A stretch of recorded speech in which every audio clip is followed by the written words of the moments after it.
Chapter 1. The Great Waterway, Marine Sakazuki. Upon the vast expanse of the sea, a warship gradually docked at the harbor.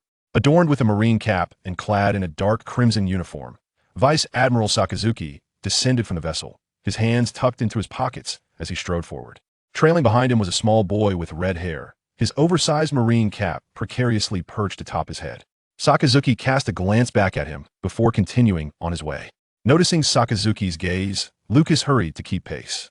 He was a traveler, having transmigrated into the form of a 9-year-old vagabond in the North Sea, known as Lucas. A month prior, while foraging for food in the forest, he had bitten into a fruit, only to have his expression shift dramatically. That sensation was one he would never forget. It was then that he realized he had consumed a devil fruit. This was a fruit that had never appeared in any anime, and Lucas discovered that ever since, his strength, speed, and even resilience had temporarily multiplied several times over. Just as he was preparing to seek out a swordsmanship dojo to embark on the path of the greatest swordsman, pirates invaded. The entire town was filled with the sounds of screams as the pirates rampaged, and Lucas found himself grappling with a pirate who had spotted him. It was then that he was rescued by Sakazuki, who happened to be passing through on his way back home. Sakazuki? Lucas was utterly bewildered as he watched Sakazuki eliminate the pirates and hoist him aboard the warship. "Would you like to join me in becoming a Marine?" Sakazuki inquired. Lucas said nothing, merely nodding vigorously. Absolutely. As long as he wasn't exterminated alongside the pirates, he was willing to accept any role. Seated on the warship, sipping hot porridge, Lucas kept his head down, too intimidated to meet the fierce gaze of Sakazuki. Although he had previously hurled insults like demon dog and Akainu, encountering the real person was an entirely different matter. To say he wasn't afraid would be sheer hypocrisy. He was terrified. The amplification fruit was indeed formidable, but at that moment, he felt that a mere punch from Sakazuki would be more than enough to overwhelm him. After a month of interaction, Sakazuki sternly served the meals, while Lucas trembled as he accepted them. Sakazuki inquired about the nature of his devil fruit, and Lucas responded with quaking trepidation. Sakazuki probed into his familial background, and Lucas, still shaking, replied, "Sakazuki, do I have devil written on my face?" Upon learning about the effects of Lucas' devil fruit capable of amplifying his own abilities or those of anything he touched, Sakazuki, after hearing Lucas' tragic backstory, resolved to adopt him. Yet he could also see that the boy was utterly terrified of him. Every day, Sakazuki would stare into the mirror, forcing himself to smile. Lucas remarked, "You don't really need to smile, your usual expression is perfectly fine." Following Sakazuki, Lucas arrived at the entrance of a house. His curiosity piqued as he glanced around. "Knock, knock, knock. Come in." Sakazuki opened the door and stepped inside. "Oh, it's Vice Admiral Sakazuki. Welcome back." Sengoku looked up, snatching a rice cracker from Carp's hand and crunching into it. Admiral Tsuru, seated nearby, approached Lucas, ruffling his hair. "Sakazuki, you've been back in the North Sea for a month, and you've brought back a child?" "I picked him up along the way," Sakazuki replied, glancing at Lucas. "This kid is adorable." "Sakazuki, you've returned home for just a month and already have a son?" Carp laughed heartily. "I've already said I found him on the road." Sakazuki's expression darkened. Carp was being excessive. "This old man picks his nose with one hand and eats rice crackers with the other. Isn't that unsanitary?" Lucas asked, staring at Carp. "Ha ha ha." Sengoku chuckled, giving Carp a playful smack on the head. "I like this little brat. What's his name?" Sengoku turned to Sakazuki. Sakazuki patted Lucas on the shoulder with satisfaction, shrugging at Carp, as if to say, "Kids say the darndest things." "My name is Lucas," Lucas declared. "A vibrant name, brimming with the sun's hope. Truly a splendid choice." Admiral Tsuru patted Lucas' head. Sakazuki gazed at Lucas in silence. The name was indeed full of hope. Yet this child had spent his early years as a homeless waif, rummaging through trash in the town and foraging for wild fruits in the forest to stave off hunger. His hometown had been ravaged by pirates, and Sakazuki clenched his fists, loathing the era of ruthless pirates. Sakazuki informed the others of Lucas' devil fruit abilities, and Sengoku and the others regarded Lucas with intrigue. This power was indeed formidable. If cultivated properly, this boy could grow into a powerful marine officer. "Sakazuki, entrust him to me. I will raise him and ensure he becomes the most exceptional marine," Carp said, his nose still picking. His interest in Lucas piqued. With the ability to amplify strength, he could surely train the boy to surpass even himself. "Absolutely not. X2. Both Admiral Tsuru and Sakazuki flatly refused. Admiral Tsuru approached Carp, tugging at his ear. "You old fool. You abandon your own grandson and expect to take on Lucas?" He cannot be entrusted to you. Ahem. Sengoku cleared his throat and whistled, pretending he hadn't heard. Sakazuki regarded Carp with disdain. He would much prefer Lucas to remain by his side rather than hand him over to Carp, whose training methods were notoriously harsh in Marine headquarters. He had once sent Dragon fleeing with a swift kick, and now, having a grandson, he simply cast him aside, neglecting him entirely. Moreover, Sakazuki had a nagging suspicion that Carp was merely looking to beat Lucas up in retribution for that earlier comment. Sakazuki, please allow me to care for and nurture Lucas, Admiral Tsuru suggested. Lucas, standing behind Sakazuki, nodded vigorously in agreement with Admiral Tsuru. Perhaps I should be the one to train him. Sakazuki shook his head. Admiral Tsuru's ship was filled with female soldiers, and he feared that Lucas might be led astray under his guidance. Lucas would grow into a staunch soldier, however. In Tsuru's command, Lucas might end up engaged in frivolous romances instead. Sakazuki could not bear to witness such a fate. Ultimately, Sakazuki took Lucas back to his residence. Oh, poor Lucas, Admiral Tsuru sighed. Are you afraid of me? Sakazuki inquired, settling onto the couch and pouring a glass of water for Lucas. Not at all. Lucas shook his head. Through a month of coexistence, Lucas had come to realize that his previous impressions of Sakazuki were somewhat misguided. Sakazuki was indeed a commendable Marine. His actions against the O'Hara refugees were motivated by a desire to prevent the leaking of classified information. This perspective was contingent upon one's stance from a military standpoint. His actions were undeniably justified. During the Marineford War, Sakazuki's decision to thwart deserters was also correct. After all, in his past life, deserters faced a military tribunal. However, someone had once remarked that Sakazuki was too righteous if he were the protagonist. The story would not last a year. Lucas knew that as long as he grew under Sakazuki's tutelage, his path would undoubtedly differ from that of a certain lazy admiral who merely coasted along. The following morning, Lucas was roused from his slumber as Sakazuki pulled him from the bed and dragged him into the yard. Lucas, in the days to come, I will train you to become the finest Marine, Sakazuki declared, patting his head. Understood, Lucas nodded. After all, this was the future admiral and Marine fleet commander, the magma fruit user. Sakazuki, aside from his somewhat extreme sense of justice, remaining by his side was indeed a privilege. Complete 100 squats and 50 push-ups. Once you're done, they'll take you to the square for a run, Sakazuki stated, attempting to lower the standards. Okay, all right. Lucas hurriedly agreed. At only 9 years of age, the exercise load was indeed quite daunting. Sakazuki sat at the entrance, observing as Lucas completed his squats, panting heavily on the ground, and he couldn't help but chuckle. At Lucas' age, he had already developed a solid physique, donned a cap emblazoned with the word justice, and begun combat training with a dagger. After resting for a moment, Lucas resumed his push-ups, occasionally stealing glances at Sakazuki. Sakazuki smiled at him with satisfaction. Sakazuki's forced smile was somewhat intimidating. He recalled the previous night, gazing at Sakazuki, bare-chested in the room, his left arm adorned with a multitude of tattoos. Oh dear, that smile was truly terrifying. Swish, swish, swish. Lucas hastened to complete his push-ups. Snap! Upon finishing 50 push-ups, Lucas collapsed onto the ground, gasping for breath, utterly fatigued. Even though this body was significantly more robust than that of his peers in his previous life, the sheer volume of exercise was indeed overwhelming. Sakazuki approached, lifting him up. Come on, let's run 10 laps around the square. All right. In the following days at Marineford, under Sakazuki's tutelage, Lucas embarked on a grueling training regimen that spanned several years. Whenever he had the opportunity, Sakazuki would sit in the square, observing Lucas training. Simultaneously, he would supervise Lucas in harnessing his devil fruit abilities. Every so often, he would assess Lucas' progress. Have you managed to amplify it 5-fold? Very good, very good. Can you amplify it 6-fold now? Keep pushing yourself. Admiral Crane would consistently admonish Sakazuki, chiding him for training a child in such a manner. Yet Sakazuki would respond with a quick yes, yes, I will change, only to forget once he returned. In the year 1511 of the Sea Circle calendar, Lucas turned 17.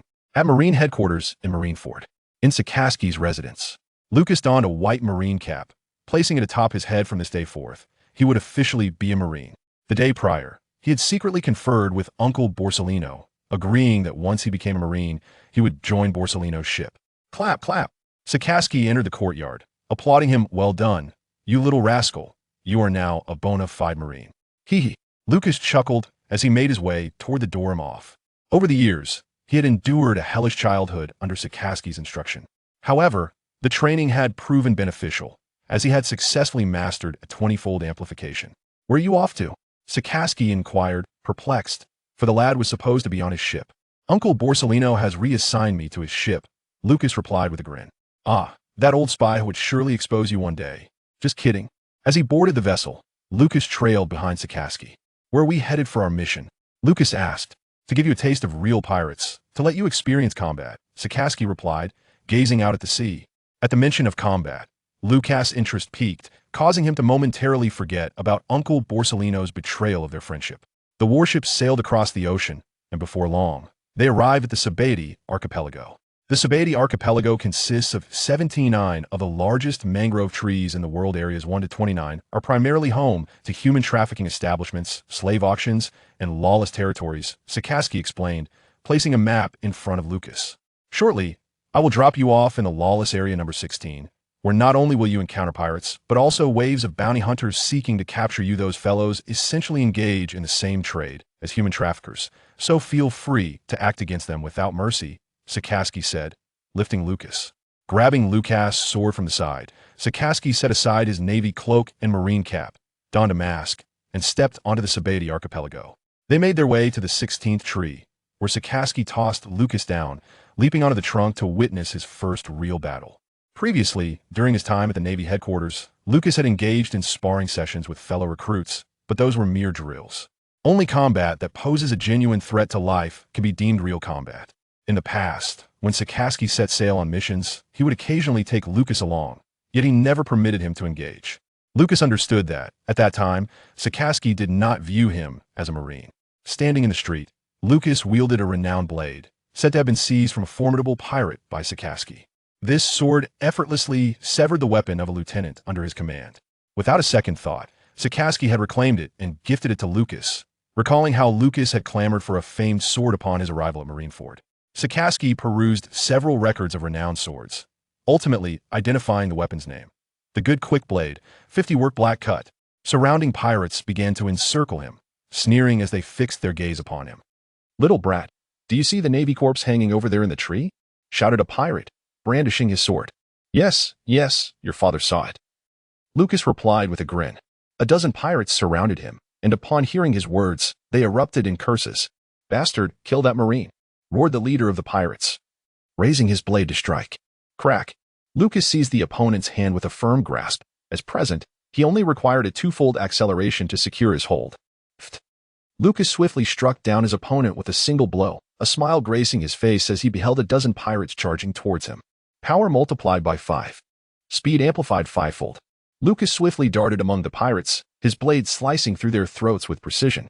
Engaging at 5 times the speed, he remained untouched by their strikes, effortlessly evading their attempts to surround and strike him down. Lucas always managed to evade with a swift movement, then adeptly approached a pirate, swiftly slashing at his throat. On the trunk of the red tree, Sakazuki nodded in satisfaction. After spending so much time together, he could discern that the lad was utilizing 5 times the speed. To achieve such a decisive victory over more than a dozen pirates with merely 5 times the speed was impressive. And the way the boy targeted vital points pleased him greatly. The Navy must operate in this manner. When confronting pirates, one must ruthlessly eliminate the enemy. Bang! In the distance, a pirate drew his gun and fired at Lucas. Clang! In an instant, Lucas activated his speed to its fullest, deftly deflecting a bullet with a single strike and charging toward his adversaries. The sound of gunfire echoed, bang, bang, bang. The panicked pirates continued to fire. Yet Lucas effortlessly swatted away the incoming bullets. Empowered by his enhanced speed and strength, he remained unfazed by the recoil. Upon reaching his foes, he swiftly slashed the throat of one pirate, before surveying the scene of the several fallen adversaries at his feet. He raised his blade and gazed up at Sakazuki, who stood atop the trunk of a red tree. Very well, Sakazuki nodded in approval. He leaped down and accompanied Lucas back to the warship, retrieving a slim booklet from his suit and tossing it to Lucas. Lucas hurriedly opened the book, eager to examine its contents, for it contained the coveted knowledge he had long desired.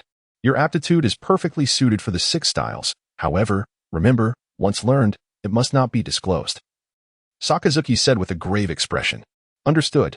Lucas nodded, joyfully perusing the text detailing the training methods of the 6 styles.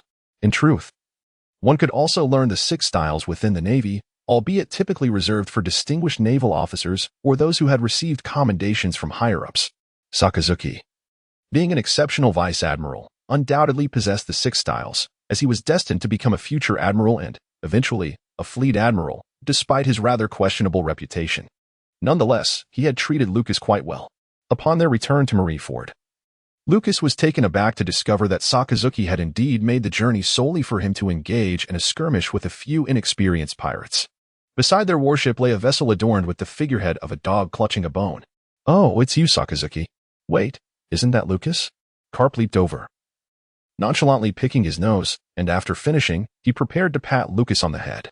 Lucas hurriedly ran behind Sakazuki, preferring the stern demeanor of Sakazuki over the presence of Carp. That old man was simply, with a crunch, Carp, using his finger to dig for treasure in his nose, grabbed a rice cracker and began to munch on it. It was utterly nauseating. This lad, when we first met, dared to speak ill of me. Why now does he cower in fear? As a naval officer, his courage leaves much to be desired. Carp gazed at Lucas, who was hiding behind Sakazuki. "Carp-senpai, where are you headed?" Sakazuki inquired. "Oh, I'm planning to return to my hometown to visit my dear grandson. I intend to train that boy. I aim to mold him into the strongest Navy officer of the future. Ha ha ha ha." Carp exclaimed joyfully. Although his son was disappointing, his young grandson still had potential to be nurtured into an exemplary naval officer. Sakazuki, intrigued, looked at Carp and suggested, "How about you take this lad along and help me train him?" "Absolutely, I would be delighted," Carp replied, eyeing Lucas with a fistful of enthusiasm. Eager to mentor this boy who possessed the power of the amplification fruit, the thought of having two young admirals of Iron Fist in the Navy brought him immense joy. "What? Lucas is a swordsman? What does that matter? Under my beloved Iron Fist, Lucas will come to understand which style is truly worthy." Half an hour later, Lucas was stealthily taken aboard the Doghead warship by Cap, where he was set down. Standing at the bow, he gazed at the retreating figure of Sakazuki, feeling abandoned. "You little rascal, stop staring. We are heading back to the East Blue, and in the days to come, I shall train you diligently," Cap remarked, crunching on rice crackers. Pirates venturing into the Grand Line must navigate through Reverse Mountain and intertwined Cape to truly embark on their journey. Alternatively, there exists a perilous method to boldly charge through the Calm Belt, risking life and limb. The Calm Belt is teeming with sea kings, and most pirates who recklessly attempt to penetrate this area meet with disaster, often falling victim to the ferocious creatures that wreak havoc on their vessels. In contrast, the Navy possesses specialized ships designed to traverse the Calm Belt. These vessels are embedded with sea stone, emanating an energy akin to the ocean itself, which generally causes the Sea Kings to disregard such ships. Lucas sat aboard Carp's ship, having just escaped the devilish training of Sakazuki, only to face Carp's iron fist of affection. Admiral Crane remarked that his name signified sunshine, a name brimming with hope.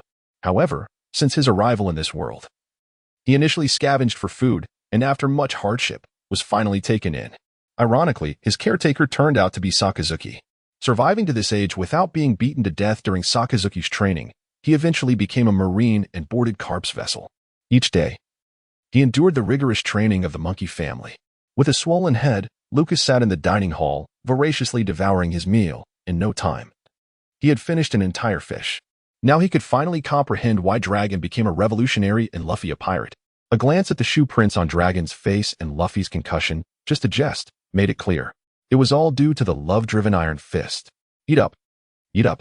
I didn't expect you to master the shave in such a short time. It seems my training is quite effective." Carp exclaimed as he sat down with two large bowls of food, patting Lucas on the head. "Ouch, that hurts." Lucas glared at the old man, who had already given him a swollen head that morning and was now aggravating it further. "You're going to kill me, you old coot." "Ah, my apologies, that was unintentional. Here, take this bowl and eat well to replenish your strength. We shall set sail for the East Blue this afternoon." Carp pushed a large bowl of food towards Lucas. Lucas finished his meal and immediately seized the large serving bowl, devouring its contents voraciously. "Ha ha ha, eat up. The more you consume, the better a naval officer you will become." Carp observed Lucas's ravenous appetite, and in no time, half of the bowl was gone. A smile of satisfaction spread across his face. Where did Sakazuki find this little glutton? His appetite is truly impressive. Watching Lucas gorge himself, Carp reminisced about his long-lost grandson. "Heh, training two future admirals brings me double the joy." In the East Sea, a passenger ship was making its escape from the Kogaya Kingdom. On board, the captain inquired, "Are we far enough from Kogaya now?" "We are quite distant, Captain. Those lunatics should not pursue us any longer," replied the navigator. Amidst the deck, a commotion erupted. The captain and navigator leaned out to witness the amusing spectacle. Let me be your apprentice chef. I've taught myself to cook. And I can make anything. Just don't throw me overboard. A filthy, curly-haired, blonde boy was being restrained by the crew, struggling desperately. Hey, you little rascal. As soon as we reach the next island, you'd better get off our ship. How dare you sneak aboard? Chef? You're more suited for playing in the mud. A crew member scolded the boy. Inside the captain's cabin, both the captain and navigator chuckled at the boy's antics. A knock sounded at the door, and the captain called for entry. A chef walked in, spoon in hand, saying, "Captain, the previous apprentice chef has vanished. We must have left him behind in Kogaya in our haste. Should we turn back? No need for that. Let that little scamp be your apprentice chef instead." "Ha ha ha," the captain said, pointing at the blonde boy outside. I'll go check," the chef replied, exiting the cabin. He approached the deck and reassured the crew member about the blonde boy. Just as he was about to speak, his attention was drawn to an approaching warship. A dog-headed warship was gradually sailing closer, on which Carp was seated, munching on rice crackers, with Lucas standing behind him. "Hey, old man, don't steal my rice crackers," Lucas exclaimed, lowering his binoculars and noticing the vanished snacks, tugging at Carp's arm. Carp, unfazed, reached into his bag with his nose-picked hand, grabbed a handful of rice crackers, and began to crunch them noisily. Then he offered another handful to Lucas. "Forget it, I don't want them," Lucas declined, unwilling to eat the crackers that had been tainted by Carp's hands. Carp remarked, "Shark-s heart and pig-s heart." "Wait a moment, old man. I have something to attend to," Lucas said, leaping into the air and employing the moonwalk technique to glide toward the passenger ship. After mastering the shave technique, he quickly learned the moonwalk. This was not merely a matter of talent. The similarities between the two techniques made it easier to grasp both.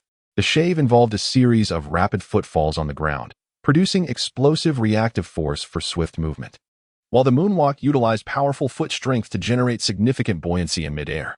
Lucas stepped aboard the vessel, his feet meeting the deck as he approached the golden-haired boy he had previously spotted through the telescope. "Is there something amiss here?" he inquired, glancing at the crew and the cook. "Greetings, no trouble at all. Merely a little fellow who managed to sneak aboard, and we are contemplating offering him shelter," replied the cook, his expression one of astonishment at the sight of the naval officer. "Oh?" Lucas moved closer, bending down to scrutinize the child before him. With tousled curls, golden locks, and clothes that bore the marks of dirt, the boy's eyes shimmered with a sense of injustice, as if he were on the brink of tears. A flicker of familiarity danced in Lucas's mind. Lucas reached out and playfully patted the boy's head. "Hey there, I'm from Beihai. Where's your hometown?" The blonde child started to respond but quickly covered his mouth. "I'm from Donghai." "Ha ha ha, you can't even lie properly." Lucas chuckled, giving the little one's head a hearty pat. "So, you're Vinsmoke Sanji, the future Straw Hat Pirate's esteemed chef, Blackleg Sanji. What is your name?" Lucas inquired. "Sanji," the boy replied. "What is your surname?" Lucas teased with a mischievous grin. "I don't have a surname." Sanji's eyes glistened with unshed tears as memories of his father flooded back, deepening his sorrow. "Ha. I don't have a surname either," Lucas said, patting Sanji's head. "So, how about joining me to become a Navy officer?" "I want to be a chef." Sanji glared at Lucas. "No problem. When I have my own warship, you can be my personal chef. What do you say?" Lucas laughed, continuing to pat Sanji's head. As a foodie and a seafarer, how could he let Sanji slip away? "Really? Can I really be your personal chef?" Sanji gazed at Lucas, excitement bubbling within him. This was the first time someone had acknowledged his dream. "Indeed. Sanji, come join me in the Navy," Lucas insisted earnestly. "Yes, I would love to." Sanji nodded eagerly, his small hand caught in Lucas's grip. "Forgive me, but I have decided to adopt this little fellow, so I shall take my leave." Lucas waved goodbye to the chef and crew, lifting Sanji as he used moonwalk to return to the warship. Aboard the dog-headed warship, Carp watched as Sanji, hiding behind Lucas, peeked out from his leg. "Lucas, how did you manage to bring back a little ghost?" Carp asked, puzzled. "You old coot, picking your nose and eating snacks. That's disgusting," Sanji retorted, retreating behind Lucas's leg. "Ha ha." Lucas laughed, heartened by Sanji's courage. "This is Sanji, he's homeless. I overheard some people talking about him, so I decided to bring him back and adopt him," Lucas explained, patting Sanji's head. "Oh." Carp clapped his hands. "So now that means I need to train 3 subordinates instead of 2? "Exactly." Lucas gave Carp a thumbs up. At noon, Sanji entered the dining hall with 2 plates of food he had prepared, sitting down and offering one to Lucas while keeping the other for himself. "Lucas, ravenously devouring his meal, quickly polished off Sanji's dish in just a few bites, then eagerly reached for a drink. Oh, this kid's cooking is that good? I want to try? Carp approached and forcibly took the plate from in front of Sanji, diving into the food. Carp chewed a bite. His face contorted in discomfort. Seeing Sanji's hopeful gaze, he managed a strained smile and swallowed the food. How is it? Sanji asked, eagerly awaiting their verdict. He had just spent hours learning from the chef in the kitchen. Delicious. Lucas gave Sanji a thumbs up, thankful for his prior discovery of the negative enhancement. Negative enhancement. Taste buds reduced by 20 times. It's very good. Carp replied with a wry smile. What kind of dark cuisine is this? Carp glanced at Lucas, feeling that this boy's culinary skills could rival those of his own beloved grandson. If it's good, just finish it. This meal is filled with Sanji's love, Lucas said with a grin. Carp clenched his iron fist. In the East Sea, in the Goya Kingdom. After crossing the Galbo Mountain and walking a little further, they arrived at a place called Windmill Village. Compared to the heaps of garbage outside the towering walls of Goya Kingdom, Windmill Village seemed more deserving of the word beautiful. Within the village, windmills turned gently, and a little black-haired boy dashed down the street. Luffy, come here, called Magino from outside a tavern, waving. Wow, this outfit is so nice, the black-haired boy exclaimed, rushing over to admire the little short-sleeved shirt in Magino's hands. Go play, she said, helping him change into the new clothes and taking away the dirty ones to wash. The black-haired boy joyfully ran to the village's edge, his eyes lighting up as he spotted the dog-headed warship, and he shouted for his grandfather. Lucas was engaged in doing push-ups while Sanji, holding a book, leaned against the railing, observing. Grandpa, Grandpa. Sanji's curiosity was piqued as he gazed towards the distant shore. Whose little brat is calling out for their grandpa at the warship? He turned to Lucas. Look. There's a kid seeking his grandpa. Should we lend him a hand? With a sigh, Lucas paused his push-ups, stood up, and patted Sanji's golden hair. Glancing towards the opposite shore. How should we help? Perhaps you could just respond to him, and that would suffice? Lucas teased Sanji into acknowledging the young boy. Sanji chuckled. No way. You're too mischievous, Lucas. The warship docked at the pier. Carp, yawning and pinching his nose, emerged from the lounge after a nap. Upon hearing his grandson's sweet call from the dock, his spirits lifted instantly. He leapt over the railing and embraced his grandson with hearty laughter, as Lucas and Sanji disembarked. Sanji, feeling vexed, tugged at Lucas's shirt, annoyed at the predicament he found himself in. The foolish young lad before him turned out to be none other than Admiral Carp's grandson. Had he followed Lucas's suggestion, his days would surely have been fraught with trouble. Luffy, this is Lucas. I have returned to spend time with you, and, in the process, train you. You two are destined to become formidable members of the Navy, Carp proclaimed, patting Luffy on the head while draping his arm over Lucas's shoulder. What about me? Sanji chimed in, pulling at Carp's clothing. Why am I not mentioned? Oh, and Sanji, he aspires to be a chef, Carp added, leading the group towards the village. Hey, I never said I wanted to be in the Navy. I want to be a pirate, Luffy exclaimed, visibly agitated. Lucas glanced at Luffy's head, noticing the absence of his straw hat. It appeared that Shanks had yet to arrive at Fasha Village. Before Shanks' arrival, Luffy proclaimed, I want to be a pirate. After Shanks departed from Fasha Village, Luffy asserted, I want to be the Pirate King. It dawned on Lucas that Shanks served merely as a catalyst. Luffy had harbored the ambition of becoming a pirate from the outset. You useless brat. Say that again if you dare. Carp shouted angrily, delivering a punch to Luffy's head. With Dragon off to join the Marines, Carp now placed his hopes on this rebellious grandson. Yet, after a period of absence, even this grandson had begun to disregard his words. Was Carp's iron fist losing its influence?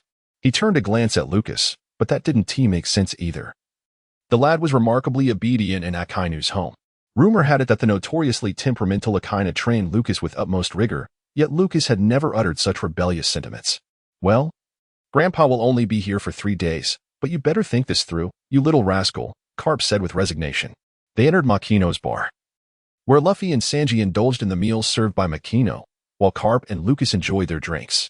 Lucas, I'm curious about how Akainu has trained you, Carp inquired. He doesn't use his fists, Lucas replied with a chuckle. You mean he doesn't hit you? Carp expressed disbelief. He kicks. Lucas laughed. Why did he seek out the actor then, wanting to join his crew? After all, Akainu's kicks are notoriously painful. Even a 20-fold increase in resilience wouldn't suffice against a single kick. What kind of person is he? Worse than that old fool. Luffy consoled Lucas, realizing they both shared a similar plight. Hey, join me in becoming a pirate, Luffy exclaimed. But I'm in the Navy. Before Carp could react, Lucas delivered a punch to Luffy's head, causing him to crash through his chair.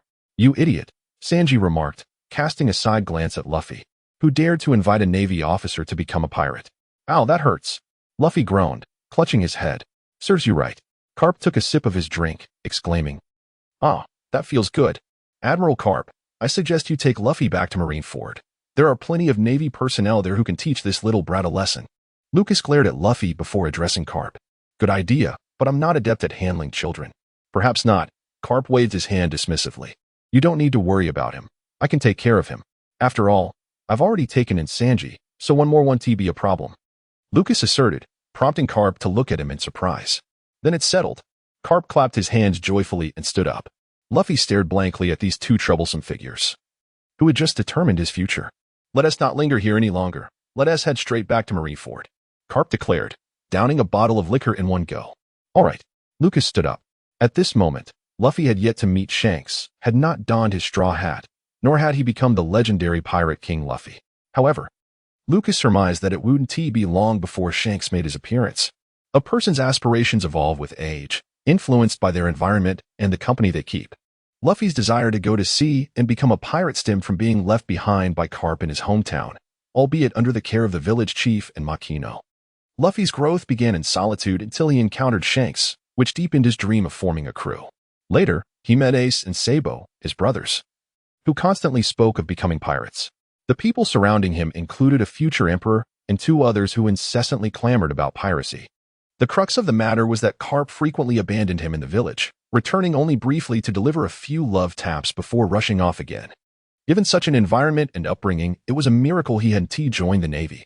Hey, don't make decisions without me," Luffy protested as Lucas dragged him out, flailing his arms. Boom, boom, boom. On the vast ocean, a pirate ship sped away, pursued by a dog-headed warship. "Run for your lives, Carp is coming.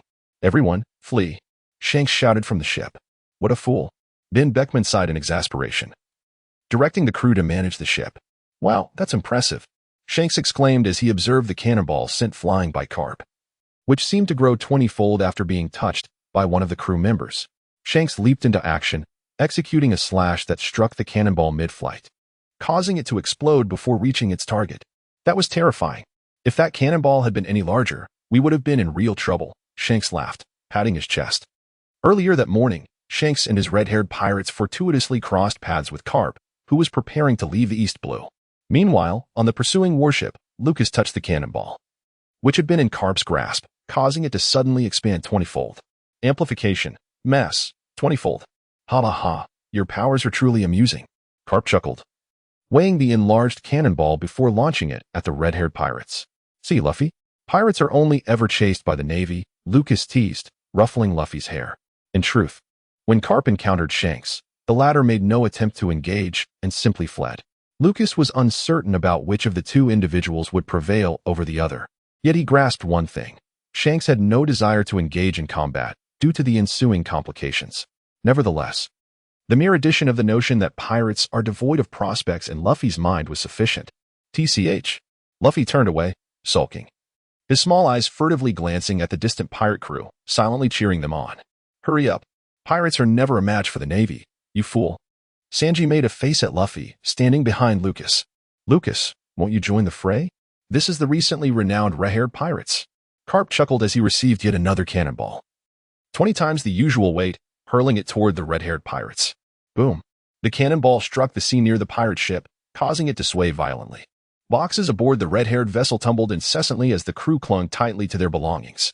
Behind them, Lucas stood at the bow of the ship, drawing his blade and delivering a powerful strike towards the opposing vessel. Amplification. Power multiplied by 20. Amplification. Quantity multiplied by 20. In a fleeting moment, Lucas unleashed a flurry of slashes that splintered into 20 distinct strikes, each amplified 20-fold in force, aimed directly at the red-haired pirates. How exhilarating! Shanks deftly parried each blow with a series of swift cuts. "Hey, kid, what kind of devil fruit do you possess? This is quite the spectacle." Shanks observed Lucas with keen interest. This fellow could enlarge cannonballs and multiply the quantity and potency of his strikes. What sort of devil fruit could grant such abilities? The Momo fruit? No, that user is currently imprisoned and impelled down. Shanks scrutinized the figure on the opposing ship, unable to deduce the nature of the fruit. "Hey, Kid, you're familiar with Haki, right? Carp turned to Lucas. I am, replied Lucas, as he enveloped his blade with Haki. This year, he had just begun to develop his mastery of Haki and Observation Haki, albeit at a novice level without any enhancements. Do you know the advanced applications of Haki? Carp inquired. I know of them, Lucas nodded, understanding but lacking the skill. Then let me demonstrate the true power of Haki. With that, Carp took one of Lucas's amplified cannonballs, wrapping it in Haki. Whoosh! The cannonball soared, crashing into the sea near the pirate ship, causing it to rock violently. Oh, old man, you're quite impressive. However, I have no desire to play any longer. Farewell. Shanks perched himself on a treasure chest, waving to Carp as he stood up. You little rascal, watch closely. Carp continued to hurl the amplified cannonballs toward the pirate ship, while Lucas busily enhanced them. He was not surprised that Carp could wield advanced Haki. After all, he was a formidable figure who had once allied with Roger to vanquish the Rock's pirates. It was entirely reasonable for him to possess such abilities.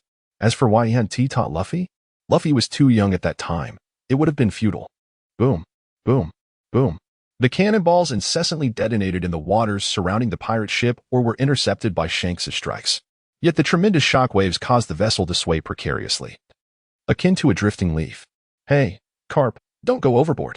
We're merely too lazy to bully the elderly, Shanks exclaimed, clutching the railing. Startled by the ship's sudden tilt, and hastily steadied himself. Captain, where's the chest? Lucky pointed at the spot where Shanks had been seated, which was now conspicuously empty. Huh?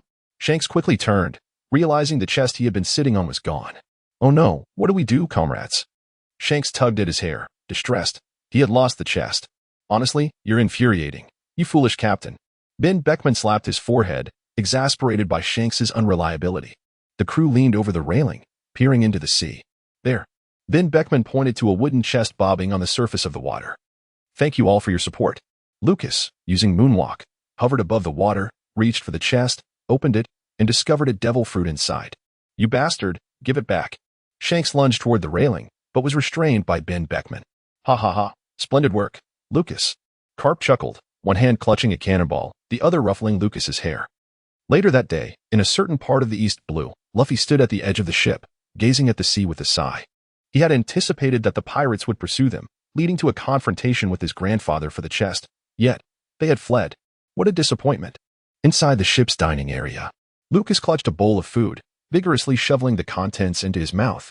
Meanwhile, Sanji sat nearby, delicately savoring his meal. Is that brat sulking again? Carp inquired, as he continued to eat.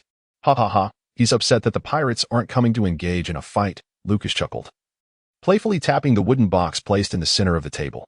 He had never anticipated that he would so easily acquire the rubber fruit from Shanks. However, upon spotting the box floating not far away, he felt an irresistible urge to claim it, for Carp's presence offered him a sense of boldness. Luffy pouted.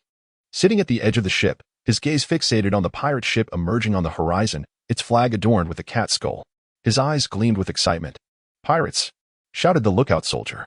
In the dining area, upon hearing the commotion, Lucas and Carp swiftly gulped down the last morsels of their meal. Lucas seized the knife and dashed out. Captain Kuro, facing him, was none other than Carp. The hunched Sam held a telescope, gazing in terror at the figure standing on the distant dog-headed warship. Iron Fist Carp. The plump Bujia shouted in panic. The naval hero Carp. Zango, equally alarmed, exclaimed and hastily instructed the helmsman to change course. You scoundrels, which side are you on? Kuro kicked Zango in the rear, his icy glare rendering Zango speechless. Turn around. Full speed ahead, Kuro commanded. Zango and his companions were at a loss, observing their captain. After witnessing his earlier display of fury, they had presumed he was unafraid. The black-cat pirates turned and fled into the distance. That guy is flying over here, one pirate shouted, pointing at the figure in the sky, and in sheer fright. He plopped down on the deck. What? Kuro turned to look, startled. How could someone be traversing the air? Concepts such as Haki and the Six Styles were scarcely known in the first half of the Grand Line, let alone in the Four Seas. Kuro and his crew had never encountered the moonwalk. They simply believed it to be the feat of a formidable Navy officer who had consumed a devil fruit. As Lucas gracefully descended through the air, he unleashed a formidable wave of slashing energy upon the Black Cat pirates below. The power and quantity of the slashes were amplified 20-fold, sending forth 20 devastating strikes towards the pirate ship. CLO, employing a silent retreat, swiftly moved backward. The 20 waves descended, and the pirates desperately wielded their weapons to defend themselves. The sound of slicing echoed as the waves mercilessly cut down the pirates. Captain. Sam lay in a pool of blood, reaching out towards the unscathed CLO for salvation. CLO stood aside, adjusting his glasses with nonchalance. His pirate crew had only recently been formed and lacked the numbers they would acquire in the years to come. Zhang, skilled only in hypnosis, failed to evade the onslaught and was struck. Buji met a similar fate. Among his capable subordinates, only Sam remained alive, yet he too was soon to perish, having been grievously wounded in the thigh while attempting to evade. Yield now, or I shall eliminate even more of your crew, Lucas proclaimed from above, his voice echoing with menace. Humph. CLO turned to glance at the remaining 7 crewmates, before dashing towards the edge of the ship in a silent sprint. I will not be captured by you, he declared, preparing to leap overboard. The captain has abandoned us. Sam gazed despairingly at CLO's fleeing figure, succumbing to unconsciousness in his own blood. Captain, the remaining crew members cried out in bitter resentment. Do you think you can outrun me? Lucas fell onto the deck, obstructing CLO. Clang. Lucas's blade clashed with Crow's 10 blades, causing Crow to stagger backward.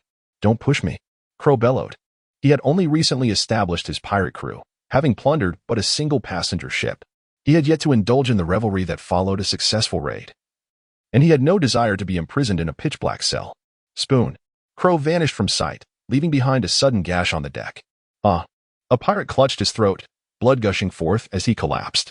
He couldn't even maintain control of his direction. Lucas chuckled, his blade enveloped in an armament color, striking Crow's feline claws that came slashing towards him. Crow fell to the deck, his 10 blades now entirely severed. He grasped a nearby broken blade and attempted to wield the spoon once more. This is not a decline.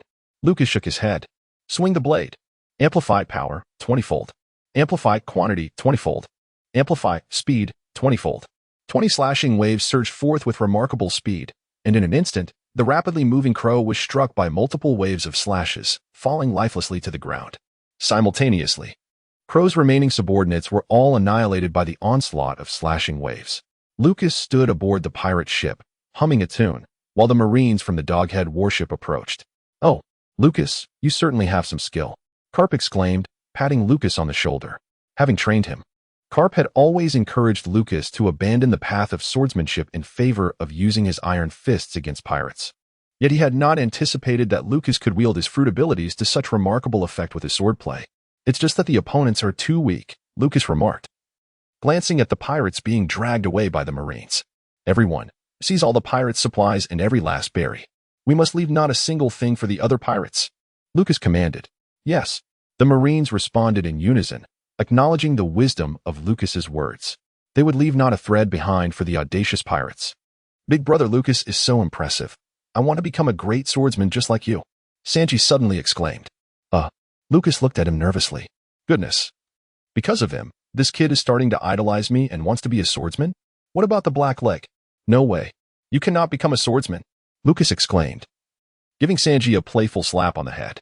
Why not? Sanji asked, bewildered, gazing up at his brother. To him, his brother was an idol.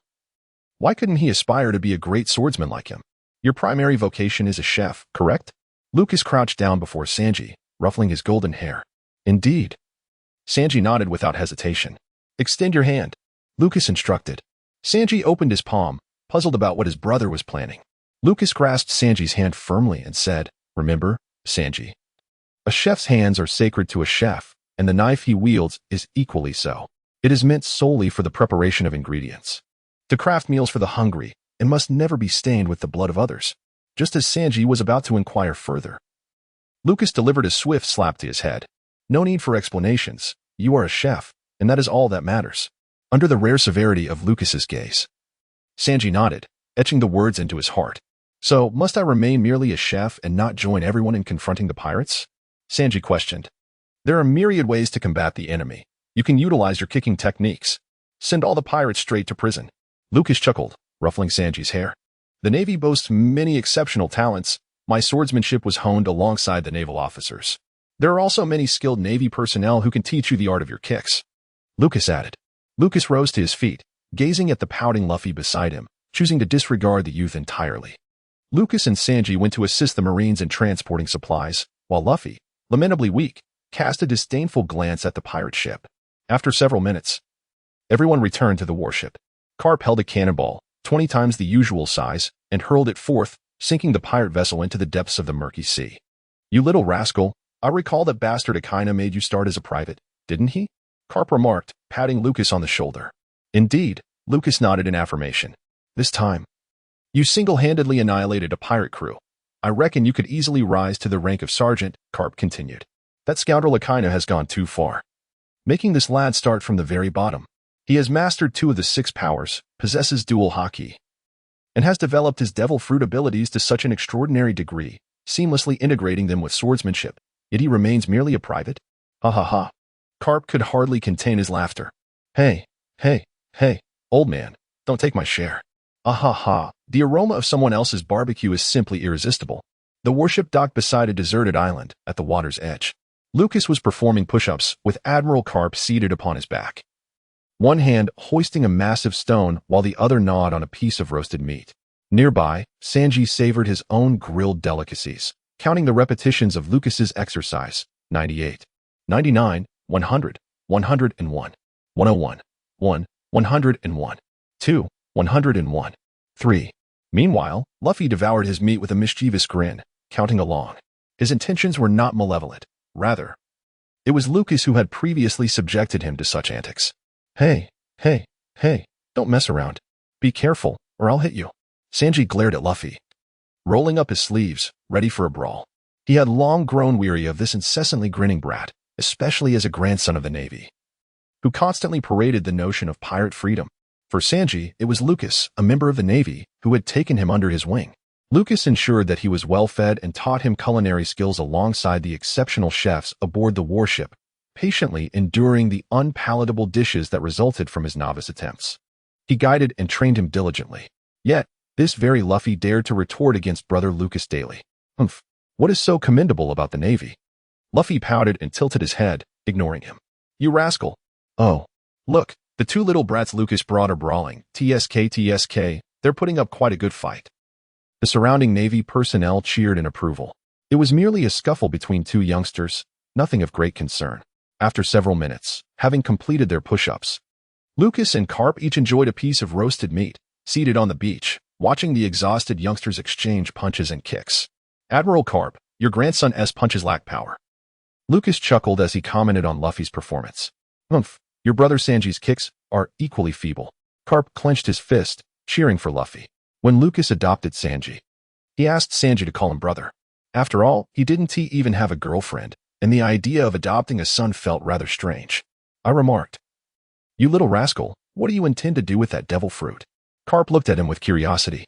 "I initially planned to give it to Luffy, but that fool insisted on becoming a pirate." Lucas chuckled, "So I decided to sell it instead." "That sounds reasonable. I believe Luffy doesn't need to consume a devil fruit." Carp nodded in agreement. Bang, bang. Sanji and Luffy both collapsed simultaneously, lying on the beach, gasping for breath. They were utterly exhausted. What infuriated them the most was that the 2 rascals nearby, one Sanji's elder brother and the other Luffy's grandfather, were merely enjoying the spectacle. Sanji and Luffy exchanged glances, suddenly wishing to reconcile and teach those 2 a lesson.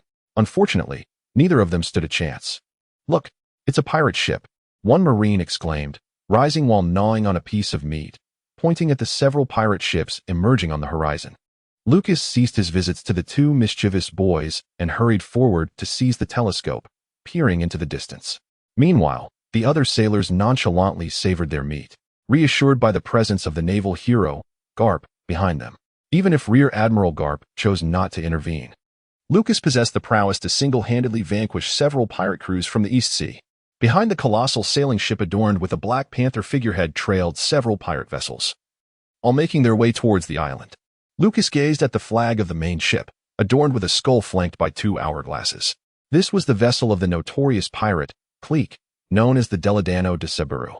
Lucas recognized the pirate ship prior to his arrival in the East Sea. He had conducted thorough research and acquired a dossier on all the pirate crews in the region. Naturally, it was merely a general overview of the various pirate factions.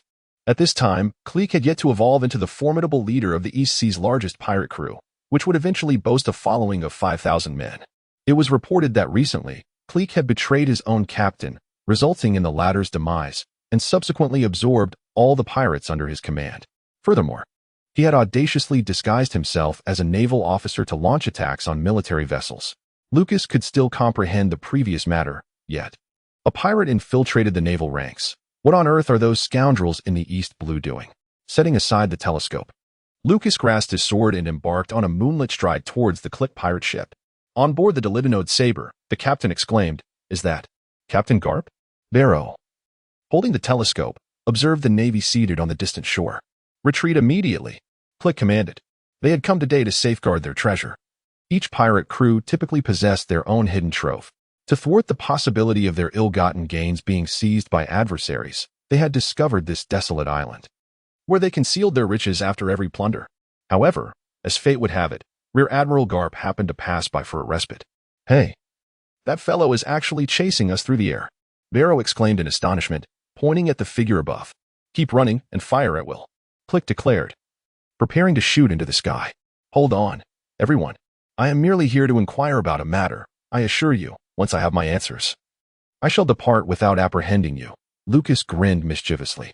"Oh," Click responded, unexpectedly lifting his gaze to regard the naval hero, surprised to find such individuals by his side.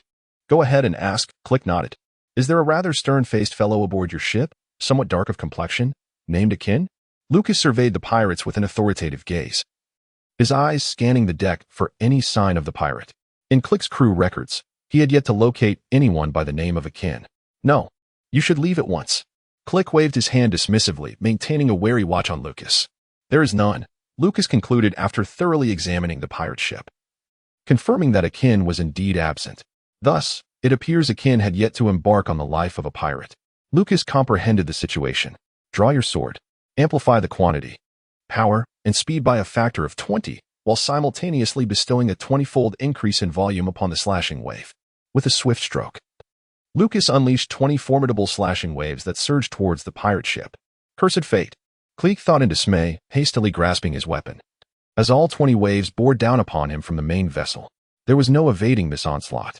Boom! Click was struck by the waves, which cleaved the ship from top to bottom, sending him crashing into the sea, gravely injured. The main ship took on water, rapidly descending into the depths. Lucas glided gracefully, casting his gaze upon several other pirate ships. Once again, 20 waves of slashing strikes descended. One pirate vessel after another was swallowed by the depths under his relentless assault. Channeling his full amplification abilities, he possessed the formidable strength to sink these pirate ships. Lucas continued to tread lightly, hovering above the wreckage of the pirate ship. Observing Crick, who lay on the remnants of the vessel, bloodied and battered, Lucas could only remark on the man's remarkable resilience. Meanwhile, Crick's subordinates, including Barrow, sank into the depths of the sea.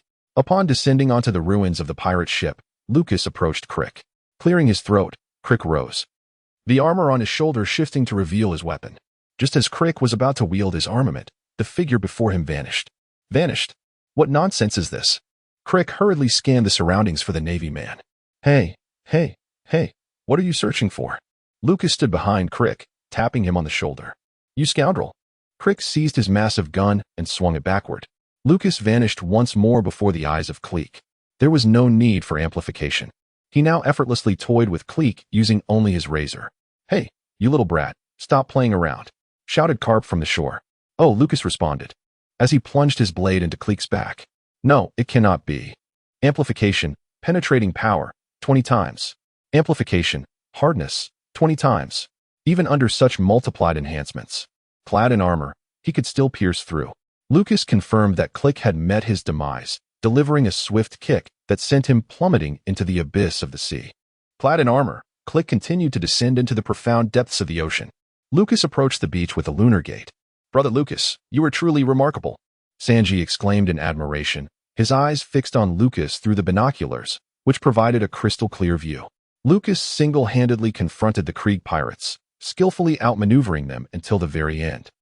The most impressive moment was when Lucas pierced through Krieg's iron armor with a single strike. Sanji, increasingly in awe, clung to Lucas's leg. Surely, with such prowess, Lucas must be the legendary swordsman of whom tales are told. Just as Lucas was about to call out to Admiral Carp, he realized that the latter had already succumbed to slumber under the warm sun on the beach. An hour later, in a secluded part of the deserted island, A snake's den lay hidden. Lucas sheathed his blade, having delivered 5 consecutive strikes, utilizing the power of enhancement each time. In total, he unleashed 100 slashes to vanquish the entire nest of serpents. As he stepped into the lair, he kicked aside the multitude of serpentine bodies strewn across the ground. Accompanied by the naval officers wielding torches, Lucas ventured deeper into the cavern. Before long, they emerged, bearing several chests. The sailors pried open the boxes, revealing an astonishing sight, stacks upon stacks of glistening berries that captured their gaze. Lucas and the Navy personnel together removed all the boxes. These were contraband. As for how to dispose of them, need it be mentioned? If Vice Admiral Karp turns a blind eye, then it shall become a personal collection. Meanwhile, the Dog-Head warship continued its voyage across the sea. Lucas's discovery of the treasure chest on the deserted island was no mere coincidence. The island had clearly been the intended destination for Clyack and his crew. Their arrival here was not merely a stopover. They sought either the treasure itself or the means to acquire it. A search of the island was not arduous, thus he uncovered 3 chests of riches. Seated beside the treasure, Lucas was surrounded by a throng of people. To his left sat Sanji, while to his right, where was Luffy? Lucas glanced at the empty space beside him, noticing Luffy had vanished moments before. Dismissing the thought, Lucas waved his hand and placed a handful of berries into Sanji's palm, declaring, "This is your pocket money." "Thank you, big brother Lucas," Sanji replied gratefully. "This is your transportation fee," Lucas added, distributing a handful to each of the other sailors. "Oh, Lucas, you truly are generous," the other sailors praised. Meanwhile, Admiral Karp chose to ignore their praises, pretending not to see. He certainly could not approach and deliver a fist of love to each of them before handing the money over to the world government, could he? Chuckling to himself, Lucas gazed at the remaining berries in the 3 chests, embracing the boxes with a smirk. "Ah, the rest of this is all mine," he declared. The onlookers stared at the 3 chests he clutched, astonished by his audacity. Is this fellow truly a product of Sakazuki's tutelage? Just then, Luffy emerged, sipping from a bottle of water, smacking his lips in delight. As night descended, Lucas returned to his quarters, where 2 beds flanked him, each occupied by Sanji and Luffy. Observing the 2 youngsters kicking off their blankets, Lucas sighed and approached. He gently covered Sanji with his blanket, then moved to Luffy, tucking him in as well. In a moment of mischief, Lucas pinched Luffy's nose. Squeak. As Lucas squeezed Luffy's nose, it stretched comically. In a state of panic, Lucas dashed to the table, only to find the wooden box empty of the devil fruit he had intended to tease Luffy with. Realization dawned on him. Luffy had devoured the entire fruit without hesitation. Lucas finally understood why Luffy had been smacking his lips earlier. He had relished the taste without a single complaint about it being distasteful. Devil. The following day, on the deck, Lucas was engaged in his workout, while Sanji had ventured into the kitchen to hone his culinary skills. Meanwhile, Luffy was enduring a beating. "You fool. Who told you to steal the devil fruit?" Garp struck Luffy on the head, seething with anger. Originally, he envisioned training Luffy to become the mightiest marine, a formidable force that would instill fear in pirates with his iron fists. Surely, his grandson could achieve that. Yet, this foolish boy had consumed a devil fruit, rendering himself a landlubber. Was he creating a glaring weakness for himself? "It hurts." Luffy clutched his head. "Get down and do push-ups." Garp thumped Luffy's head again, and Luffy obediently began his push-ups. "Grandpa, where are we headed next?" Luffy inquired with curiosity. "We'll traverse the Calm Belt and return to Marine Headquarters, Marineford," Garp replied. "But Grandpa, Lucas told me that pirates enter the Grand Line through Reverse Mountain. Shouldn't we go that way?" Luffy suggested. "No way. That's a waste of time." Garp punched Luffy on the head again, annoyed. Nearby, Lucas observed the amusing antics of the grandfather and grandson duo, sitting down and accepting the fruit offered by Sanji, enjoying the spectacle. Days later, at Marine Headquarters, Marineford. "Haha. Lucas, take care of this little rascal, Luffy. I'm off." Garp pinched his nose and dashed away, leaving a cloud of dust and a bewildered Luffy behind. Is this truly something a loving grandfather would do? "Come on," Lucas said, patting Sanji on the head, as the 2 walked ahead, leaving Luffy behind in a daze. "Stop staring. Your grandfather has abandoned you. Come along with us," Lucas said, grabbing Luffy by the collar and leading him home. In Sakazuki's yard, Sakazuki removed his shirt, revealing tattoos, a sword on his right chest, and roses and cherry blossoms from his left chest to his elbow. With a splash, he doused himself with a bucket of cold water, feeling refreshed. The gate swung open, and Sakazuki looked perplexed at the sight of Lucas returning with 2 little rascals. "What is going on?" This could only win a sea with Vice Admiral Garp once, and he returns with 2 children? What has he done? Oh. I picked these 2 up from outside. This one is the grandson of Vice Admiral Garp, Lucas introduced, patting the heads of the 2 boys. Garp's grandson? Sakazuki squatted down in front of Luffy. Indeed, Vice Admiral Garp said that Luffy constantly yells about wanting to be a pirate. So he brought him here for a bit of your training, Lucas said, ignoring Luffy's glare. Ha ha ha, such a little rascal needs to have his misguided notions corrected, Sakazuki exclaimed, lifting Luffy and carrying him into the house. Let me go, you brute, Luffy protested, slapping at Sakazuki's hand. In the days that followed, Luffy and Sanji underwent a grueling training regimen. Ugh, I'm so tired, Sanji complained, exhausted from the training. Lucas clapped his hands on Sanji's back, utilizing his newfound ability to share enhancements. Enhancement, stamina, 20 times. Enhancement, energy, 20 times. With these 2 boosts, Sanji hardly felt fatigued, sprinting past Luffy in a cloud of dust. I'm so tired, Luffy lamented, sprawled on the ground. Get up and run, Lucas exclaimed, giving Luffy a swift kick in the rear, launching him into motion. The training sessions often culminated in a dual lecture on ideology from Sakazuki and Lucas. There was no choice. One of the boys was a troublesome influence, incessantly shouting, "Hooray for pirates!" His mindset had to be corrected. Lucas, in charge of education, observed as Sakazuki sat nearby, ready to deliver a swift reprimand should Luffy dare to speak out of turn. A month later, the night had deepened, and within the confines of the room, Sakazuki lay soundly asleep, while Luffy clutched his feet, mumbling in his dreams about meat.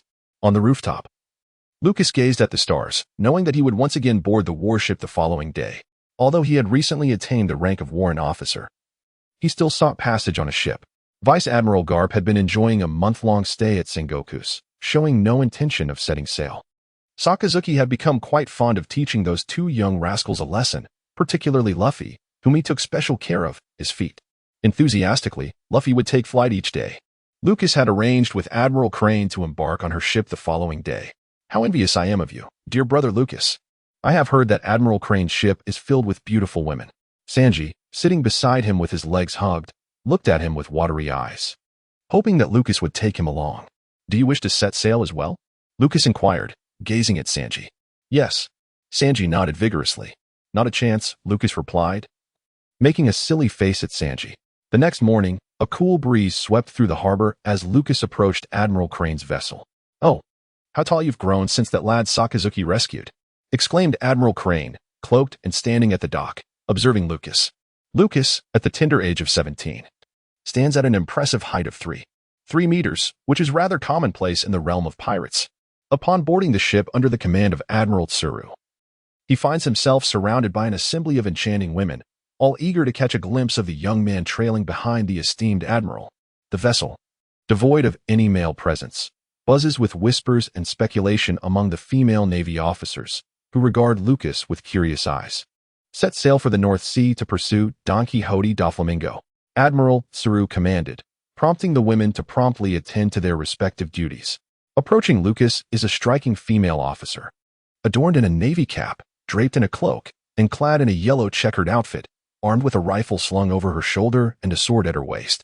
Oh, I remember now. You are the one who was often seen being kicked away by Admiral Akainu back in Marineford, aren't you? Alexis, the lovely blonde-haired Navy officer, recognized him as she stood before Lucas. Clearing his throat, Lucas swiftly turned away, choosing to ignore her. He too recognized her, Alexis, the captivating officer whose father was once a brigadier general at the Navy headquarters, tragically perished at the hands of the notorious Shiki the Golden Lion during his audacious invasion of Marineford. Lucas felt too shy to look at the other person, for in his childhood, whenever he rested on the street, it was always Alexia who would approach him, tending to his wounds and engaging him in conversation. He frequently deceived Alexia for her snacks. Hey, why are you turning your head? Come aboard our ship. Do you harbor ill intentions? Speak up, Alexia remarked, playfully grasping Lucas's arm. Ahem. General Crane coughed lightly from the side, reminding them that they were no longer children and should exercise discretion. The North Sea. A warship glided slowly across the waters. Lucas sat atop the lookout tower. Since his arrival, the female marine responsible for the lookout on the Crane ship had found her duties considerably eased, as Lucas now took over the night watch. Drawing upon his ability to enhance his energy, Lucas managed to persevere. From the moment he returned to Marineford until now, he had developed his fruit to a 22-fold augmentation, both positive and negative, each at a remarkable 22 times. With a hearty laugh, Lucas removed his energy enhancement, gazing at the rising sun before succumbing to slumber. Noon. The dining hall aboard the warship. Lucas embraced a large bowl of food, voraciously shoveling rice into his mouth. Eat slowly. No one is competing with you. Alexia placed a fish onto Lucas's bowl. Fish is indeed the most delectable. Lucas bit into the grilled fish and swallowed, leaving only the tail behind. Admiral Crane watched Lucas's eating with a smile, noting how youthful appetites can be. According to intelligence, Doflamingo and his crew were currently resupplying on an island, and we would arrive there this afternoon, so it was prudent to eat well and prepare for battle. Admiral Crane added another fish to Lucas's bowl. Eat more, eat more. The other female sailors, emulating Lucas, began to place fish into his bowl, for he was the only man aboard their ship, and a single one at that, a true gem of a character. Lucas devoured his meal voraciously, finishing an entire bowl in no time. Somewhere on an island, at the harbor outside a quaint town, Doflamingo beckoned to Corazon, urging him to board the ship swiftly. Corazon, hurry aboard. The Navy is on to us again. It's that Crane from headquarters. As Doflamingo's pirate vessel set sail from the island, a warship pursued relentlessly from behind, its cannonballs incessantly bombarding Doflamingo's ship. Corazon, where are you? Doflamingo inquired anxiously, glancing at his family, searching for his brother. Young master, I found this on Corazon's hammock. Say, or Pink presented a piece of paper to Doflamingo. What? Doflamingo exclaimed, scrutinizing Corazon's handwriting, bewildered by the boy's antics. Boom, boom, boom. Cannonballs were fired, targeting Doflamingo's ship, with 2 projectiles noticeably enhanced. Amplification, volume, 22 times. Amplification, rate of fire, 22 times. Lucas stood behind the cannon, striking the 2 massive artillery pieces beside him. The cannonballs, propelled into the air, gradually expanded while accelerating swiftly. They plummeted into the sea not far from Doflamingo's ship, causing the pirate vessel to sway violently. Momo fruit. No, that scoundrel warlord is still imprisoned beneath the sea, exclaimed Toripole, who stood near Doflamingo. Boom. 2 colossal cannonballs hurtled accurately towards Doflamingo's ship. Diamante, adorned with a fringed hat, sporting 2 facial scars, and draped in a crimson cloak, leaped into action, drawing a sword. With a flourish, Diamante raised his blade, unleashing a powerful wave of sword energy that effortlessly cleaved the cannonballs in twain, as if slicing through tofu.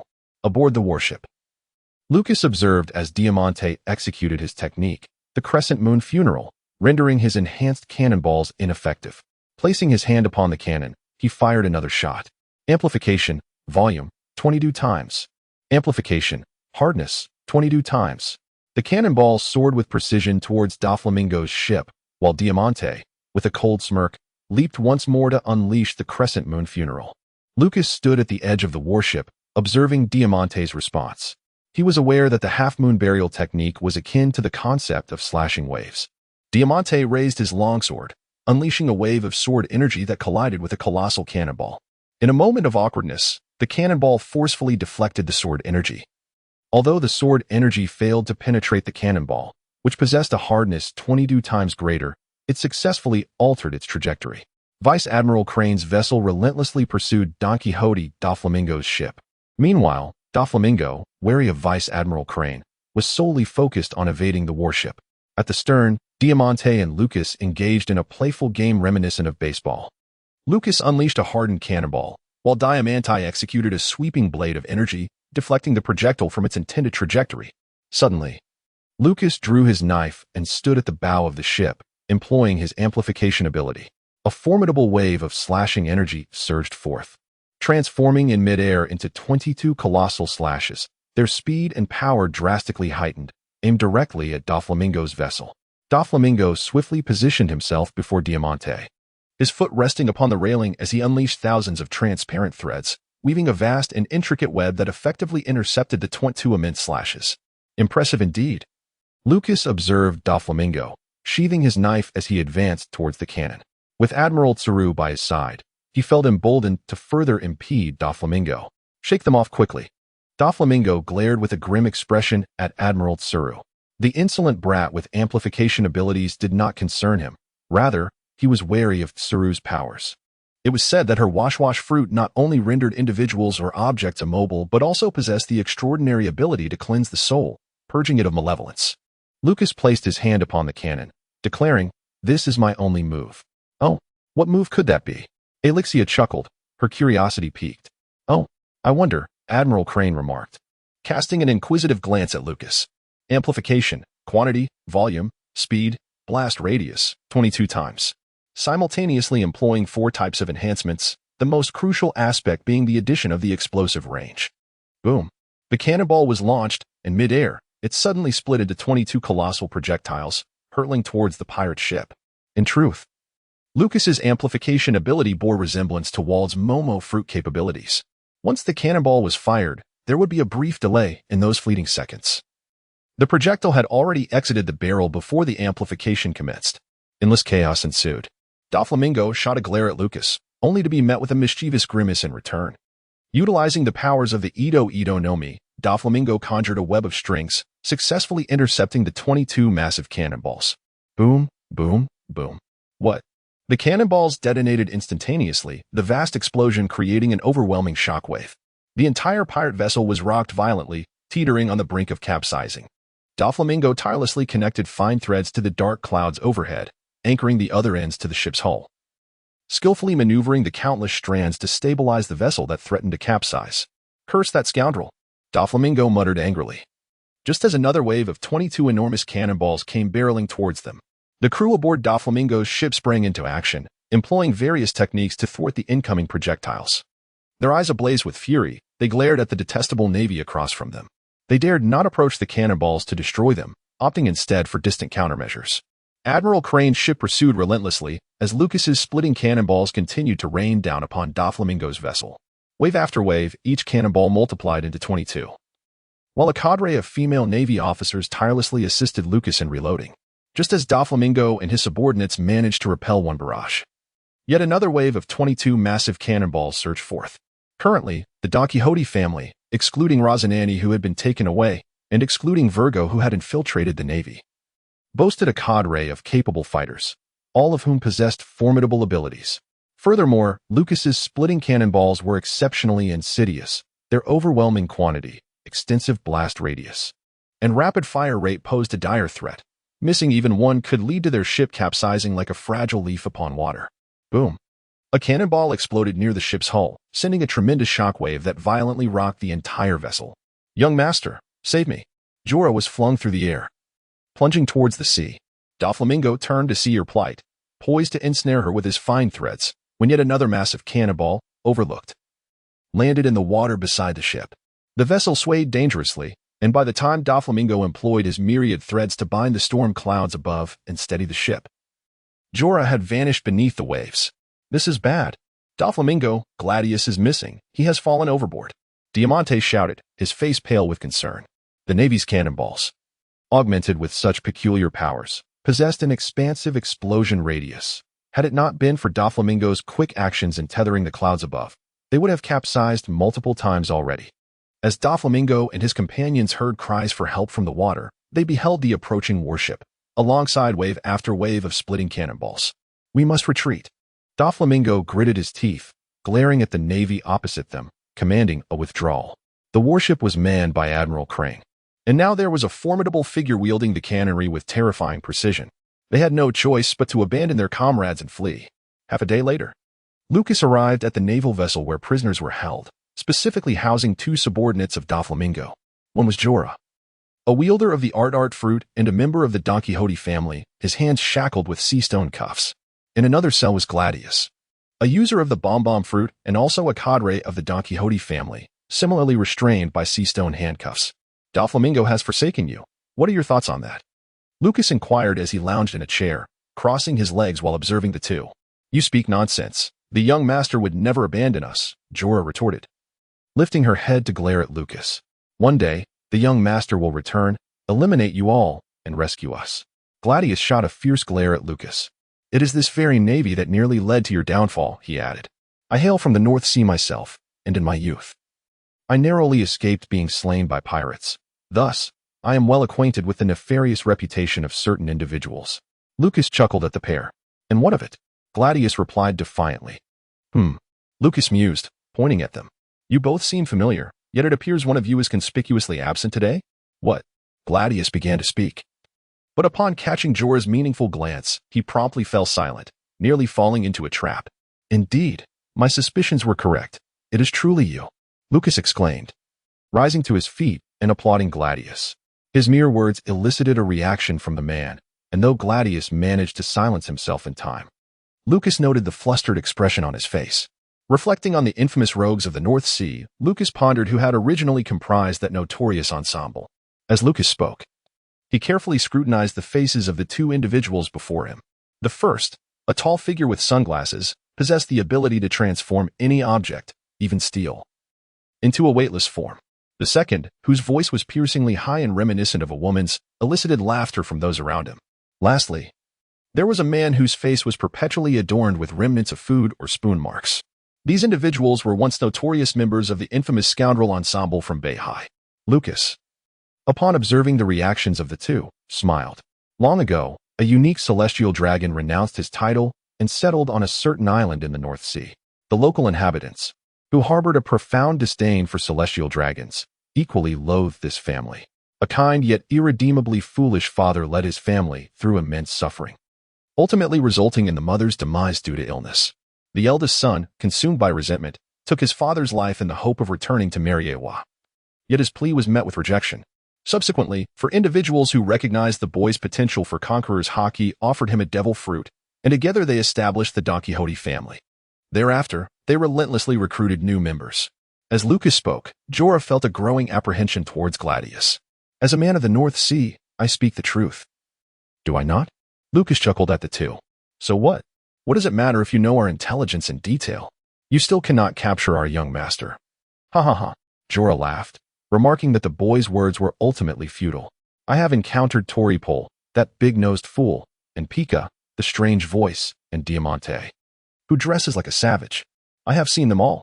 The original 4 commanders, Virgo, the one with flesh sticking to his face, he must be dead by now, right?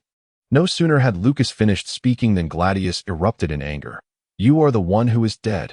Virgo could take on all of you alone, you scoundrel. Gladius halted, noticing Jorah's pale countenance beside him. Sweat beaded on his forehead as he looked up at the naval officer. It dawned on him that this rascal had been fishing for information all along. Clap, clap, clap. Outside, Vice Admiral Crane entered, applauding while observing the panicked expression on Gladius's face. It turned out that the 4th of the original 4 commanders was named Virgo. Vice Admiral Crane produced a din mushi from behind him, and on the other end sat Sengoku at the Marine headquarters in Marineford. Where has Virgo gone? Crane inquired, glancing at the two. What are you saying? We don't understand. Jorah turned away. We will not divulge anything to you. Gladius glared at Lucas and Vice Admiral Crane. It is now in your hands, Vice Admiral Crane. Lucas shrugged and stepped outside. A few minutes later, Jorah was cleansed by Vice Admiral Crane's abilities. As if he were freshly laundered clothes hung on a line. Gladius felt a surge of clarity, gazing at Crane with starry eyes. Can you tell me where Virgo has gone?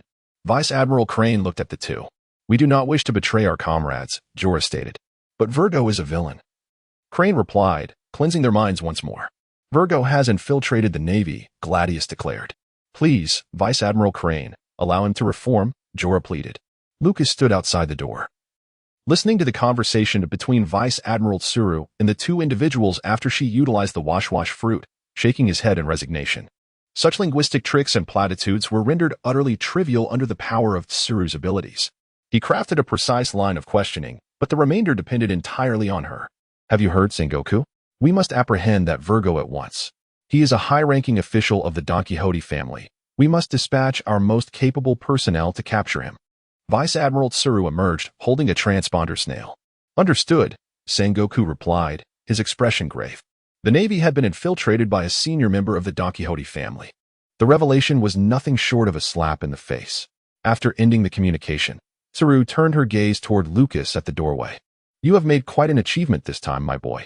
You nearly brought down the Don Quixote family, captured 2 of their officials, and extracted information on Virgo, the pirate infiltrating our ranks. Tsuru regarded Lucas with growing admiration. She found herself increasingly fond of the young man. He was clever in his dealings and adept at interrogating pirates. The skills developed through his fruit abilities allowed him to be both an exceptional swordsman and a formidable gunner, though his accuracy left much to be desired. Even with a 50% hit rate, the Don Quixote family would not have eluded capture. However, Lucas had only managed to amplify his abilities to 22 times. Should he achieve even greater heights, his diverse enhancements would render him a warrior destined for battle. It's nothing really, it was mainly because of Vice Admiral Tsuru's support. Otherwise, I would have long since been eliminated by the Don Quixote family, Lucas humbly stated. In truth, without Tsuru, Lucas would have been swiftly dispatched by the enraged Don Quixote family. The primary reason Doflamingo fled was fear of Tsuru. Come now, upon our return, you shall be promoted once again. I truly wish to keep you aboard my ship, Tsuru said as she walked onto the deck. I would also love to remain on this vessel, Lucas replied with a grin. With a ship full of remarkable and spirited female Navy officers, who wouldn't he want to stay? Unfortunately, we are all women aboard this ship. You cannot linger here indefinitely, or you'll have to sleep in the crow's nest. Alexia teased, patting Lucas on the shoulder. How could you, my childhood friend, bear to have me sleep in the crow's nest? Lucas exclaimed, glaring at her playfully. My bed isn't large enough. Alexia made a silly face at Lucas before running away. Lucas's face flushed crimson in an instant. Who were these people? Alas! Admiral Crane covered her ears, unwilling to heed their sordid words. Could it be that she was aging? The warship glided smoothly through the waters, and Lucas commenced his training aboard the vessel. Life on Admiral Crane's ship was, in truth, rather monotonous. Though there were many striking female sailors, Admiral Crane was nearby, and while she might occasionally exchange light-hearted banter with them, it was hardly feasible to treat this as a leisurely escapade filled with flirtation. The boundless sea, with its winds tousling his hair, left Lucas to focus solely on his exercises and the development of his abilities. 333, 334, 335. Aliquisha sat nearby, meticulously counting Lucas's push-ups. Finally, Lucas paused, rose to his feet, and glared at Aliquisha.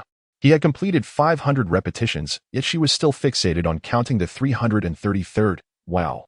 Are you really stopping after 500? Aliquisha inquired. Silence enveloped Lucas. What a remarkable individual, counting 333 aloud while internally keeping track of 500. A true genius of multitasking. In the Grand Line, within the office of Sengoku and Marine Headquarters, he ended the call with Colonel Rosinante with a heavy sigh and grabbed a nearby rice cracker to chew. He had dispatched Colonel Rosinante to infiltrate the ranks of Don Quixote Doflamingo for 3 primary objectives. First, to have Rosinante drive away the children that Doflamingo had taken in, thereby diminishing the number of subordinates he could cultivate. Second, Rosinante was to keep Sengoku informed of Doflamingo's real-time whereabouts, enabling Admiral Crane to pursue him effectively. Most crucially, he needed Rosinante to thwart Doflamingo's impending plans for Dressrosa. Unfortunately, despite Rosinante's efforts to intimidate the 3 children, they remained steadfastly loyal to Doflamingo. To make matters worse, Rosinante had left Doflamingo's side to attend to one of the children's medical needs. Fortunately, however, Lucas from the Sakazuki household brought him some good news. Lucas apprehended one of Doflamingo's subordinates and managed to extract information about a high-ranking official, Vice Admiral Tsuru, who subsequently revealed details regarding the spies. Without knocking, both Karp and Sakazuki entered the office in succession. What brings you here?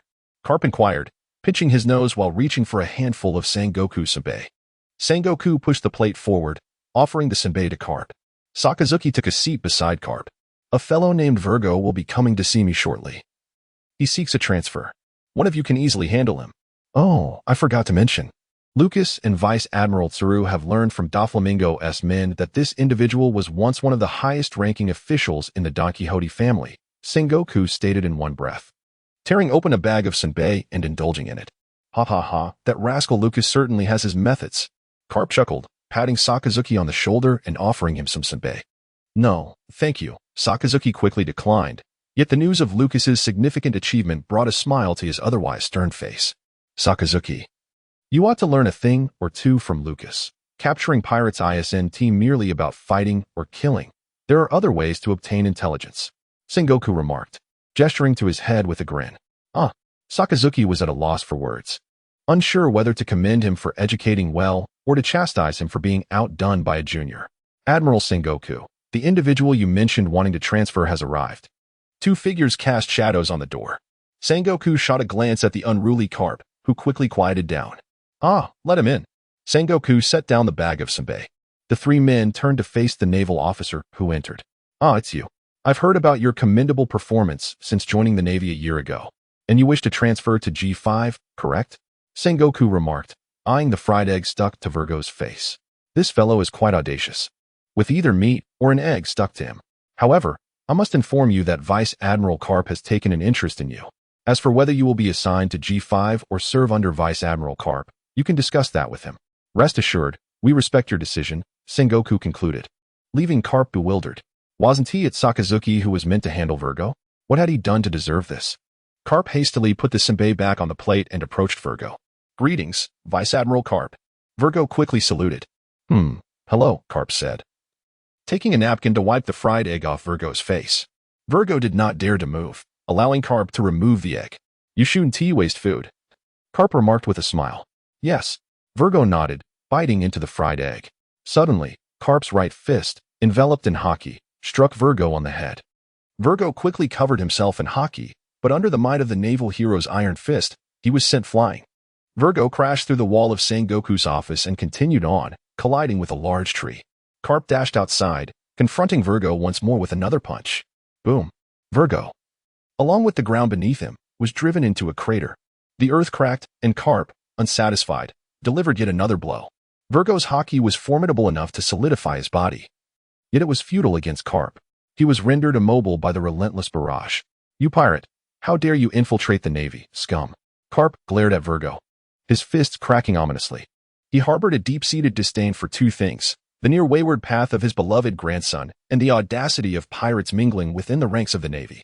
Meanwhile, in the North Sea, at a harbor on an island, Doflamingo's ship had just docked when military vessels gradually appeared on the distant sea. Damn it, move quickly. Abandon the original course. Doflamingo angrily slammed his hand against the railing. Despite his reluctance to accept the betrayal of Jorah and Gladius, the evidence was undeniable. Those two had been captured by the Navy, who somehow knew their next destination. By the time Vice Admiral Tsuru's fleet reached the harbor, Doflamingo's ship had already slipped away. In the days that followed, Vice Admiral Tsuru's attempts to extract information regarding Doflamingo's next destination from Jorah and Gladius proved futile, as the original route had already been altered. On a distant island, Lucas strolled through the marketplace, a few female sailors following closely behind, engaged in lighthearted conversation. It had been 2 months since their last pursuit, as they searched the North Sea for Doflamingo. Regrettably, their efforts had yielded no further clues regarding his whereabouts. Moreover, there had been no additional information from Admiral Sengoku concerning Doflamingo. Thus, rather than succumbing to fruitless anxiety, it seemed more prudent to venture into the market and unwind. Lucas held a skewer of meat in one hand, taking bites from it alternately. Over the past 2 months, he had diligently engaged in training, honing his abilities to harness the power of fruit. Now, he had successfully amplified his strength to an impressive 26 times. Today marked his first outing for leisure and relaxation. Get lost. A sharp exclamation drew Lucas's attention. A burly man with a thick beard had just kicked a girl to the ground. The man counted a small stack of money in his hand, a malicious grin spreading across his face. Return it to us. That's our food money for the month. A girl with flowing, grass-green waves of hair clutched a small child in her arms and reached out for the money held by a man in a black suit. What money is yours? Once it's in my possession, it belongs to me. The bearded man pushed the grass-haired girl aside with a sneer, chuckling to himself. This paltry sum will suffice for a few drinking sprees. However, I could fetch a far greater price by selling you to human traffickers, ha ha ha. Suddenly, the suited man lunged towards the girl. Whoosh. Lucas stepped in between the two, delivering a swift kick to the man's abdomen. The bearded man's small stack of money scattered across the ground as he was sent crashing against the wall. Meanwhile, the onlookers, fixated on the money strewn about, dared not to retrieve it. Lucas listened to the murmurs of the surrounding crowd, his gaze fixed upon the bearded man he had just sent sprawling. It turned out that this individual was a local thug, aimlessly wandering the town, committing thefts and robberies at every turn. Not long ago, he had even brandished a dagger to threaten others, inadvertently resulting in the death of a street vendor. However, with no naval base in sight and the kingdom's guards absent, the common folk could do little but endure his tyranny. The distance from the emperor's reach rendered this remote island a haven for such brazen miscreants, as naval vessels seldom ventured here, allowing the ruffian to grow increasingly audacious. After thorough inquiries, The female sailors accompanying Lucas returned from various streets to confirm the unsettling truth. Lucas charged forward, delivering a swift kick to the head of the bearded man, who had just regained consciousness. Scoundrel! Thud. The bearded man fell unconscious once more.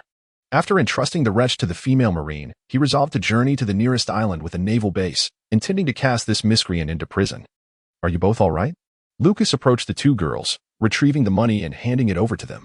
Thank you, exclaimed the girl with long, grass-green waves in her hair as she quickly accepted the cash. Thank you, brother. The little girl nestled in the arms of the grass-green-haired girl, chimed in gratefully. It's nothing. Lucas waved his hand dismissively, but as he prepared to depart, a thought struck him, and he turned back to the duo. Is there anything else? The grass-green-haired girl inquired. You mentioned that this money is for the two of you's food for a month? Lucas pointed at the small stack of bills clutched in the girl's hand. To him, it seemed an insignificant sum, barely enough for a single meal. How frugally must these girls live to sustain themselves for an entire month? Yes, we go hungry. Every meal is a struggle. The little girl pouted, her eyes brimming with tears. Have you encountered difficulties? Lucas asked softly. We have no home, no jobs. We wander and beg. The little girl spoke through her pout, and then broke down in tears. Don't cry, sugar, please, don't cry. The grass-green-haired girl comforted her companion, fighting back her own tears as she spoke. Lucas recognized the two girls. The first, a slightly older girl, was Monet. The other, a younger girl who had been crying pitifully. Lucas estimated to be around 10 years old. Don't cry, don't cry. I know how to ensure you both have enough to eat from now on. Would you like to hear?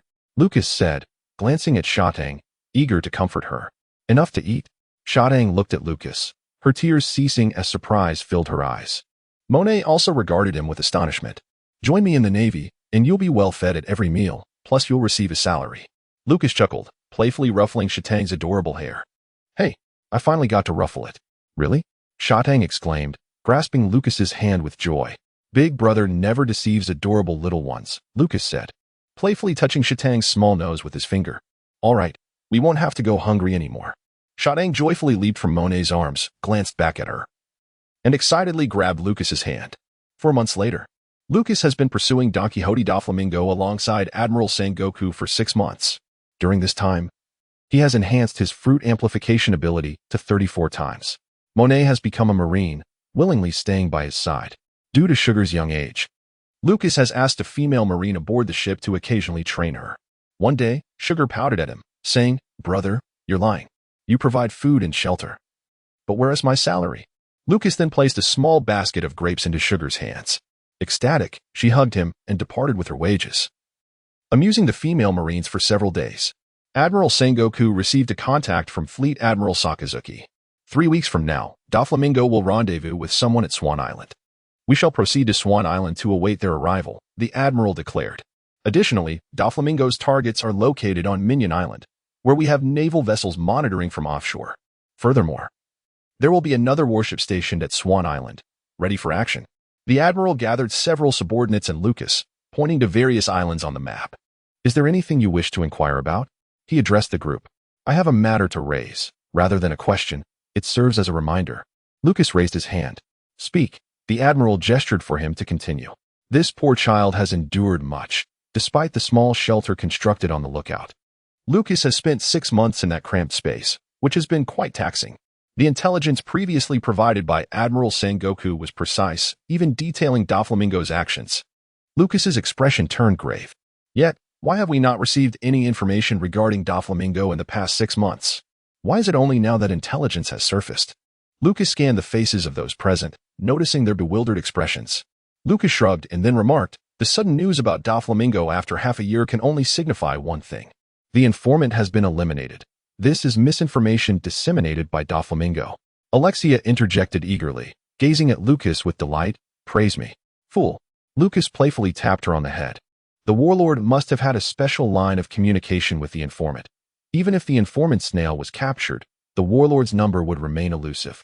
Thus, the informant is unharmed, yet he may have encountered complications, such as a loss of trust or being reassigned elsewhere. Doflamingo's sudden declaration to rendezvous at Swan Island indicates that he has already uncovered the traitor, utilizing the traitor's voice to relay information and test our reactions. He is exceedingly wary of Admiral Crane. Therefore, Our arrival at Swan Island coincides with his presence at Minion Island. Lucas gazed earnestly at Admiral Tsuru, hoping for a change in strategy. Your reasoning is indeed quite sound, but what if your deductions prove erroneous? Admiral Tsuru scrutinized him intently. Even if we err, it is of little consequence. Don Quixote Doflamingo's objective lies on Minion Island, and we shall simply await his arrival, Lucas replied with a smile. Are you foolish? If we wait for him on Minion Island, will he dare to come? Alexia shot back, glaring at Lucas. If your intellect is insufficient, refrain from speaking. Lucas glanced at her before turning his attention back to Admiral Tsuru. It is quite simple. If we switch vessels with a naval surveillance ship, we can travel to Minion Island aboard it, while they proceed to Sea Swallow Island. The key personnel on both sides need not reveal themselves. Lucas concluded. Doflamingo is terrified of Admiral Tsuru to his core. Upon seeing the distinctive ship, he will undoubtedly associate it with her presence at Sea Swallow Island. Change the plan. Admiral Tsuru nodded and promptly dismissed them to contact Sengoku. The sky was overcast, with snowflakes gently descending. A surveillance warship anchored in a concealed corner of Minion Island. On the deck, Marine soldiers patrolled, and the lookout was similarly manned. The vessel was crewed entirely by male Marines. Inside the ship, in the conference room, Admiral Tsuru and Lucas sat quietly, awaiting news. To the southwest of Minion Island lay Sea Swallow Island, where two warships lay hidden amidst the islands, on high alert. One ship unfurled its sail, revealing half of the character for Crane. Female Marines patrolled the deck. In the distance, a pirate ship turned around, heading towards Minion Island. While the female Marines continued their patrol, on board Doflamingo's pirate ship, he scoffed. That old hag still seeks to capture me. He observed the warship from afar, chuckling to himself. My dear brother. Doflamingo inhaled deeply. At present, the only individuals he could trust were those behind him. Set course for Minion Island. Understood. Lucas placed the microphone back into the shell of the transponder snail. Doflamingo has turned the ship around. He will arrive shortly, Lucas remarked, smiling at Admiral Tsuru. Before finalizing the vessel exchange, Admiral Tsuru added a stipulation to Lucas's oversight. We may change ships, but only my ship can be exchanged for myself and Lucas. The surveillance vessel shall be swapped for that officer to board my ship. Both parties should remain in the conference room, hidden from view, and no Marine shall be exchanged. Then I shall proceed to the opposite side of the island. Admiral Tsuru, await my contact. 10 minutes after Doflamingo and his crew land, we will commence the bombardment of the Numancia Flamingo. Exiting the conference room, Lucas changed out of his naval uniform into civilian attire and departed the surveillance warship. Stepping lightly, he made his way onto Minion Island. The island was blanketed in white, and Lucas trod through the snow, running towards the opposite side. Time was of the essence. He needed to reach the other side swiftly. Fearing Doflamingo might spot the surveillance ship, only one warship was deployed for monitoring, concealed in a corner, capable of observing only that side of the island.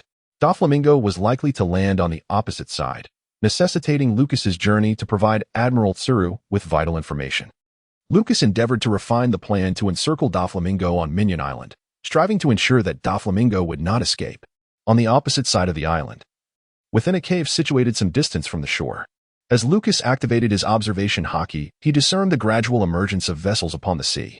Indeed, Doflamingo had made landfall from this direction.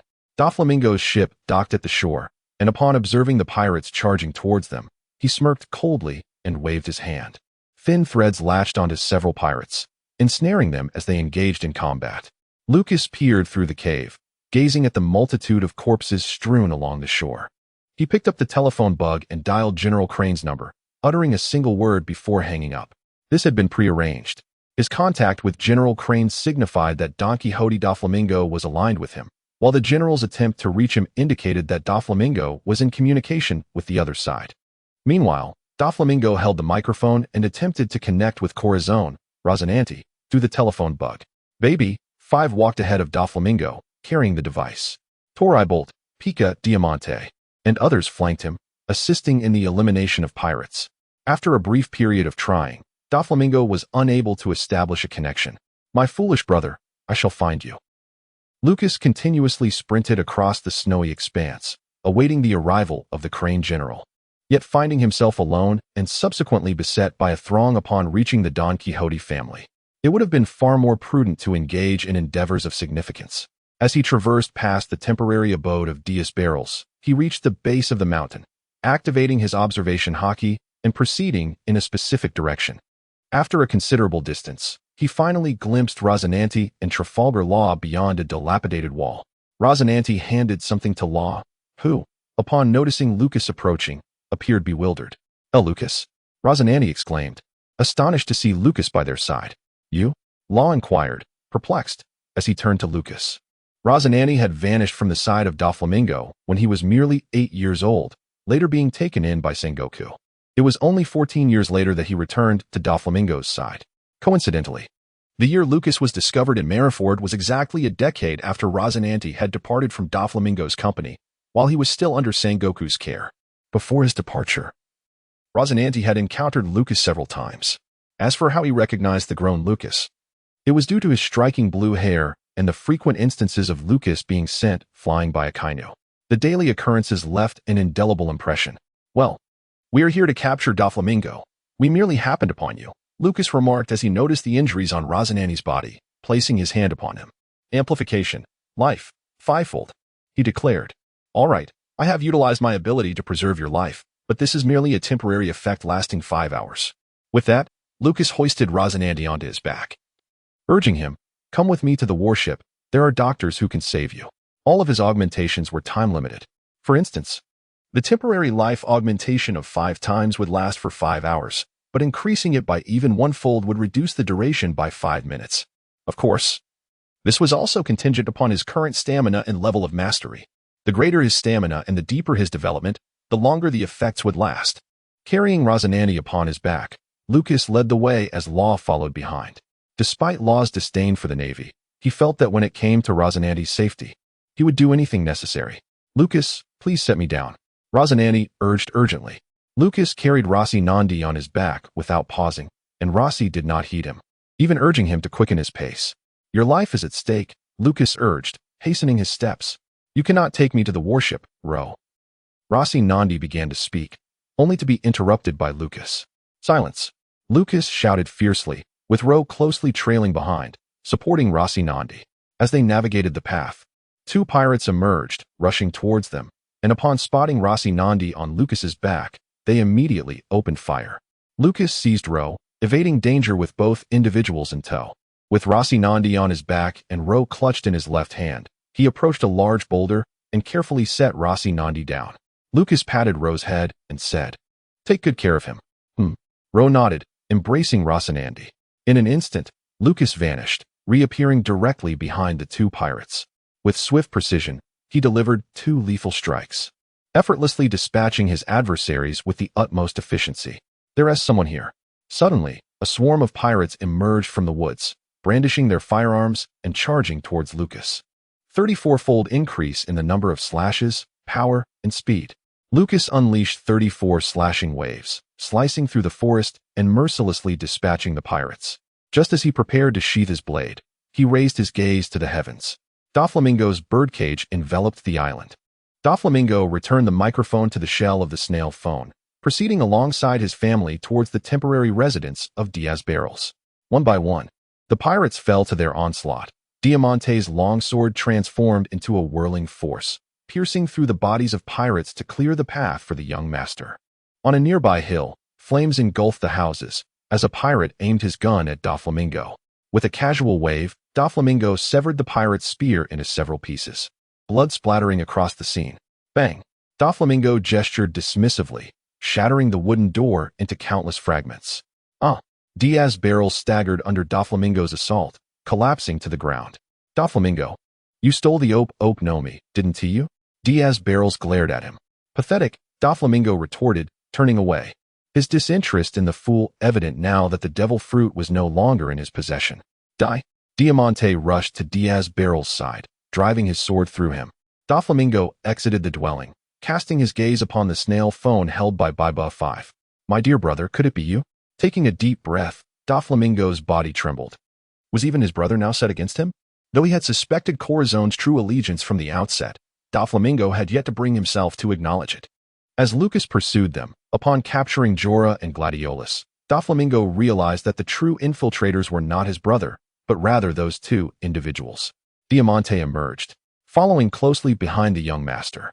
Infuriated, Doflamingo's anger surged as he swung his hand, sending numerous fine threads slicing through the building. Boom. The structure collapsed. Search for them. Doflamingo commanded, his palm revealing countless threads that ascended skyward, transforming into a birdcage that ensnared the entire island. Search for Corazon and the surgery fruit, he ordered, his expression darkening. Understood, Doflamingo. Torpol, Pika, and Diamante dispersed their men to locate Corazon and the surgery fruit. Boom, boom, boom. The resounding echoes of cannon fire startled Doflamingo, who turned to the docked vessels, witnessing a warship relentlessly bombard his Numancia Flamingo. The Navy had sunk his ship. Damn it. Doflamingo clenched his fist. If he discovered who was responsible, he would ensure that individuals suffered under his parasitic threats. Doflamingo, surrender? A figure emerged from the snow, General Crane charging forward. Upon seeing General Crane, Doflamingo turned and fled. At his age, he still ran with such speed. Doflamingo muttered to himself as he sprinted. He feared General Crane, yet he was left with no choice. He had found neither Corazon nor the surgery fruit, and his ship had been sunk by some scoundrel-esque trickery. He would not be leaving this place anytime soon. Run, find Corazon and the surgery fruit, and then escape. Outside Minion Island, two warships slowly approached from opposite directions, their cannons aimed at the shore. The moment the Don Quixote family appeared, they would open fire.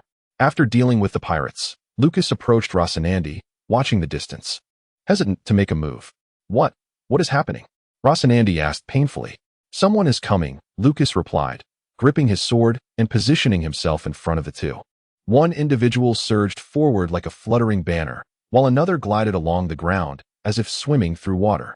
With my amplification, can you still move? Lucas inquired. Barely. Rocinante responded. Hurry. Lucas urged as he dashed out, seeking concealment, determined not to be discovered by the Don Quixote family. Rocinante, Roe, and that detestable navy. Diamante spotted the group and quickly retrieved a din mushy. I'll hold him off. Quickly contact the young master. Say or peak charge forward. Dream on.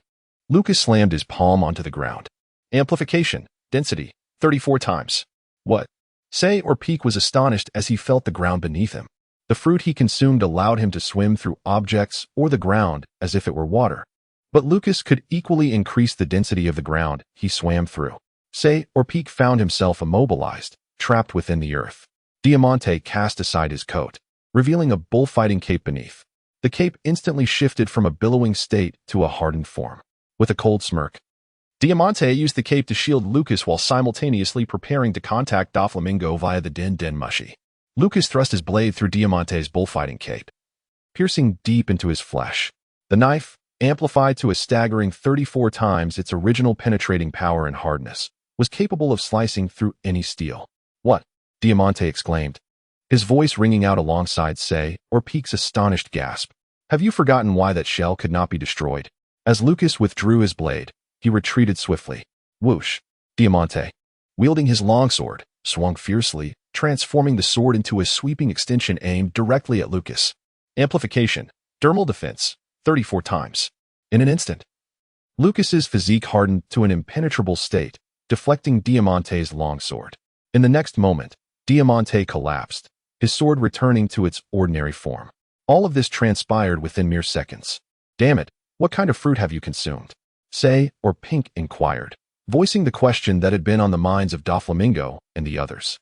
Lucas flicked the blood from the blade and approached his opponent. It is your turn, Say or. Lucas did not respond to his inquiry. Although he admired Say or as a true man in his previous life while watching the animation, a pirate is still a pirate. Especially one among the ranks of Doflamingo's subordinates, whose hands are inevitably stained with the blood of the innocent. With a soft thud, Lucas thrust his blade through Señor's body. Casting his gaze towards the mountain, another officer was seen hastening towards them. Lucas gazed at the approaching figures, gripping his knife tightly. His fear did not stem from a select few individuals, but rather from the prospect of the entire Quixote family converging to strike him down. If it were merely a handful of people, he would have dared to fight back. A glance over his shoulder revealed that Rocinante and Luo had long since hidden away. Lucas finally felt reassured and charged forward. Damn it, perish! Pika, clad in armor and donning a helmet adorned with a cross visor, emitted a piercing scream. Ha ha ha. What a bizarre sound. Lucas couldn't help but chuckle. What? Pika glared furiously at the familiar naval officer before him, who not only had slain his comrades but also mocked his voice. Without uttering a word, Lucas unleashed two sweeping slashes towards Pika. These strikes splintered into 68 colossal waves of energy midair. Pika enveloped himself in Haki to ward off the oncoming assault. What a freak, Lucas remarked in disdain.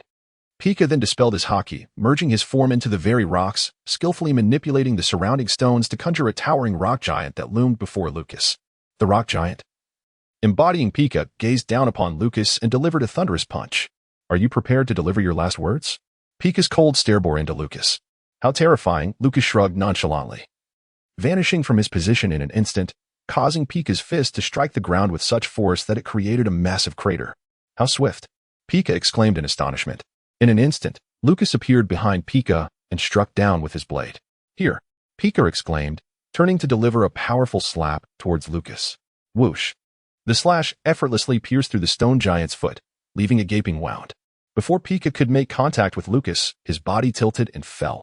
In an instant, Lucas executed a swift maneuver, arriving at the location where the head of the colossal rock giant, Pika, had descended and struck with a single, decisive blow. The immense slashing wave cleaved through the air, aimed at the giant's head. However, alas, Pika's true form was not present. As Pika resumed his towering shape, he mocked Lucas, exclaiming, "Ha ha ha, you are merely exhausting your strength in vain. Perhaps you should contemplate your final words." Lucas, undeterred, swiftly repositioned himself behind Pika, gracefully treading upon the moonlit path while activating a surge of speed.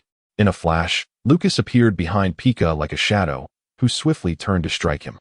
He unleashed 2 successive waves of slashing energy towards Pika, then instantly shifted to another direction, delivering another pair of slashes. Just as Pika attempted to follow, Lucas vanished once more, launching another 2 waves of slashes. The 6 waves of energy split in midair, transforming into 204 colossal slashing waves that surged towards the rocky giant, Pika. The ground shook violently as the rocky giant was shattered into countless fragments. With a thud, Pika descended, hastily enveloping himself in Armament Haki, crashing to the ground to block Lucas's incoming slashes. Are you prepared for your last words? A bizarre voice echoed as Lucas approached, brandishing his blade.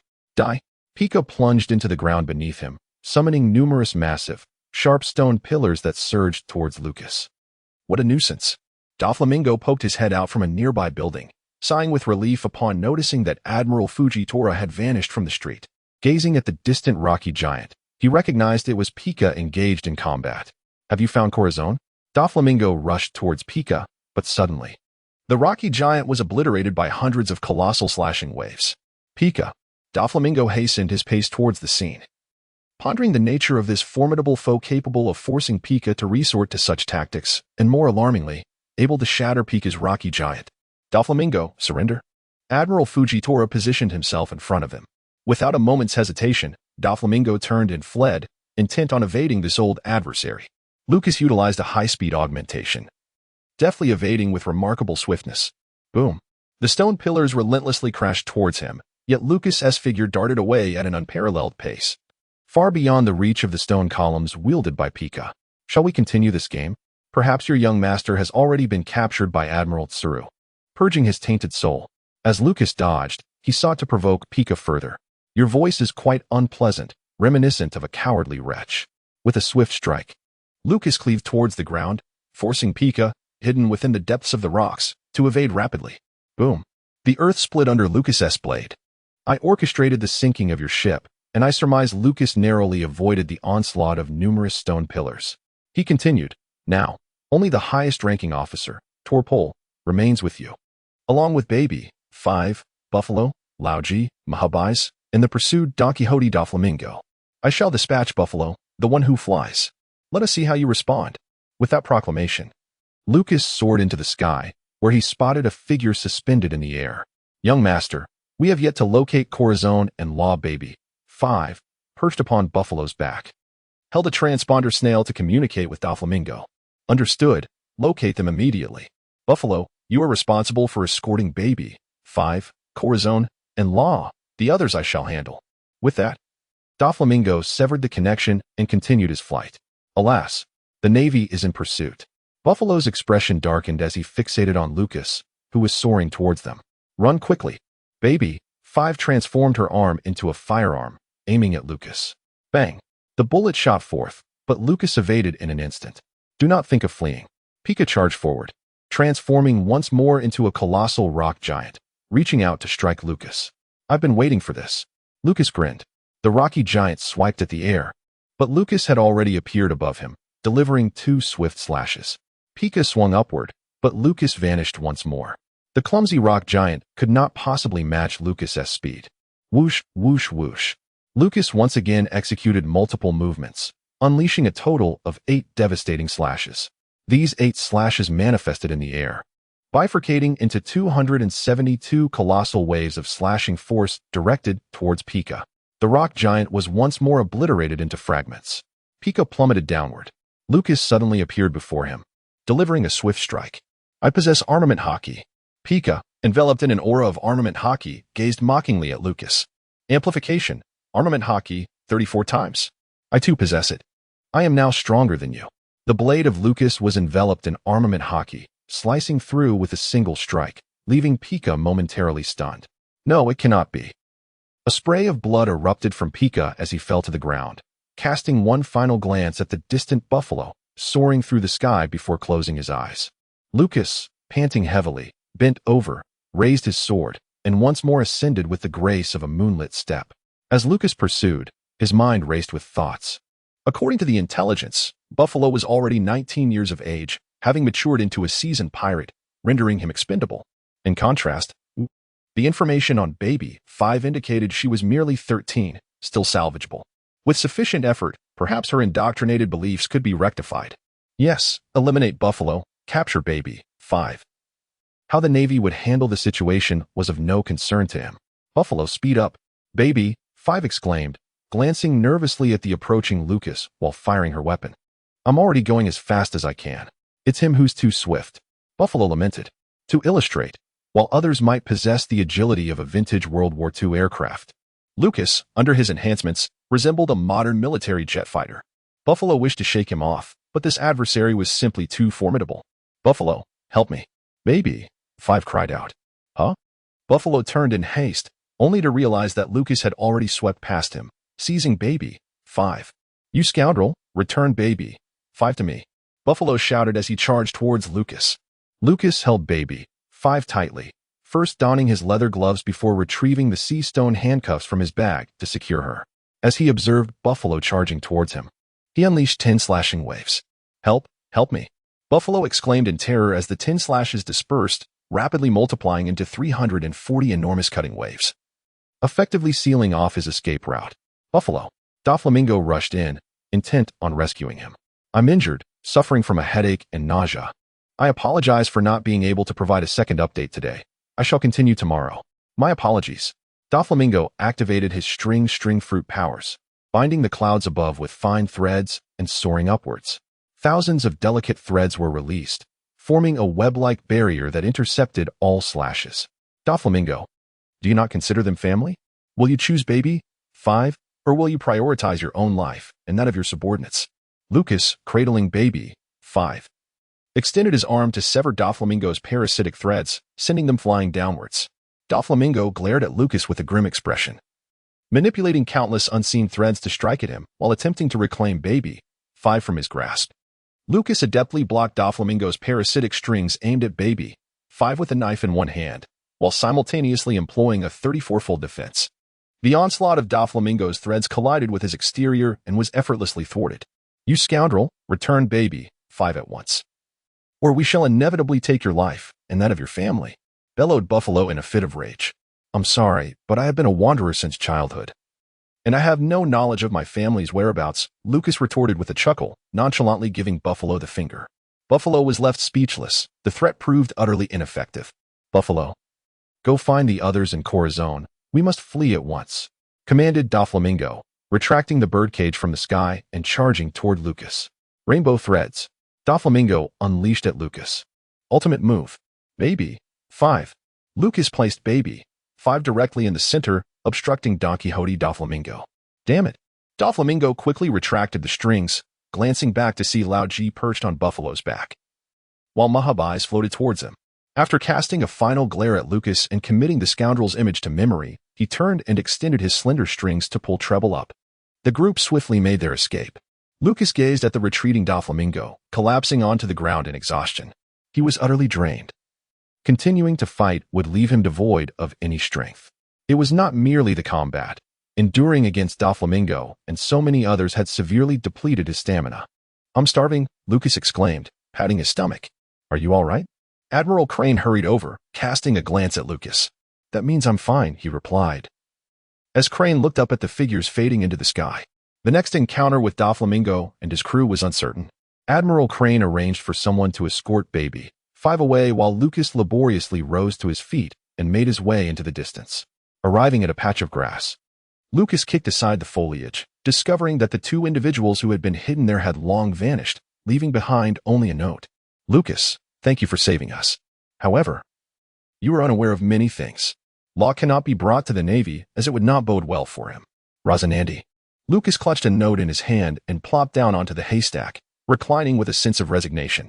He was acutely aware of what Rosanandi was troubled by. Rosanandi had consumed the surgery fruit. It was said that those who ingested this fruit, upon reaching their ultimate potential, could perform a life-extending procedure for others, granting them immortality, while the wielder of such power would ultimately perish. Lucas touched his waist and extracted a flask of wine, only to discover that it had long since leaked. Alas! Previously, he had merely speculated about the nature of the surgical fruit, but now, given Rosanandi's evident concern, the likelihood of its authenticity had increased significantly. For both Don Quixote Doflamingo and Rosanandi hailed from celestial dragon lineage, privy to secrets unknown to the common populace. It was time to return. At that moment, the timely arrival of Monet brought forth a jug of hot wine, which she placed in Lucas's hands. Rising, Lucas drank heartily, following Monet towards the warship. This encirclement had ultimately been declared a failure. However, the outcome was not without merit. Lucas had dispatched Diamante, a high-ranking official of the Don Quixote family, as well as Pica, while also capturing Baby 5 alive.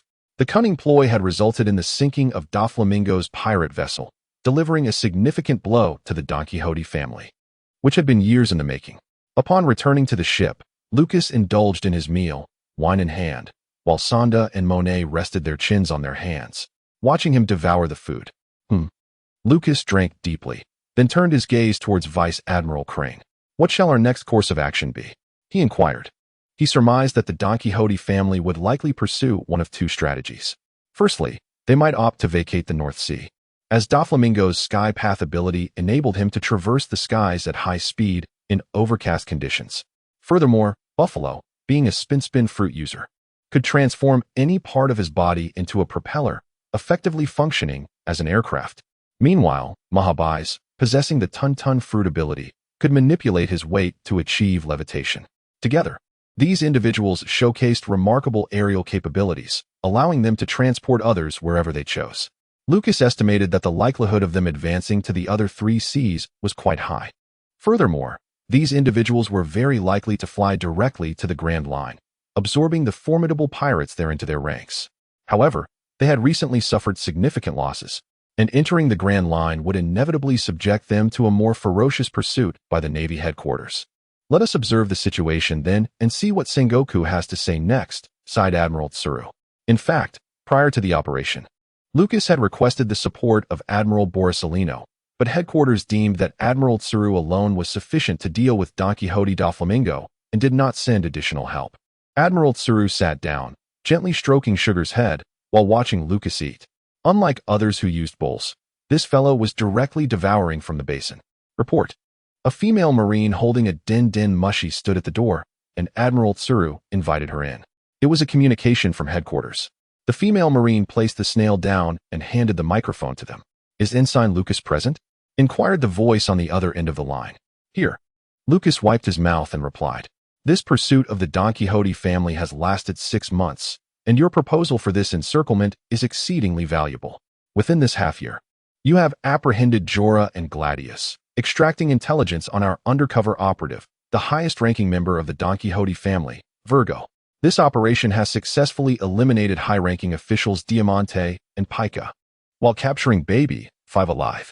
Although Doflamingo and others managed to escape, you have achieved commendable feats. After discussions at headquarters, you are being promoted directly from ensign to lieutenant colonel. An commendation ceremony will be held in your honor.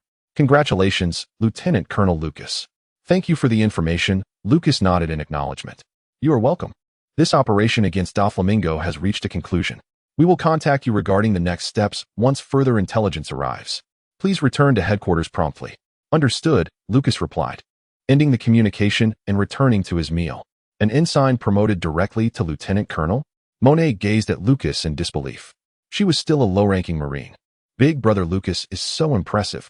Sugar looked at him with admiration. In the North Sea, on the surface of the water, Admiral Tsuru's warship sailed slowly, preparing to return to Marineford. Recently, there had been no intelligence regarding the Don Quixote family from Sengoku. Additionally, on the island where their warship docked, news of the Don Quixote family's activities had also vanished from the marketplace. No one had seen them, as if they had evaporated from existence. Lucas was not at all surprised. His family had suffered a devastating blow, and he certainly would not be present in the public eye. On the deck, he performed push-ups, with Monet seated upon his back, cradling Sugar in her arms. This constituted his burden. After the previous battle, Lucas had come to profoundly appreciate the significance of physical endurance, thus multiplying the intensity of his training several-fold. In a distant corner, Baby 5 sat atop a wooden barrel, observing Lucas as he exercised. After her capture by them, the female Marines had not anticipated the outcome. They had assumed that persuading the girl to abandon her pirate ideology would prove exceedingly challenging. However, when the female Marines expressed their intention to guide her thoughts, Baby 5 inquired if her cooperation was truly necessary. The female Marine nodded in affirmation, and Baby 5 joyfully embraced the prospect of ideological reformation. Lucas couldn't help but harbor some doubts. In the future, after this fellow became a member of the Navy, would he betray them due to the demands of certain pirates? Thus, he directly stated, "I demand that you serve solely as my subordinate from now on." Then, well, Baby 5 was so elated that she leaped into the air. It was utterly absurd. This was hardly befitting of a beaver. Lucas has always believed that Oda's portrayal in his manga tends to be excessively idealistic. For instance, the notion that Sanji, regardless of friend or foe, refrains from striking women appears overly utopian. However, this is a world steeped in reality, and no amount of fanciful thinking can alter that truth. Therefore, during his conversations with Sanji, Lucas emphasizes that, first and foremost, he is a Navy officer dedicated to safeguarding the innocent, a principle of paramount importance.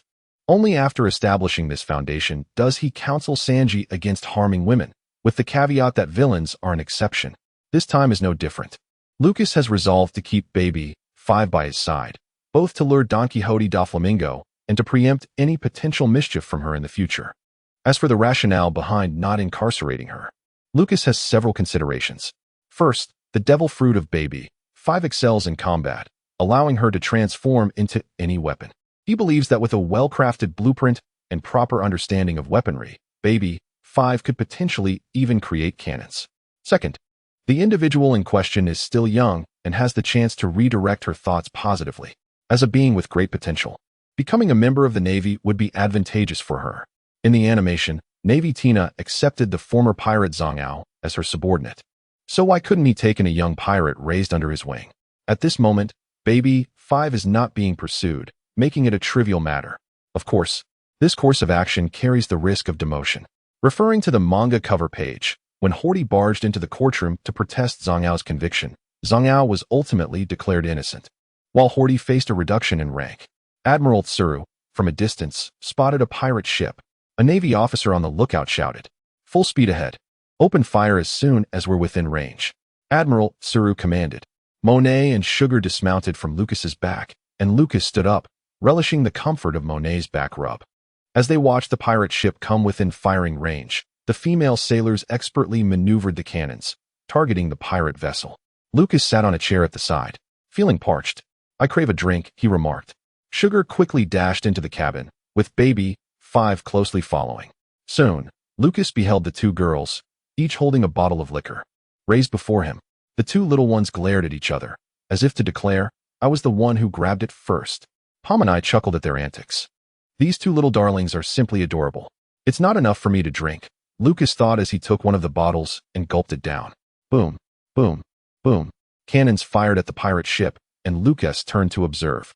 The cannonballs traced an arc, accurately striking the vessel. The accuracy of this female gunner far surpassed his own. On the pirate ship, a purple-haired captain leapt up, brandishing a large sword made of ice and snow, effortlessly slicing through the cannonball. Boom! Another cannonball was launched, and the purple-haired pirate once more leaped, deflecting the projectile with a swift strike. A power user. Lucas finished the second bottle of liquor and rose to his feet. Whoosh! Lucas swiftly approached the gunner, his hand brushing against the cannon. Fire! He commanded. He imbued the cannonball with a hardened amplification. The female gunner nodded and unleashed the shot. Boom! The cannonball hurtled towards the pirate ship. The violet-haired pirate sneered and leapt once more, wielding an ice blade as sharp as a true sword. With a swift stroke, he struck the cannonball. Boom! The violet-haired pirate was sent flying, bewilderment etched on his face as he plunged into the sea. Captain! The pirates hurriedly leaped into the water to rescue their leader. Whoosh! On the warship, Lucas's figure had already vanished from sight. Lucas staggered towards the pirate ship, his steps resembling those of a moonwalker. Monet watched him with concern. It was worrisome to see him approach in such a state after consuming so much alcohol. Lucas clutched a bottle of wine, pouring it down his throat as he charged towards the pirate ship. With a resounding thud, the pirate captain was hoisted aboard by his crew. As a wielder of extraordinary abilities, he nearly believed he was facing his demise the moment he plunged into the depths. Lucas landed on the deck of the pirate ship, gazing at the pirate captain. Die! The captain conjured a blade of ice and snow, striking towards him. Lucas, with a hiccup, evaded the blade, his feet enveloped in haki, delivering a surprise kick to the purple-haired pirate's most sensitive area. Ah! The pirate cried out in agony, rolling on the ground in torment, tears streaming down his face as he uttered profanities. He could hardly believe that this naval officer resorted to such rogue tactics. How disgraceful for a Navy man. Lucas then kicked the pirate in the face, seizing the opportunity to snatch the pirate's gourd of liquor. He uncorked it, inhaling the delightful aroma. Glug, glug. Lucas surged forward, and the surrounding pirates hastily supported their captain. Everyone stand back, shouted the purple-haired pirate, prompting his crew to retreat to a safe distance. Eternal Snow Peak. The purple-haired pirate unleashed his powers, summoning a multitude of ice and snow that enveloped and immobilized Lucas. Ha ha ha, die, fool. He laughed triumphantly. If one doesn't need their eyes, they might as well donate them. However, Lucas stood behind him, drawing his sword, cloaked in the color of Armament Haki, and thrust it into the pirate's back with precision. What? The purple-haired pirate gasped in shock as the blade protruded from his chest. When did this guy manage to get behind me? Lucas delivered a powerful kick to the opponent's back, sending them sprawling away, before striding into the ship's cabin. The remaining pirates huddled on the deck, paralyzed with fear. This formidable naval officer had, in an instant, appeared behind the captain, who lay lifeless. They now dared not confront this fearsome individual. Lucas emerged, cradling a large basket brimming with an assortment of fruits, and arranged them beside the pirate captain. He then advanced towards the pirates with a blade in hand. Lucas had vanquished all the pirates before turning to glance behind him. Beside the violet-haired pirate lay a circle of fruits, among which one had undergone a transformation, becoming a pristine white fruit adorned with swirling patterns resembling delicate snowflakes. He proceeded to collect the devil fruit. Lucas had previously speculated that since devil fruits reappear somewhere in the world after the death of their users, it could be inferred that the fruits merely serve as vessels, while the true essence lies in a certain existence within the devil fruits, which could be referred to as the demon soul or perhaps the demon factor. It is said that there exists a compendium of devil fruits, suggesting that these fruits selectively reincarnate in specific forms. With this in mind, he pondered whether he could eliminate a user and surround the area with an assortment of fruits, patiently awaiting the emergence of a devil fruit. Upon conducting an experiment, Lucas discovered that this method indeed bore fruit, albeit with a low probability of success. He had merely stumbled upon a stroke of luck. The foolproof method to acquiring a devil fruit, however, required the assistance of law.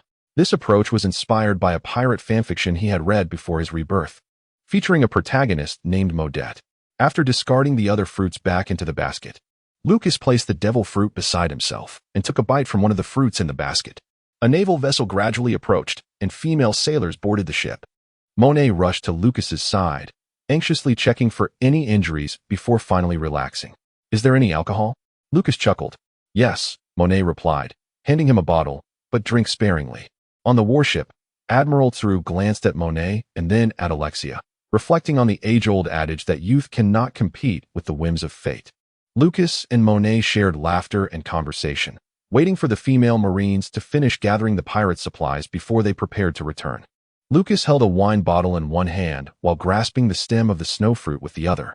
After finishing his drink, he wrapped an arm around Monet and gracefully returned to the warship, stepping lightly as if upon the moon. "Is this a devil fruit?" Vice Admiral Tsuru inquired, gazing at him. "Indeed," Lucas nodded affirmatively. "What do you intend to do with it?" Tsuru asked. "Naturally, I shall have my subordinates consume it." Lucas replied without a moment's hesitation. "It would be absurd to surrender it. Honor holds little value compared to bolstering the strength of my comrades." "Well, that sounds quite reasonable," Tsuru acknowledged with a nod. Lucas procured a wooden chest, placing the fruits within and securing it with a lock. He resolved to bestow the snow fruit upon Monet, who, in the original narrative, had not utilized it effectively, reflecting Oda's lack of faith in her potential. With proper development, however, it could prove immensely powerful. Nevertheless, he was not yet prepared to entrust it to her. First, he wished for her to undergo rigorous training, instilling in her the significance of physical prowess before eventually handing it over. After all, in his view, Haki held great importance as well. Only when one's physical condition was sufficiently developed could one harness the power of Busashoka Haki. Seated in a chair, Lucas observed Monet as she engaged in her training. In the first half of the Grand Line, at the Marine headquarters at Marineford, a warship rested at the shore.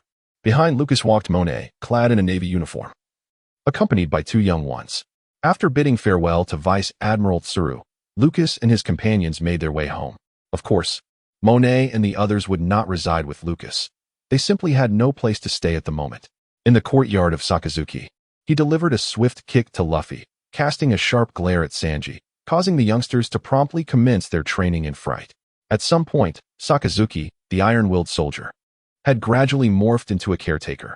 With a creaking sound, the courtyard gate swung open, and Sakazuki's eyes widened in surprise at the sight of a woman and two children. What was the meaning of this? He was utterly bewildered. Had this rascal secretly ventured out to seek a woman while he was unaware? That seemed implausible, as there were plenty of striking female Marines in Marineford. Why would he need to go elsewhere? While bringing home a few children could be understood, returning with a woman felt far-fetched. Clenching his fists, Sakazuki dashed towards Lucas and delivered a punch. "You little rascal, spill the beans. What is going on?" He relentlessly hammered Lucas's head while scrutinizing Monet. To his surprise, he found her quite appealing. "Stop." Monet quickly interposed herself in front of Lucas, glaring at Sakazuki.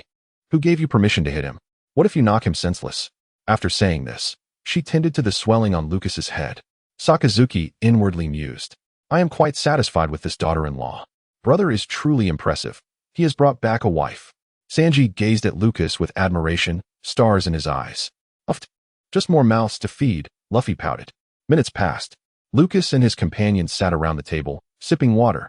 He conveyed the details of their journey to Sakasaki. "Monet and the two children, whom I had picked up along the way, currently have no place to stay. They will be residing with Sanji and me for the next few days. Sanji, starting today, you and I shall share the sofa. Do you have any objections?" Lucas glanced at Sanji. "Of course, I have no objections," Sanji replied, gently tugging at Sugar, only to find that the little girl, who was busy eating grapes, was ignoring him. He then turned to chat with Baby 5, who was adorned in a maid outfit. Lucas gave Sanji a thumbs up. Luffy cast a disdainful glance, for indeed, where there is an elder brother, there is often a younger sibling. After all, he had heard from Sakazuki that Lucas had been charming the neighbor's little girl since childhood. Though, it must be noted, his true intention was merely to swindle some snacks. "I do not expect to remain here for long. When the time comes, I will set sail with Monet, and I wish for these two children to accompany you in your training from a young age." Lucas patted Sugar's head with one hand and Baby 5's head with the other, glancing at Sakazuki. "No problem," Sakazuki replied with a sigh. It was confirmed. He had been reluctantly thrust into the role of a house husband, tasked with the care of children. With Luffy, Sanji, Sugar, and Baby 5, for little rascals, he not only had to supervise their training, but also attend to their daily needs. Sakazuki felt the distance between himself and the rank of admiral growing ever wider. Indeed, rescuing this child named Lucas had proven to be a grave miscalculation. He sensed that his persona was crumbling to pieces. Sugar had no desire for this uncle's care. She wanted to be with her brother Lucas, for he was far more handsome and gentle than this uncle. As she chewed on grapes, Sugar clung to Lucas's arm, her eyes sparkling as they gazed up at him. Baby 5, equally unyielding, echoed the sentiment, asserting that Lucas needed her as well. Sakazuki felt a deep sense of despair within. Days later, at the harbor of Marineford, Lucas sat upon his warship, accompanied by Monet, and at this moment, he had attained the rank of lieutenant colonel. A few days prior, someone had approached him, demanding the surrender of Baby 5, claiming she was a remnant of the Don Quixote family and should be handed over to them for confinement in the underwater prison. However, Lucas believed that the young Baby 5 still had a chance for redemption. Consequently, he made a decision akin to that of Hobity. Later, Baby 5 was declared innocent, and he faced no demotion in rank. Yet, as the second most troublesome officer in Marineford over the years, the higher-ups decided to reassign him to a naval branch in the South China Sea as the base commander. This was reminiscent of Smoker's situation, a means to temper Lucas's temperament before bringing him back. Farewell. Lucas waved to Sakazuki and the others on the shore. Monet similarly bid farewell to Sugar. From this day forth, Sugar, Baby 5, Sanji, and Luffy would be under Sakazuki's command. Where are we headed? Monet inquired, handing Lucas a bottle of water. Gulp, gulp. Lucas, sipping water, watched as Marineford gradually faded from view. Before departing, I had made a request to the Admiral Sengoku, which he graciously approved. Monet, filled with curiosity, inquired about the nature of the request. A few days prior, Colonel Lucas was addressed by Admiral Sengoku, who sat behind a desk. In a few days, you and your subordinate Monet will be heading to the South Sea branch. Is there any issue? Sir, Lucas replied. When I previously traveled to the East Sea with General Garp, there was someone seeking me. Recently, I came across news regarding that individual.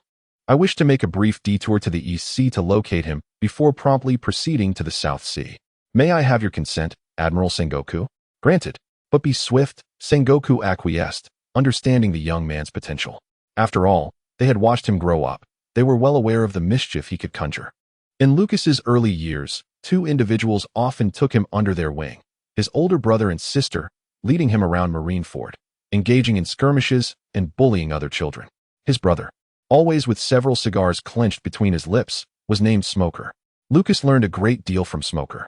For instance, he understood that in pursuit of his own sense of justice, one could disregard the commands of superiors and choose one's own path. Challenging authority in the name of justice was merely a trivial matter. This was the lesson Smoker imparted to Lucas. His elder sister, of course, was the ever-confident Tina, who could often be seen with a lady's cigarette between her lips, still in Marineford at that time. While Tina would not instruct Lucas in any nefarious deeds, she frequently spoke of herself with unwavering confidence, instilling a sense of self-assurance in him. Thus, after Smoker concluded his remarks, Tina would remind Lucas to have faith in himself. Sengoku recognized that Lucas was an exceptionally promising figure among the new generation of the Navy. Yet he was also aware that Lucas embodied all the flaws of both Smoker and Tina. He was immensely self-assured and pursued his desires with conviction, unwavering in his beliefs regardless of his superiors' opinions. This was a source of exasperation for Sengoku. Had he foreseen this, he would have advised Akaina to remove Smoker and Tina from Lucas's vicinity, allowing his little comrade to engage with the younger version of Lucas instead. The warship slowly navigated towards the doldrums, heading towards the east blue. Lucas sat at the bow of the ship, gazing at the sky with a smile. He had mentioned seeking someone, yet had not specified how many individuals he intended to find. Knowing that the cunning general from the Warring States period would likely tear him apart for such wordplay, he chuckled heartily. This journey to the East Sea was not solely to find Akin. Based on Click's previous remarks, he estimated that Akin had yet to become a pirate, though his exact whereabouts remained uncertain. Furthermore, he was also on a quest to locate another individual, none other than the illustrious Buggy. Lucas held a certain optimism regarding Buggy, particularly due to the infamous Buggy Ball. This specially crafted cannonball, as depicted in the animation, possessed the extraordinary capability to obliterate half a town in a straight trajectory, showcasing immense power. He was eager to recruit Buggy. After all, acquiring him would grant access to Buggy Balls. With such weaponry, his warship would be formidable under his magnified command. Of course, if recruiting Buggy proved impossible, obtaining the technology behind the Buggy Balls would suffice. The lower deck of the warship was embedded with sea prism stone, successfully entering the comm belt. Lucas handed a water bottle to Monet and moved aside to commence his training. Days later, outside the comm belt, the warship advanced towards its destination. Their immediate objective was to reach an inhabited island and inquire about any news regarding Buggy. Often, The rumors exchanged among passers-by on the streets proved to be more insightful than official reports. Should they fail to gather information, they would seek out a naval base to request intelligence. Upon the vast ocean, a pirate ship was pursued by a dozen others. The main ship's flagpole bore the emblem of a bear, accompanied by several playing card symbols and crossed bones. Following the flagship were smaller pirate vessels adorned with poker numbers and insignias, converging upon the warship. A golden-haired beauty lounged in the main ship's pool, resting her chin on her hand as she gazed at the blue-haired handsome figure aboard the warship, beckoning him with a coy gesture. Lucas's heart raced with excitement. This was no trivial matter. The audacity of this woman to bathe in public was simply astonishing. Lucas hastily wiped the blood from his nose, forcing himself to maintain composure, reassuring himself not to panic. "Hey, you shameless woman, hurry up and put on your clothes," Monet exclaimed as she covered Lucas's eyes, addressing the blonde woman. Feeling the warmth of Lucas's flushed face, coupled with the complete nonchalance of the blonde beauty, Monet felt a flicker of irritation. "Fire the cannons. Give me firepower," Monet commanded, and the Marines quickly regained their wits, preparing the artillery. The blonde beauty, with a delicate cry, turned her gaze towards the warship and stood up, slowly donning her attire in full view. They had long spotted the warship. A dozen pirate vessels had encircled it, for just beyond lay Clockwork Island. Their pirate crew had recently seized control of Clockwork Island, and it was imperative that no one discovered their conquest, lest they attract more naval forces. "Sink them," the blonde beauty ordered. With that, the cannons of the pirate ships were aimed at the warship, and they unleashed a barrage. In an instant, Lucas vanished from the deck, propelled by a surge of speed as he executed a moonwalk into the air, delivering a swift slash. He then harnessed his extraordinary velocity to reach the opposite side, unleashing another strike. Whoosh, whoosh, whoosh! All onlookers gazed in astonishment at Lucas, who moved through the air like a fleeting shadow, launching wave after wave of slashing attacks from various angles. As he landed on the deck, dozens of his slashes instantly transformed into colossal waves of force. Each wave morphed into numerous gigantic slashes, slicing through cannonballs and hurtling towards pirate ships, leaving them in ruins. A rotund figure adorned with a pig-nose hat nimbly leaped over the pool of the golden-haired beauty, standing at the bow of the ship, his expression one of shock as he beheld the airborne naval officer. The plump man glanced at the neighboring pirate vessels, all of which had been sunk. The pirates, for the most part, lay slain by the onslaught of slashing waves. In the vast expanse of the sea, only their flagship and the opposing warship remained. "Quickly, let us go," the golden-haired beauty urged. The pirate sailors hastily turned the ship's bow, preparing to flee for their lives. Lucas received the intelligence report regarding the East Sea pirates tossed over by Monet, sifting through its contents. He trailed the pirate crew, having been in this world for many years, yet he had long forgotten the names of the mere underlings.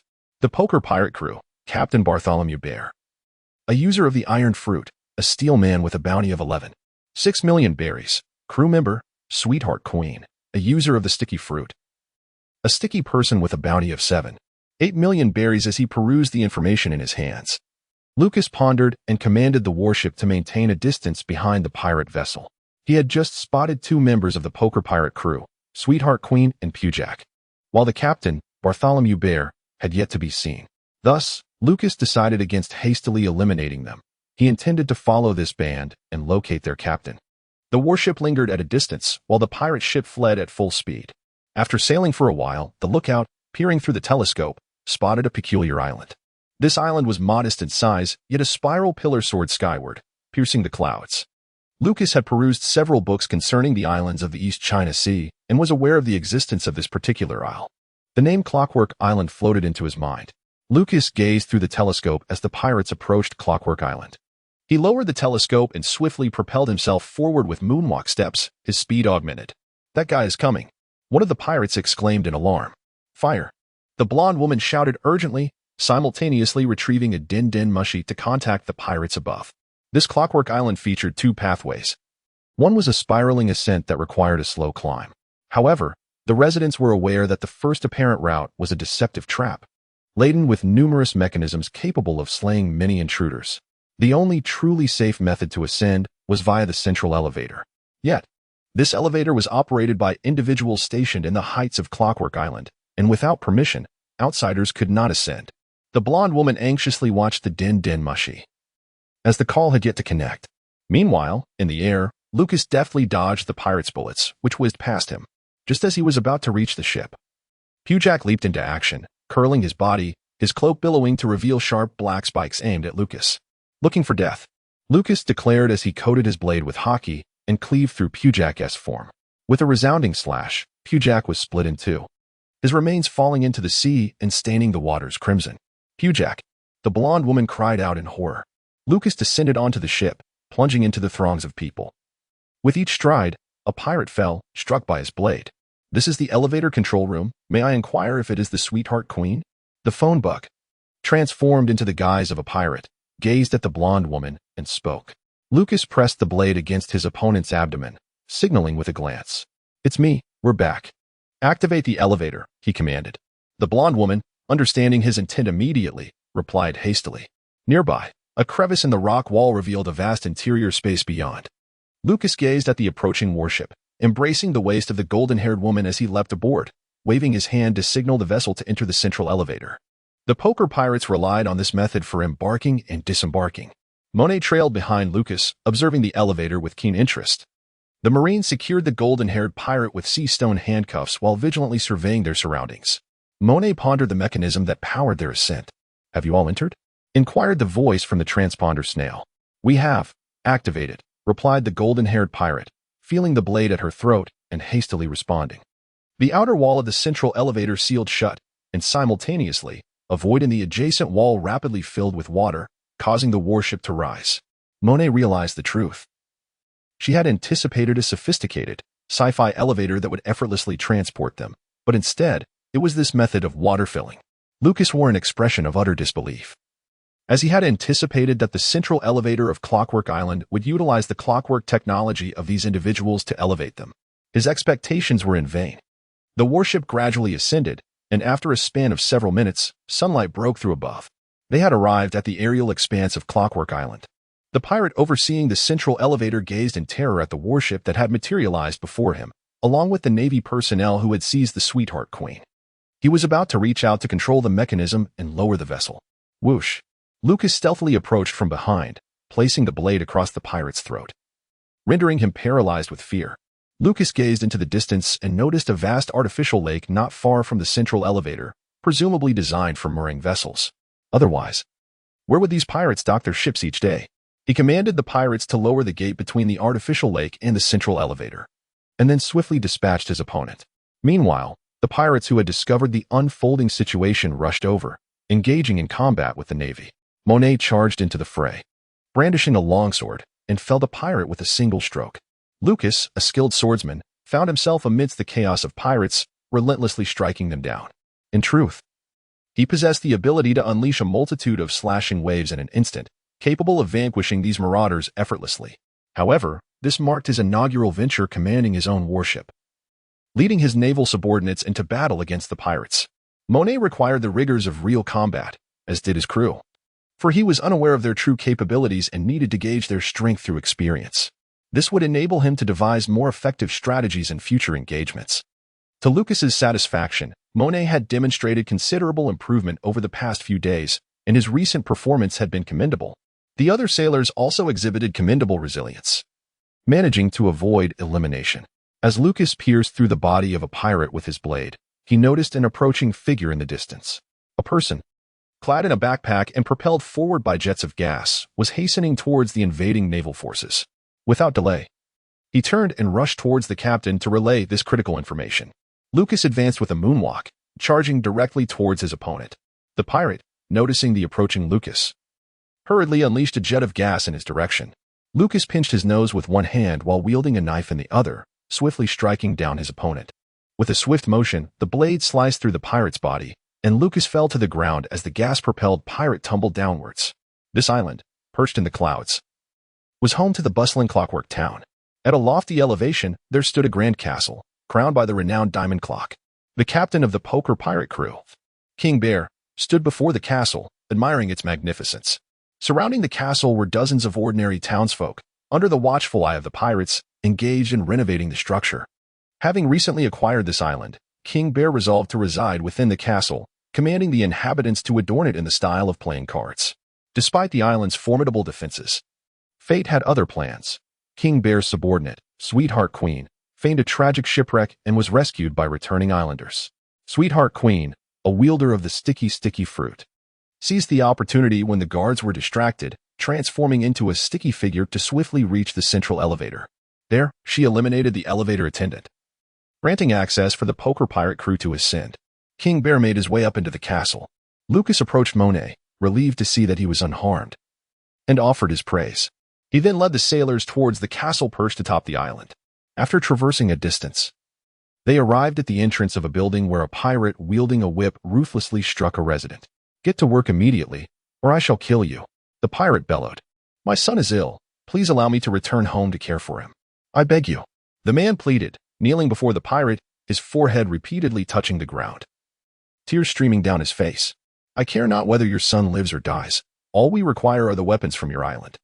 I wouldn't bat an eye even if your wife were dead," the pirate retorted, delivering a brutal kick to the man's shoulder, sending him sprawling to the ground, before mercilessly lashing him with the whip. Lucas listened intently to the sounds around him, turning his head to witness pirates assaulting innocent civilians, igniting a surge of anger within him. In an instant, he appeared before the uncle, drawing his sword and delivering a swift upward slash that cleaved through the pirate's body. With a thud, the whip fell from the pirate's grasp, and with a pained cry, he collapsed to the ground, lifeless. Lucas crouched down and gently patted the uncle, who lay on the ground with his hands covering his head, eyes shut tight, trembling in fear. "Don't kill me. Don't kill me. I just want to take care of my child. Please spare me." The uncle's body shook uncontrollably, his terror only intensifying upon feeling a hand on him. Lucas sighed in resignation. Had he not consumed the devil fruit, had he not been adopted, he might very well be in the same plight as this uncle. Scavenging for food in garbage heaps, foraging for wild fruits in the woods, enduring hunger day after day. Faced with pirates, he would only know to weep and plead for mercy, lacking the strength to resist. Not everyone is a monstrous genius. The world is filled with ordinary souls. They possess neither the power to fight back nor the will to do so. In moments of despair, pleading for mercy is a natural response. Some might deride, saying, "How pathetic. He doesn't even resemble a man, just a coward.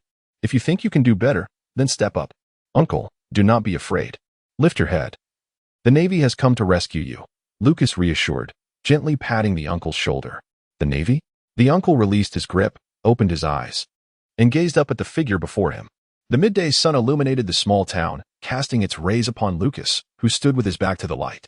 The sun bathed his navy cloak in a celestial glow, bestowing upon him an aura of radiant charm. "Navy officer, please save us.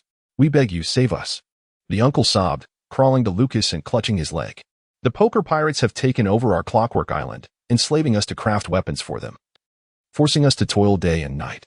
They have robbed us of our wealth. Every day we labor for 18 hours, and every day someone collapses from exhaustion. These scoundrels are utterly despicable." Lucas hastily assisted the elderly man to his feet, his anger escalating with each word. 18 hours of enforced labor, with any respite met by brutal lashings from the pirates. This band of marauders was more despicable than vampires. "Where are they?" Lucas inquired in a low voice, struggling to contain his fury. "At the highest castle over there," the old man exclaimed, pointing towards the elevated fortress. Then he fell to his knees once more, clutching Lucas's leg and pleading earnestly for him to rescue them. Lucas gazed silently at the figure of the elder. If this continued, allowing that band of pirates to oppress the townsfolk, even if many children were born, they would likely be accompanied by a life of servitude. What the Navy requires is not individuals imbued with a spirit of subjugation. Clap. Lucas placed his military cap upon the man's head, firmly grasping his shoulders. "Do not address me as sir." Lucas gazed intently into the man's eyes. "The essence of the Navy lies in safeguarding the people." The man began to speak, but faltered. "I am Lucas, a lieutenant commander in the Navy. If you wish to be liberated from your chains, gather everyone and witness our capture of those pirates," Lucas proclaimed loudly. His voice resonated in the man's ears, and as he beheld Lucas's dignified visage, tears streamed down his face. "Yes, Lieutenant Commander Lucas." The man turned and hurried towards the factory, where many oppressed souls awaited liberation. Lucas, closely followed by Monet and others, surged forward, systematically eliminating the pirates present. The workers, stationed at their posts, stood frozen with their tools in hand, witnessing the naval forces dispatch the marauders one by one. The arrival of the Navy sparked a wave of relief. A woman sank down onto the ground, laughter escaping her lips. "Everyone," she exclaimed, "the Navy has come to our rescue. Let us arm ourselves and join Colonel Lucas in capturing these pirates.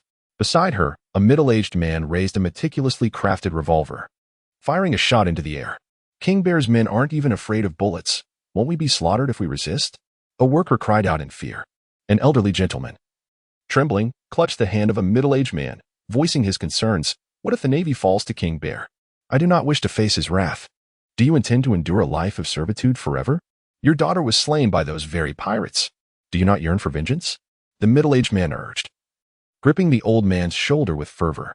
Well, better to live on than to die in vain. The elderly man murmured, bowing his head, gritting his teeth, tears streaming down his cheeks. Lucas approached, standing before the elder, gently patting the old man's shoulder. The elder lifted his gaze to meet Lucas's. Colonel, you must leave. You cannot possibly defeat the Bear King. We cannot allow you to suffer. What Bear King? Lucas exclaimed, clenching his fists as he activated his hardening enhancement. Seizing a pirate's dagger, he placed it upon the table and, with a single punch, shattered the blade in two. Even if he is the Dark Lord, I can still vanquish him. Lucas observed the people arming themselves, a satisfied smile gracing his lips as he turned and exited the factory, followed closely by Monet and the Navy, with the residents of Clockwork Town trailing behind. The inhabitants of Clockwork Island possessed a distinctive mastery of clockwork technology, evident in everything from the architecture of the island to the intricate craftsmanship present in their daily lives. The pirate card crew had taken a keen interest in the clockwork ingenuity of the island, enlisting them to fabricate weaponry for their piratical endeavors. Lucas led the people out of the factory, and along the way, they encountered pirates. Without hesitation, he engaged them directly.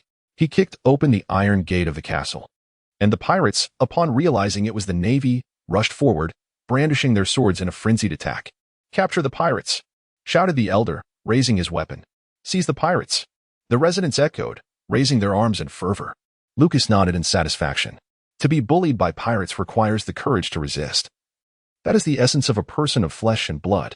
However, witnessing the bravery of these individuals was sufficient. It was now his turn to confront the pirates. Drawing his sword, he unleashed a formidable slash, sending forth a wave of devastating strikes. Amplifying in quantity, power, speed, and size, 34 colossal slashes erupted instantaneously, toppling a group of pirates to the ground. Lucas unleashed several slashing waves, each one fracturing into 34 colossal cutting waves, toppling the pirates one after another.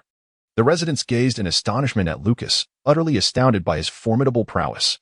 As he made his way to the castle, the Navy swiftly dealt with the pirates supervising the residents' renovations, flooding into the stronghold. Lucas gazed at the elevator before him and stepped inside with Monet. This was, in every sense of the word, a genuine elevator, imparting to him a sense of modernity, constructed using clockwork technology by the inhabitants of Clockwork Island. The elevator transported the two of them to the upper level. As the doors opened, Lucas emerged, his eyes drawn to the nearby pirates. One pirate, adorned with a bear hat and covered in fur, stood not far off, staring at the two Navy officers and shouting, "How did you come to Clockwork Island?" As Lucas made his way, he had long heard from the old man about the arrival of the poker pirate crew on this island, akin to your methods. Gripping his long knife, Lucas fixed his gaze on King Bear.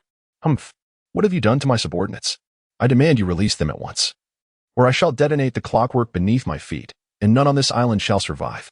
Suddenly, King Bear produced a stick of dynamite, shouting loudly. Given that the Navy had managed to reach this place, he surmised that many more Navy personnel must have arrived on the island. The lack of communication indicated that his subordinates had likely been captured. Don't do anything rash, Monet warned, holding her sword pointed at King Bear. They were aware of the situation on Clockwork Island and understood the significance of the massive clockwork beneath the glass at King Bear's feet.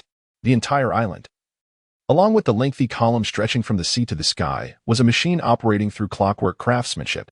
That massive clockwork controlled everything. Should it be destroyed, the island would collapse instantaneously, plummeting from the clouds, sending everything crashing down. If you don't want those trash to perish, you better lay down your weapons. King Bear glanced at Lucas, then shifted his gaze to Monet, remarking, "What a lovely young lady. How about becoming my bride?" "What nonsense are you thinking?" Lucas retorted with a laugh, swiftly appearing beside King Bear and snatching the dynamite away. "What?" King Bear exclaimed, staring at his empty hand in astonishment. How did this Navy figure suddenly appear beside him? Dare to lay a hand on me? You shall perish. Monet struck King Bear's abdomen with her sword. The blade met his body with a sharp clang. Observing the seemingly indomitable figure before her, she realized the truth behind the resident's claims. This fellow's body was as tough as steel. You may look good, but I have no desire for you, King Bear declared as his fist hardened into steel, radiating heat as he aimed to punch at Monet. Lucas approached Monet, enhancing the blade's hardness and amplifying its sharpness 34-fold. He struck toward the Bear King. The Bear King, gazing at the naval officer, wore a sinister grin. He was a user of the steel fruit, capable of transforming certain parts of his body into steel, radiating intense heat. Since embarking on his maritime journey, he had yet to encounter a swordsman capable of breaching his defenses. As the blade met the iron fist, it effortlessly sliced through the blazing, red-hot steel, akin to cutting through a cake. The Bear King, overwhelmed by excruciating pain, staggered backward, beads of sweat streaming down his face as he roared in agony. Ever since he consumed the devil fruit, he had long forgotten how to write the word pain. Lucas stealthily approached the Great Bear King from behind, unleashing an amplification of his strength, and delivered a powerful punch to the back of the Great Bear King's head. Bang! The Great Bear King fell to the ground, rendered unconscious. Lucas donned his leather gloves and retrieved the sea-stone handcuffs from his waist to secure the Great Bear King. He had restrained his strength, otherwise that punch could have obliterated the Great Bear King's skull. How impressive! Truly remarkable, Lucas. Monet rushed forward, tackling Lucas to the ground. Hey, be careful. We're still in pursuit of pirates. Lucas quickly pushed Monet away, realizing that he had narrowly escaped being dealt with by his subordinate after evading the pirates. A young man must always safeguard himself in the outside world. Holding the Great Bear King firmly, Lucas sheathed his sword and descended the elevator with Monet. Arriving at the castle entrance, the anxious crowd waiting at the entrance erupted in excitement upon seeing the open elevator doors, revealing Lucas stepping out with the Great Bear King in tow, accompanied by the female Navy officers. The Great Bear King was impervious to bullets, which had been the very reason the townsfolk with advanced weaponry had been defeated in the past. Although witnessing Lucas shatter a sword with a single punch had ignited a flicker of hope, many were still uncertain whether Lucas could truly vanquish the Great Bear King, their hearts heavy with apprehension as they awaited below. Among the crowd, a couple clad in white robes emerged. The man, with gray hair resembling a lazy hairstyle, was accompanied by a woman whose hair matched the same style, albeit in a soft lavender hue. They beamed at Lucas for capturing the Great Bear King and hurried forward to express their gratitude. We are immensely thankful for your assistance in apprehending the Great Bear King and vanquishing the poker pirates. We cannot thank you enough, exclaimed the man, grasping Lucas's hand in appreciation. It was nothing. It is our duty. Lucas waved his hand dismissively.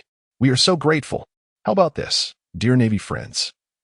Please stay on our island for a few more days. We would like to host a banquet in your honor, the woman said, pulling Monet's hand. No. We have matters to attend to and must leave shortly, Monet replied, waving her hand. Are you in such a hurry? We wish to treat you as a token of our gratitude for saving us, the woman said regretfully. Do you truly wish to express your gratitude? Lucas inquired. Glancing at the crowd, the residents eagerly urged him to stay, expressing their desire to host them, revealing their sincere intentions. I apologize, everyone, but our time is truly limited, Lucas replied, waving his hand. However, if you all genuinely wish to thank us, might I inquire if you could sell us some weapons from your Clockwork Island? Not only sell, but we would gladly give them to you, said the couple before Lucas, with the residents behind them nodding in agreement. We are the Navy. We do not accept your weapons without compensation, Lucas insisted, gesturing. Accompanied by the couple to the factory, Lucas and his team acquired firearms crafted from clockwork technology. Through the couple's introduction, they learned that the firearms produced on Clockwork Island boasted superior precision, greater power, and extended range compared to those used by their Navy. Most importantly, although some of the Navy's weapons could achieve rapid fire, they suffered from instability, often experiencing jamming issues. Lucas personally tested all varieties of firearms employed by his troops. He experimented with the flintlock pistols commonly utilized across the seas, which, while appearing somewhat conventional, exhibited significant drawbacks such as single-shot capacity, frequent jamming, and limited range. He also examined the weaponry wielded by the Great Route Navy and the G1 faction of the New World. Although these firearms bore a resemblance to flintlocks, they were decidedly impractical, lacking magazines yet capable of rapid-fire discharges. However, the crux of the matter became evident after Lucas evaluated the firearms from Clockwork Island. He discerned that, irrespective of whether they belonged to the Four Seas faction or the Great Route Navy, the range and accuracy of all their weapons paled in comparison to those from Clockwork Island. Furthermore, Lucas instructed his subordinates to take the firearms from Clockwork Island to an open area for testing. Remarkably, none of the firearms experienced jamming issues. Whether it was handguns or rifles, they demonstrated superior rapid-fire capability, range, and accuracy, far exceeding that of their counterparts.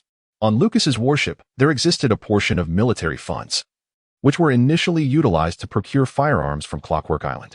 Not every navy possesses the formidable strength of Lucas. Firearms are still highly esteemed within naval ranks. The weaponry from Clockwork Island holds significant value for them. "Everyone, hear me," Lucas exclaimed, drawing all eyes toward him. "Our navy is perpetually short-staffed each year. I wonder if any of you are well-versed in clockwork technology.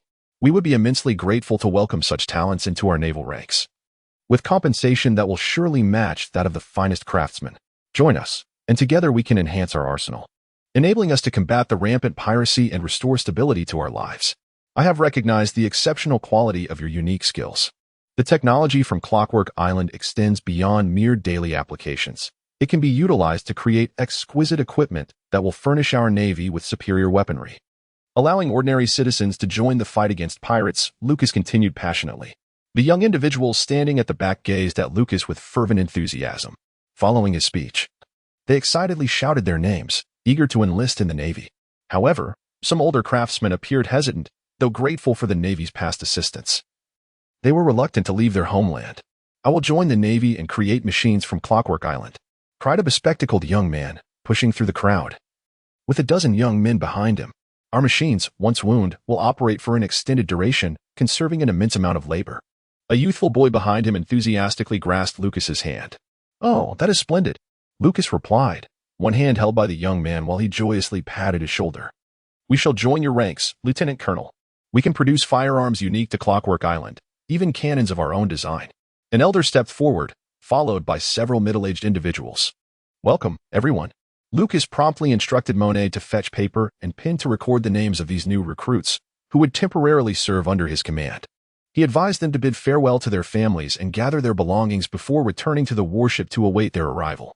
He observed the castle's elevator, which, according to the mayor's explanation, was powered by a unique mechanism from their island.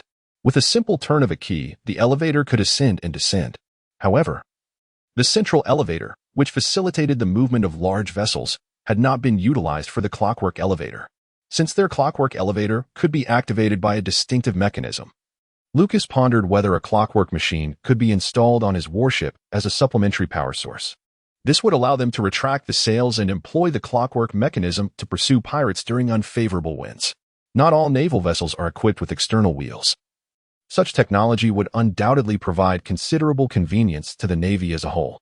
In the distance, a group of young individuals approached, arriving at the foot of the warship.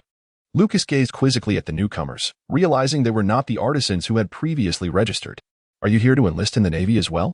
he inquired, leaning against the railing with a smile. "Indeed, we wish to join you," the young men exclaimed enthusiastically, their eyes fixed on Lucas. "What skills do you possess?" The lieutenant standing beneath the warship asked. "We may not forge weapons or construct machines, but we are adept at shooting," the leading youth replied with fervor. "Oh, shooting handguns. Perhaps?" Lucas jested, mimicking a gesture. The young leader understood the implication, his face flushing as he cleared his throat. "Please, do not jest. We are speaking of marksmanship. Our accuracy is no less than yours." "Indeed, I am referring to shooting," Lucas responded with a mischievous grin. A few of the youths fell silent, rendered speechless. "Ha ha ha. Follow me. Since you aspire to become combat sailors, we must put your skills to the test," the lieutenant declared, guiding the young men into the ship's hold, where they were each handed a long gun. The sailors brought forth a dozen captured pirates, binding them to distant trees. The lieutenant instructed the youths to maintain a safe distance. "Come now, let us witness your marksmanship and resolve," he said, patting the shoulder of the young leader and gesturing toward the pirates. "Wait, we're actually going to shoot at real people?" one of the young men asked nervously, swallowing hard. "Indeed, these pirates have oppressed you for far too long. They have certainly taken lives during their invasion of Clockwork Island. If you truly wish to serve as sailors, you must possess the courage to fire upon pirates," the lieutenant affirmed. Rather than allowing these youths to falter in the face of real pirates in the future, it was better to test their mettle now, at worst. Some might decide against joining the Navy. These young men were not meant to be mere technicians but warriors responsible for combat.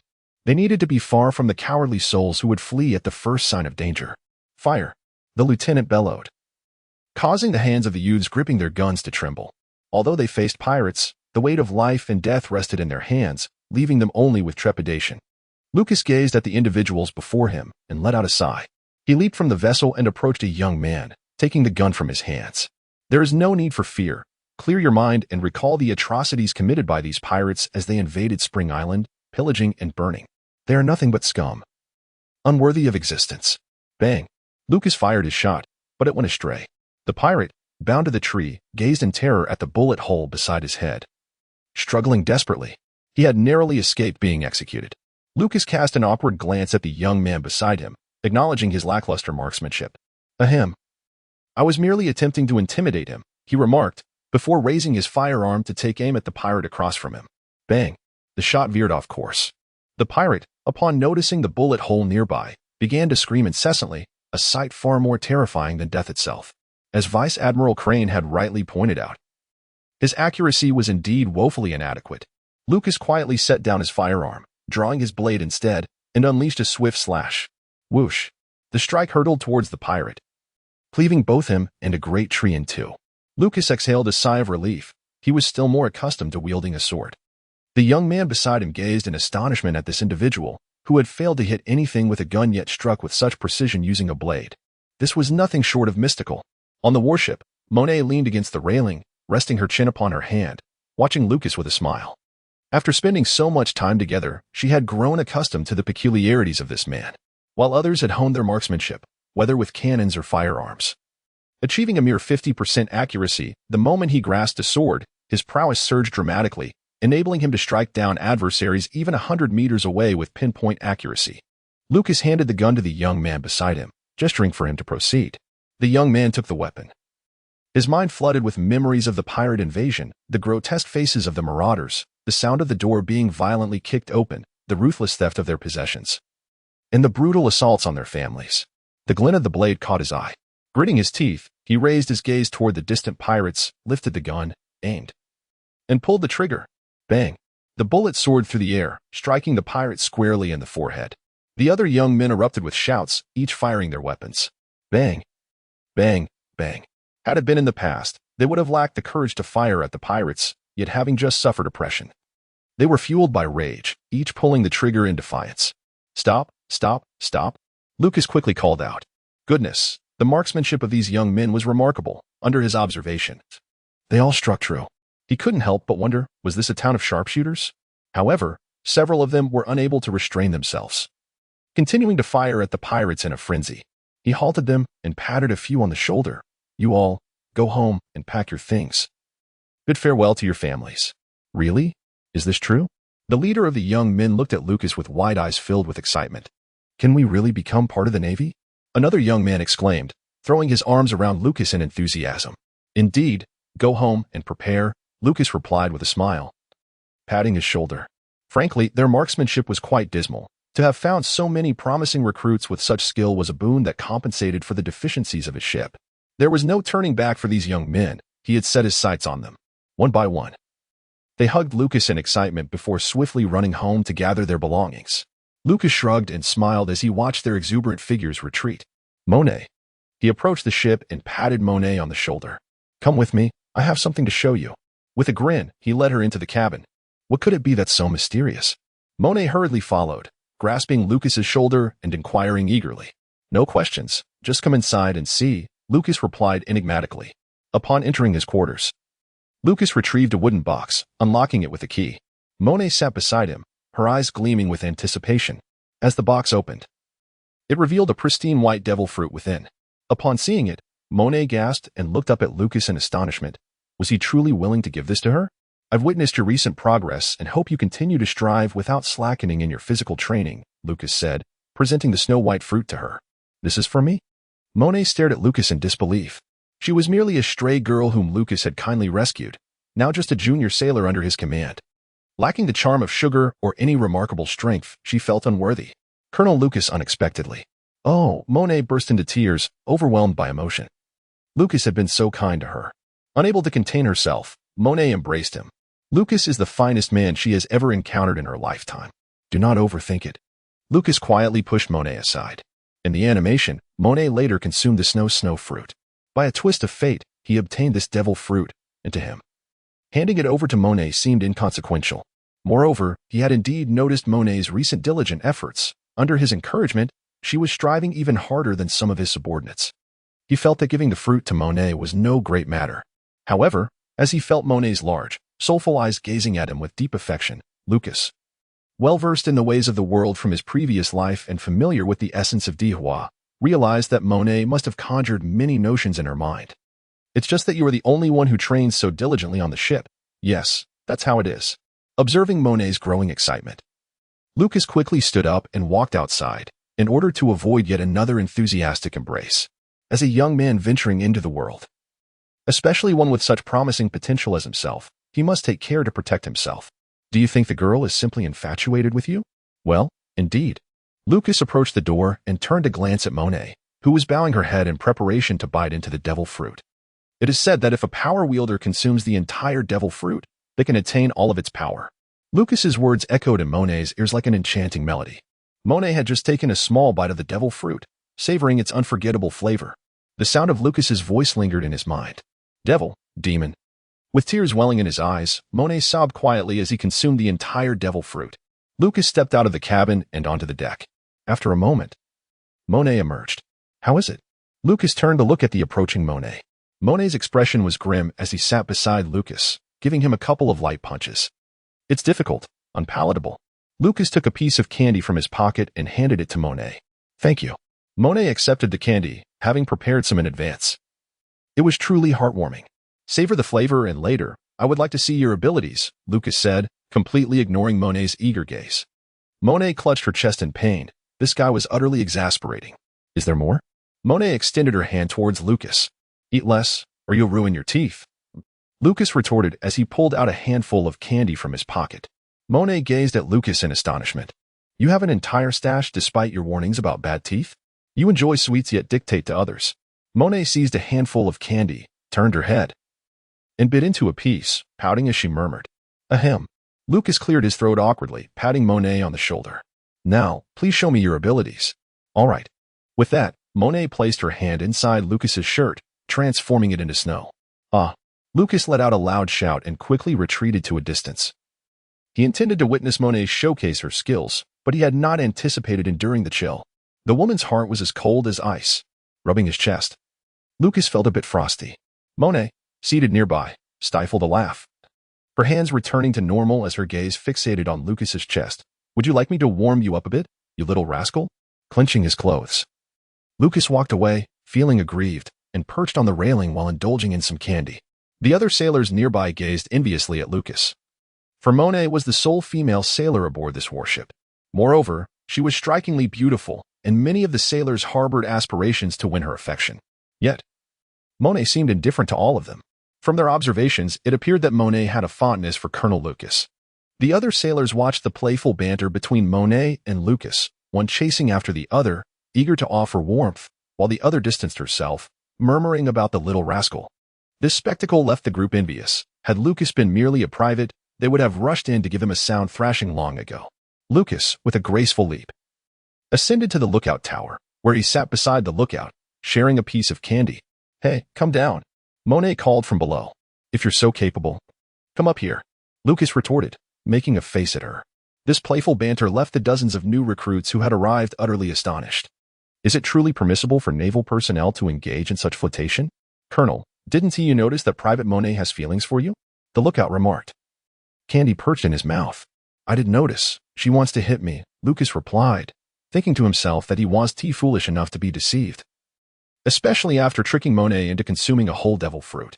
This woman must be itching to give him a good thrashing, he mused. The lookout nearly spat out his candy in disbelief, reflecting on Lucas's remarkable prowess at just 17, having attained the rank of colonel. Indeed, it seemed his strength was acquired at the expense of emotional intelligence. The lookout gazed at Lucas, deep in thought. He recalled when he was first assigned to Lucas's ship, having heard that Lucas's proposal had severely weakened the Don Quixote family. It appeared that Colonel Lucas had exchanged half of his emotional intelligence for intellect and the other half for strength. If you're coming up, then come up, Monet exclaimed, transforming into a whirlwind as she charged upwards. Lucas leapt down, landing on the deck. Monet sat in the lookout tower, helplessly resting her forehead on her hand. At that time, when the ship was docked, she had conversed with the naval officer, Alexia. She was aware of the mischievous antics Lucas had engaged in during his childhood. She mused that a boy capable of charming the neighbor's girl to procure snacks might possess either a high or low emotional intelligence. What sort of decent person would partake in such antics?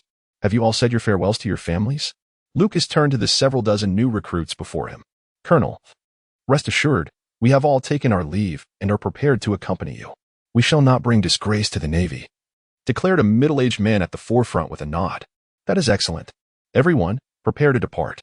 Upon uttering these words, Lucas felt Monet beside him, her cold hand reaching toward his clothing. Ah! Lucas turned to Monet, exclaiming, it's freezing. The mayor of Clockwork Island stood at the central elevator control, raising the gate as the warship slowly entered the elevator. Wishing you all a smooth journey. The mayor waved to Lucas and the others. Behind the mayor, residents approached, each waving their farewells. Don't bring shame to the Navy. Many parents shouted towards their children, and similar sentiments echoed from some wives towards their husbands. Amidst the cheers and goodbyes, the warship gradually descended. As the exterior wall of the central elevator opened, the warship sailed forth. And Lucas cast a glance back at Clockwork Island as the vessel ventured into the distance. Welcome to the Navy, everyone. For the time being, you will be under my command, and this ensign beside me will be responsible for your training on deck. Lucas addressed the 3 rows of new recruits before him, each row consisting of a dozen or so individuals. They included a group skilled in clockwork technology, adept at crafting clockwork machines, alongside a contingent of middle-aged individuals capable of engineering clockwork weaponry and cannons, as well as a selection of young men proficient in marksmanship. Lucas briefly instructed the lieutenant to guide them in familiarizing themselves with the ship, announcing that physical training would commence on the deck in the afternoon. They would begin with simple exercises such as push-ups and squats. According to Lucas's plan, they would then be required to run several laps around the warship's deck. The training encompassed both combat personnel and technical sailors. This was merely to ensure that the technical sailors maintained good physical condition. Lucas did not expect them to engage in battles against pirates, but rather hoped they would be capable of self-defense when the time came. At noon, the warship continued its voyage, with the lookout stationed in the crow's nest, vigilant. Inside the ship's dining hall, the recruits wore expressions of disbelief as they observed Colonel Lucas. They were satisfied after just a few bowls of food, while Colonel Lucas had already devoured his first bowl and was now on his second. The recruits began to question their understanding of normalcy. In contrast, the other sailors, including Monet, paid little attention to this anomaly, dismissing the notion that a human could be compared to a monster. On the shore of a small island, a pirate ship was anchored. The pirates eagerly brandished their swords as they disembarked. A scarred man drew 2 pistols, gazing toward a distant village, and fired into the air. Burn it, kill them. Bring the women back, and seize all the wealth. The scar-faced man bellowed. The pirates cheered, quickening their pace toward the village. They surged into the settlement, kicking open a wooden door, shooting down the man inside, and storming into the house, ransacking it thoroughly. Lucas perched on the railing, while Monet sat beside him, tenderly kneading his shoulders. It's so cold, you mustn't act up like that again, Lucas said resignedly as he playfully patted Monet's head. All right, don't be upset. Allow me to massage you. Monet continued to work her hands on his shoulders. Lucas then produced a bottle of liquor, gulping it down heartily, feeling that this mischievous girl was taking advantage of the situation. All right, you'll do 200 push-ups, and afterward, run 20 laps around the warship, he instructed Monet, assigning her a rigorous exercise regimen. What? I've already helped you with your shoulders. Can't you cut me some slack? Monet pouted, lightly tapping Lucas. Enduring this sweat now will spare you from shedding blood when you encounter pirates later. Every bit of training is essential, Lucas stated with gravity. Then I shall indulge a bit more, Monet replied with a mischievous grin, reaching out towards Lucas. You rogue, Lucas lamented as he drank more from the bottle. Moments later, Lucas relished the rare tranquility, while Monet struggled behind him, laboriously performing push-ups. Breathing heavily, she found each repetition exhausting. It occurred to her how effortlessly Lucas seemed to complete his extensive training each day, prompting her to wonder how much hardship he must have endured in his youth to attain such a robust physique. She lamented her slow progress, having yet to complete even half of her set. Lucas gestured to Monet, urging her to correct her form. Observing her, he promptly adjusted her improper stance. Had this been a male Marine, he would have unleashed a torrent of reprimands, channeling the words of his former instructor. What the hell are you doing, Earth? Colonel, we've spotted an island ahead, cried the lookout from the crow's nest, raising his telescope. Oh, Lucas patted Monet on the head, rising to survey the horizon. There's a pirate ship. The lookout hastily lowered the telescope, anxiously glancing at Lucas. They've already stormed the village. What? Upon hearing this, Lucas seized his sword. Gliding forward with purpose. All Marines, follow orders. Advance at full speed. We must eradicate every last pirate and protect the villagers with all our might. He bellowed. On deck. The crew quickly assembled, each placing a hand on their sword hilts, while the gunners gripped their weapons tightly. Lucas advanced with swift, moonlit strides towards the island. Upon hearing of the pirates, Monet transformed into a gust of wind and snow, following closely behind him. The two forged ahead, with the warship trailing in pursuit. Within the village, pirates scattered, storming into each household, forcefully kicking open wooden doors, mercilessly slaughtering villagers, and seizing their grain and riches. Exiting one residence, they casually hurled torches at the structures behind them. The flames ignited the windows, casting flickering shadows. The air was filled with anguished screams and desperate pleas from women. A pirate with a small mustache kicked open the door to a room, brandishing a knife and surveying the occupants within. Inside sat a man of slightly darker complexion.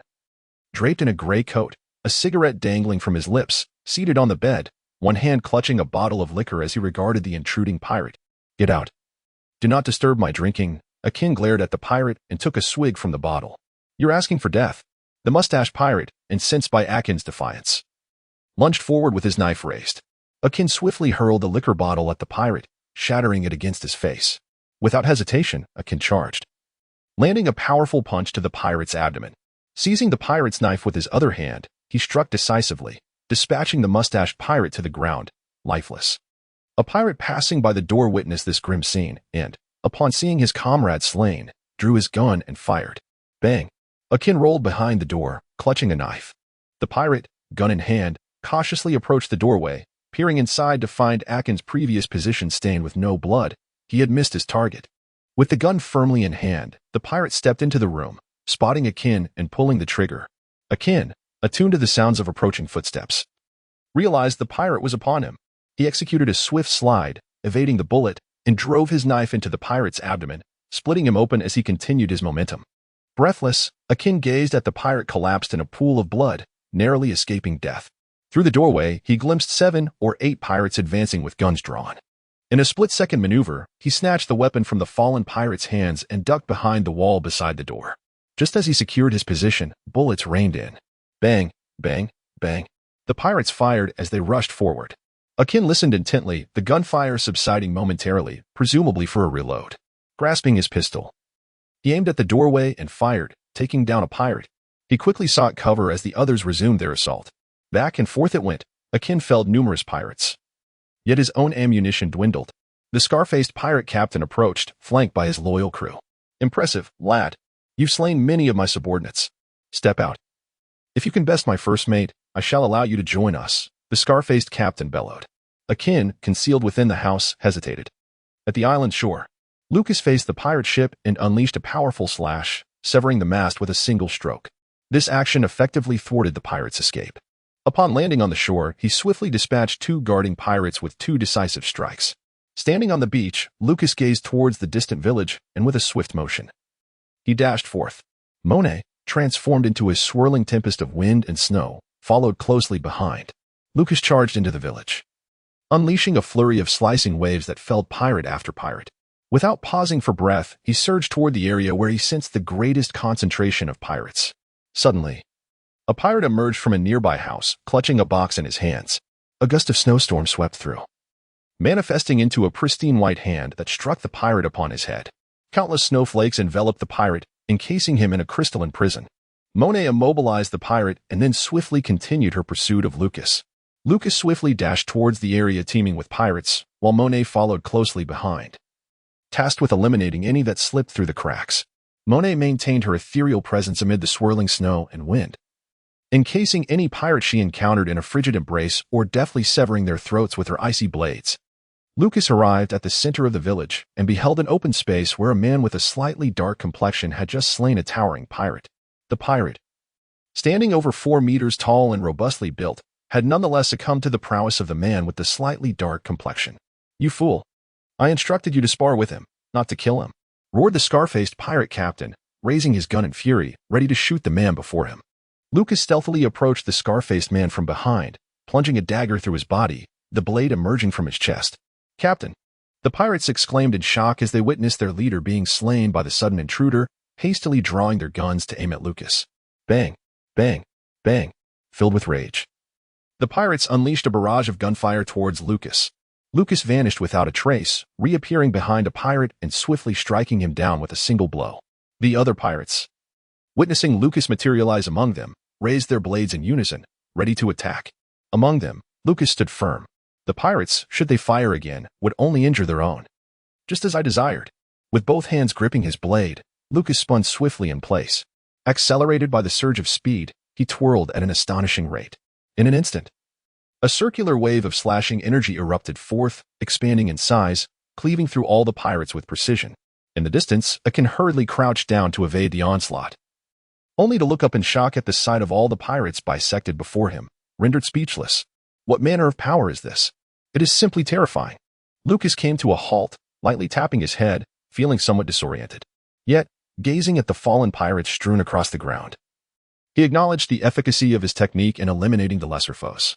This move was inspired by Kaku's Galefoot, which he had witnessed many years hence after the latter consumed a devil fruit. Surveying his surroundings, he felt a sense of relief. The houses in this village were remarkably dispersed, and nearby, there was but one dwelling. His circular slash had dissipated after traveling 100 meters, leaving only the nearby house in ruins. Through his senses, he discerned that there were no living souls within that structure. Lucas squatted beside the man before him and gently patted his face, urging him to snap out of his stupor. "How did you execute that move?"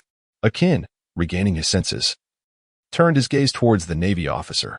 It was merely a straightforward slash. Lucas erupted into hearty laughter. Akin's mouth twitched. Was that truly a mere slash? "I witnessed you dispatch pirates with admirable skill. How about joining the Navy?" Lucas sheathed his sword and extended his hand toward Akin. "All right."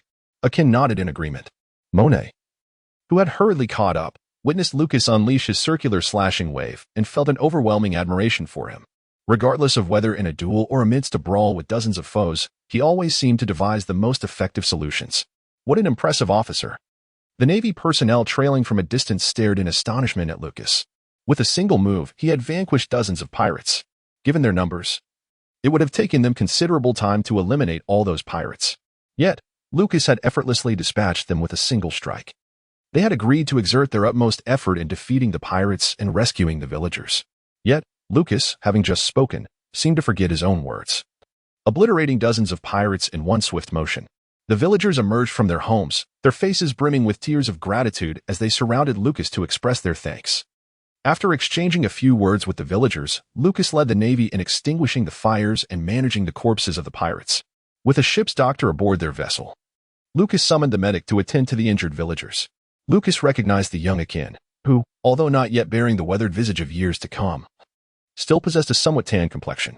He welcomed Akin aboard the warship, enlisting him as a new recruit, having previously recruited dozens on Clockwork Island. Lucas made the decision to take no additional personnel aside from Akin this time. As night descended, the beach came alive with flickering campfires, where sailors gathered to indulge in roasted meat. Earlier in the day, pirates had pillaged the villagers' food and money, but Lucas ensured that restitution was made. Though some families had perished and their belongings could not be returned, he directed that the remaining items be distributed among the other villagers. This was in stark contrast to certain disgraceful members of the Navy, who, after pirates had ravaged the villagers, shamelessly seized the spoils for themselves, refusing to return anything to those in need. After Lucas dealt with the pirates and assisted the villagers in extinguishing the fire, he set sail with several naval officers and captured 2 sea beasts. A portion of the meat was distributed to the villagers, while the remainder was reserved for their own consumption. By the fire pit, Monet grilled meat and handed a perfectly roasted piece to Lucas. Lucas seized the roast, devouring it with great enthusiasm. Opposite him, Akin wore a bewildered expression, gazing at the towering pile of bones beside Lucas. Just how insatiable is this fellow? The lieutenant seated beside him patted Akin on the shoulder, saying, "This is merely a trifle. You'll soon grow accustomed to it. Take your time. There's no one competing with you." Monet then clapped Lucas on the shoulder and offered him a cup of wine. Lucas accepted the drink and gulped it down voraciously, completely oblivious to Monet's words. The lieutenant, sitting across the table, could only shake his head in resignation.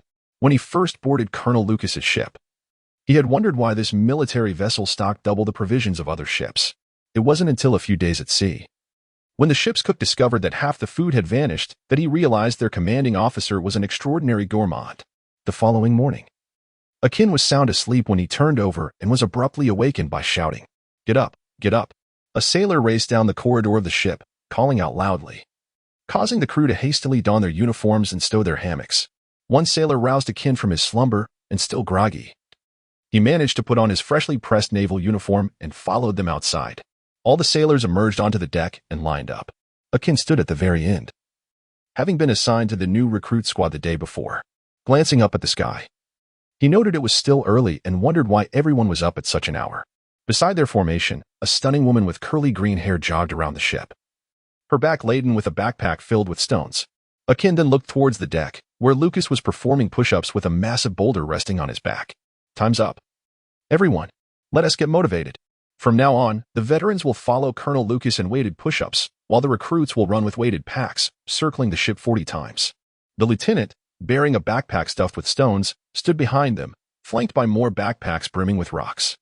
The sailors lined up to grab a pack and followed suit in their exercises. The veterans donned their backpacks and began weighted push-ups behind Lucas. Of course, compared to the immense stone on Lucas's back, their burdens were trivial. Akin joined the ranks, shouldering a weight and running alongside the recruits. "Huh. Did you think last night's feast of sea beast meat was for nothing?" The lieutenant explained to him. "Colonel Lucas treats us well, catching a few sea beasts for us every few days to replenish our nutrition. However, our ship's regimen is considerably more rigorous than others. Each morning, we rise 2 hours earlier than other naval crews. Our morning exercises consist of 40 laps of weighted running, 500 weighted push-ups, 30 sets of weighted frog jumps, and 20 minutes of duck walks." Akin's fellow recruit continued to elucidate as they ran laps together. Akin, possessing decent stamina, managed to keep pace without feeling as fatigued as the other new recruits. After a brief respite, the lieutenant stood before them, gazing into the distance. During the time they were running laps, Lucas had already completed his weighted push-ups. He held a knife in his hand, while Monet opposite him conjured an icy blade using her abilities. The two began to spar. Monet swung her knife towards him, and Lucas deftly sidestepped, positioning his own blade horizontally against Monet's abdomen. After playfully patting Monet on the head, she retreated before resuming their match, gripping her knife with both hands. Monet lunged at Lucas. Lucas slightly tilted his body to evade the thrust, delivering a light slap to Monet's back with his knife. "You are far too careless. Had this been a real combat scenario, you would be dead by now," Lucas reprimanded. "You are relying on your observation, aren't you?" Monet retorted as she stepped back. "That is of no consequence." Lucas waved his hand dismissively, asserting that there was no need for bravado when dealing with an inexperienced opponent. Monet felt as though she had taken 1,000 blows to her spirit. Undeterred, she gripped her knife once more and charged at Lucas, only to be defeated yet again. As was to be expected, merely using sight and sound is the most rudimentary method of observing your adversary. To truly engage in battle, one must diligently and attentively observe every movement of the enemy. Lucas effortlessly sidestepped Monet's strike again, countering with the back of his knife against her shoulder, rubbing her back. Monet struggled to grasp Lucas's words and continued her advance. Meanwhile, the lieutenant called out to the new recruits, urging them to resume their training. Akin and the others turned their attention away from the bout between Lucas and Monet, for in their eyes, it was simply a matter of Monet, the private, facing off against Colonel Lucas, resulting in an unremarkable 30 consecutive defeats. As Akin performed weighted push-ups, he reflected on Lucas's advice to observe with intent. In the term Monet had mentioned Observation Haki. After finishing their meal, they found themselves on the beach. Lucas held a stick in his hand, while Monet before him took a piece of black cloth and covered his eyes. Lucas struck Monet with a stick. "Ouch!" Monet cried out in pain. The force of the blow made her exclaim, and hearing the whoosh of the stick through the air, she promptly fell onto the sand to evade the strike. "Even if you lie there, I shall not apply any oil for you," Lucas jested, and without hesitation, he brought the wooden stick down again. "Ouch!" Monet exclaimed, clutching her head. "Stand up," Lucas commanded, and Monet, shielding her head in fear, rose to her feet. Lucas is engaged in the development of Observation Haki with Monet. He had previously conveyed the concept of Haki to her, hoping that she would cultivate this ability. In the distance, a lieutenant leads all the naval personnel. Standing upon the sandy shore, the participants, paired in twos, one wielding a wooden stick while the other is blindfolded, commence their training in the art of Observation Haki. After the lieutenant concludes his instructions, designated naval officers distribute wooden sticks and blindfolds. A few days after Lucas had accepted these individuals as his subordinates, he incorporated the concept of haki into the training requirements. The notion of haki was not unfamiliar to the naval headquarters. However, the extent to which these individuals could awaken such abilities remained beyond his knowledge. Some were innately gifted with observation haki, like the child from the Sky Island arc. Yet, there were those who could never develop this skill, no matter their efforts. Akin closed his eyes, recalling the discussion he had with the lieutenant during a previous meal regarding the concept of haki. So that was it. Swish. Hiss. Akin felt a jolt to his head, eyes shut, as he listened intently, striving to absorb the sounds around him. He focused deeply. Perceiving the vibrations beyond his line of sight, the wooden stick emitted a distinct presence. The earth had its own essence, and each person carried their unique aura. It was only when one truly sensed this essence that they could claim mastery over observation haki. Lucas swung down with his stick, but Monet skillfully evaded. Just as she began to feel relieved, Lucas deftly redirected the stick and struck her shoulder. Ouch! Having narrowly escaped once, she knew not to let her guard down. At that moment, Lucas transformed into a master of the sword, striving to impart his wisdom to Monet, while also addressing the surrounding naval personnel. Monet startled at the sound of the stick slicing through the air, reminiscent of a mosquito. Lucas withdrew the stick from the sand, wiping off the remains of the mosquito he had just dispatched. Monet, drenched in sweat, swatted another mosquito with her stick, feeling slightly unhinged. Crack! In the next instant, the stick landed on Monet's head, causing her to yelp in pain. Noon. Beneath the trees by the beach, the Navy personnel formed circles around them. Lucas sat opposite Monet, devouring a large bowl of food with great enthusiasm. Aside from him, all the sailors bore large lumps on their heads. Monet, munching on a fish, eyed the roasted fish in Lucas's bowl and extended her chopsticks. She needed to replenish her energy. Don't touch my fish. Without hesitation, Lucas snatched up the roasted fish and swallowed it whole, leaving only the tail behind. Monet's chopsticks retracted in disappointment. Lucas chewed on the fish, deftly using his chopsticks to transfer pieces of meat from his bowl to Monet's. After swallowing a bite of the grilled fish, he remarked, "It's easy to talk about fish when they remain untouched. Here, have some wine," Monet offered, handing Lucas a bottle. "You are always so considerate." Lucas gratefully accepted the wine and began to gulp it down. Once he finished, he glanced into his bowl, only to find the 5 fish he had originally possessed had vanished. Delicious. Monet had sprinted off, his bowl now towering with 5 fish. "This is a classic tactic to draw the tiger away from its mountain," chuckled the lieutenant nearby. "Indeed, rank has its privileges." Lucas promptly seized 2 fish from the lieutenant's bowl. "Wah," the lieutenant lamented as he walked away. "Is it permissible for the powerful to bully the weak?" Akin, catching sight of the 2 fish in his own bowl, quickly stuffed them into his mouth, realizing that Colonel Lucas was now glancing in his direction. In the afternoon, after the naval forces regrouped, they returned to their ship. Lucas cast a final look at the village, waved goodbye to the villagers, and commanded the ship to set sail. Their time in the East China Sea had been fleeting. However, he had managed to recruit several talented individuals from Clockwork Island, capable of developing weapons and artillery using clockwork technology. He mused that instead of continuing his search for the legendary Baji, it might be more prudent to utilize the cannons crafted from clockwork technology.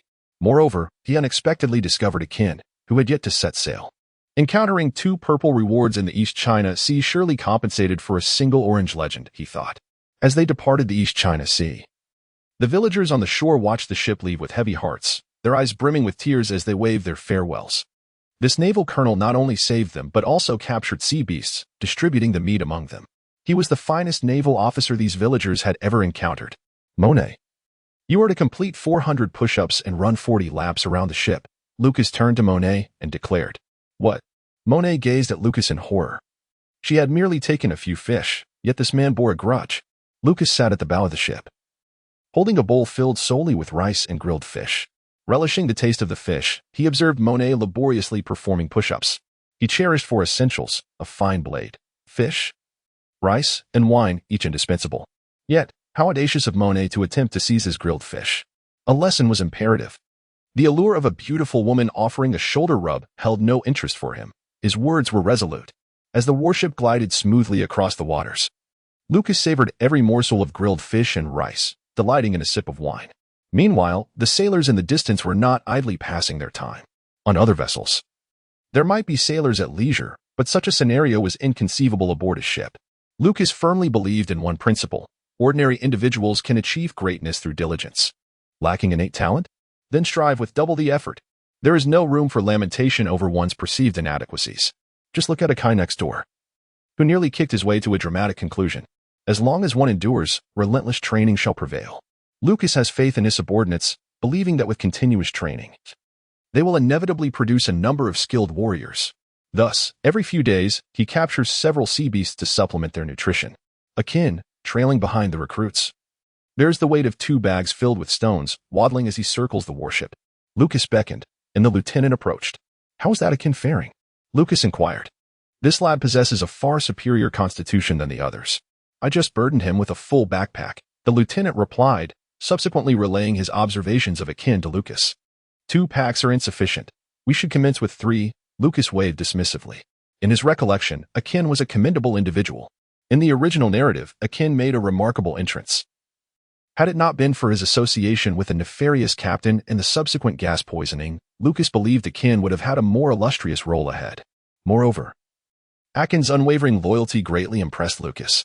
At present, Akin had yet to encounter Crick, and a promising future lay before him. Lucas believed that Akin could be nurtured well. After handing his bowl to the chef, Lucas approached Monet. He patted Monet's head and cheerfully remarked, "Come on, you have 236 push-ups left. And you haven't even completed a lap." Monet shot Lucas an angry glare, thinking how infuriating it was that he counted so precisely, down to the last detail. With a disrespectful glance at the officer, he added 14 more push-ups to make it a round number, 250. After Lucas finished speaking, he walked away, leaving a tearful Monet to continue his push-ups. Suddenly, a series of dull thuds echoed from the ship, causing the sailors to turn around in alarm. To their horror, they discovered that Colonel Lucas was sprinting towards them with a massive boulder on his back. Good heavens! While they were merely carrying a bag of stones for their laps, the colonel was taking it to another level entirely, running with a colossal rock. What a devil! And even more devilish things were yet to come. Lucas pursued with a colossal boulder upon his back, causing the entire warship to tremble with each of his steps. The ensign wiped the cold sweat from his brow. As expected of Colonel Lucas, even his running was extraordinary. Akin, burdened by 3 hefty stones, had already surpassed several other sailors in his lap, soon to overtake yet another. Trailing behind the ranks of new recruits. Gasping for breath, Akin cast a puzzled glance behind him. To his astonishment, he beheld the colonel charging forth, a massive rock upon his shoulders. Was this man even human? Akin had believed his own stamina to be commendable, as many seasoned sailors bore lesser loads than he. Yet, witnessing the colonel's relentless pursuit with such a formidable weight, Akin could not help but ponder whether all naval colonels were indeed monsters, or if it was solely Lucas who possessed such extraordinary prowess. Lucas stood at an imposing height of 3 meters, while Akin measured 86 meters. As Lucas closed in, he gazed down upon Akin. "What's the matter? Can't you keep up?" Lucas taunted deliberately. "I'm about to lap you both twice." Akin retorted, accelerating swiftly. "What are you all doing? A bunch of useless individuals, and a mere newcomer has already lapped you both twice." Lucas scolded bluntly. Whether new recruits or seasoned veterans, they felt a wave of shame wash over them. Despite their longer tenure in the Navy compared to Akin, they found themselves outpaced by a newcomer and publicly reprimanded by a lieutenant colonel. Gritting their teeth, they pushed themselves to run harder. Akin surged ahead, and both new and old sailors focused intently on his relentless pace. Just as they had managed to pull ahead of Akin, fatigue set in, and he caught up with them once more.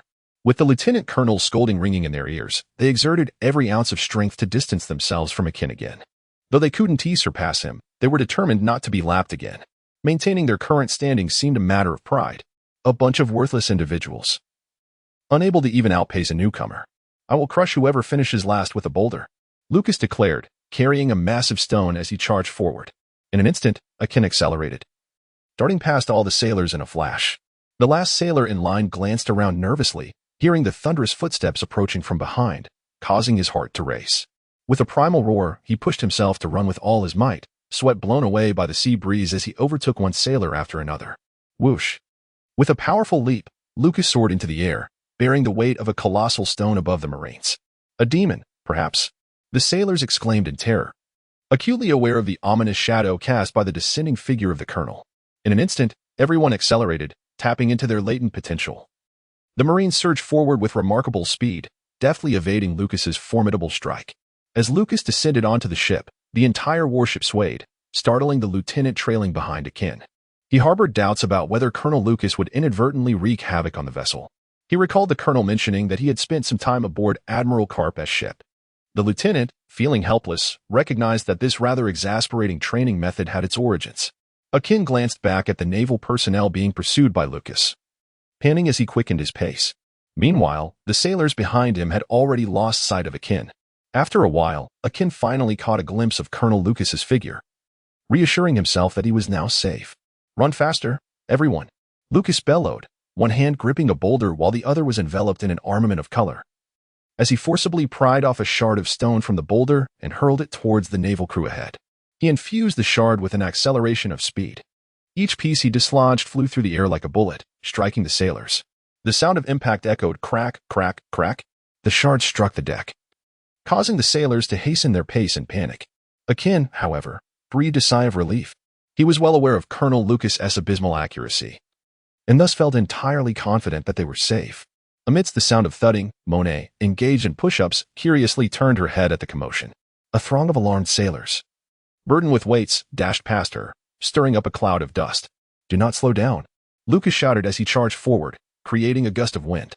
The warship gradually sailed on, concluding half a day of training.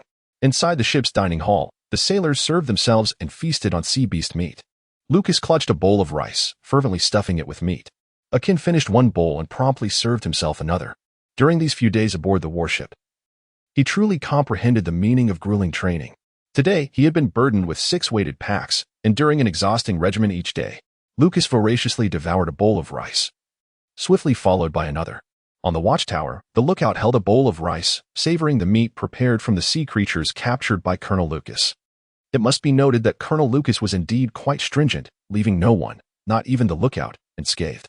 He specifically sought several individuals for replacements.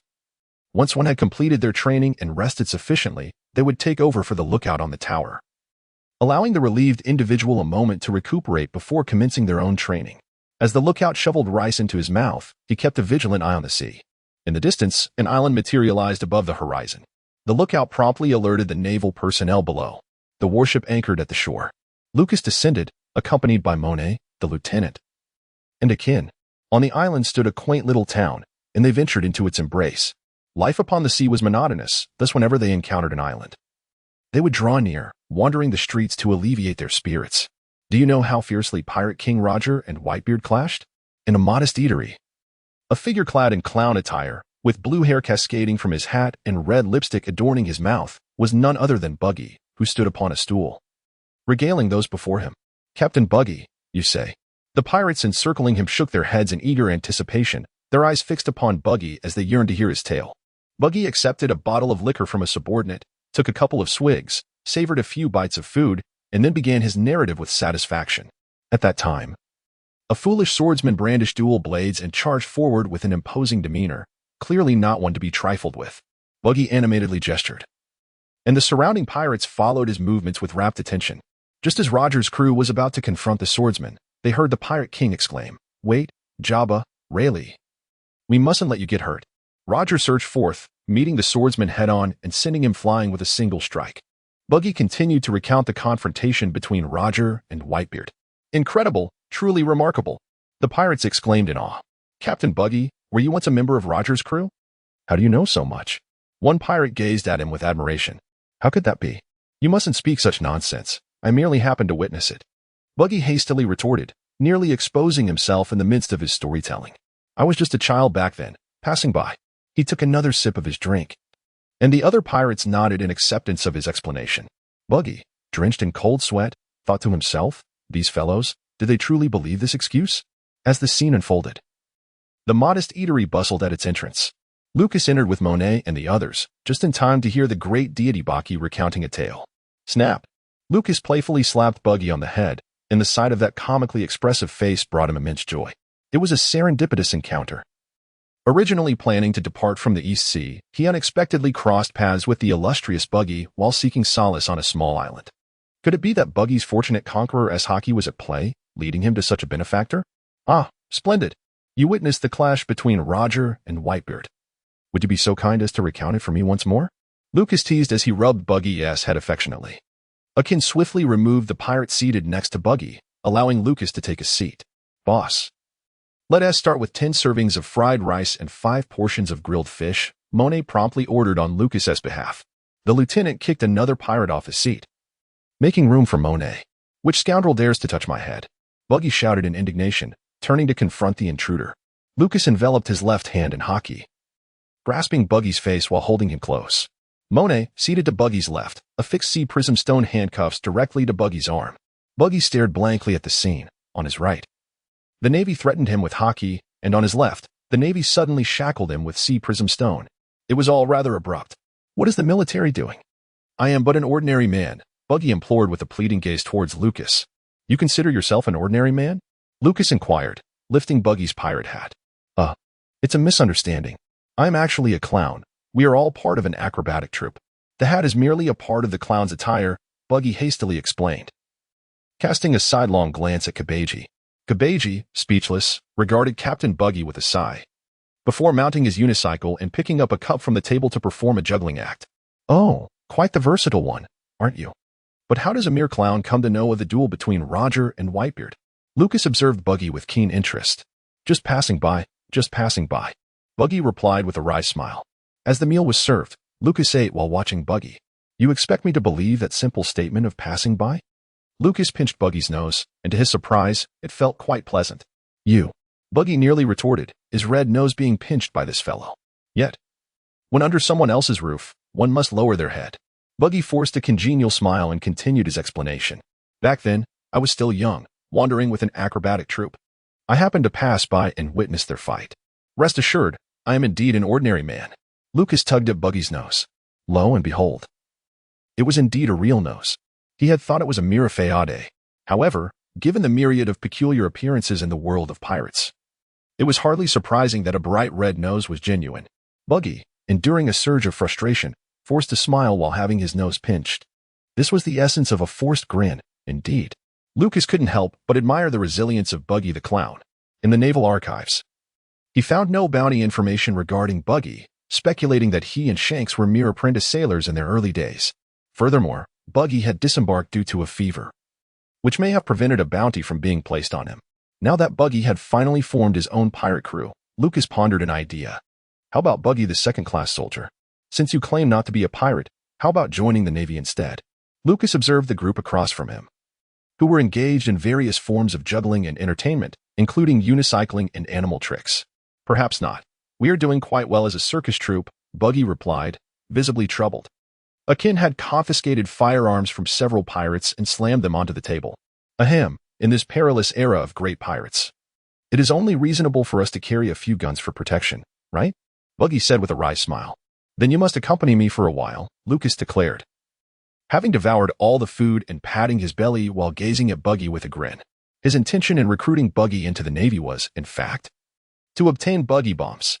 Although he had access to advanced talent from Clockwork Island capable of constructing sophisticated artillery, the residents had informed him that their cannons were time-consuming and resource-intensive to produce. Since he had encountered Buggy, acquiring the ready-made Buggy bombs would enhance his ship's long-range combat capabilities. "Commander, you can't treat me this way. I am merely a clown artist who earns my living through talent. We only carry guns for self-defense." Buggy looked at Lucas with an innocent expression. "Oh?" Lucas chuckled, patting Buggy's shoulder.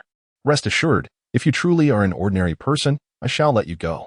However, should you deceive me, I will hand you over to Dr. Vegapunk for experimentation." Buggy's expression turned to one of shock. Suddenly, Kabuji, riding his unicycle, drew a knife and lunged at Lucas, while the animal tamer Moji swung his whip, prompting his lion, Ricky, to lunge at Lucas. The pirates stood up, ready to rescue their captain. "Stop!" Buggy shouted urgently, but it was too late. Akin delivered a powerful kick to Kabuji's face, sending him tumbling off his unicycle, and followed up with a punch that knocked another pirate to the ground. Monet reached out, lightly touching Ricky's fur, and in an instant, an array of ice and snow enveloped the lion, freezing it into a majestic ice sculpture. Its mouth agape in a ferocious snarl, yet utterly still. The lieutenant charged into the throng of pirates, and along with Monet and Akin, they swiftly subdued the feeble crew, knocking them to the ground. Buggy, witnessing his subordinates being effortlessly dealt with, looked at Lucas in fear. He had merely hoped to develop his crew on a small island in the East Blue, only to encounter such formidable naval forces in this corner of the world devoid of even a naval branch. Lucas grasped Bucky's arm, extracting money from Bucky's pocket to settle the bill as he led Bucky outside. Akin and the lieutenant were tasked with guarding the pirates, while Monet trailed behind Lucas. They navigated through the throngs of people, eventually emerging from the town to reach the shoreline. Lucas pointed towards the distant pirate ship and gently patted Buggy's shoulder. "Is that ship yours?"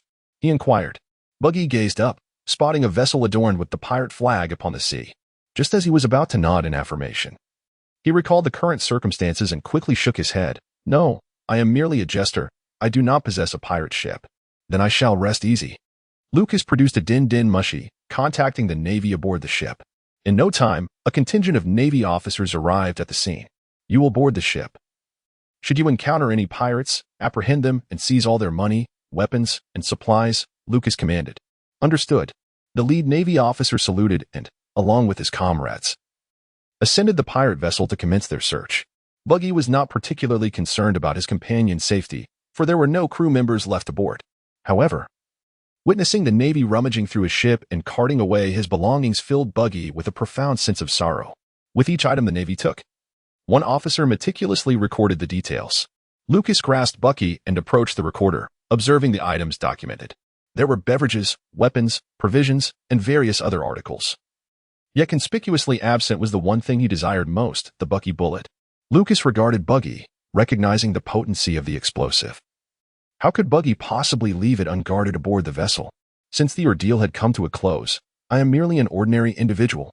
May I be allowed to depart?" Buggy pleaded for mercy. "That is out of the question," Lucas countered, shaking his head. "Armed with an abundance of swords and firearms, and having brazenly assaulted military personnel, these few points suffice to establish that you are indeed pirates." With that, Lucas unsheathed his blade, unleashing a wave of slashing energy towards the pirate ship. The wave soared through the air, bifurcating into dozens of massive slashing waves. Boom! The multitude of colossal slashes surged past, piercing the entire pirate vessel and reducing it to splinters. Buggy, with a heavy heart, watched his ship succumb to ruin, simultaneously casting a fearful glance at Lucas, who exhibited formidable strength. After escorting Buggy to the military ship, Lucas personally incarcerated him in a makeshift cell aboard. Across from Buggy's cell, his subordinates were confined. "Captain Buggy, save us." The pirates clung to the iron bars, weeping in despair. All they longed for was the freedom to frolic under the sun, share a drink, savor a meal, and listen to Captain Buggy's tales. Yet now, they faced either execution or a lifetime of imprisonment. "Silence, you imbeciles. We are not pirates," Buggy bellowed, casting a meaningful glance at them. Indeed, splendid performance, Captain Buggy." At the entrance, Lucas applauded as he stepped inside, the expressions of the pirates resembling that of the deceased pale and grim. "Sir, you misunderstand. Our circus troupe possesses its own vessel. The captain they refer to is not a pirate captain," Buggy hastily explained, though he himself found little conviction in his words. "Is that so?" Lucas inquired, fixing his gaze upon Buggy. At that moment, Monet approached from behind. "According to our investigation, this small island in the East Sea, aside from this military ship and the previous pirate vessel, boasts no other ships." Upon hearing this, Buggy's crew fell into utter despair, as Buggy's deceit was laid bare. No, Monet, your assertions lack precision," Lucas interjected, raising his hand. "In truth, we discovered a diminutive boat on the other side of the island, capable of accommodating 2 individuals. May I inquire, can your circus troupe manage to transport dozens of people across the sea in such a tiny vessel?" Lucas settled into a chair, directing his gaze at Buggy. "Are you jesting with me?" Buggy clenched his fists, resolved to abandon any pretense of pleading. Lucas teased him with a small boat. "Baki, I have heard of your illustrious reputation. Your Baki bomb possesses considerable power. How splendid it would be if someone of your caliber were to become my subordinate," Lucas lamented. "The Navy is a fanciful notion," Baki retorted vehemently, his eyes ablaze with fury. "I, Baki, shall never serve in the Navy. Imagine encountering red-haired Shanks someday. I would be the subject of ridicule among former comrades. What if we had your Baki bomb examined by our specialists? I might consider letting you go," Lucas suggested with a grin. "Do you think my face bears the mark of a fool?" Baki exclaimed, pointing indignantly at his own visage. "How else could I have captured you if you weren't a fool?" Lucas chuckled. Baki fell silent, turning his head away in a huff. "Alas, what a pity. You are indeed a user of the split fruit, are you not?" Lucas observed, a playful glint in his eye. "How do you know that?" Baki stammered, his expression one of utter bewilderment as he stared at Lucas. "Do not concern yourself with my means of knowledge. You now face two choices: either join the Navy or decline my invitation, in which case I shall deliver you to the Navy headquarters for Dr. Vegapunk to conduct live experiments on you. Which choice do you deem more favorable? Lucas remarked with a mischievous smile. You are utterly shameless. Baki glared at Lucas, his expression shifting suddenly. I choose to join the Navy and become a just Marine. Upholding. Lucas interrupted, noting how swiftly Baki's disposition changed. Sensing he was about to utter some grandiose rhetoric. Where is your Baki bomb? Lucas inquired, extending his hand towards Baki, who had not produced the item. You must help me remove these sea prism stone handcuffs, Baki insisted, extending his hand. Not a problem, Lucas nodded, opening the door and stepping inside to assist Baki in freeing himself from the handcuffs. As soon as the sea prism stone cuffs were undone, Baki bolted out the door. Lucas shook his head in resignation and approached Baki, placing a hand on his shoulder. Amplification. Weight increased by 34 times. Negative amplification. Speed decreased by 34 times. Suddenly, Baki felt an overwhelming heaviness in his body, and his speed diminished significantly. To Lucas, Baki's attempts to flee appeared more stilted than a series of frames in a PowerPoint presentation. What on earth is happening? Baki pondered, filled with confusion about what this person had done to him. Lucas delivered a swift kick to Baki's backside, causing him to tumble to the ground. Lucas exhaled softly, observing as Baki, in a rather sluggish manner, gradually rose to his feet. To be candid, the current state of the great Baki is truly amusing. Snap! Lucas restrained Buggy with sea stone handcuffs once more, as Buggy gazed at him with a face full of despair. You are quite deceitful. It seems I have no choice but to hand you over to Dr. Vegapunk for live experimentation, Lucas sighed, shaking his head, preparing to turn away. Hearing this, Buggy was utterly alarmed. When faced with the threat of his own life, freedom became a trivial concern. I was wrong. I beg you, military officer, grant me another chance. I promise to mend my ways and become a better person. I am willing to share the method of creating my buggy ball. Upon hearing this last statement, Lucas turned back with a broad smile, admiring Buggy, who was so frightened that he began to speak in idioms. Being obedient is what makes a good buggy. Disobedience will only lead to being a dead buggy. As Lucas released the sea stone handcuffs, he extended his hand expectantly. Buggy sighed sadly, realizing that from then on, pirates would be mere strangers to him. A small hole appeared beneath Buggy's feet, from which a rolled-up piece of paper fell out. This contains the method for creating the buggy ball. I have been researching ways to reduce its size while maintaining its impressive power. Buggy handed the blueprints to Lucas. Lucas gazed at the place where Buggy concealed the blueprints. Truly, the chop-chop fruit is remarkable for its ability to hide things so adeptly. You hold on to this for now, and follow me, Lucas instructed as he exited the makeshift cell, with Buggy trailing closely behind. From this day forth, you are Private Buggy. Forever relinquish your identity as a pirate and never speak of the past again. Lucas turned his head to glance at Buggy, his words laden with implication. I understand. Buggy replied, nodding earnestly. Captain, please do not abandon us. We are willing to follow you always. From within the adjacent makeshift cell, Buggy's pirate subordinates clung to the iron bars, tears streaming down their faces as they reached out toward Buggy. With a heavy heart, Buggy looked at his comrades, inhaled deeply, and turned to Lucas. Colonel Lucas, might it be possible for them to join us? Buggy began, but fell silent, realizing the improbability of the request. Lucas recruited him into the Navy, clearly having recognized his potential as a buggy. He must have been conducting covert investigations on him for quite some time. As for his subordinates, the sheer number of pirates suddenly joining the Navy seemed utterly implausible. Under the intimidating presence of Lucas, he could contentedly serve as Buggy's third-class soldier. However, he was acutely aware that his numerous pirate companions, once inducted into the Navy, would undoubtedly cause Lucas considerable trouble.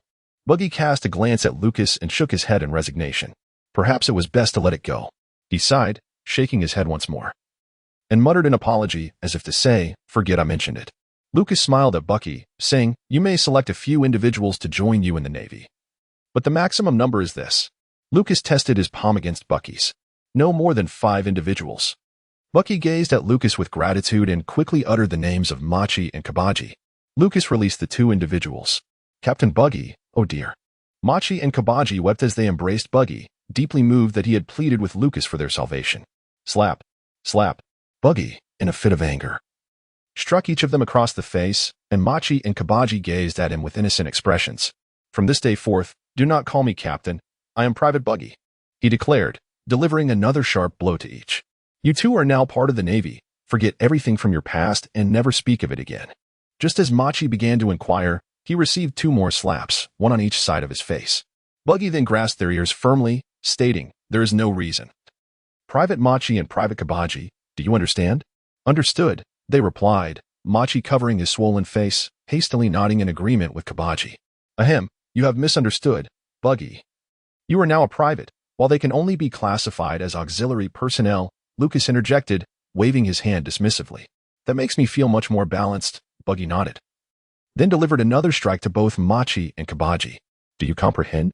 "Machi, auxiliary personnel, Kabaji, auxiliary personnel." "Understood." Machi and Kabaji chorused in unison, their swollen faces in tow as they followed Buggy. Lucas led them out of the makeshift prison. Behind them, the pirates confined in the cells cried out desperately for Buggy's name. A warship, in a somewhat larger cabin, housed numerous hammocks, occupied by the skilled technicians from Clockwork Island. Lucas approached with Buggy and the others. Upon seeing Lucas enter, the middle-aged man at the forefront promptly rose to greet him. "Colonel, is there something you need?" he inquired, casting a puzzled glance at Buggy and the others trailing behind Lucas. "I have a blueprint to present to you. I am uncertain if you can fulfill the specifications for the munitions depicted," Lucas stated, gesturing for Buggy to step forward. Buggy complied, handing the blueprint to the middle-aged man. The man took the blueprint and began to examine it. "What is that peculiar odor?" he remarked. "Ah, this minor matter should not concern us," Lucas replied, coughing lightly, having also noticed the odd scent. Nevertheless, with the illustrious Buggy now allied with their ranks, it seemed prudent to overlook any unsettling aromas to spare everyone any discomfort. "Let me take a look," the middle-aged man said, placing the rolled blueprint on the table and unfurling it for closer inspection, along with his companions. The document detailed the materials and methods for crafting Buggy's munitions. As a weapons designer and master craftsman, the man was adept at interpreting the written content. He and his associates perused the blueprint before engaging in earnest discussion. Lucas sat to the side as Buggy approached him, tugging at his garment. Buggy pointed to several older gentlemen and inquired, "Who are they?" "They are weapons masters from Clockwork Island, experts in the art of weaponry," Lucas replied. Given that Buggy could create formidable weapons such as the Buggy Bomb, Lucas regarded him as a talented munitions specialist. Let them meet each other and share insights. One crafts cannons, the other ammunition, a truly perfect collaboration. "Oh," Buggy nodded, somewhat resigned. Yet he had to accept that his Buggy Bomb would no longer be solely his unique weapon. Can they comprehend it? "That's our Buggy." "A secret weapon of a private," Machi boasted, then hastily swallowed the words "captain." "That's not something for you to fret over." Buggy shot Machi a glare, then glanced sorrowfully at his parchment. Though he had joined Lucas's fleet, the thought of others deciphering his Buggy Bomb caused him a pang of discomfort. "Take heart. Once they replicate your Buggy Bomb and promote it within the Navy, your rank will surely rise significantly," Lucas reassured Buggy. The dissemination of powerful weaponry would indeed be a monumental achievement, rivaling Lucas's own triumph over the Don Quixote family. "Indeed," Buggy nodded. It seemed that the seemingly ruthless, shamelessly audacious Navy officer had treated him quite well since joining the ranks. He had no intention of claiming credit, instead directly assuring Buggy that all accolades would be attributed to him. Buggy felt somewhat more at ease regarding his future, having become part of the Navy. Being under the command of a leader who favored his subordinates and was not greedy for glory was the greatest assurance. After a considerable time, Monet entered, conversing briefly with Lucas to grasp the current situation, before placing a platter of fruit before them and stepping out. Monet would inform the entire Navy that Buggy, Kabaji, and Machi were, in fact, Lucas's operatives embedded among the pirates, and starting today, they would return to the Navy ranks. Naturally, this was merely a ruse devised by Lucas to obscure their true identities. Lucas picked up some fruit and began to eat, sharing the moment with Buggy and others as they waited for the uncles to finish their examination of the items depicted in the image. It was mealtime in the dining hall of the warship. Lucas entered the room, greeted warmly by the naval officers, following closely behind him. Buggy was affectionately hailed as a comrade, fully embraced as one of their own. After the revelation of Buggy's true allegiance as an undercover pirate, the officers expressed their admiration, proclaiming him to be quite commendable. Each of them harbored a newfound fondness for Buggy. He smiled and exchanged pleasantries with the other naval personnel before taking a seat beside Lucas. However, upon noticing the slightly darkened countenance of Akin across from him, Buggy's smile swiftly faded. Why did he feel as though this individual was scrutinizing him with a stern expression? "Hello, Akin," Buggy awkwardly greeted. "I'm only 16. Akin stared at Buggy in disbelief, exasperated by the perceptions of those around him. Just because he had a slightly darker complexion did not mean he bore an aged appearance. Why did everyone insist on calling him Big Brother? Were they blind? So youthful. Buggy awkwardly remarked, acutely aware of the 10-year age gap between himself and Akin. Lucas completely ignored them, engrossed in his meal, voraciously shoveling food into his mouth. As Buggy turned his head, he was startled. In just a brief conversation, half of Colonel Lucas's meal had vanished. What kind of extraordinary officer is this? His appetite is astonishing. After finishing his meal, Buggy gazed in bewilderment at Lucas's flat stomach. He had just consumed 4 bowls of rice, hadn't he? This defies logic. After a brief respite, Akin led Buggy outside, with Machi and Kabaji trailing behind. What is this about? Buggy questioned, perplexed. Training. Akin explained their daily regimen to Buggy. Yet he found it curious that this Buggy was one of Lucas's subordinates among the pirates. But why, as a subordinate of Lucas? Was he completely unaware of Colonel Lucas's training program? And why did he appear so astonished? All the Navy personnel lined up, don-weighted packs, and began to run. Buggy approached, and the lieutenant smiled at him. Since you are a veteran subordinate of Colonel Lucas, I shall give you 2 packs of weights. No problem. Buggy replied eagerly, feigning satisfaction, while inwardly lamenting. 2 packs of weights. This must be a devil-esque challenge. How absurd to call him a veteran subordinate. With the 2 packs strapped to his back, Buggy fell in line and began to run. After completing a lap, he returned to see Colonel Lucas performing push-ups with a massive boulder on his back, leaving him utterly astonished. This officer is truly a demon. They continued to run lap after lap, with Akin consistently lapping them. As Akin prepared to overtake them yet again, he glanced back at Buggy, who was drenched in sweat and gasping for breath. Akin harbored increasing doubts about this fellow. With merely 2 packs of weights, Buggy had barely managed half the load and was already exhausted. Akin genuinely questioned whether this individual was a languid and undisciplined pirate or simply an inept Navy officer. Too slow. Akin remarked as he passed by Buggy, continuing to surpass other Navy personnel. Damn it. Buggy panted, watching Akin. This guy must be a monster. How can he run so swiftly? Arriving at the bow of the ship, Buggy observed Lucas, who had already completed his weighted push-ups. Lucas lifted the colossal stone and sprinted forward. The devil. Buggy gasped for breath like a bellows, exerting himself to accelerate. As he certainly did not wish to be overtaken by Lucas, who was hoisting the massive rock. In the distance, Monet, burdened with a heavy pack, was performing push-ups. Lucas once remarked that the strength of a navy is not solely determined by the prowess of its devil fruit abilities, but also by the physical stamina cultivated through rigorous training and the advancements in martial arts. Only with ample physical strength can one continuously wield their abilities. Concurrently, the possession of Observation Haki and Armament Haki can bestow even greater power upon an individual. Upon a desolate island, a warship lay anchored at the shore. Lucas perched upon the ship's railing, gazing into the distance. Dozens of pirates were bound with ropes, their mouths gagged with cloth, kneeling before the Navy. Their backs turned to the vessel. The Navy stood in formation, a line of rifles aimed at the napes of the captives' necks. Take aim, commanded the lieutenant, raising his hand as the soldiers prepared to fire at a moment's notice. Execute, Lucas uttered in a low voice. The lieutenant nodded in acknowledgement and lowered his hand. Fire. The sound of gunfire echoed across the island, each shot resonating in the air, culminating in the demise of the pirates. There exists a misunderstanding regarding pirates. Not every individual is destined for imprisonment. Only those possessing devil fruit abilities or those guilty of heinous crimes are cast into the depths of the underwater prison. After all, upon the death of a devil fruit user, their fruit may randomly reappear anywhere in the world. The unpredictability is too great. And the world government seeks to prevent such powers from circulating freely, hence the preference for capturing these individuals alive. Furthermore, certain exceptionally dangerous pirates are similarly condemned to the underwater prison. However, for less formidable scum lacking devil fruit abilities, their fate rests upon the discretion of the naval officer in charge.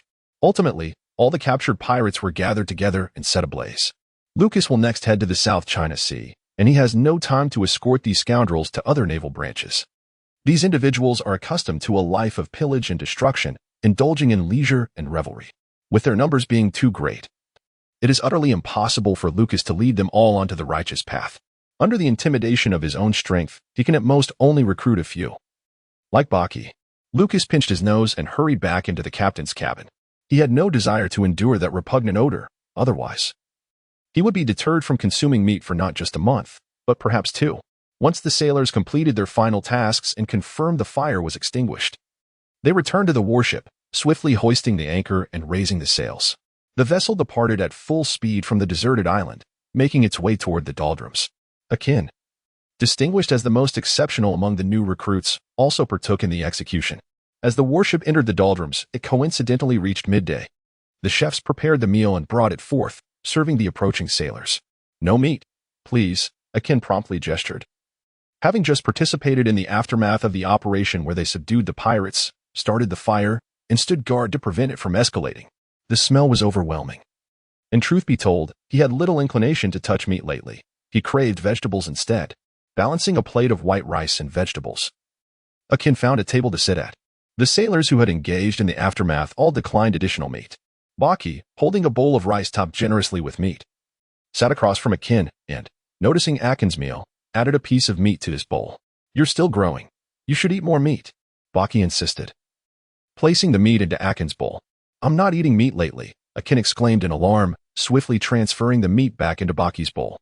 Given the recent experience with that foul scent, he found it impossible to consume meat. Observing that several other sailors around them also abstained from meat, Baki glanced at Akin and understood. "You participated in the execution, didn't you?" Baki remarked. "Indeed, it's best not to mention meat for a while," Akin replied with a grim expression. Although he was capable of facing 10 opponents alone, the mere whiff of that peculiar odor would make anyone, aside from those with an exceptionally stout heart, feel nauseated. Lucas and Monet entered, serving themselves a hearty meal, their plates generously laden with meat. "Oh, why isn't Akin eating meat?" "Without meat, one lacks the strength for training," Lucas teased as he settled beside Akin, with Monet taking a seat alongside them. Before they commenced their tasks, Lucas had already hidden away. Thus, he was oblivious to the scent, emboldening him to partake in the meat. Akin cast a silent glance at Lucas, resignedly bowing his head to eat his plain rice. Lucas eagerly devoured the meat, relishing each bite. The warship sailed out of the windless zone. Lucas stood on the deck, accompanied by Bucky and several gentlemen from Clockwork Island. Through their recent studies, they had thoroughly understood Bucky's unique explosive device. They had crafted several of these explosives, carefully placed in a nearby wooden box. "Let us commence the testing," Lucas declared, as the group prepared to load the explosive into the cannon. "Bucky, I suggest it would be best if you were to conduct the inaugural test shot," Lucas remarked, casting a sidelong glance at him, aware of the eager anticipation that hung in the air. Who wouldn't want to be the first to fire? "Do you harbor any objections against me?" Lucas shot a glare at Bucky, fully aware of his abysmal shooting skills. Out of 10 shots, each one was worse than the last. The crew of the warship was well aware of this fact. Moreover, Doflamingo had first-hand experience with Lucas's marksmanship. He relied heavily on his devil fruit abilities to unleash a barrage of cannon fire, yet somehow managed to misfire even then. Lucas harbored deep suspicions that Buggy sought to embarrass him. "Ahem, allow me to take the lead," Akin chuckled, stepping forward to aim the cannon at the distant rocks surfacing from the sea. He ignited the fuse. Boom. The cannonball soared forth, striking the rock with precision, shattering it to pieces, along with a dozen surrounding rocks. "Very well," Lucas nodded, loading another buggy bomb into the cannon. "Who's next?" "Commander, we've spotted a pirate ship in the distance. It belongs to the Longhand tribe, notorious for their vile reputation. They routinely engage in the trafficking of ordinary humans." The lookout exclaimed, binoculars in hand, pointing towards the approaching vessel. "I'll take it," Monet eagerly volunteered. "Excellent, Monet. Prepare to fire the second buggy bomb at the Longhand pirate ship. Aim to obliterate the enemy vessel, leaving no pirate alive." Lucas handed a torch to Monet. "Understood. I will ensure a direct hit on the pirate ship." Monet aimed the cannon at the distant Longhand pirate vessel and ignited the fuse. Boom. The cannonball hurtled through the air, tracing a graceful arc towards the Longhand pirate ship. On the lookout of the pirate ship, a member of the Longhand tribe lowered his binoculars, witnessing the impending projectile, and shouted in alarm. Immediately, turned the ship direction, but it was too late. The buggy bomb struck the Longhand pirate ship, resulting in a tremendous explosion. The vessel was severely damaged. "Run for your lives." The pirates clung to the railing as the ship tilted dangerously, on the verge of sinking. A sound of emptiness echoed, and from above, another buggy bomb descended upon the Longhand pirate ship. Boom. The entire ship was obliterated, the pirates utterly annihilated, leaving no remains. Fragments of wood drifted on the sea, with only a piece of the foremast still intact, ablaze as it sank into the water. The buggy bomb proves quite effective. "Lieutenant, contact headquarters and inform them that Private Buggy has developed a commendable artillery shell. Encourage them to promote this type of ammunition within the Navy, Lucas remarked, stroking the box of buggy bombs with a smile. Understood. The lieutenant retrieved a transponder snail to communicate with the naval headquarters at Marineford. Colonel Lucas is quite impressive. Buggy thought to himself, observing Lucas's back, developing a favorable impression of him. He had been forcefully enlisted into the Navy by Colonel Lucas, and his buggy bombs had only recently been replicated by the Navy's weapons experts. Lucas was preparing to report his achievements. If the formidable bazooka shells could be widely adopted within the naval forces, it would undoubtedly bring considerable merit and prestige to bazooka. However, the thought of red-haired Shanks suddenly crossed his mind, imagining a future day when he would don a naval uniform and a cloak of justice. Having made a name for himself within the Navy, only to be ridiculed by Shanks aboard a pirate ship, filled Lucas with a sense of dread. Relay the order. The warship is to proceed at full speed to the South Sea, Lucas commanded with a wave of his hand. Understood. Monet nodded and went to notify the crew. The weapon experts from Clockwork Island looked at Lucas in confusion. Shouldn't we present the blueprints for such a cannon directly to the naval headquarters? They questioned. Lucas, feeling exasperated, glanced at the technicians. With such a powerful artillery piece in their possession, how could they simply trot over to deliver it? Even though they are fellow naval officers, they must report to the South Sea. It suffices to inform Marineford about this technology and await their contact. That is the proper protocol. At Marineford, in the office of Admiral Sengoku, Karp sat alongside Vice Admiral Kazan, both sharing a plate of Sengoku-esque snacks.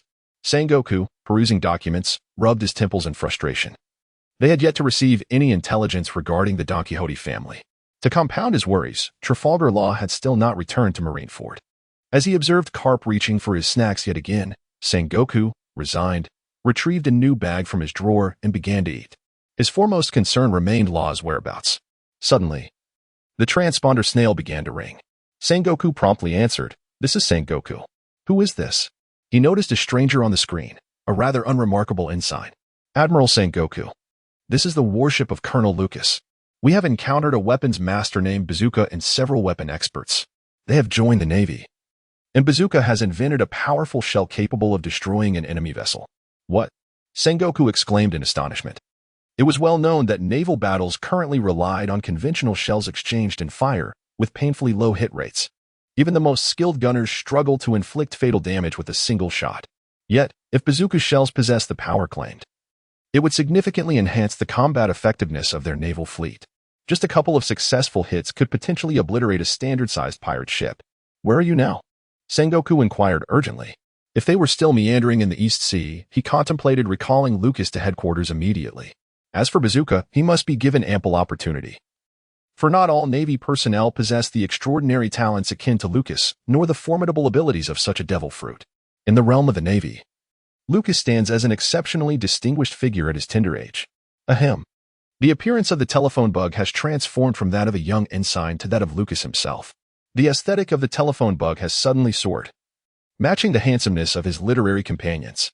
"I am Colonel Lucas, reporting to the General of the Warring States. We have now entered the doldrums and shall soon arrive at the South China Sea.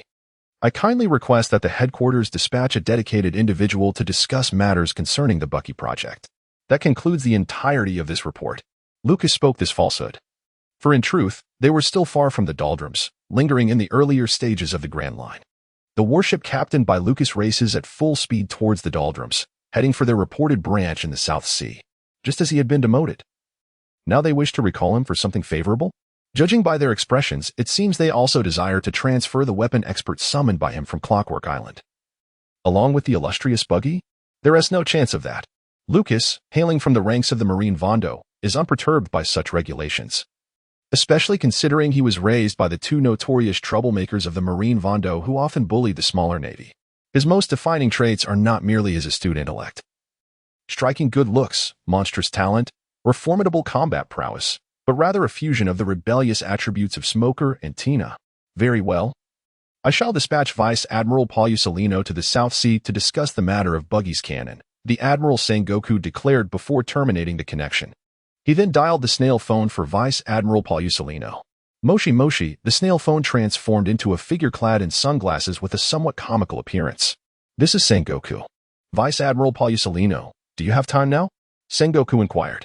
"I'm available in a week. What mission do you have?" "Feel free to instruct me," replied Kazara. Sengoku's veins pulsed with irritation. This slothful character couldn't even feign sincerity, claiming availability in a week, and yet inviting instructions? Clearly, he was evading the request. Raising his voice, Sengoku reiterated, "Do you have time, or not?" "A week it is. I am a competent Navy officer. How could I miscalculate time?" Kizaru responded. "In 1 week, you are to travel to the South Sea and bring back Lieutenant Colonel Lucas. He need not continue his duty there.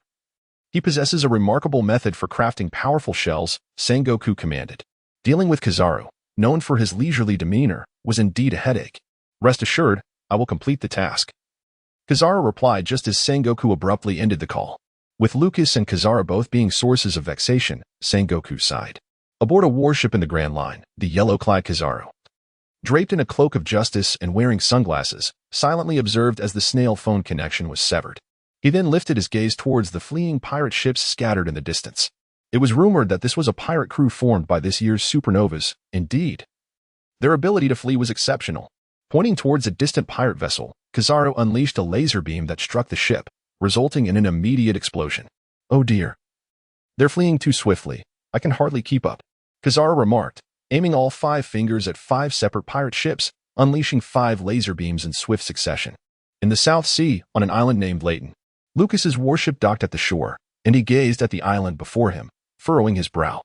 In the reports, he had read that Leighton was a splendid island, characterized by its picturesque environment and a contented populace.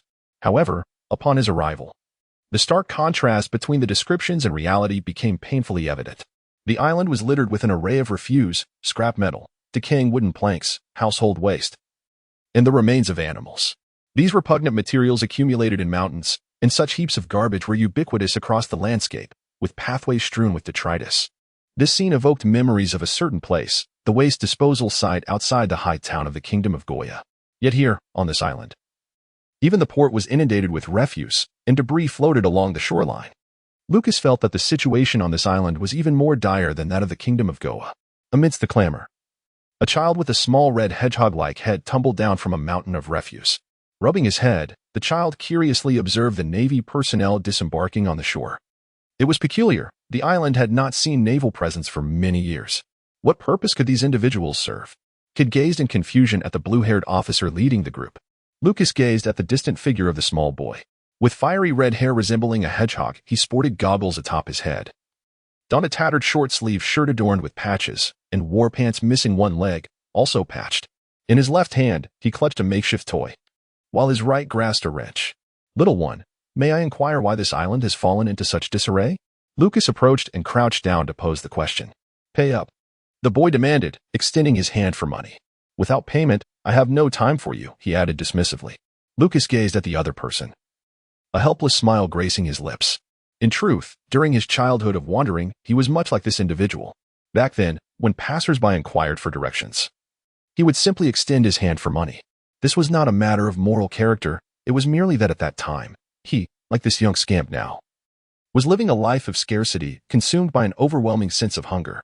Lucas retrieved a handful of berries from his pocket, but before he could even count them, a mischievous imp snatched the money away.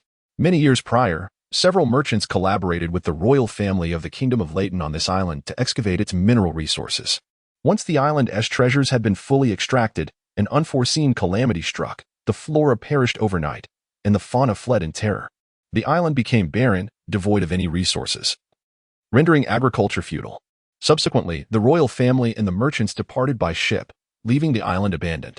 In the aftermath, many began to treat this forsaken land as a dumping ground for refuse. Kid, while counting his berries, recounted the tale of this island. It was no longer called Leighton. It had been reduced to a mere garbage dump. Kid then turned to Lucas and asked, "Have you come to report to the naval branch on this island?" "Indeed," Lucas replied, his gaze fixed upon the mounds of trash, filled with disdain for the royal family and the merchants. He had joined the Navy to uphold his ideals, to protect the common folk. Alas, Kid mumbled to himself before extending his hand. "I'll take you to the naval base. It's deserted now. I'll lead the way, and you can pay." Lucas, amused yet exasperated, playfully slapped Kid on the forehead and replied, "Really? Have you had enough? No need. I've already located the naval branch." Lucas rose to his feet and, under the perception of his keen senses, located a naval outpost atop a mountain. TSK. What a miser. could cast a sidelong glance at Lucas before turning and sprinting away. Lucas observed the figure before him, a flicker of familiarity stirring within him. Yet he could not pinpoint the source of this sensation. Leading his subordinates, he made his way to the naval branch. Lucas opened the iron gate and stepped inside, only to find that the place was deserted. The personnel from the naval branch must have relocated by now. Lucas felt that this was indeed a demotion.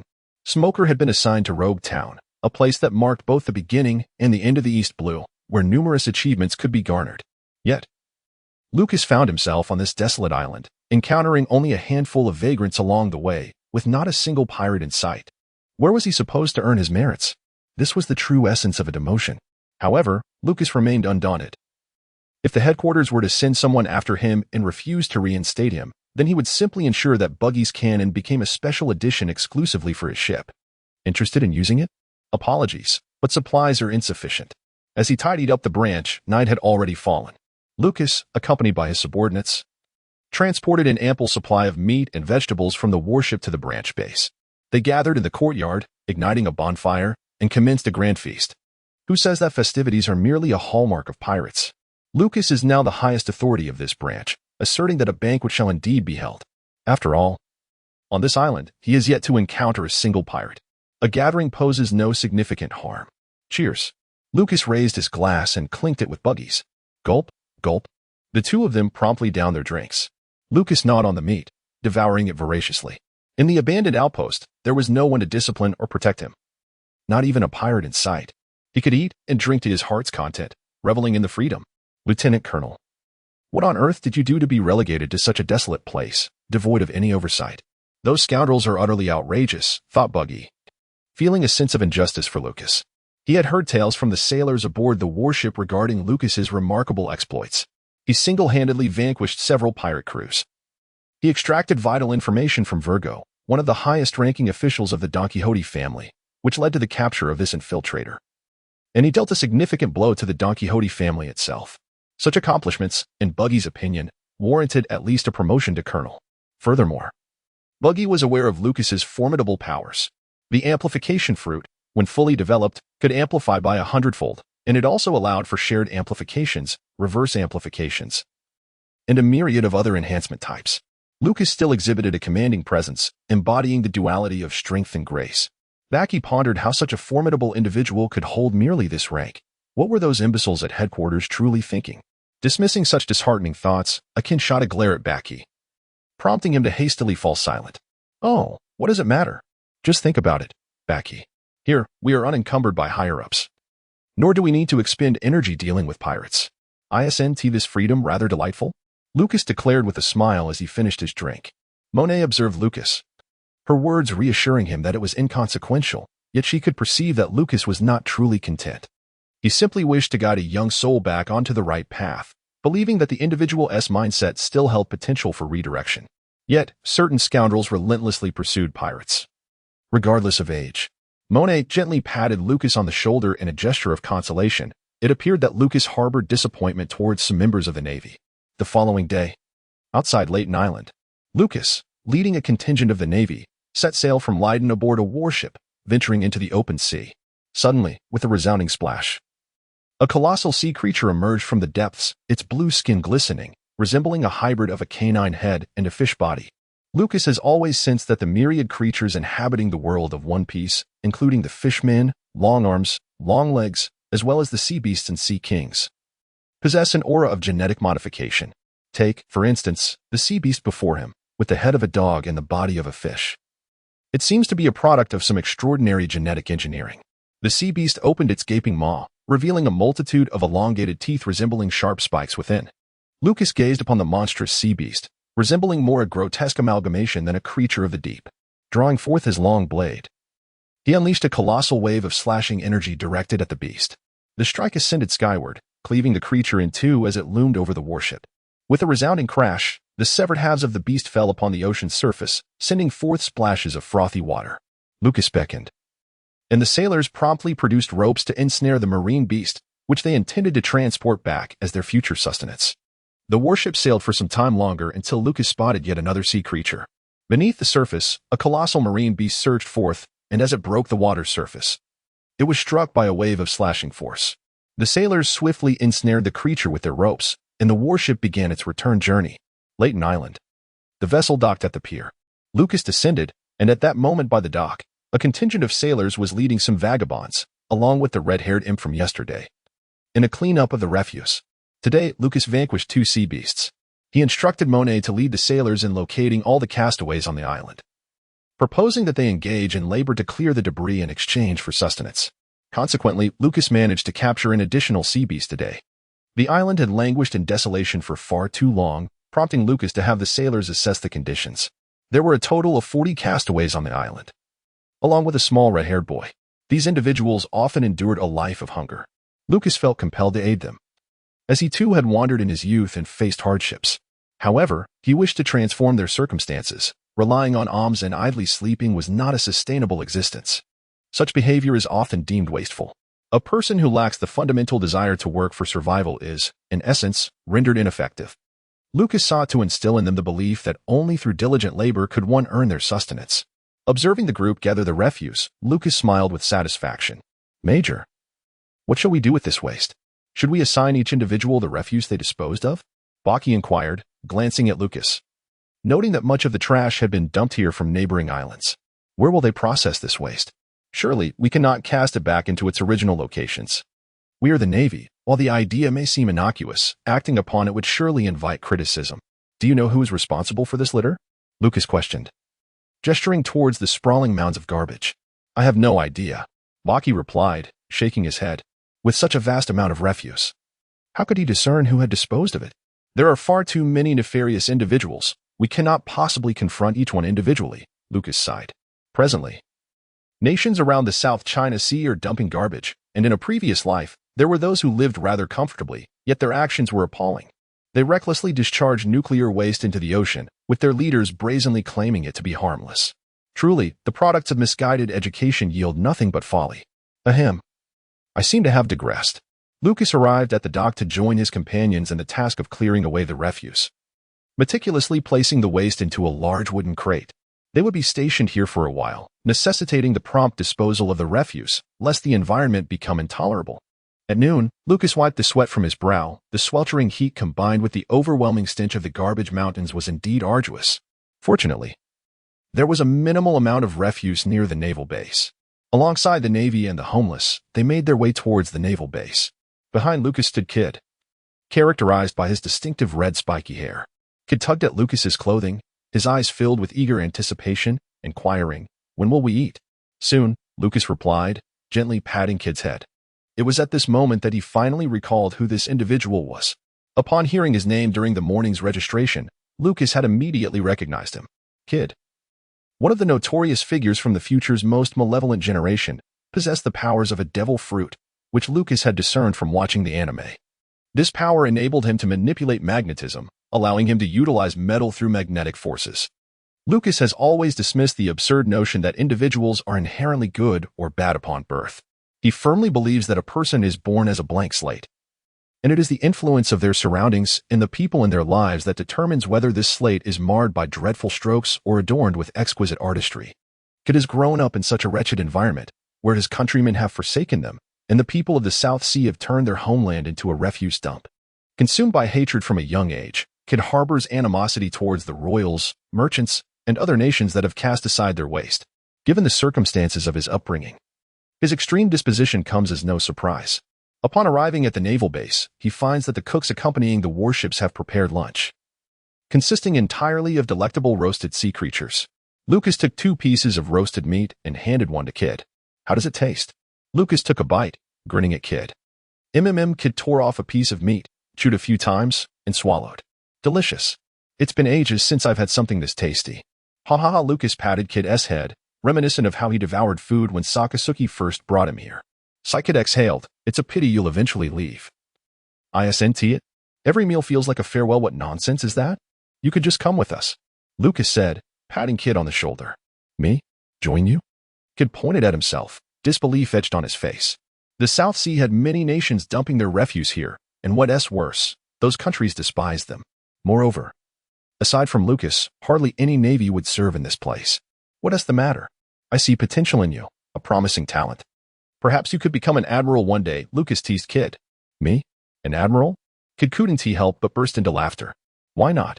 Would you like to join me in the Navy? Eat as much as you desire every day, and nobody would dare look down on you. If pirates scorn you, just make them weep and wail. Lucas exclaimed, patting Kid on the head. Really? Kid gazed at Lucas in disbelief, having lived here all his life. Layton had turned into a garbage island. He often faced hunger as ships arrived to dump their waste. He yearned to leave. Yet those people called him trash and urged him to stay away. Lucas's words instilled a sense of hope in Kid. Do I really strike you as someone who would lie? Lucas chuckled as he ruffled Kid's hair. He, Lucas, only deceived enemies and never told untruths to others, right? So, what do you say? Join us, Lucas proposed. Eat as much as you desire, drink to your heart's content, and there's a salary to boot.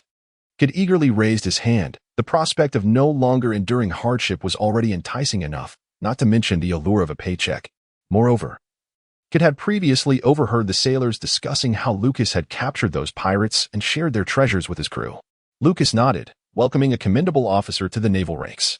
Buggy, holding a fork, was about to bring a piece of meat to his mouth when the fork, along with the meat, was suddenly whisked away. Kid gleefully seized the fork and began feasting on the sea beast's flesh. His unique ability allowed him to absorb any metallic object. Is it delicious? Buggy seethed with suppressed anger, glaring at Kid.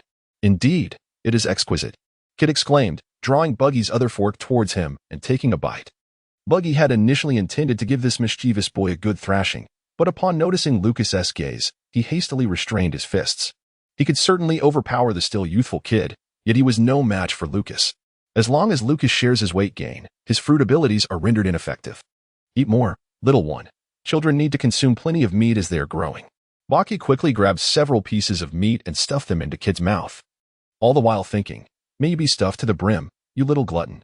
Lucas and Kid voraciously devoured the sea beast meat before them, the larger and smaller Germans quickly finishing every morsel.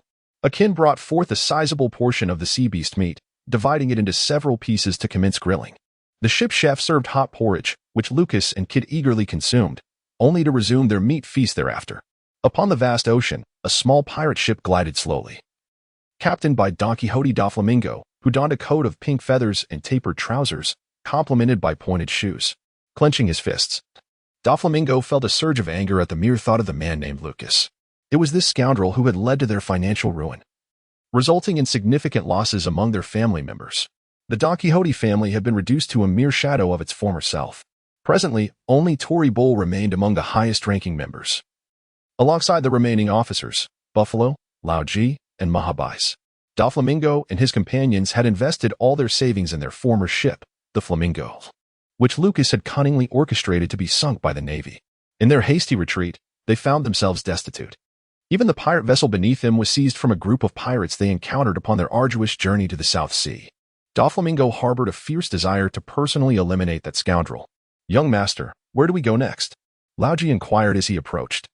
Let us hide in the South Sea for now and gradually rebuild our influence, Da Flamingo replied, glancing at the map Lao Ji presented. This shall be our base. We will slowly recruit new members. He pointed to an island marked as Layton on the map. Understood. Lao Ji folded the map, as they would reach Layton in 2 days. Thank you for your efforts, Da Flamingo remarked, aware that his Don Quixote family had suffered a severe blow. He pondered how many years it would take to amass the strength needed to revive their ambitions. Layton Island. The meal concluded. Lucas, accompanied by the Navy and the vagabonds, arrived at the dock, transferring box after box filled with refuse onto the warship. On this day each month, they would sail to Layton to dispose of waste here. Kid followed closely behind Lucas, remarking, understood, then we shall have our trash dealt with. With a mischievous grin, Lucas boarded the warship, prompting Kid to hastily follow. Are you going to? Lucas inquired curiously. I am. I want to witness how you return this garbage to those rascals, Kid affirmed, nodding. Very well, Lucas said, playfully ruffling Kid's hair. Don't mess with my hair. Kid glared at Lucas, only to be met with Monet's fist. On the vast ocean, a large vessel slowly approached Layton, a garbage disposal ship from a nearby kingdom, tasked with depositing various refuse from the kingdom onto Layton Island each month. The captain sat in the helm, perusing a newspaper. He collaborated with the kingdom's officials, who were responsible for gathering the domestic waste. While he managed the transport to Layton Island, he earned a fee for the service, allowing the royal family to maintain a clean environment. Captain, there's a warship blocking our route. A crew member entered, calling for the captain. A warship? The captain gazed at the distant vessel, puzzled. Firstly, they are not pirates. Secondly, this is merely a garbage transport ship, devoid of any lucrative prospects. Even if they are the type of navy that covets wealth, what could they possibly gain from us? You are here to dispose of garbage on Leighton Island? Lucas stepped aboard the ship, gliding gracefully. Indeed. May I inquire about your business? The captain responded with curiosity. Do you frequently dispose of refuse in Leighton? Lucas scrutinized the captain, who was notably shorter than him, balding with a small tuft of a mustache. Indeed.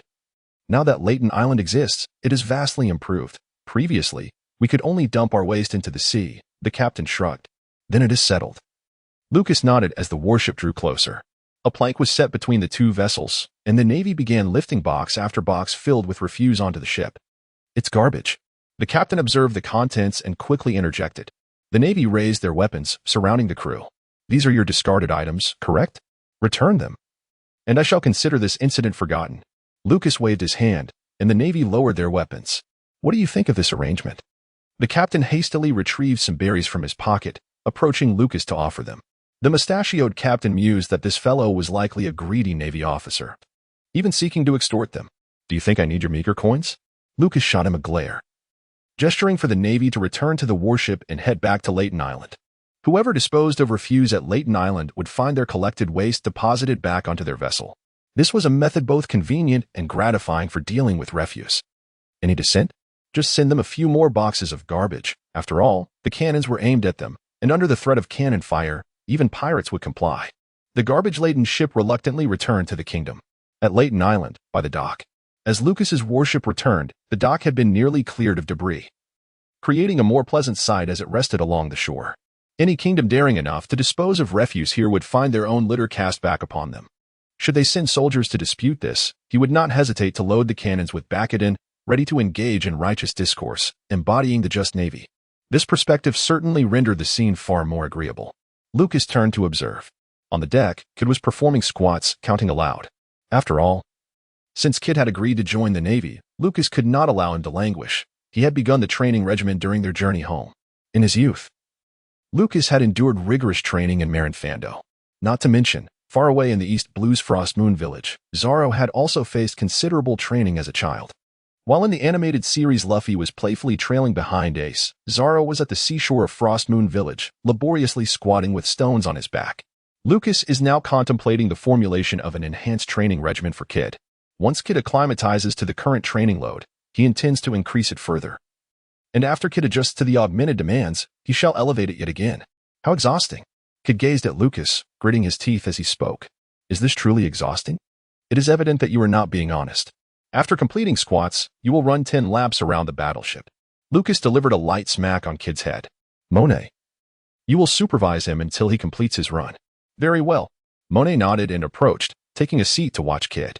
Please, no. Kid looked at Lucas with a sense of despair. Lucas was taken aback, for it was the first time he beheld the forlorn expression on Kid's face. How utterly adorable. It was simply too much. The melancholy look on Kid's visage deepened, much to Lucas's amusement. Disembarking. Lucas observed the Navy personnel escorting the vagrants to different locations to clear the refuse.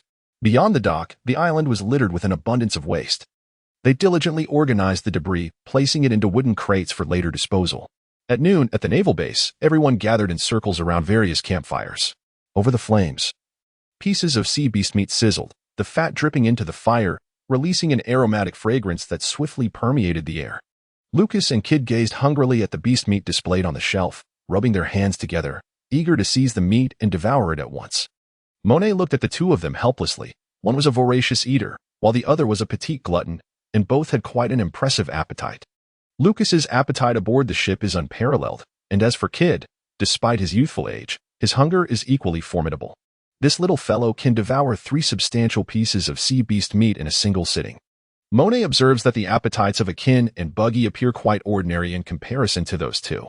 As soon as the sea beast meat is freshly roasted, Lucas and Kid spring into action, leaving Monet, Buggy, and Akin with no chance to claim any of the meat, which is swiftly snatched away by the duo. At another campfire, the lieutenant is enjoying his meal, having wisely opted not to dine alongside Lucas today. Otherwise, he would be left with nothing but bones to eat. Lucas clutched 2 sticks, each adorned with a generous portion of sea beast meat. With a swift motion, he bit down, tearing off a sizable chunk and swallowing it whole after a few chews. Kid, grasping a piece of the meat, gnawed vigorously. Monet reluctantly accepted the sea beast meat handed to him by a kin, skewering it on a stick before placing it over the fire to roast. Listen well, kid. As long as you adhere to my training regimen daily, you may indulge in as much food as you desire, and I shall prepare whatever you wish. Do you understand?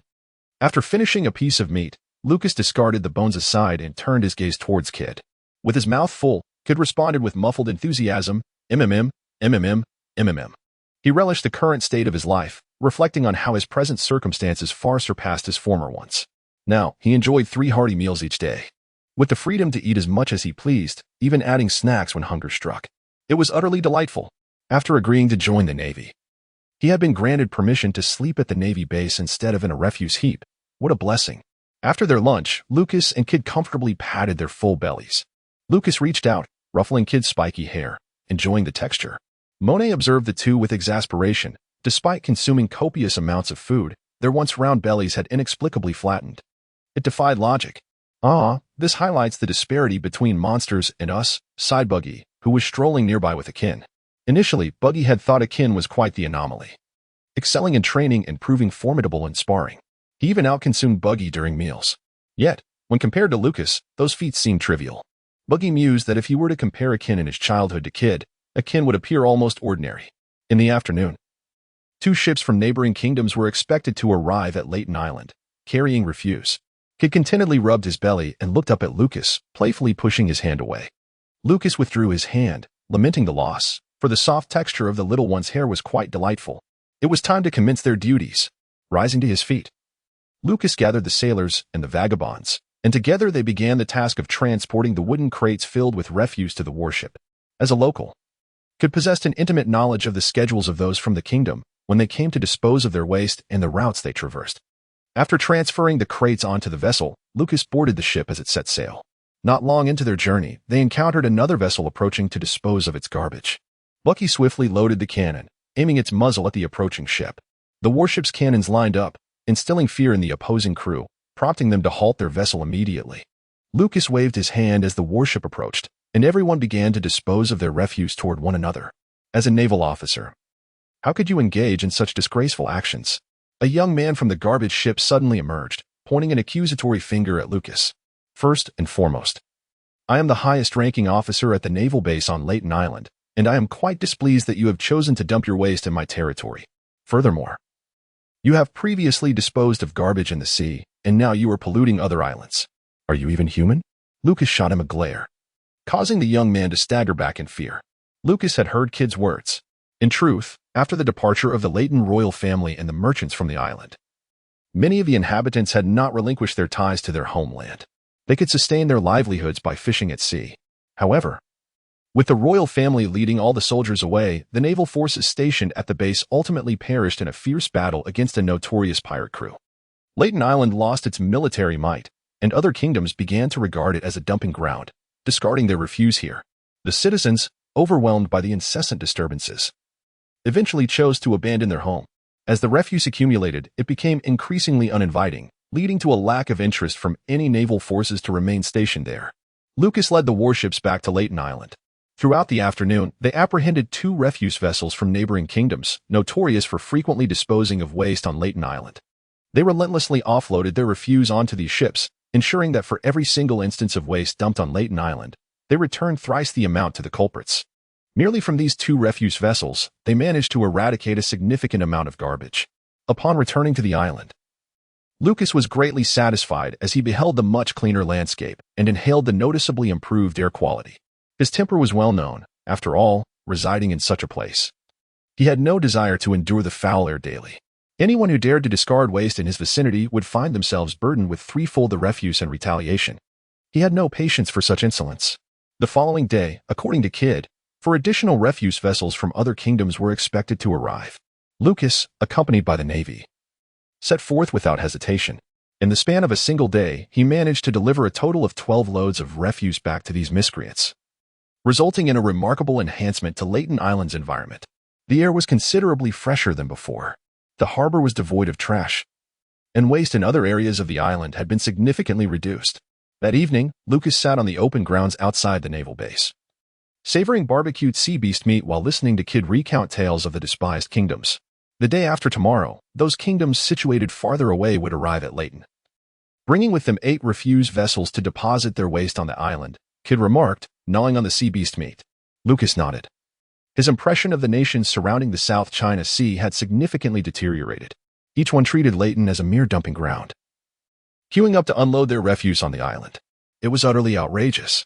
In his previous life, the filthiest place Lucas had ever encountered was in India. He recalled watching a Ukrainian content creator film a video in that country, where streets were littered with garbage and every household had a window designated for discarding waste onto the streets. In such an environment, eating with one's hands was a trivial matter, while cows scavenged through the refuse for sustenance. However, the current state of Leighton Island surpassed even that grim reality. Once, there were numerous civilians thriving here, but now, the kingdoms preyed upon this unarmed territory, transforming it into their personal waste disposal site. Despite a deep love for one's homeland, one could hardly withstand the incessant influx of garbage. This grim situation had driven many to flee their homes. Ultimately, in this era, the essence of power dictated one's voice. No matter how fervently the inhabitants protested, no one would advocate for them. Yet, times had changed. They now encountered the righteous Colonel Lucas. This island still harbored dozens of lives, and Lucas was determined to safeguard their living environment. As for those nations daring to send soldiers to instigate trouble, he would respond with artillery as a deterrent. Having already taken a stand, he was unperturbed by threats. With unwavering resolve, he would let the leaves cross the river, driven solely by a fierce momentum. If they had the audacity, they could report him to the headquarters. He was in the right. Lucas held a profound disdain for those who would recklessly dispose of refuse in the homes of others. Such decision-makers, capable of such callous acts, would inevitably face dire consequences. Their ancestors' graves would be bombarded, and their descendants would bear the burden of deformity. Rest assured, for every amount of waste they bring, I shall ensure they take back an equal share. Lucas patted Kid's head in a gesture of comfort. If it were up to me, I'd eliminate them all. Those wretched creatures. Kid gritted his teeth, his anger palpable. Cough, cough, that seems excessive. Lucas rubbed Kid's head soothingly. After all, he was a naval officer. Despite his loathing for those individuals, should he resort to harming innocents, the repercussions would extend far beyond mere demotion. He would find himself in court. Before that, he would likely be apprehended by Sakazuki and receive a thorough beating. Privately, Lucas harbored a wish for those morally bankrupt individuals to be struck down by a meteor upon their departure. Yet, from a naval perspective, he understood that such thoughts must remain just that, thoughts. Of course, if they engaged in acts of theft, arson, murder, or pillage, he would then possess justifiable grounds to retaliate. Rest assured, as long as I remain here for a day, I will compel these scoundrels to reclaim their refuse. Even if they arrive with armed vessels, I shall ensure they comply and take their waste back. Lucas gazed upon the individuals he had once regarded as vagrants. No longer could they be deemed as such. He had ensured they were clean, having provided them with proper washing facilities and tidy clothing, along with assistance in grooming their hair. Throughout the day, they had worked diligently to clear the refuse surrounding their living quarters, and by night, they resided in clean homes. Now, they were residents of this place. Thank you. Thank you, Colonel Lucas, exclaimed a man, overwhelmed with emotion, as he approached and knelt before Lucas, grasping his leg in gratitude. Lucas hurriedly helped the other person to their feet. In his previous life, he often saw characters in dramas kneeling, yet he personally found this custom quite distasteful. Kneeling to heaven, to the earth, and to one's parents, how could one possibly kneel before outsiders? Lucas had always believed that kneeling was, on many occasions, an exceedingly base form of gratitude.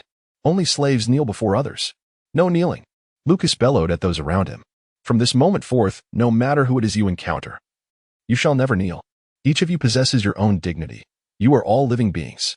No one is inherently more noble than another, nor is anyone lesser. Remember, you must never kneel before anyone except your elders. Those who do so are despicable. Colonel Lucas, amidst a wave of emotion, was met with the astonished gazes of middle-aged men who had never witnessed such a person in their lives. For the sake of the common folk, this esteemed naval colonel, perceived as a figure of authority, was revered by them.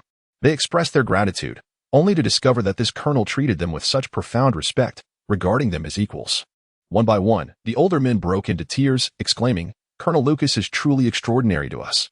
Lucas awkwardly observed the people around him, some kneeling while others wept. Such madness.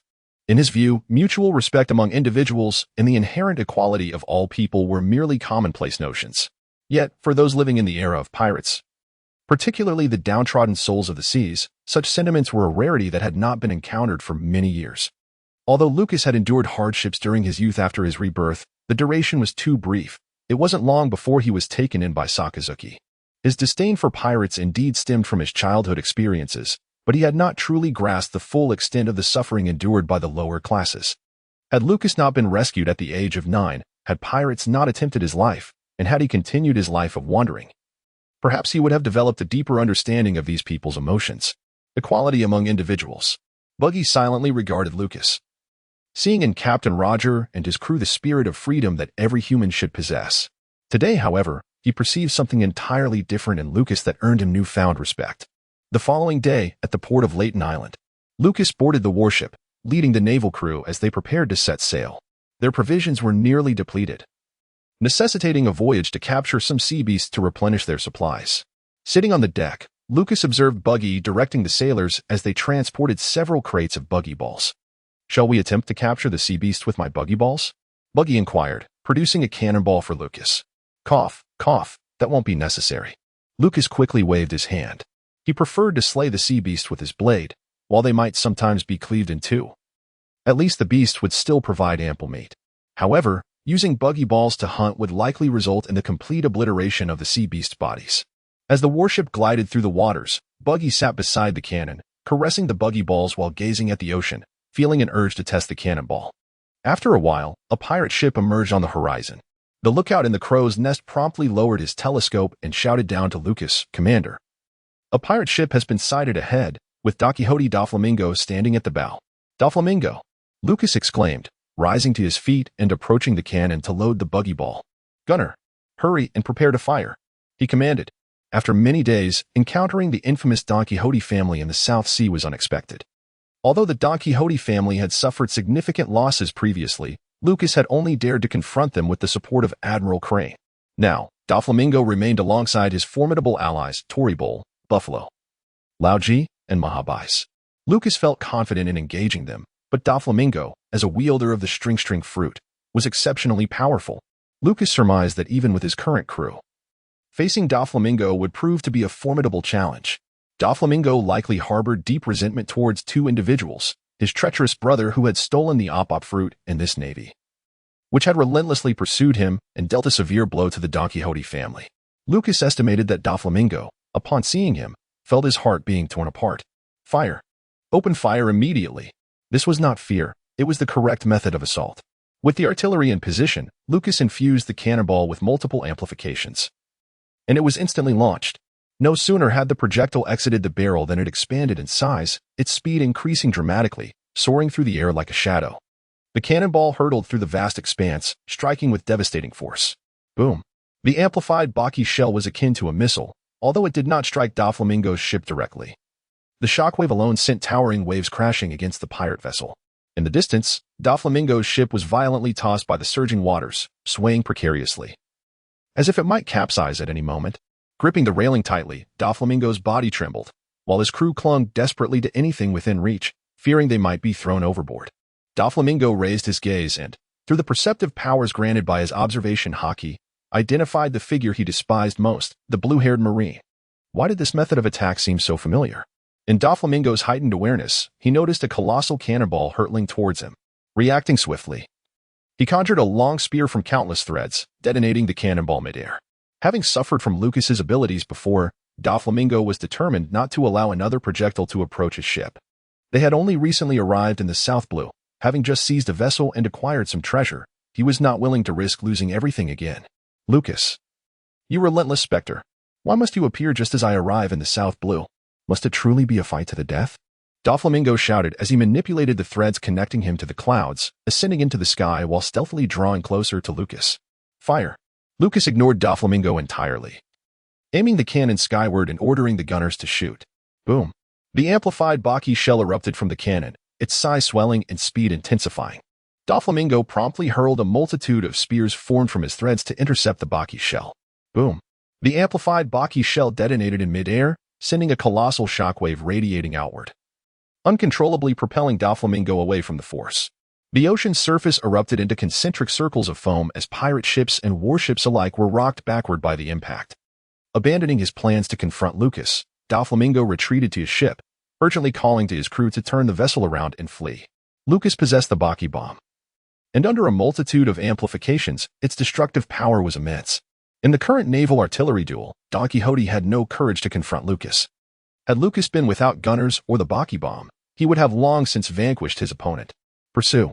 Today, I shall eradicate the Don Quixote family, Lucas proclaimed, his words echoing across to Don Quixote. Damn it, Don Quixote retorted, casting a furious glance at him. If you possess the audacity, then refrain from utilizing amplifications and the Baki bomb. Whoosh. A Baki bomb was launched, and with the addition of Lucas's amplifications, it transformed into dozens of gigantic projectiles, swiftly hurtling toward Don Quixote's pirate ship. Hiss. Don Quixote gasped. This fellow must be a demon.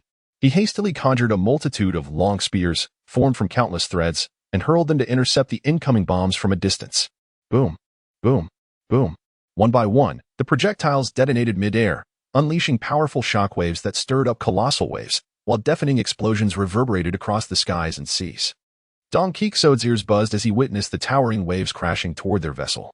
Quickly, he tethered himself to the clouds above using his strings, lifting treble into the air. Buffalo also ascended, carrying Lao Ji, while Mahabais followed suit, all eager to escape. They abandoned the seized pirate ship and the looted treasure. Under the barrage of Lucas's missile-like projectiles, their sole desire was to flee as far away as possible. Boom. As the monstrous wave struck, the pirate ship was instantly overturned and submerged. On Lucas's ship, the gunners released another Baki bomb.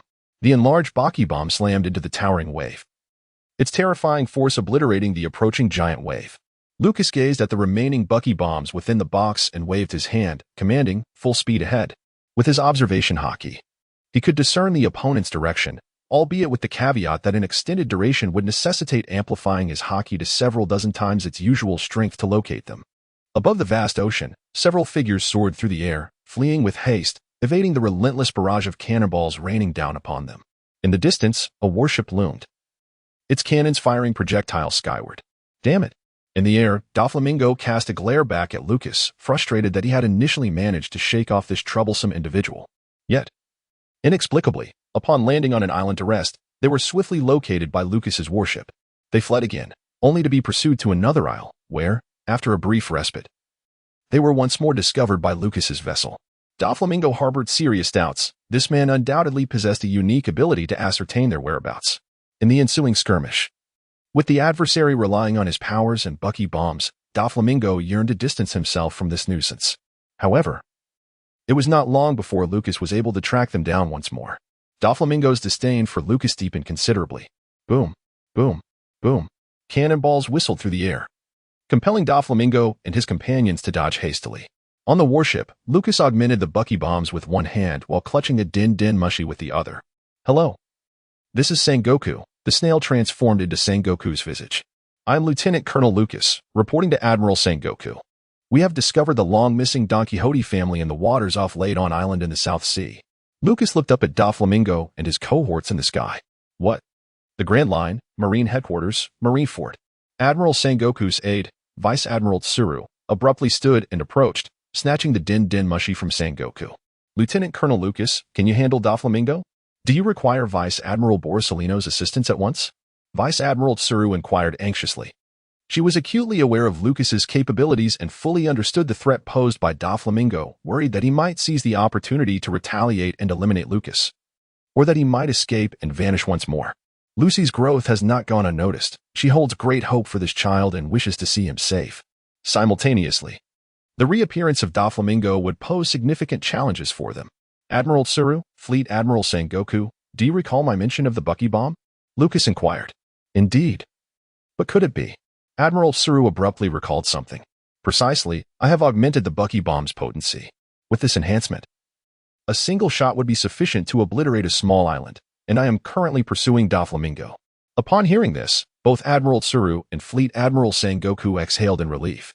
Lucas possesses the ability to amplify his observation haki, enabling his perception to reach an almost exaggerated extent, regardless of how swiftly Doflamingo may flee the moment they pause. Believing themselves to be secure, Lucas will advance towards them with his warship. Unless this group ventures beyond the extraordinary range of his perception, he is confident in his pursuit.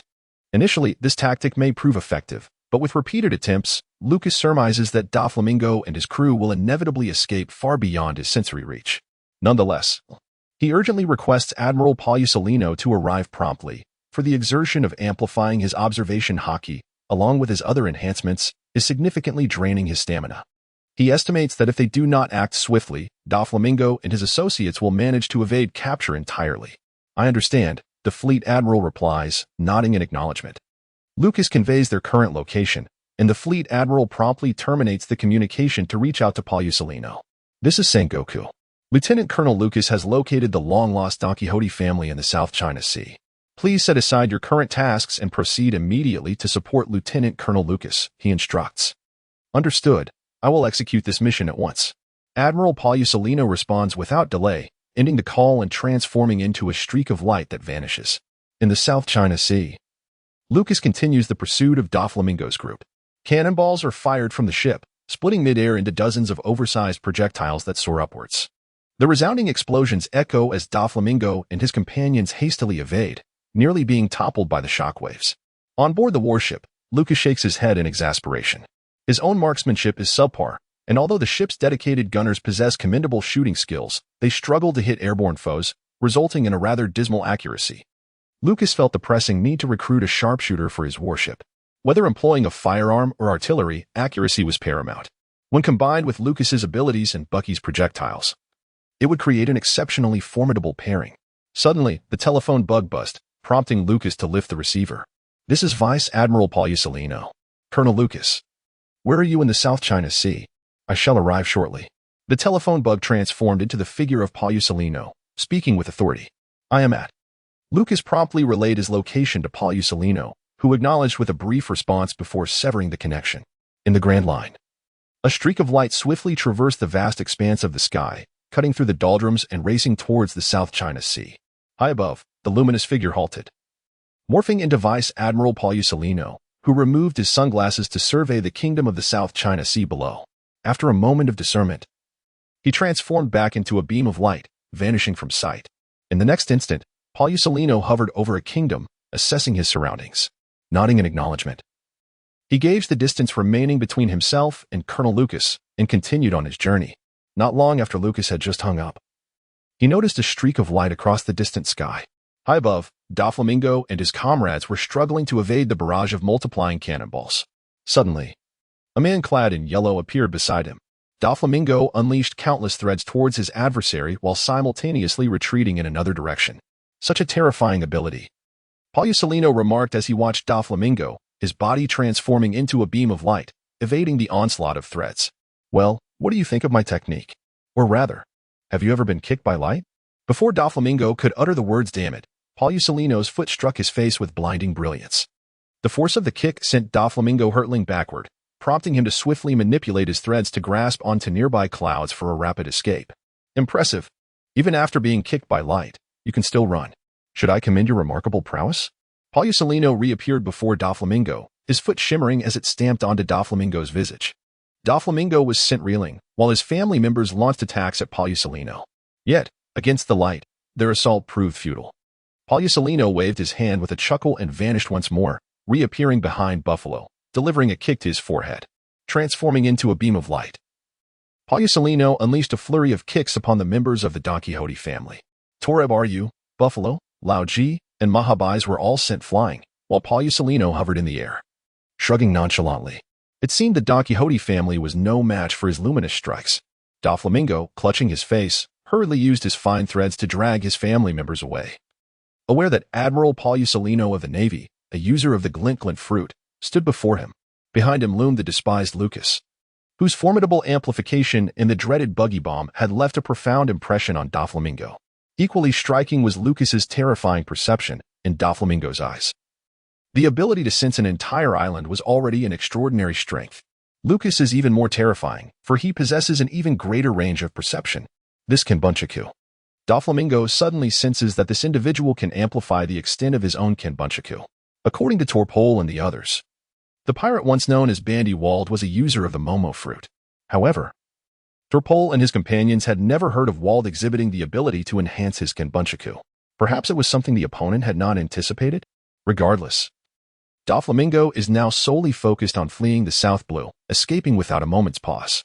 The terrifying range of perception exhibited by Lucas, coupled with the alarming speed of Borsalino, left him enveloped in despair. He pondered whether they would manage to escape today. Lucas glided gracefully towards Admiral Borsalino, his gaze fixed on the distant figure of Doflamingo, who was fleeing in haste. Like Admiral Borsalino, he did not rush to pursue. Instead, he simply observed Doflamingo's retreat. "Are you not going to chase them?" Such a significant achievement, Borsalino exclaimed in astonishment as he turned to Lucas. "I assumed you would transform into a beam of light and capture them effortlessly," Lucas replied, equally taken aback by the Admiral's reaction. "Lucas, isn't this something that can be resolved at the speed of light?" "Borsalino, I am an actor, you know? This is all to ensure you receive the credit." In an instant, Borsalino transformed into a beam of light, appearing before Doflamingo and his companions, delivering a powerful kick to Doflamingo's head. The force of Borsalino's strike left Doflamingo dazed. One after another, he unleashed a flurry of kicks upon the faces of the other members. The members of the Don Quixote family were sent flying, hurtling toward Lucas. Lucas donned leather gloves and retrieved a series of sea tower stone handcuffs from his waist. He first apprehended Don Quixote Doflamingo, swiftly securing him in cuffs, before delivering a forceful kick that sent Doflamingo hurtling towards the warship. On board the vessel, Monet observed Doflamingo's rapid trajectory and conjured an icy cage with her abilities to catch him. High above, Lucas intercepted Lao Ji, fastening him with standard handcuffs, and propelled him with a vigorous kick towards the warship. Monet skillfully maneuvered the icy cage to receive Lao Ji as well. Subsequently, Lucas fitted Tory Bull, Buffalo, and Machvice with sea tower stone handcuffs, sending them one after another towards the warship with powerful kicks. After so long of being troubled by the Don Quixote family, it was indeed a moment of exasperation for Rear Admiral Crane to see them captured so effortlessly. As Lucas descended onto the deck, Admiral Borsalino followed suit. Don Quixote Doflamingo gazed at the sea stone handcuffs on his wrists, utterly stunned. In their pursuit of discretion to rebuild their power, they had chosen to conceal themselves in the South Sea. Yet, they never anticipated encountering the detestable Lucas even in such hidden depths. Now, they found themselves apprehended, shackled with sea stone cuffs, facing both Lucas and Borsalino, surrounded by the watchful eyes of the Navy. Doflamingo comprehended his fate. It was over. His scheme had yet to unfold. Yet it was already thwarted in the South Sea. "Don Quixote Doflamingo, you are under arrest." Lucas crouched before Doflamingo, removing his sunglasses and playfully tapping his face.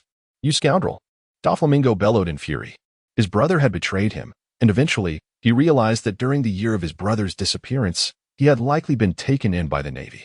His brother, Don Quixote Rocinante, had returned to him, only to turn traitor. Consequently, the Navy had first apprehended several of his family members, Jorah and Gladius. After that, he could no longer contact his undercover agent, Virgo. Doflamingo understood that Virgo must have been exposed and captured. Later, Lucas had slain his family members, Pica, Diamante, and Say or Pink, captured Baby, 5, and obliterated his Flamingo ship, reducing years of accumulation to naught. Now, they were all imprisoned, without exception, destined for the underwater prison. The Navy. Those wretched Navy scoundrels. Doflamingo glared at Lucas, loathing the fact that these despicable Navy officers had ruined his plans from the very beginning. "Don't glare at me with such venom," Lucas remarked, playfully patting Doflamingo's face while toying with his sunglasses. "Oh, by the way, I have something to tell you. Virgo has been captured. I extracted that information from your family. They were quite cooperative." Lucas's half-truths served to provoke Doflamingo. The once arrogant Doflamingo, who was meant to mock Luffy and Dressrosa years later, was now utterly disarmed. Doflamingo glared at Lucas, wishing he could tear him apart. Lucas chuckled with delight at witnessing Doflamingo's fury. It brought him great amusement. However, he had deceived Doflamingo regarding one matter. He had extracted information from Virgo, a family member of Doflamingo, who initially proved uncooperative. Of course, while prying for information, he had also misled those two fools significantly. At the tender age of 9, he had been taken in by Sakazuki at the Navy headquarters. By calculating the timeline, it was evident that when the incident involving Doflamingo's family occurred, as well as the year Doflamingo murdered his father and established the Don Quixote family, Lucas had yet to be born. Not only had he not been born, but even his mother, whose name he did not know, had not conceived him that year. The Don Quixote family? Notorious? He was aware that initially, Only 4 high-ranking officials followed Doflamingo? Nonsense, it was all fabrications. Lucas merely possessed knowledge of the plot. At the age of 9, he spent his days scavenging for food, hardly having the time to concern himself with pirate rumors. The more Lucas observed the demeanor of Doflamingo, the greater his amusement grew, prompting him to chuckle uncontrollably. On Leighton Island, within the makeshift prison of the Naval Branch's base, Lucas confined Doflamingo to a solitary prison cell. The garb adorning Doflamingo had long been replaced with the striped attire of a prisoner, and his limbs were shackled with sea-stone handcuffs attached by chains to the adjacent wall. Doflamingo lay on the ground, gazing at the ceiling above, listening to the footsteps nearby, and lifting his gaze towards the doorway. Lucas and Porcelino entered, closing the prison door behind them. "Humph, the Don Quixote family is no more, yet you still wish to extract something from me?" Doflamingo glared at Lucas, a cold smirk playing on his lips. "We merely came to observe the captive. Do not misconstrue our intentions. It is merely a jest at your expense." Lucas waved his hand, suppressing a laugh as he addressed Doflamingo. Doflamingo continued to lower his head, shutting his eyes tightly, endeavoring to ignore the words of this insufferable man. To be honest, every time he heard Lucas speak, he felt an overwhelming urge to silence him permanently. Lucas brought over a chair for Admiral Borsalino to take a seat. As Admiral Borsalino settled into the chair, he cast his gaze upon Doflamingo. Indeed, this was the Doflamingo that Admiral Cazaro had been preoccupied with for so long. However, Admiral Borsalino himself held no particular interest in Doflamingo and did not intend to reveal any emotion. Yet, his appearance was so absurd that, to the onlookers, it seemed as though he was mocking Doflamingo. Lucas approached the cell, holding a plate of rice crackers, and sat cross-legged outside the iron bars. "Hey, Doflamingo. Why are you sleeping all day? It's not good for someone your age." Doflamingo let out a sigh. If only he could loosen the sea prism stone handcuffs, he would gladly rush out to confront Lucas in a battle to the death. He had already harbored a deep-seated hatred for this individual during the chase. Now that he was captured, and Lucas had come specifically to taunt him, Doflamingo's plans lay in ruins. He had been apprehended, and should the handcuffs be removed, he would willingly risk his life to eliminate Lucas first, even if it meant meeting his end at the hands of Admiral Borsalino. With a soft thud, a rice cracker fell beside Doflamingo. Hearing the sound and catching a whiff of the snack's aroma, he frowned and turned away, attempting to resume his slumber. As long as he could drift off, he would escape Lucas's incessant irritation. Another thud echoed as another cracker landed near his head, this time from a different angle. Doflamingo listened, inhaled the scent of the rice cracker, took a deep breath, and quickly adjusted himself to continue sleeping. Borsalino observed with keen interest as Lucas teased Doflamingo, munching on the rice crackers in hand. Lucas took a piece of rice cracker from the plate and placed it in his mouth, crunching away with a satisfying sound. Strangely enough, food tastes exquisite when one is hungry. He bit into another cracker, the crisp sound echoing as he cast a playful glance at Doflamingo. What a nuisance. Doflamingo shot a glare at Lucas before resuming his repose. Just as he settled down, a piece of the cracker fell onto his face, perilously close to his mouth. With a deep breath, Doflamingo blew the cracker away, choosing to ignore the insolent fool. The previous day, Lucas had captured him and brought him to the naval prison on Rydon Island, and now it was already the afternoon of the second day. Since yesterday, Lucas has not provided Doflamingo with anything to eat. Although the inhabitants of the One Piece world possess extraordinary physiques, it is undeniable that even the strongest among them must experience hunger. Doflamingo, enticed by the aroma of senbei wafting through the air, swallowed hard. "Why aren't you eating? Are you planning to starve yourself?" Lucas chuckled. "You're infuriating, you bastard," Doflamingo exclaimed, rising in agitation as he cursed at Lucas. Was it not Lucas who intentionally deprived him of sustenance? Now, he tossed a few pieces of senbei his way, as if that would suffice. Such meager offerings were utterly useless, and to add insult to injury, that scoundrel flung the senbei to the ground. At that moment, Doflamingo's animosity towards Lucas eclipsed any hatred he had ever harbored for others. Glancing down at the senbei, he found that before he could even make a move, they had already vanished. Lucas, tethering the celestial rice cake with a thread, effortlessly reeled it back, chuckling at the visibly enraged Doflamingo. It must be said, manipulating others' emotions with a mere string is rather entertaining. With a jovial demeanor, Lucas tossed the rice cake back, only to reel it in once more. Delighting in Doflamingo's vexation, how amusing it was. Doflamingo, a master of the string fruit, relished in his ability to invisibly ensnare his foes with threads, controlling their every move.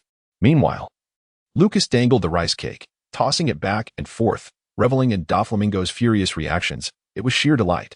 The notion of manipulating others' emotions rang particularly harshly in Doflamingo's ears, as it echoed his own powers. Lying on the ground, he remained unfazed by Lucas's antics, choosing instead to doze off. Just then, the prison door swung open, and Monet entered, carrying a large basin. Approaching Lucas, she retrieved a chunk of meat from within and offered it to him. "Oh, thank you," Lucas exclaimed, biting into the meat with gusto. Monet then extended a piece to Borsalino. Lucas was savoring his meat while greeting Doflamingo. "Has the Navy truly descended to such trivial tastes?" Doflamingo remarked languidly. "Do not misunderstand me. I merely hold a simple objection to you," Lucas replied with a chuckle. Doflamingo fell silent. The prison door creaked open once more, and Kid entered, presenting a bamboo rod to Lucas. "Ah, thank you, little kid," Lucas said, accepting the rod and playfully stuffing a piece of meat into Kid's mouth. "A little reward for you." Heh. Lucas and Kid took turns savoring the meat, their faces adorned with satisfied smiles. Meanwhile, Doflamingo lay on the ground, unable to find sleep. Inhaling the tantalizing aroma that filled the air, he felt an overwhelming urge to give Lucas a good thrashing. Lucas cheerfully skewered the meat onto a bamboo stick and handed it into the cell, placing it before Doflamingo. "Here, eat up. I am still a competent Navy officer, and I won't let you starve before sending you to Judicial Island," Lucas sighed, his demeanor shifting from joviality to seriousness. Doflamingo sat up, observing the change in Lucas's expression. It seemed this fellow had grown weary of his antics. As a prisoner, no matter how arrogant one might be, sustenance was a necessity. Doflamingo opened his mouth and took a bite of the meat, savoring it. However, just as he prepared for a second bite, Lucas abruptly snatched the meat away. "Hey, you are too arrogant. Must I feed you even while you eat?" Doflamingo glared at Lucas in indignation, fully aware that it was this scoundrel who had shackled him with sea-stone handcuffs and chained his limbs to the wall. It was already a considerable effort for him to sit up, and his hands could barely rest on his legs. Any attempt to raise them further would stretch the chains taut. Due to the constraints of the chains, his hands could not even reach his mouth. This audacious man had the gall to utter such words about needing to be fed. It was utterly outrageous. Lucas gazed at Doflamingo with a smile, offering him the meat and ceasing his jesting. "Well, I shall no longer tease you, Don Quixote Doflamingo. Starting tomorrow, we will escort you away from the South Sea and deliver you to Judicial Island in the Grand Line, where you shall face your judgment. Ultimately, you will be confined and impelled down." Lucas regarded Doflamingo with a serious expression. "Ah, but it matters little. You may continue to lie here, merely transitioning from the South Sea prison to impelled down. I just thought you ought to be informed." With that, Lucas observed Doflamingo's demeanor, chuckled, and rose, biting into the meat as he departed with the others. He had come alongside Borsalino merely to convey this message to Doflamingo, finding amusement in the psychological game. Lucas and Borsalino entered an office, where Borsalino observed Lucas, seated opposite him. The once troublesome lad, who had been reprimanded daily by Sakaski and Marineford, had now matured into an admirable naval officer. Borsalino lamented the missed opportunity of having Lucas aboard his ship. He had never anticipated Lucas would prove to be so exceptionally capable, single-handedly annihilating pirate crews in the East Sea, apprehending several high-ranking members of the Don Quixote family in the North Sea, and skillfully extracting information about the undercover Virgo were but a few of Lucas's remarkable feats. He had severely crippled the Don Quixote family and now captured Don Quixote Doflamingo, leading to their complete downfall. Moreover, this individual had even found talent capable of producing the Baki bomb. The more Borsalino regarded Lucas, the more he appreciated him. Had he allowed Lucas on his ship back then, he could have basked in the leisure of having such a capable subordinate. Borsalino addressed Lucas, inquiring when the production methods for the Baki bomb would be delivered to Marineford. "Once I escort Doflamingo to impel down and return to the South Sea for a while, I will send the materials over," Lucas replied with a shrug. He had no urgency in delivering the designs unless he was summoned back. "What if you became my subordinate? You would still command your own ship, and I could request a transfer back to Marineford for you," Borsalino suggested, entirely disregarding Sengoku's instructions. He altered the original message. Sengoku had intended for Lucas to return with the designs, promoting him directly back to Marineford and elevating his rank due to the introduction of the Baki bomb, while Baki would be promoted to lieutenant. They were to be responsible for the promotion of the Baki bomb, which, if proven beneficial to the Navy, would yield further commendations. Borsalino, wishing to reframe the conversation, hoped to secure Lucas as his subordinate first. "No need, really. I quite enjoy the South Sea. It's rather pleasant here," Lucas responded with a smile. Borsalino gazed at Lucas with a sense of resignation, realizing that he should have welcomed Lucas aboard his ship long ago. Nevertheless, take the designs with you. After bringing Doflamingo to impel down, you can make a brief visit to Marineford to deliver the designs. The headquarters will promote you to colonel, and Baki will be elevated to lieutenant. From there, you will oversee the promotion of the Baki bomb throughout the Navy. During this promotion period, all your subordinates will receive a rank increase. If the promotion proves successful and the Baki bomb significantly aids the fleet, further rewards will be forthcoming.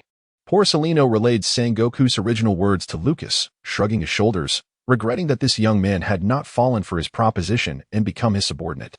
Lucas gazed silently at Borsalino for a moment, truly taken aback. As one of the future three great sauces, he nearly believed the lies this fellow spun. Truly, he is an old master of deception. In Lucas's view, it mattered little who subordinate one became. What truly counted was the ability to strike against pirates and strive to secure a safe living environment for ordinary people. Having understood this, I shall gather everyone tomorrow and embark on our journey to the Grand Line. After escorting Don Quixote Doflamingo to impel down, I will then take Buggy along to deliver the blueprints to headquarters. Under the guidance of my subordinate Buggy, I am confident that the weapon experts at headquarters will grasp the method of crafting buggy balls. Listening to Lucas's response, Borsalino nodded and then inquired, "And what of that Navy officer, Buggy? I have yet to meet him." Lucas stepped outside and instructed the Navy to summon Buggy. A series of knocks echoed on the door, to which Borsalino responded, "Enter." "Are you Buggy?" Borsalino inquired, observing the individual before him. Astonished that such a remarkable buggy ball could be attributed to this person, truly a talent, Buggy hastily replied, gazing at Borsalino, recalling that Lucas had mentioned several naval commanders. Among them Borsalino. Lucas's assessment of Borsalino is that he is an exceedingly unpleasant individual, akin to a performing monkey. "I wonder if you would consider becoming one of my subordinates? My naval science division is comprised of numerous distinguished talents, and I believe you would find ample common ground among them." Borsalino gazed at Buggy, reasoning that since this fellow was the genius behind buggy balls, he would surely be inclined to join the scientific division. "No, thank you. I prefer to remain by Colonel Lucas's side. I am willing to be Colonel Lucas's subordinate forever." Buggy hastily declined. "This individual certainly does not exude the qualities of a commendable superior," Buggy mused, feeling quite content in Lucas's company. His primary concern was that Lucas was a good person, and he feared that aligning himself with another superior might lead to unfortunate circumstances. "What a pity," Borsalino remarked helplessly, for Lucas had not managed to recruit Buggy into his ranks. That evening, within the confines of the naval base, Lucas dined while conversing with several locals. The area had seen a significant improvement in cleanliness, yet I would depart tomorrow to return to the naval headquarters, leaving you all without further oversight. "Colonel, allow us to accompany you. We aspire to join the Navy," a middle-aged man implored Lucas. "Very well. You shall all enlist in the Navy and become guardians of the South China Sea, as long as you possess sufficient strength. No one shall dare to pollute your homeland again," Lucas replied to the group. Somewhere in the harbor of an island in the South China Sea, Lucas's warship docked here. And as he disembarked, he guided several individuals from Leighton Island down to the shore. "This is where you all disembark," he announced, waving goodbye to them. On the island stood a naval branch, where these individuals would soon proceed to enlist in the Navy. "Farewell." The group from Leighton Island waved back at Lucas. "Once you join the Navy, dedicate yourselves to rigorous training, become stronger, and I hope to see you all in the future at Marineford," Lucas encouraged them. Having bid them farewell, Lucas returned to the warship and affectionately patted Kid on the head. "We are leaving now, Kid. From this point onward, we shall reside at the naval headquarters of Marineford in the Grand Line. Will you miss the South Sea?" Lucas inquired, glancing down at Kid. "Let us go. Staying here has lost its appeal," Kid replied, evading Lucas's playful gesture. After enduring the South Sea's harsh conditions for so long, he felt a sense of relief at the prospect of a change of scenery. Although Lucas had already cleared most of the refuse from Leighton Island, Kid harbored no fondness for the South Sea. As the warship set sail, preparing to depart the South Sea for the Grand Line, their first destination would be to escort Don Quixote Doflamingo and his subordinates to Judicial Island. The subsequent trial of Doflamingo was merely a formality. The judges would ultimately consign him to impel down. Once Doflamingo was securely transported, Lucas would then navigate his vessel toward Marineford, where the naval headquarters weapons specialist would be eagerly awaiting his arrival. As the ship glided past Leighton Island, Lucas cast a glance at the land, noting the absence of those who once came to dump their trash. However, he surmised that once they departed the South Sea, those miscreants would resume their refuse disposal on Leighton Island. Such circumstances were unavoidable. Some individuals, no matter how much education or admonishment they received, could not shed their ingrained depravity. If they did not dispose of waste on Leighton Island, they would surely cast it into the sea. Thus, for certain individuals, their ignobility is deeply rooted. One cannot simply wait for them to reform. One must either grow stronger to intimidate them or become even more formidable to eliminate them entirely. Lucas's current approach is to enlist the inhabitants of Leighton Island into the Navy, continuously strengthening himself. As long as these few individuals become sufficiently formidable within the South China Sea Navy, those who once bullied them will think twice before doing so again. Ahead lies the doldrums. Upon traversing this calm expanse, we shall enter the Grand Line. Seated at the bow of the ship, Lucas affectionately patted Kid's head and remarked, "I have heard that to enter the Grand Line, one must navigate through the Canal of Reverse Mountain. The doldrums are teeming with sea kings. We might be attacked," Kid exclaimed, grasping Lucas's hand in alarm. Seeing Kid's anxious expression, Lucas chuckled. "Fear not, the Navy can indeed pass through the doldrums."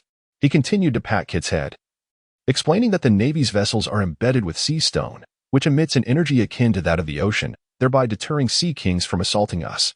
But how do we solve the issue of propulsion? There is no wind in the doldrums, so sails would be ineffective. Kid looked up at Lucas, puzzled. "Release the outer wheel," Lucas shouted. The sailors promptly deployed the ship's outer wheel, which began to spin, propelling the vessel swiftly toward the doldrums. Some Navy ships are equipped with outer wheels, utilized during the doldrums and retracted once they exit the still region. Lucas leaned against the railing, gesturing towards the rotating outer wheel. Impressive, Kid marveled at the mechanism. As the warship entered the doldrums, Lucas playfully pinched Kid's cheek, noting how pleasantly soft it felt. "Enough of that. Go and train," Lucas instructed. "Okay," Kid nodded, beginning to jog around the ship. In the days to come, Lucas would mentor Kid, teaching him what it means to be a competent Navy sailor while overseeing his daily training regimen. Lucas would first have Kid commence some fundamental training. An exemplary Navy man, he had begun his arduous journey from a tender age. Upon their return to Marineford, Lucas intended to entrust Kid to Sakazuki, allowing him to mentor the young boy. However, the mere thought of Sakazuki evoked a chuckle from Lucas. He pondered whether Sakazuki would harbor regrets after Lucas handed Kid over to him, regrets about retrieving this child named Lucas from the North Sea. Presently, Lucas occasionally returned with another child for Sakazuki to care for. Luffy was brought to Lucas because Garp was reluctant to allow him to become a pirate. Yet Garp found himself too lazy to tend to the child, thus passing the responsibility to Lucas, who then delivered Luffy to Sakazuki. Following Luffy, there was Sanji, and subsequently, two young girls, Sugar and Baby, 5. The iron-willed Sakazuki, once a relentless pursuer of pirates, now found himself at home, caring for several children and guiding their training. Instead of chasing down pirates at sea, he was now burdened with the antics of 4 little rascals. Once Lucas entrusted Kid to Sakazuki, he would inevitably become a makeshift nanny. In the distance, Akin, blindfolded, stood opposite Buggy, who wielded a wooden stick. Buggy was assisting Akin in developing his Observation Haki.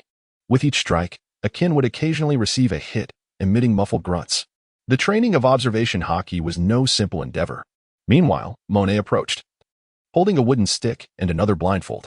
She handed the stick to Lucas, then covered her eyes, ready to begin her own training. "Are you prepared?" Lucas inquired. "Yes, I'm ready. Don't hold back. Strike me fiercely. If it leads to the development of my Observation Haki, the pain will be worth it," Monet replied. "You overestimate things," Lucas remarked as he lightly tapped Monet on the head.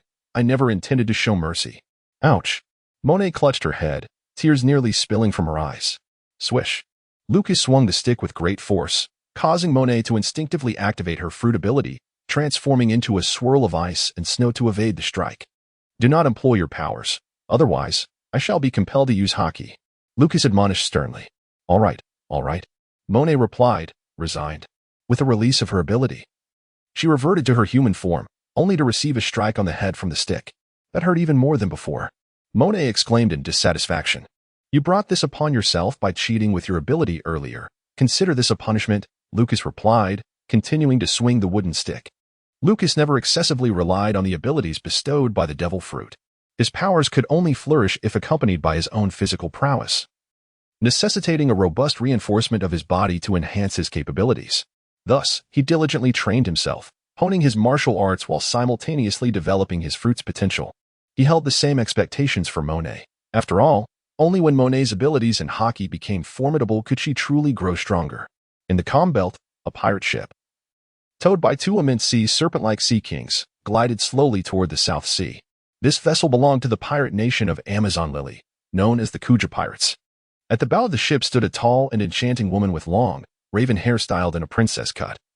Her deep blue eyes adorned with a multitude of snake-shaped golden earrings, gazing proudly at the distant sea. Despite her youth, even the female crew members aboard were captivated by her beauty. Boa Hancock stood at the ship's prow, her heart brimming with excitement. This year, she had finally ascended to the throne of Amazon Lily and become the captain of the Kuja Pirates, ready to venture into the open sea. Behind her stood her two sisters, Boa Marigold and Boa Sandersonia. Today, I shall lead you all on this voyage. Please call me Captain, Hancock declared with a radiant smile. Leaning back at a remarkable angle, her finger pointing forward as her laughter grew more exuberant. Boa Marigold gazed at her sister in bemusement. Hancock's carefree laughter was so unrestrained, so distinct. Though accustomed to it, such unabashed joy still left her speechless. They had never witnessed the Amazon Lily Empress so unconcerned with her image. It was said that the women of Amazon Lily were all valiant and combative. They selected the finest female warriors from their homeland, those deemed worthy to join the Kuja Pirates. Periodically, the Kuja Pirates would set sail to procure seeds abroad, returning home not only with children but also with supplies. Now, with Hancock newly crowned as Empress, she was leading the Kuja Pirates into the world beyond. Captain, there is a warship over there. Boa Marigold pointed toward the horizon, drawing Hancock's attention. Hancock straightened, her demeanor shifting as she focused on the distant sea. On the horizon, a naval ship gradually appeared, and Marigold handed a telescope to Hancock. Peering through it, Hancock discerned the emblem of the Navy. It's a warship, she exclaimed. Should we seize it? Marigold inquired, glancing at Hancock. Yes, Hancock replied decisively. Marigold and Sandersonia quickly began instructing the crew to prepare for the capture of the distant naval vessel. The warriors of Amazon Lily were all formidable, and among them, many skilled fighters possessed the ability to wield haki. Ordinary Navy personnel would hardly dare to provoke them. The Kuja Pirates set sail solely to claim what belonged to others. On the naval ship, Lucas held a telescope, observing the approaching Kuja Pirates. Boa Hancock? He murmured upon recognizing the striking woman at the bow. He promptly initiated an emotional stabilization technique, calming his racing heart. As he regarded her, the earlier excitement and infatuation dissipated. Monet, bring me a bounty list. I wish to see it, Lucas instructed Monet, who was behind him. Of course, I'll fetch it right away, Monet replied cheerfully. Turning to retrieve the document from the cabin, having witnessed Lucas's earlier agitation, she too had taken a glance through the telescope and spotted the woman on the pirate ship. While she felt a twinge of excitement at the sight, Lucas's sudden calmness reassured her. It signaled his disinterest in the beautiful woman, bringing her joy. Monet spent her days pondering how to win over her superior, Lucas. When she returned with the bounty list, a hefty tome filled with detailed information about the pirates wanted by the Navy across the seas and the Grand Line awaited them, encompassing names, ages, bounties, and various capabilities. Lucas perused the bounty notices, identifying the region of calm winds, where such rewards were scarce, limited only to the annual Amazon Lily King's bounty. However, he found no mention of Boa Hancock's bounty. So it was, as he gazed at the approaching pirate ship, he realized that the current timeline marked the year when Boa Hancock had just ascended as the Empress of Amazon Lily, leading the Kuja Pirates on their maiden voyage. On the opposing navy, I hereby declare that you are surrounded. Surrender your provisions and supplies at once, or I shall not hold back. Boa Hancock proclaimed from the bow of her ship, her voice echoing across the waters. Yet, the response was not a surrender from the navy, but a cannonball. Boom. A buggy bomb erupted from the cannon, and under Lucas's multiple enhancements, it instantaneously multiplied, disintegrating into dozens of colossal buggy bombs. What? Boa Hancock gasped, her eyes widening in astonishment as she swiftly invoked her devil fruit powers. A massive pink heart materialized before her, from which she drew forth a barrage of pink arrows, her signature technique, the captivating arrows. These arrows could petrify any target they struck, regardless of whether they were moved by her allure.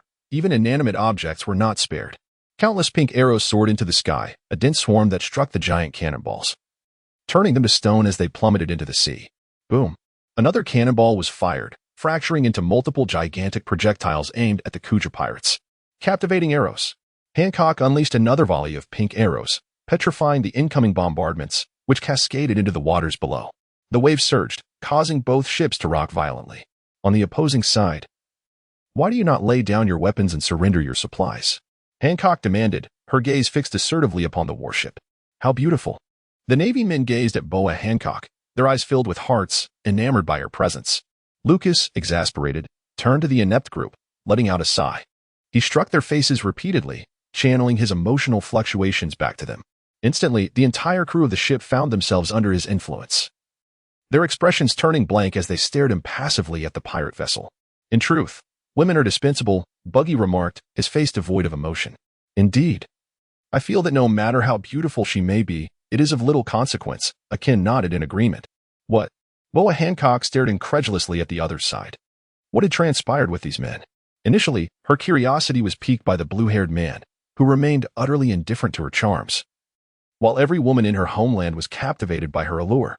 Yet now, whatever he had done had rendered those men, previously enamored with her, indifferent. Demanding their supplies was evidently futile. Hancock conjured another large pink heart in front of her, pulling her fingers to unleash a multitude of pink arrows toward the Navy ship. Petrify, you loathsome men! Hancock cried out vehemently.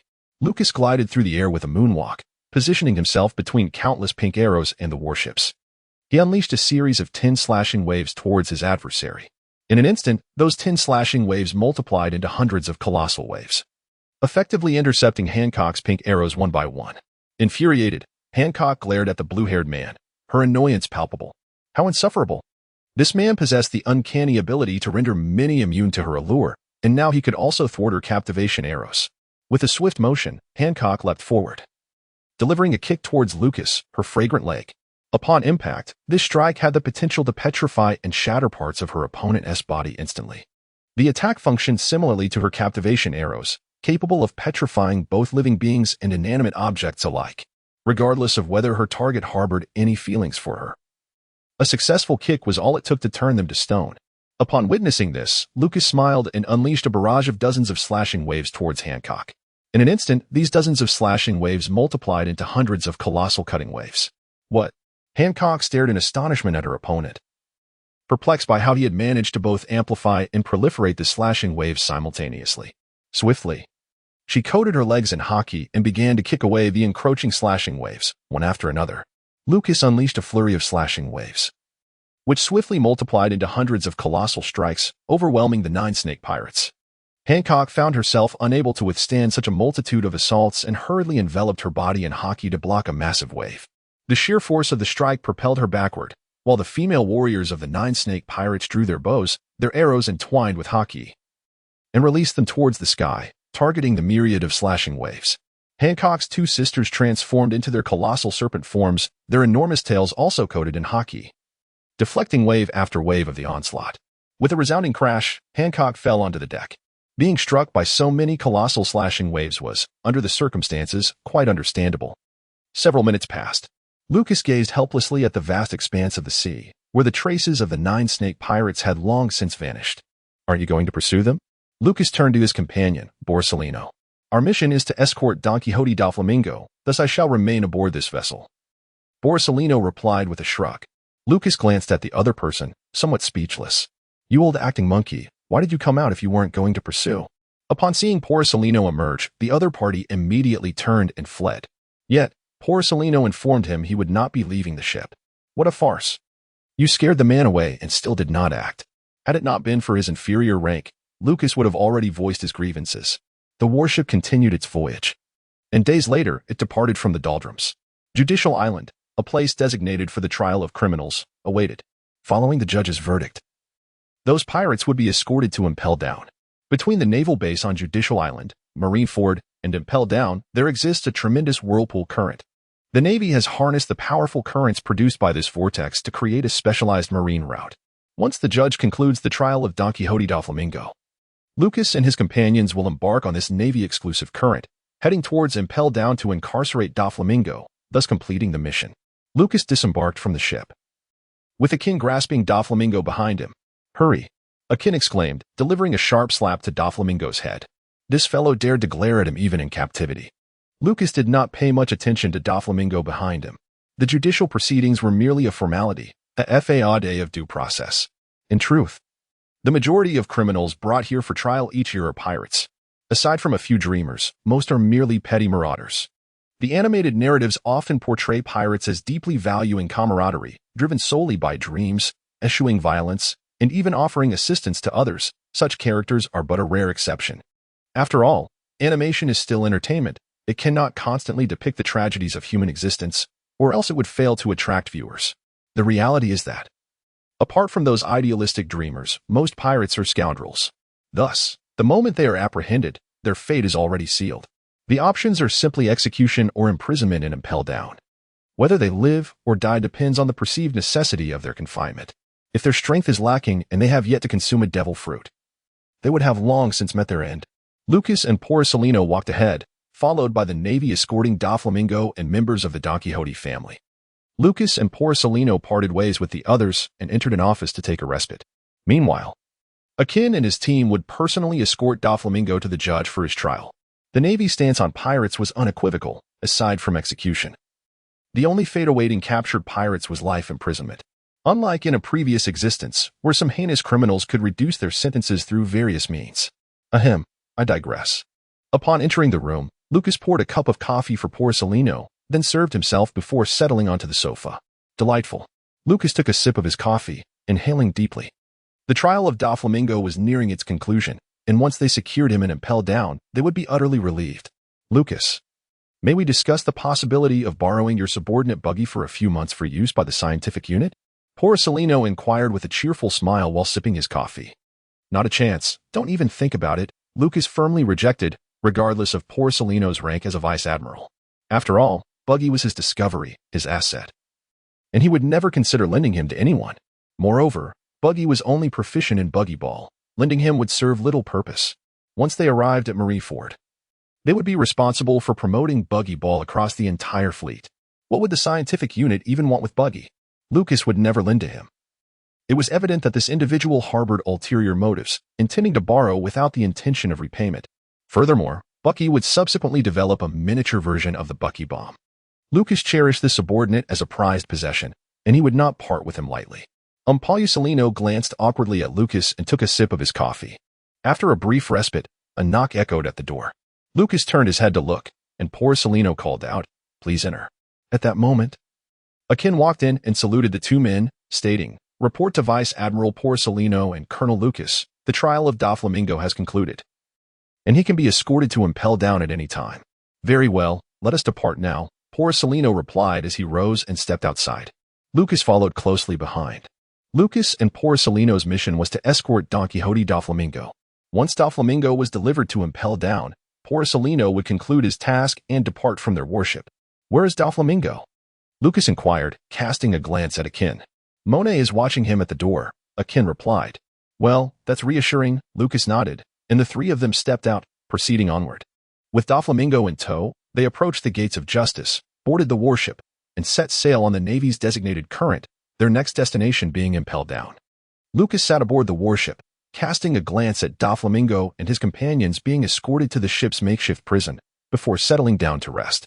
The sun shone brightly, with several seagulls soaring in the sky. Lucas gazed at the distant second gate of justice, and at long last, it had arrived. The lieutenant picked up the communicator. Reaching out to those in the advancing city, the gate of justice swung open, and the warship set sail towards the city of advancement. Lucas set down his wine glass, rose to his feet, donned a navy cloak, and made his way to the bow of the ship, gazing into the distance at the advancing city. As the warship approached the dock, Lucas and Porcelino disembarked, followed by Monet, who was escorting Doflamingo, while Akin and Bucky accompanied the members of the Don Quixote family. "Doflamingo, behold. This is the place where you shall remain for the rest of your days," Lucas declared, gesturing towards the advancing city. "Some of your kin are confined within these walls. Yet you shall be imprisoned on the 6th level, separated from them." "Humph." Doflamingo turned his head away, refusing to acknowledge the man. As the prison gates swung open, a tall figure emerged, resembling a devil with two horns protruding from his head. "Thank you for your efforts, everyone. Please hand over Doflamingo and the members of the Don Quixote family to us," Magellan said, approaching Porcelino to facilitate the transfer. Lucas listened to the conversation between Porcelino and Magellan, harboring no interest in the warden who spent most of his days in the restroom. As he glanced beyond Magellan, Lucas noticed a head peeking from behind the door. With a head resembling that of a cow emerged, its nose dripping, while its beady eyes blinked at Lucas in a somewhat foolish manner. Beneath this peculiar figure, A rhinoceros head had also appeared, similarly gazing at Lucas and his companions with a rather simple-minded expression. Lucas heard that these were the beast wardens of Impel Down. Originally capable of harnessing the powers of animal-type devil fruits, now awakened to their abilities. However, Lucas couldn't shake the feeling that their awakening had been a failure. After all, how could a devil fruit user become so dull-witted after awakening? They appeared foolish and did not even speak, resembling mere animals. Magellan, may we escort Doflamingo and the others to the underwater prison together? Lucas inquired, glancing at Magellan. Certainly. It would be best for you to accompany us in escorting them to the underwater prison. Magellan nodded in agreement. Thank you for your assistance. Lucas replied as they all proceeded into the depths of the underwater prison. Occasionally, Lucas would listen to the conversation between Magellan and Bon Clay. While he paid no heed to the individual behind him, a peculiar figure with a beer belly who incessantly prattled on like Hannibal. This man was indeed a competent vice warden. Yet his narcissistic demeanor and ceaseless chatter were truly irksome. Members of the Don Quixote family would be confined to the 5th level, while for Don Quixote Doflamingo, we would incarcerate him in the 6th level. As they walked, Magellan elaborated to Lucas and the others. The 5th level, known as the Frozen Hell, housed notorious pirates with bounties exceeding 100 million, and the temperatures there were exceedingly low. Magellan entered the elevator, with Lucas and the others following closely behind. Lucas's attention now rests entirely away from Magellan's exposition. Instead, his thoughts are consumed by a clandestine interstice, the underwater prison, the 5th and a half level. In the animation, Ivankov transformed that space into his whimsical paradise for new half individuals, occasionally luring some criminals from the 5th level into his realm. Lucas harbors no animosity towards the GM army. Their endeavors, after all, seek to forge a brighter future for the common folk. However, Ivankov's methods trespass upon the fundamental principles that govern his role in the Navy. By drawing so many criminals into his new half-haven, Ivankov has shielded them from the relentless torment of the 5th level prison. The chaos wrought by Luffy's escapade and Impel Down led to the mass exodus of these criminals, obliterating years of diligent effort by the Navy. While it is true that some pirates venture forth in pursuit of the world's truths or their dreams, it must be reiterated that many, lured by Roger's proclamation of treasure, are nothing more than the dregs of humanity engaged in plunder and violence. This exodus portends immense suffering for the innocent populace. Lucas pondered the elusive location of the entrance to level 5. May I peruse the inmate roster for level 5? He inquired, directing his gaze towards Magellan. Certainly. Magellan replied with a nod, recalling Paulusolino's assertion that the Don Quixote family was responsible for the demise of this young man, which he found quite credible. Thank you. Lucas accepted the list and began to peruse it. To his astonishment, he discovered that a multitude of infamous pirates, numbering in the millions, were indeed incarcerated on level 5. These were notorious figures who had dominated the seas for many years, with some having been active over 2 decades ago. Surviving in such a frigid environment for so long was no small feat, Lucas remarked as he continued to sift through the list.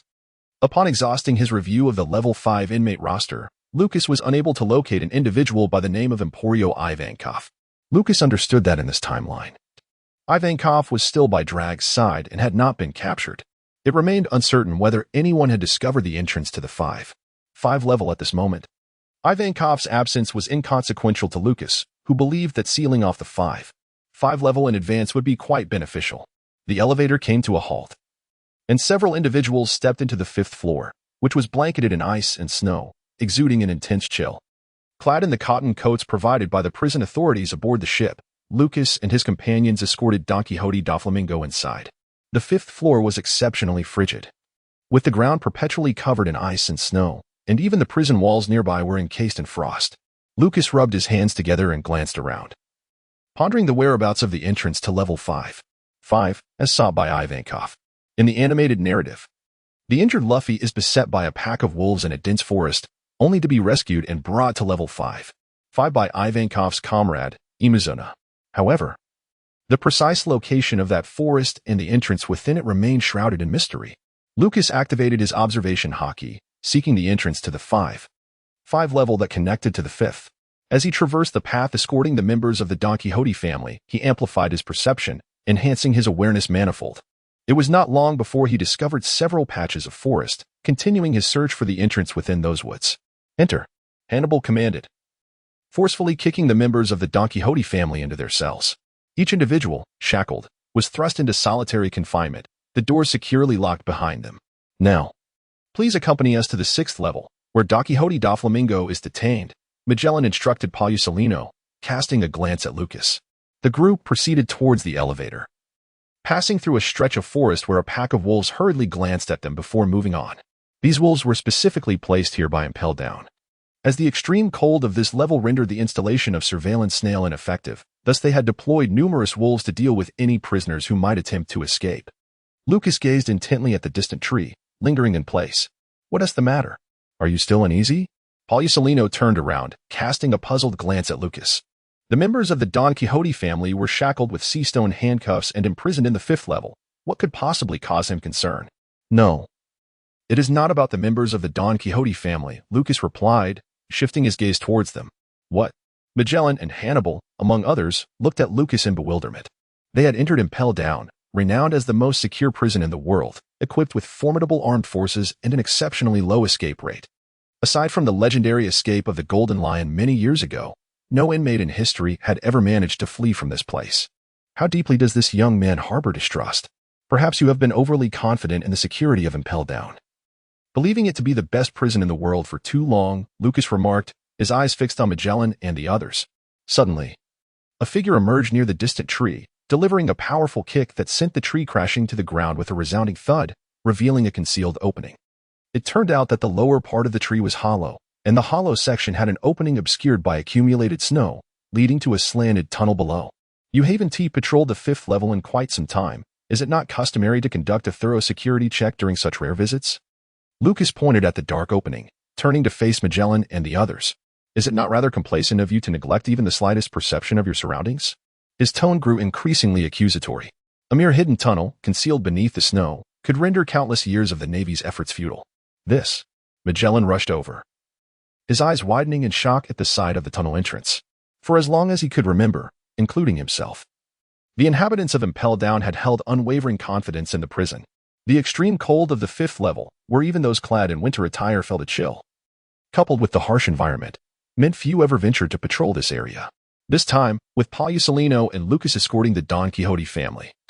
It was fortunate that his suggestion to accompany them had led to the discovery of this tunnel. Otherwise, the consequences would have been dire.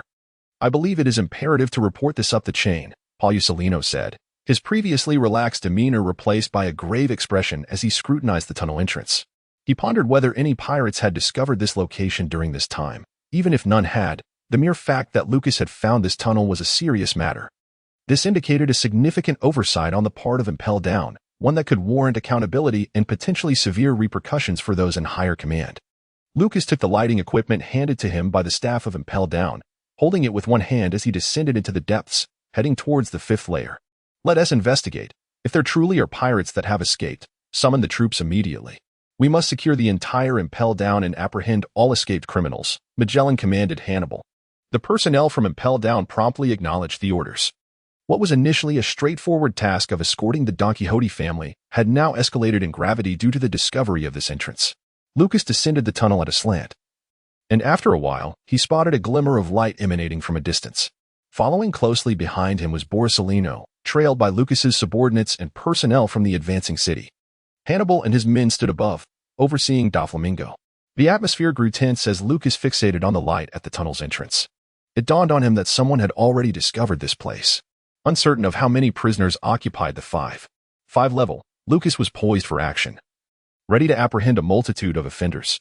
With a torch in hand, he signaled to those behind him to extinguish their flames and prepare for the capture of the fugitives. The individuals behind Lucas gradually comprehended the meaning of his gesture, and subsequently, one by one, mirrored the same sign to inform those behind them. Lucas extinguished the torch, placing his hand upon the hilt of his knife, and stealthily approached the elusive 5 level. The origin of this enigmatic space nestled between the 5th and 6th floors remained a mystery, yet one would assume it to be shrouded in darkness, devoid of light. However, the presence of illumination here indicated the existence of pirate life. Not everyone possesses the ability to perceive their surroundings through the Observation Haki. Thus light remains humanity's foremost necessity in the abyss of darkness. The aroma of wolf meat wafted enticingly through the air. "How delectable!" he exclaimed with mirth. "Let us toast to our discovery of this paradise, my brothers. Cheers." The air was filled with jubilant celebration and the spirited chatter of pirates within the 5 level. Under the perception of his keen senses, Lucas discerned the presence of 6 pirates in total. He cautiously peered out, scrutinizing these rogues. Prior to his arrival, he had perused extensive documentation regarding the pirates incarcerated in Impel Down, which included these 6 individuals. Each of them was a notorious pirate with bounties exceeding 100 million. Yet they were each more arrogant than the last, having been subdued by either Borsellino or Sakazuki while traversing the Sabaody archipelago, subsequently cast into Impel Down. Lucas executed a swift movement, rushing towards a pirate who was raising a cup to drink, and in an instant, drew his sword. His neural reflexes were amplified manifold, and the speed at which he unsheathed his blade was nothing short of terrifying. What person? The pirate, startled, dropped his cup. Glancing down at the blood seeping from his wounds. Life seems to be treating you well. Lucas gradually sheathed his sword and turned around, leaving the pirate lifeless on the ground. Impressive. Buggy marveled at Lucas, astonished by the sheer strength of the lieutenant, which had eluded his perception until now. The previous display of swordsmanship had transpired so swiftly that he had barely registered it. The other pirates, now standing, fixed their gaze upon Lucas. Before they could make a move, they noticed the entrance being breached by the Navy and the Impel Down guards. Upon seeing the arrival of Borsellino and Magellan, the pirates were seized by fear, discarding their cups and hastily abandoning their meals, fleeing deeper into the hideout. How foolish to venture out instead of waiting in the cells. Freezing and awaiting death, Lucas observed the fleeing pirates with a bemused expression. Under his observation haki, none would escape. They had already broken out of prison and could be dispatched at once. Magellan promptly suggested, "We should conduct a thorough sweep of the 5th level immediately, deploying personnel specifically to search for any remaining inmates." With that, Lucas vanished from his position, reappearing before a pirate, delivering a deadly strike. The pirate retaliated with a punch, his fist enveloped in haki. Lucas gazed at the other person, recognizing their formidable prowess. Lucas enveloped his left hand with haki and firmly grasped his opponent's fist, applying tremendous pressure that resulted in a bone-cracking sound. Under the amplification of multiple layers of haki, his adversary's defense proved feeble in comparison. With his haki surpassing that of his opponent, he was able to breach their defenses. The formidable pirate let out a pain cry. Yet before he could summon his comrades for aid, Lucas thrust his blade forward. The tip of the dagger penetrated the pirate's chest, emerging from his back.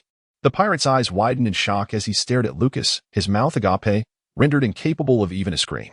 As Lucas prepared to draw his blade, he suddenly realized that the pirate had a firm grip on its hilt. Determined to buy time for his comrades, the pirate displayed remarkable courage. Lucas praised him silently before delivering a swift kick, sending the man sprawling and freeing his sword. However, as a member of the Navy, allowing their escape would be tantamount to a dereliction of duty. Lucas regarded the fleeing pirates with a bemused expression. Upon entering, he had slain one pirate with a single stroke. Now, another was dispatched, leaving 4 formidable foes to flee within this dimly lit space.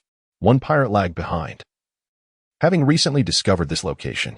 With only 6 of them present, the surroundings were engulfed in darkness, save for the torches at the entrance.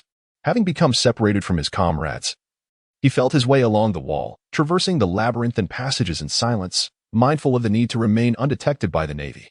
He understood that any encounter with the Navy would likely result in an immediate execution. "Wait for me, slow down a bit," came a voice from behind, accompanied by the sound of footsteps. Curiosity piqued, he turned to listen. Could he not be the last? Confusion filled him. "Why are you running so slowly?" he began, only to be gripped by sudden terror. The voice he had heard earlier was not that of his comrades. In a state of heightened anxiety, he failed to maintain his composure, responding without discerning the source. Realizing the gravity of the situation, the pirate quickened his pace, skimming his hand along the wall as he sprinted, nearly tripping over a stone in his path. "Oh, running so frantically, are we? Is there a banquet awaiting you?"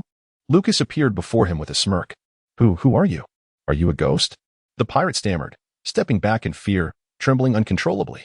Among his comrades, the only one capable of wielding the dual-colored haki had already met his end at Lucas's hand. In the pitch-black cavern, he could see nothing, and the sudden sound of Lucas's voice before him sent him into a panic, his teeth chattering. "I am the Navy. I fear no specter." "It seems you have taken many innocent lives, and your conscience is heavy," Lucas remarked, appearing behind him and patting his shoulder. "Ah!" The pirate screamed in terror, bolting away without regard for visibility, tumbling and scrambling to his feet to continue fleeing. The pursuit was utterly terrifying, despite knowing Lucas was a Navy officer. The manner of his chase was unsettling. He appeared before him one moment and behind him the next, even placing a hand on his shoulder. Although Lucas proclaimed his allegiance to the Navy, the pirate felt an overwhelming sense of dread. "Why not just sit down and await your fate?" Lucas interjected, appearing before him once more, delivering a resounding slap to his face. Ugh! The pirate was sent crashing against the cave wall, several teeth flying from his mouth as blood trickled from the corner. "You, sir, are rather dull," Lucas remarked, swiftly dispatching the pirate attempting to rise and flee with a single thrust of his blade. 3 remain. Lucas's observation haki heightened, allowing him to sense the locations of the remaining pirates. After winding through the passages, he discerned one crouching in a neighboring chamber just a wall away. In that darkened space, a pirate squatted silently, holding his mouth shut to stifle any sound. He understood the dire situation. The entrance was barricaded by Navy and prison guards. They had arrived here only recently, and with no familiarity of the area. Running about would lead to 2 outcomes: immediate execution at the hands of the searching Navy or becoming hopelessly lost, ultimately starving within the sealed cave. He took deep breaths to maintain his composure, knowing that his best chance was to find a corner to hide quietly, listening for any signs of Navy presence before stealthily shifting his position. He estimated that the Navy and prison forces would search for a few days, after which their patience would wane, leading them to seal the cave, extinguishing any hope of survival. He resolved to endure these days, biding his time for a chance to break free. Suddenly, a blade pierced the cave wall, impaling him through the abdomen. Stunned, the pirate reached for the knife protruding from his body, unable to utter a sound. He had been discovered. Haki. He recalled the words of a fallen comrade, the realization dawning upon him. Only 2 left. Lucas kicked open the cave wall, burying the pirate beneath rubble. Sensing the commotion from a fleeing pirate nearby, he swiftly appeared before him. As a pirate, one must always be prepared for death from the moment they set sail, no? Lucas declared, piercing the pirate's body with his blade before withdrawing it. Ugh! The pirate clutched his chest, collapsing lifelessly to the ground. Lucas perceived the situation within the 5th and a half level and pursued the last pirate. "Oh, how terrifying. Please, lower your sword. We can discuss this." Paulicelino stood before the final pirate, his fingers emanating a radiant glow that illuminated the cavern. "You will never catch me." The pirate shouted defiantly at Paulicelino before turning to flee. Upon encountering the Navy soldier brandishing a sword behind him, he was taken aback. Had he perhaps proclaimed his bravado too soon? No sooner had he uttered his threats than a figure silently obstructed his path. "Oh, run all you want. It's perfectly fine. I promise I won't draw my sword," Lucas chuckled, observing the last pirate. This fellow had boldly declared his intentions, and Lucas was determined to toy with him. After all, with Kizaru in front of him, he had no reason to worry about the pirate's escape. Lucas, with a smile, sheathed his sword, much to the delight of the pirate, who brandished his weapon and charged forward. "Step aside," the pirate shouted. "You are truly despicable. I allow you to leave, yet you still wish to slay me." As Lucas observed the advancing pirate, he enveloped his hands in Armament Haki and reached for the pirate's blade. No sword style, true sword, empty-handed against a sharp blade. Lucas effortlessly trapped the pirate's sword between his hands, gazing at his adversary with amusement. He had preemptively employed the no-sword style, and should Sorta use this technique in the future, it would be recognized as Lucas's signature move. The thought of it brought him great amusement. "Ha! Let me go!" the pirate screamed, delivering a kick toward Lucas's groin.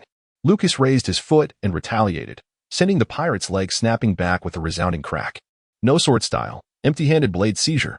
Lucas deftly seized the pirate's sword and, with a swift motion, brought it down upon the pirate who was now stumbling sideways. With a sickening thud, the blade pierced the pirate's heart as he succumbed to his fate, unwilling to accept his demise.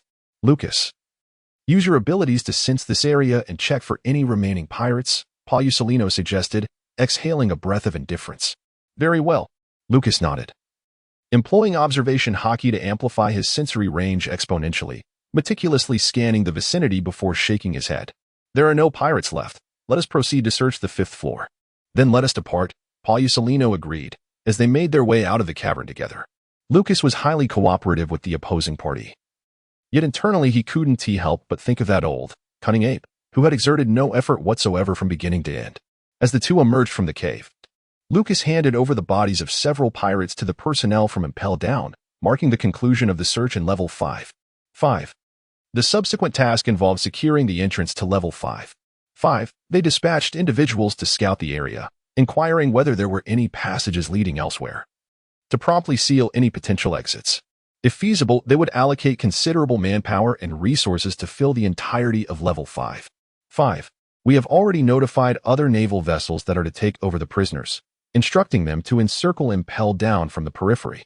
Our personnel are currently conducting searches of level 5 and other levels of the prison, hoping that the situation does not escalate further. Magellan approached and spoke to Borsalino. Should circumstances worsen, with the entrance from level 5 leading to level 6, the escape of inmates from level 6 would present an exceedingly grave issue for them. Fortunately, Borsalino was present. Regardless of how severe the situation became, they could subdue the pirates together. I am immensely grateful, Colonel Lucas. Had it not been for your alert, Impel Down would have faced an unimaginable calamity. Magellan expressed his gratitude towards Lucas. Following this incident, while the personnel at Impel Down would manage to seal level 5 and capture the inmates, they would still face repercussions from their superiors. In contrast, Lucas would experience a rapid ascent in rank due to his warning, which had unveiled a dreadful loophole in Impel Down, thereby mitigating the risk of pirate escapes in the future. It is nothing more than a duty as a Navy officer. Lucas waved his hand dismissively, uninterested in formalities. He simply wished to expedite the resolution of this matter and ensure that Don Quixote Doflamingo was safely escorted to the prison in level 6. You fools. You couldn't even notice such a significant breach. What a bunch of imbeciles. Doflamingo, under the watch of the Navy, burst into laughter at Magellan and the others. Silence. Lucas delivered a sharp slap to Doflamingo's face, abruptly halting his laughter. He had always harbored a disdain for this individual and relished the act of removing Doflamingo's sunglasses, finding joy in interrupting his devilish laughter. What are you so unhappy about? You've captured me, yet you have obliterated the illustrious Don Quixote family. And now you have discovered this breach. Your future is boundless, Colonel Lucas. Doflamingo continued to chuckle, fixing his gaze on Lucas. No. You ought to address me as Brigadier General. No, that's incorrect. I should be called Major General Lucas. Or perhaps, just Major Lucas? Doflamingo remarked with a grin directed at Lucas. Slap, slap, slap. Lucas delivered several slaps directly to Doflamingo's face, glaring at him with disdain. My promotion is none of your concern. Doflamingo remained silent, observing his adversary. Ultimately, he decided it was futile to engage with this man. His sarcastic remarks would have no effect and would merely result in further unwarranted blows. Lucas, accompanied by his subordinates, traversed the snow-covered 5th level as they commenced their search for the escapees. The sooner they concluded their investigation of this level, the sooner he could return to Marineford. After an extensive search, they managed to apprehend 3 pirates who had managed to flee. Meanwhile, Magellan and Borsalino, leading their team, ventured to the 6th level, where, after a prolonged search, they found no sign of escaped pirates. This was hardly surprising, as the 6th level was under stringent surveillance. However, a significant discovery heightened their concern. They found an entrance on the 5 level that connected to the 6th. The authorities at Impel Down promptly secured this entrance, preparing to seal it off. By nightfall, the entire underwater prison had been thoroughly searched, with only a few isolated pirates from the 5th level attempting to escape, all of whom were neutralized. No other attempts to flee were detected elsewhere.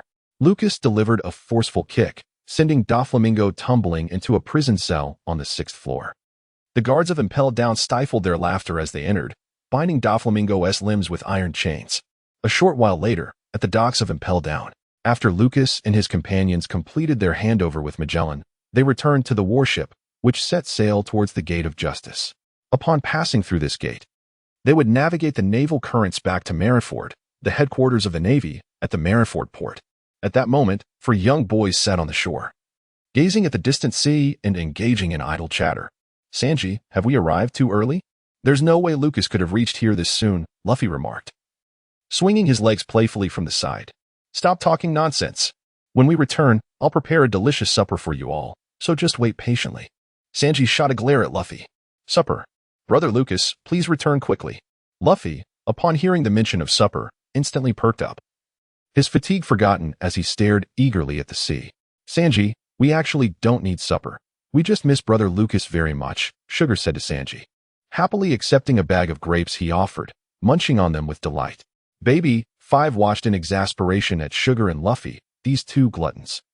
At least she and Sanji were genuinely waiting for Brother Lucas to come back. Here they come. Look, Sanji exclaimed, rising quickly to point into the distance as a warship gradually emerged before them, a sight he had long anticipated, having memorized the appearance of his brother's ship. He was the most thrilled among them. During this period, Sanji's culinary skills had significantly improved, to the point where even Luffy, who often criticized his cooking, now constantly begged him to prepare meals. "That is my sister," Sugar exclaimed joyfully, spotting Monet in military attire aboard the ship. "Brother Lucas."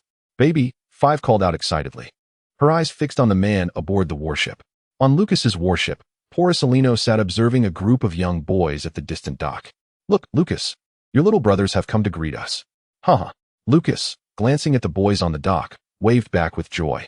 To be honest, during the days at sea, he had grown rather fond of those little rascals. As the warship docked, Lucas leaped down and scooped Sanji into his arms. Hey, Lucas, I'm not a kid anymore. Don't carry me like that." Sanji, hearing Luffy's laughter, hurriedly pushed Lucas away. "Haha, you've certainly put on some weight, huh? Have you been enjoying your own cooking?" Lucas teased, ruffling Sanji's hair. "Hey, I was a good cook before. You're terrible with words." Sanji pouted in response. "Haha, indeed." Lucas chuckled again, recalling how he had relied on his abilities to mask the taste of Sanji's earlier culinary failures. "When are we setting sail again?" Luffy inquired, clutching Lucas's clothes. They had been training under the stern Sakazuki, enduring punishment and meals, with little opportunity to see the outside world. "We'll follow the higher-ups' arrangements," Lucas replied with a smile. "You must share your adventures with us. It sounds so exciting," Luffy exclaimed. "Of course," Lucas nodded, effortlessly lifting both Luffy and Sanji onto his shoulders. "Upon returning home, Sanji, we must sample your culinary creations," Lucas declared. "Absolutely," Sanji shouted gleefully. "Sister." Sugar, cheeks stuffed with grapes, leaped into Monet's embrace. "Little one, have you been behaving while I was away?" Monet gently teased, poking Sugar's nose. "Yes." Sugar nodded eagerly. Monet picked her up and followed Lucas. "Baby," Five trailed closely behind Lucas, unable to suppress her laughter whenever she engaged him in conversation. "What should we do now that they've all returned?" Buggy sighed, glancing at the seemingly happy family of Lucas and the others before turning to Akin. "We could stay on the ship or await orders from above," Akin replied, his face devoid of expression. "No way," Buggy exclaimed incredulously, questioning the dull demeanor of his companion. Did this unexciting individual only care about tasks? "What are you two dawdling for? Come on," Lucas called back to them. "Huh." Buggy and Akin exchanged puzzled glances. "Come to my home. My little brother will personally cook for you." Lucas grinned at the two. "These two seem a bit slow," Kid remarked as he followed Lucas. "A feast." Buggy and Akin exchanged glances and hurried to catch up. "Well, I'm the last one left." Porcelino shrugged helplessly, preparing to return to his office. "Lucas, who is this red-haired fellow?" Sanji asked, eyeing Kid with discontent. "Oh, he is just like you, homeless." "I brought him in," Lucas replied, playfully ruffling Kid's hair. "Another freeloader." Luffy grumbled at Kid. "Another bed hog," Sanji echoed, casting a disdainful glance at Kid. "You two idiots, don't underestimate me." Kid shot back angrily. "I'm a devil fruit user. I will become Lucas's most capable subordinate in the Navy." "What?" Sanji fumed, leaping off Lucas's shoulder to punch Kid on the head. "You scoundrel. The most capable subordinate of Lucas should be me." Sanji and Kid quickly engaged in a scuffle. "These two rascals," Lucas sighed, watching the brawl unfold. "They can't just fight over trivial matters." "How dare you hit Sanji?" "I'll take you on," Luffy shouted, jumping down from Lucas's shoulder. "Watch my gum-gum pistol." Luffy and Sanji overwhelmed Kid, who stood no chance against their combined might. Their rigorous training under Sakazuki had not been in vain. Luffy's punches had become formidable, though not quite lethal yet. Ugh. Kid was struck by a punch from Luffy, followed by a kick from Sanji. "Do you need my help?" "Baby," Five observed, feeling a pang of sympathy for Kid, who had yet to land a blow. "Just stand aside and watch." Sanji yelled back. "Are you really just going to watch and not intervene?" Monet questioned Lucas incredulously. "Well, they're just boys. It's natural for them to tussle a bit. If it hurts, they'll learn and continue to fight," Lucas chuckled, observing the three boys wrestling. Cracking his knuckles in amusement, Lucas approached the trio, his fist crackling ominously. With a swift motion, he landed a punch on one person's head. "Ouch, that hurts." Luffy clutched his head, momentarily overtaken by the fear of being dominated by Lucas once again. "Brother, why did you hit me?" Sanji looked at Lucas with a sense of grievance, wondering if his elder brother found him unappealing. "It's fine. I want to fight too. You all continue your brawl, and I shall have my own. Don't mind this minor pain. Keep going," Lucas said with a smile, observing Luffy, Sanji, and Kid. Kid winced as he rubbed his head. It was the first time he had been struck since joining Lucas. I apologize, Brother Lucas. I should not have fought with them. Kid hurriedly expressed his remorse. Holding Lucas in high regard and, having witnessed his prowess, feeling a certain trepidation toward him. I'm sorry, Brother Lucas, I should not have engaged in a fight with him. Sanji cast a sidelong glare at Kid before turning to apologize to Lucas. That's more like it. From now on, you must coexist together. You are all comrades now. Do not lay hands on your own, Lucas admonished, tapping the swollen bump on Sanji's head. Understood. Sanji promptly nodded, continuously evading Lucas's hand. Understood? Lucas turned his gaze to Kid. Understood. Kid quickly affirmed with a nod. Understood? Lucas asked Luffy. Not understood. Luffy shook his head defiantly. Sanji and Kid exchanged incredulous glances at Luffy, pondering whether he genuinely failed to comprehend or was merely provoking Lucas out of spite. So, you truly do not understand. Lucas gazed at the group with a mischievous grin, clenching his fists. 3 punches landed upon the heads of Luffy, Sanji, and Kid, causing yet another bump to emerge atop their already swollen heads, resembling a gourd. Quite amusing, indeed, chuckled Buggy, who stood in the background, teasingly. Thud. Lucas delivered a punch to Bucky's head, reprimanding the child for his audacity to interject. Poor Bucky crouched by the side, cradling the large bump on his head. Lucas's recent punch, infused with haki, left Buggy in excruciating pain, wishing for relief from his suffering. After Lucas finished teaching Bucky a lesson, he crouched before the 3 little ones and asked, Do you understand? Understood. Sanji and Kid quickly nodded in agreement. It was absurd if one of them failed to comprehend. All 3 would face the consequences. No. Luffy began to speak, only to be met with simultaneous glares from Sanji and Kid. Not understanding, Luffy shook his head. You fool. Sanji and Kid exclaimed in unison. How could something so simple elude your grasp? 3 punches landed, and Sanji and Kid clutched their heads. A new bump appearing beside the gourd. Each of them seized one side of Luffy's face, glaring at him in frustration. We are all comrades. We cannot strike one another. Understood? Luffy looked at Sanji in confusion. Weren't they on the same team? Why was Sanji teaming up with that red-haired one against him? Sanji, he. Luffy's words were cut short by Sanji pinching his cheek. Hearing Sanji's warning, if you don't get it, there will be no late-night snacks. Luffy promptly replied, Understood. Under the threat. Do you comprehend now? Lucas asked the trio. Understood. They chorused. Now that sounds reasonable. Let us head home for dinner. Lucas patted their shoulders.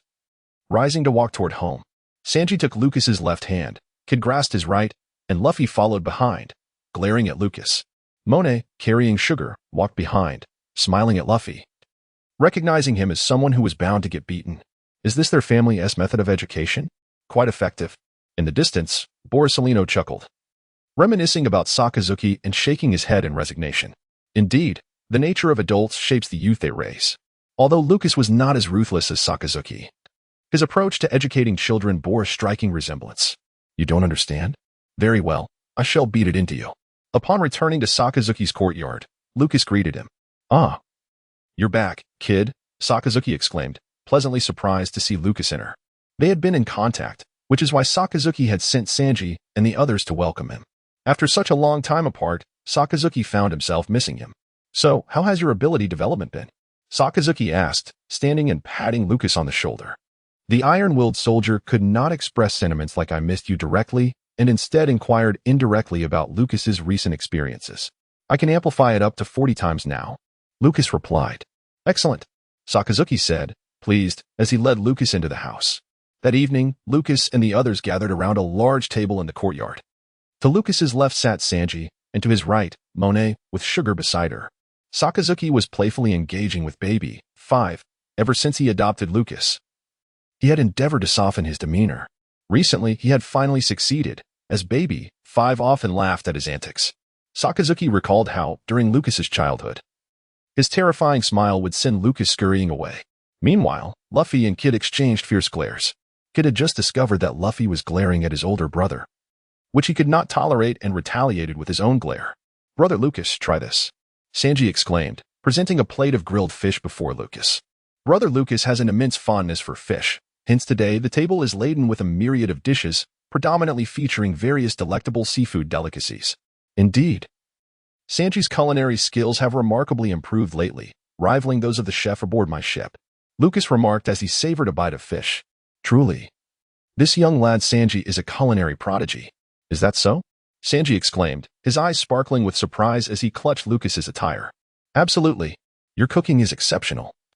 Surpassing even that of my ship's chef. Lucas affirmed, nodding in agreement while he deftly picked up a piece of fish and swallowed half of it in one bite. May I serve as the chef on your ship, brother? Please take me along on your next voyage. Sanji said with enthusiasm. He had been taken in by brother Lucas. Brought to Marineford, where Lucas imparted wisdom and arranged for his training. Sanji's greatest aspiration now is to board brother Lucas's ship, to become his chef, and to prepare every meal with utmost care. And take me too. Kid, disregarding even Luffy, eagerly turned to Lucas. Just moments ago, before the meal was prepared, Lucas dragged him to Sakazuki, and thereafter, Kid would train alongside Sanji and the others, with Sakazuki overseeing their care. A battle-hardened soldier had become a mere babysitter. That evening, in Sakazuki's courtyard, Lucas sat on a chair, engaged in conversation with Sakazuki, recounting his experiences since leaving headquarters. Monet approached, offering Lucas a plate of fruit. Thank you.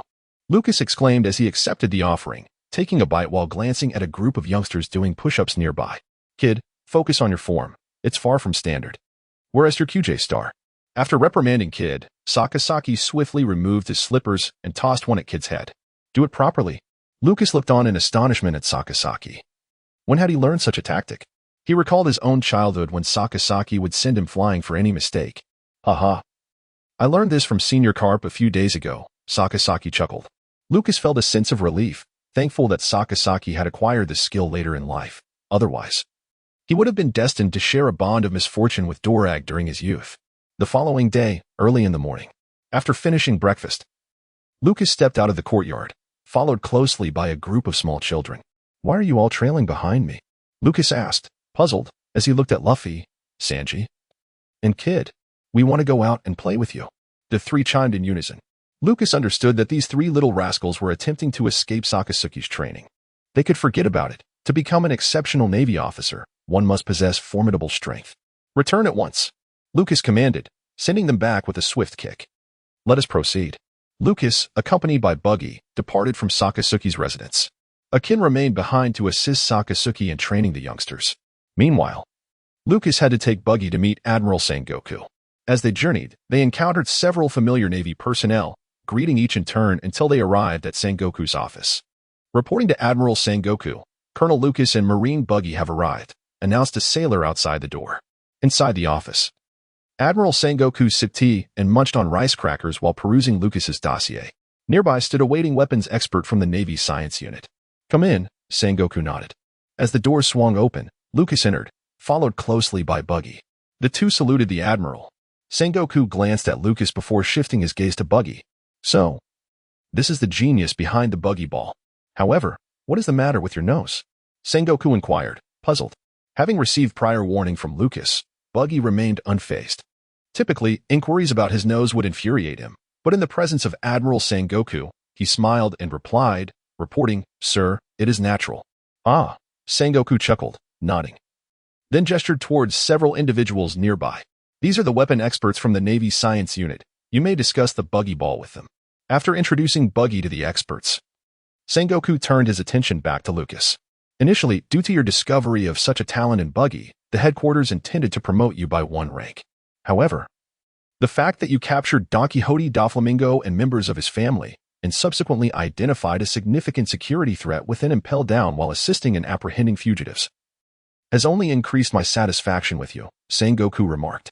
Tomorrow, a commendation ceremony will be held at headquarters, and they have decided to promote you to Rear Admiral, with all your subordinates elevated by 2 ranks. Wah, what? Buggy, who had just been conversing with the weapons experts, stared at Sengoku in disbelief. He had anticipated a promotion to Major, but now Sengoku stated that Lucas's subordinates would rise 2 ranks, meaning Buggy would leap directly to Colonel. Having only recently joined the Navy, he was now being catapulted to the rank of Colonel due to Colonel Lucas's influence. Buggy was utterly stunned. This was simply beyond comprehension. Those who had been with Lucas the longest had never enjoyed such privileges. Only he, Buggy, was granted this unimaginable fortune. Indeed, Colonel Buggy, Sengoku said with a smile. Gazing at Buggy, the more Buggy looked at Lucas, the more he admired him.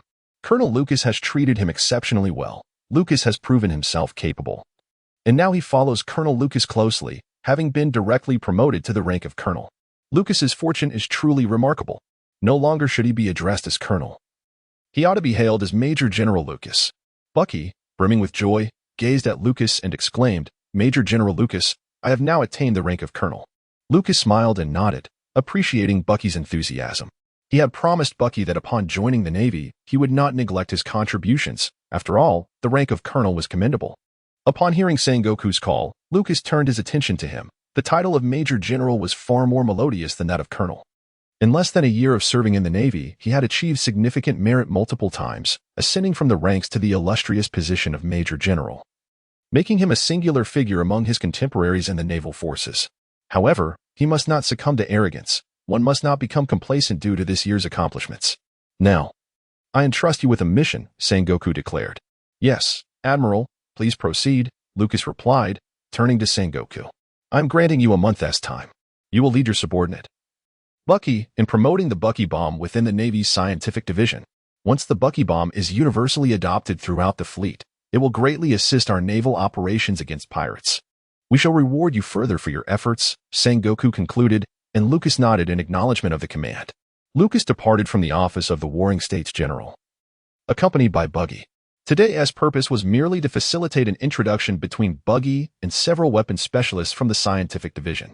Following the award ceremony scheduled for tomorrow, the promotion of the Bucky bomb would commence within the scientific team. Upon reaching a street, Lucas retrieved a communication device and dialed a number. "Hello? In the East Sea." At a naval base shrouded in smoke, a hazy figure leaned against a sofa with one's feet propped up on a table. A multitude of cigars clutched between their lips. Lucas? Smoker, exhaling a plume of smoke, recalled the incident of Lucas's own demotion. When Lucas was relegated to the South Sea, Smoker had specifically checked the destination, feeling a sense of injustice for his subordinate. "Do not be disheartened by your temporary reassignment to the South Sea. If you are truly unhappy, come to the East Sea, and I shall treat you to a drink," Smoker consoled Lucas. In the Grand Line, at a certain street in Marineford, Bucky looked at Lucas's din mushy with astonishment. "What kind of people are you?" "As Navy officers. How can you say such a thing about coming to the East Sea to find me? Have you no sense of decorum?" He laughed heartily.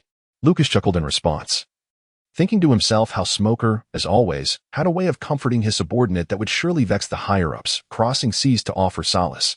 "Let me tell you some good news." Smoker sat up, intrigued to hear what Lucas had to share. After taking a few puffs of his cigarette, he urged, "Go on.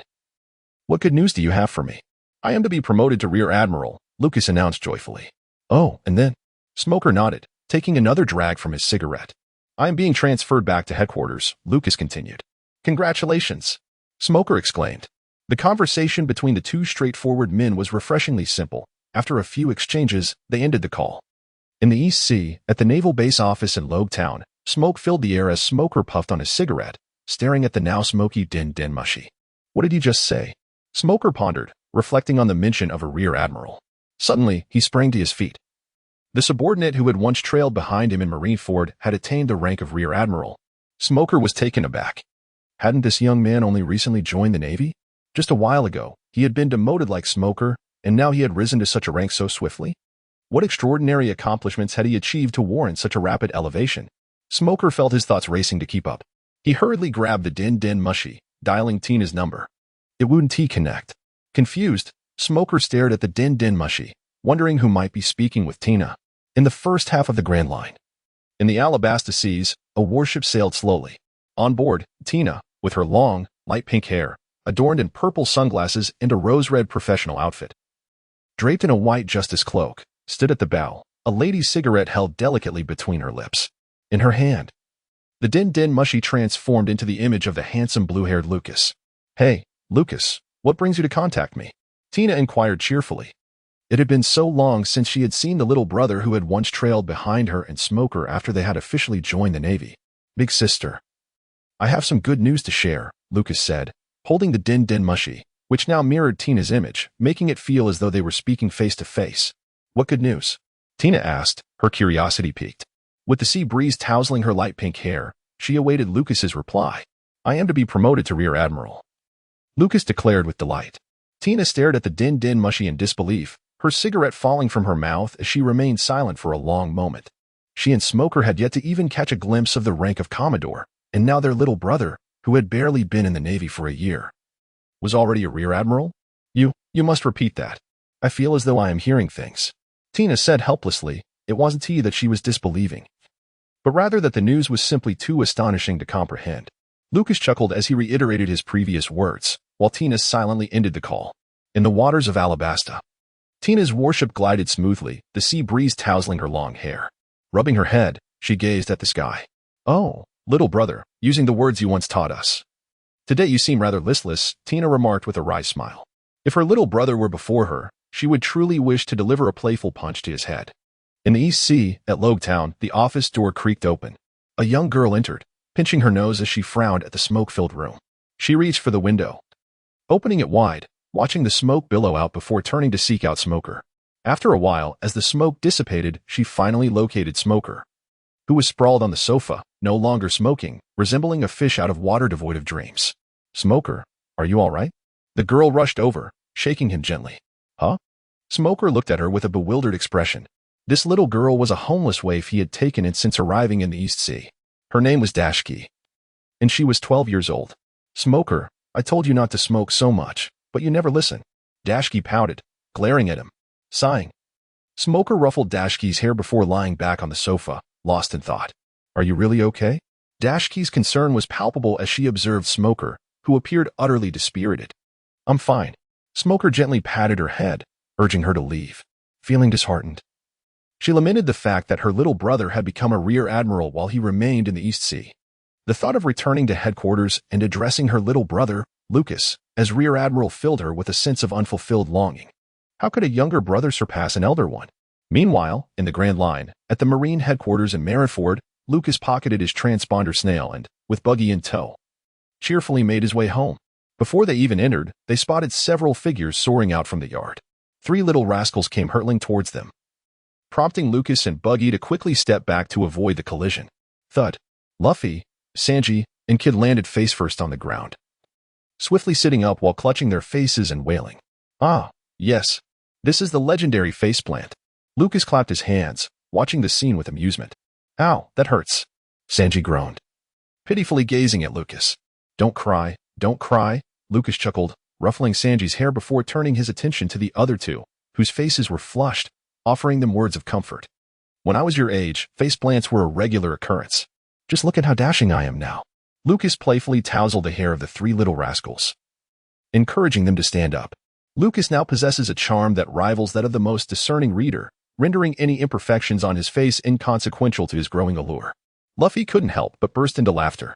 Lucas slapped Luffy on the head and inquired, Tell me, have you all failed to complete Sakasuke's training tasks? The 3 young ones gazed up at Lucas with pitiful expressions.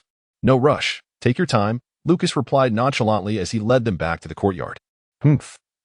Not just that. These 3 youngsters haven't done a lick of training while I was away. In the courtyard, Sakasuke was teasing Baby, 5, and turned to Lucas, saying this. Lucas then cast a knowing glance at the 3 boys, Luffy, Sanji, and Kid, who felt an inexplicable chill in the air. Whoosh, whoosh, whoosh. Lucas kicked the 3 mischievous children out. Finish your training before returning for dinner. Lucas shouted in anger. These lazy rascals are utterly infuriating. In his youth, even when Sakasuke stepped out, he continued his training without fail. How dare these 3 slack off? During mealtime, in the courtyard, a table was surrounded by several individuals. Lucas picked up a piece of meat and placed it into Sanji's bowl. Eat more. With a hearty meal, you will have the strength to continue training.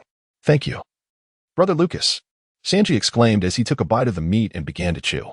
Lucas then served 2 large pieces of meat into the bowls of Luffy and Kid, revealing that he was not as harsh as he seemed. Having called the 3 youngsters back from their training halfway, he insisted they finish their meal before resuming their exercises. Thank you, Brother Lucas, Luffy and Kid exclaimed in unison, before bowing their heads to devour their food. Lucas gazed at Luffy in astonishment. Ever since he had brought this young lad to Marineford, Luffy had been nothing short of a thorn in his side, constantly at odds with him. Yet today, this fellow had surprisingly expressed gratitude. It appeared that a simple meal could indeed forge bonds of friendship. The following day, the commendation concluded. Lucas, clad in military attire and draped in a white naval justice cloak, made his way home. The award ceremony was not solely in his honor, but rather a collective celebration for several naval officers who had achieved commendable promotions. At this juncture, Lucas had ascended from the rank of colonel to that of major general. Within the Navy, in addition to rank promotions and award ceremonies, there remained a segment dedicated to the conferral of medals, akin to the practices of his previous life. Lucas adorned Sanji's neck with the medal he held in his hands. With his other hand, he placed a naval cap atop Luffy's head. The oversized hat completely engulfing Luffy's head. Luffy quickly grasped the hat with both hands. Despite its size, it was still manageable. "Colonel Buggy, are you prepared for the exchange with the Navy Science Division tomorrow?" Lucas inquired, glancing back at Buggy, who was draped in a cloak. "No need to be anxious, Major Lucas," Buggy replied with a grin. After their exchange, the two shared a knowing look and chuckled heartily. In truth, they relished the playful banter of addressing one another by their ranks, feeling fortunate to be surrounded by comrades. Had an outsider witnessed this, they would undoubtedly have been subjected to ridicule. Following Lucas was Monet, adorned with a naval cap. Once a private, Monet had risen through the ranks, yet remained merely a first-class sailor, lacking any remarkable skills to contribute to the Navy, nor had she achieved any significant feats, thus still considered a lowly soldier. Akin also held the rank of first-class sailor. At the commendation ceremony, Lucas found satisfaction in the fact that several craftsmen he had brought back from Clockwork Island, adept in the creation of weapons and capable of producing the Bucky bomb, were exceptionally promoted to warrant officers. Kid gazed enviously at Lucas. While Sanji was adorned with medals and Luffy received a cap personally bestowed by his older brother, he found himself empty-handed. "Wear it," Monet insisted, placing her cap atop Kid's head. Kid promptly pushed Monet's cap away, declaring, "I aspire to be a vice admiral like my brother, not just an ordinary sailor." Monet was once again struck deeply. In retaliation, she conjured an ice hammer, thrusting it sharply into Kid's posterior. "Oh," Kid yelped, clutching his backside as he fled. Laughter erupted among Lucas and the others. The following day, at the entrance of the Navy's scientific division, Lucas donned a sleek black suit, draped in a white cloak of justice, adorned with a naval cap, as he gazed into the distance at the approaching weapons specialist. Behind him stood Colonel Bucky, along with Private First Class Monet and Private First Class Akin, accompanied by his team of weaponry experts. Lucas did not see Dr. Vegapunk among the weapon specialists. However, upon reflection, it made sense. Vegapunk is renowned as the most brilliant mind within the scientific division, often hailed as being 5 centuries ahead of contemporary technology. Referred to as a scientist whose intellect surpasses that of humanity by 500 years. After all, it was merely a Baki shell, not significant enough to warrant Dr. Vegapunk's personal involvement in their discussions. "Good day, General Lucas. Please follow us," said the lead weapons expert, a balding elderly gentleman, as he escorted Lucas and his companions inside. Upon entering the weapons research facility, Lucas conversed briefly with the lead researcher, then took a seat to observe Baki and the weapon experts engage in dialogue. Truth be told, Lucas was utterly inept when it came to artillery. He could hardly aim a cannon accurately. Bored, he stepped outside to gaze at the Naval Scientific Unit. As a swordsman, he had no use for firearms or cannons, viewing the enhancement of artillery solely as a means to bolster the long-range capabilities of naval vessels. He held no interest in weapons like guns or cannons. Monet emerged and sat beside Lucas, playfully snatching his hat. "How peculiar for a rear admiral to be wearing a marine cap," she remarked, glancing at him. "What's wrong with wearing a marine cap? Sakazuki wears one. And even the generals from the Warring States period don marine caps," Lucas replied, reclaiming his marine hat and placing it upon his head, chuckling. The generals from the Warring States era maintained the tradition of wearing marine caps, a habit that ultimately led to their elevation to the rank of warlord. In the original animated series, Sakazuki also upheld the custom of wearing a marine cap, and after the conclusion of the Summit War, he ascended to the rank of Admiral Sakazuki. Lucas felt no disdain for the marine hat, although it lacked aesthetic appeal. It was nonetheless a hat imbued with a 30% chance of ascending to the rank of marshal. It is often said that among pirates, there exists a legacy of hats.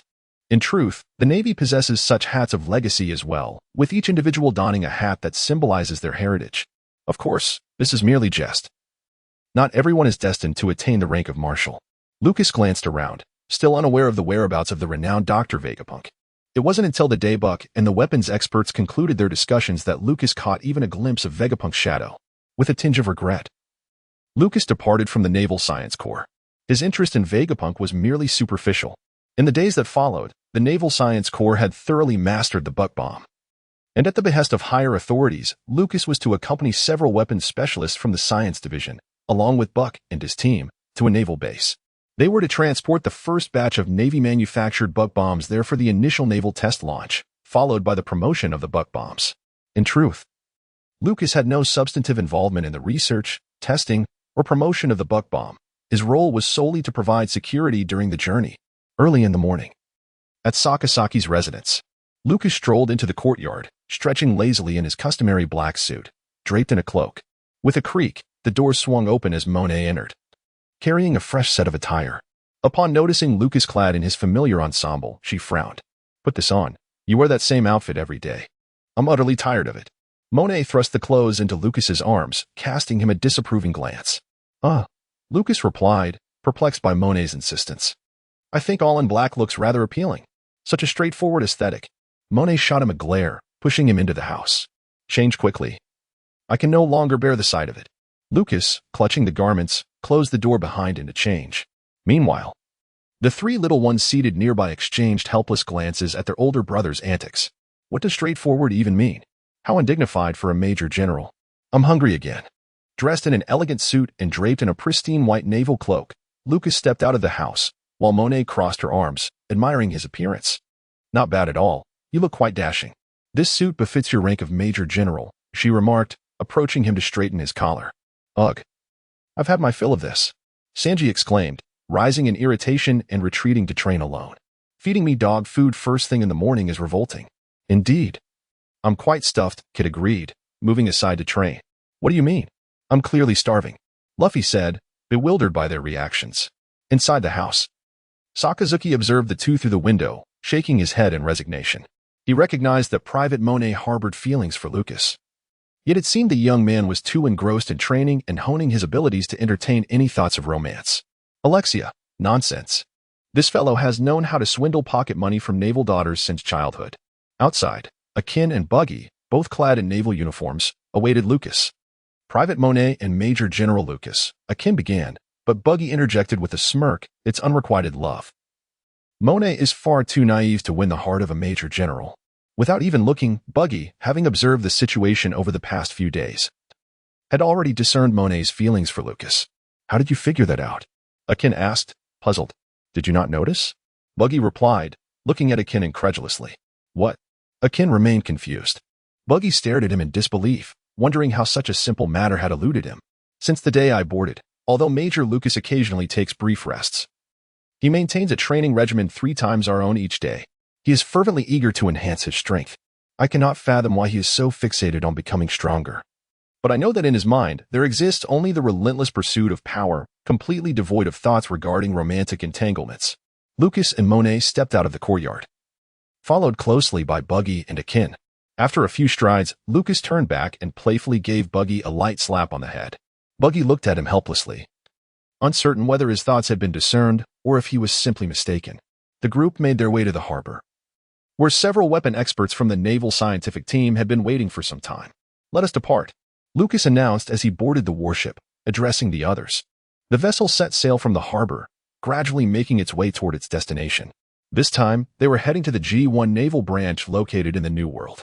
In the original storyline, after the Marineford War, Sakazuki made a pivotal decision to exchange the G1 naval branch in the New World with the post-war Marineford.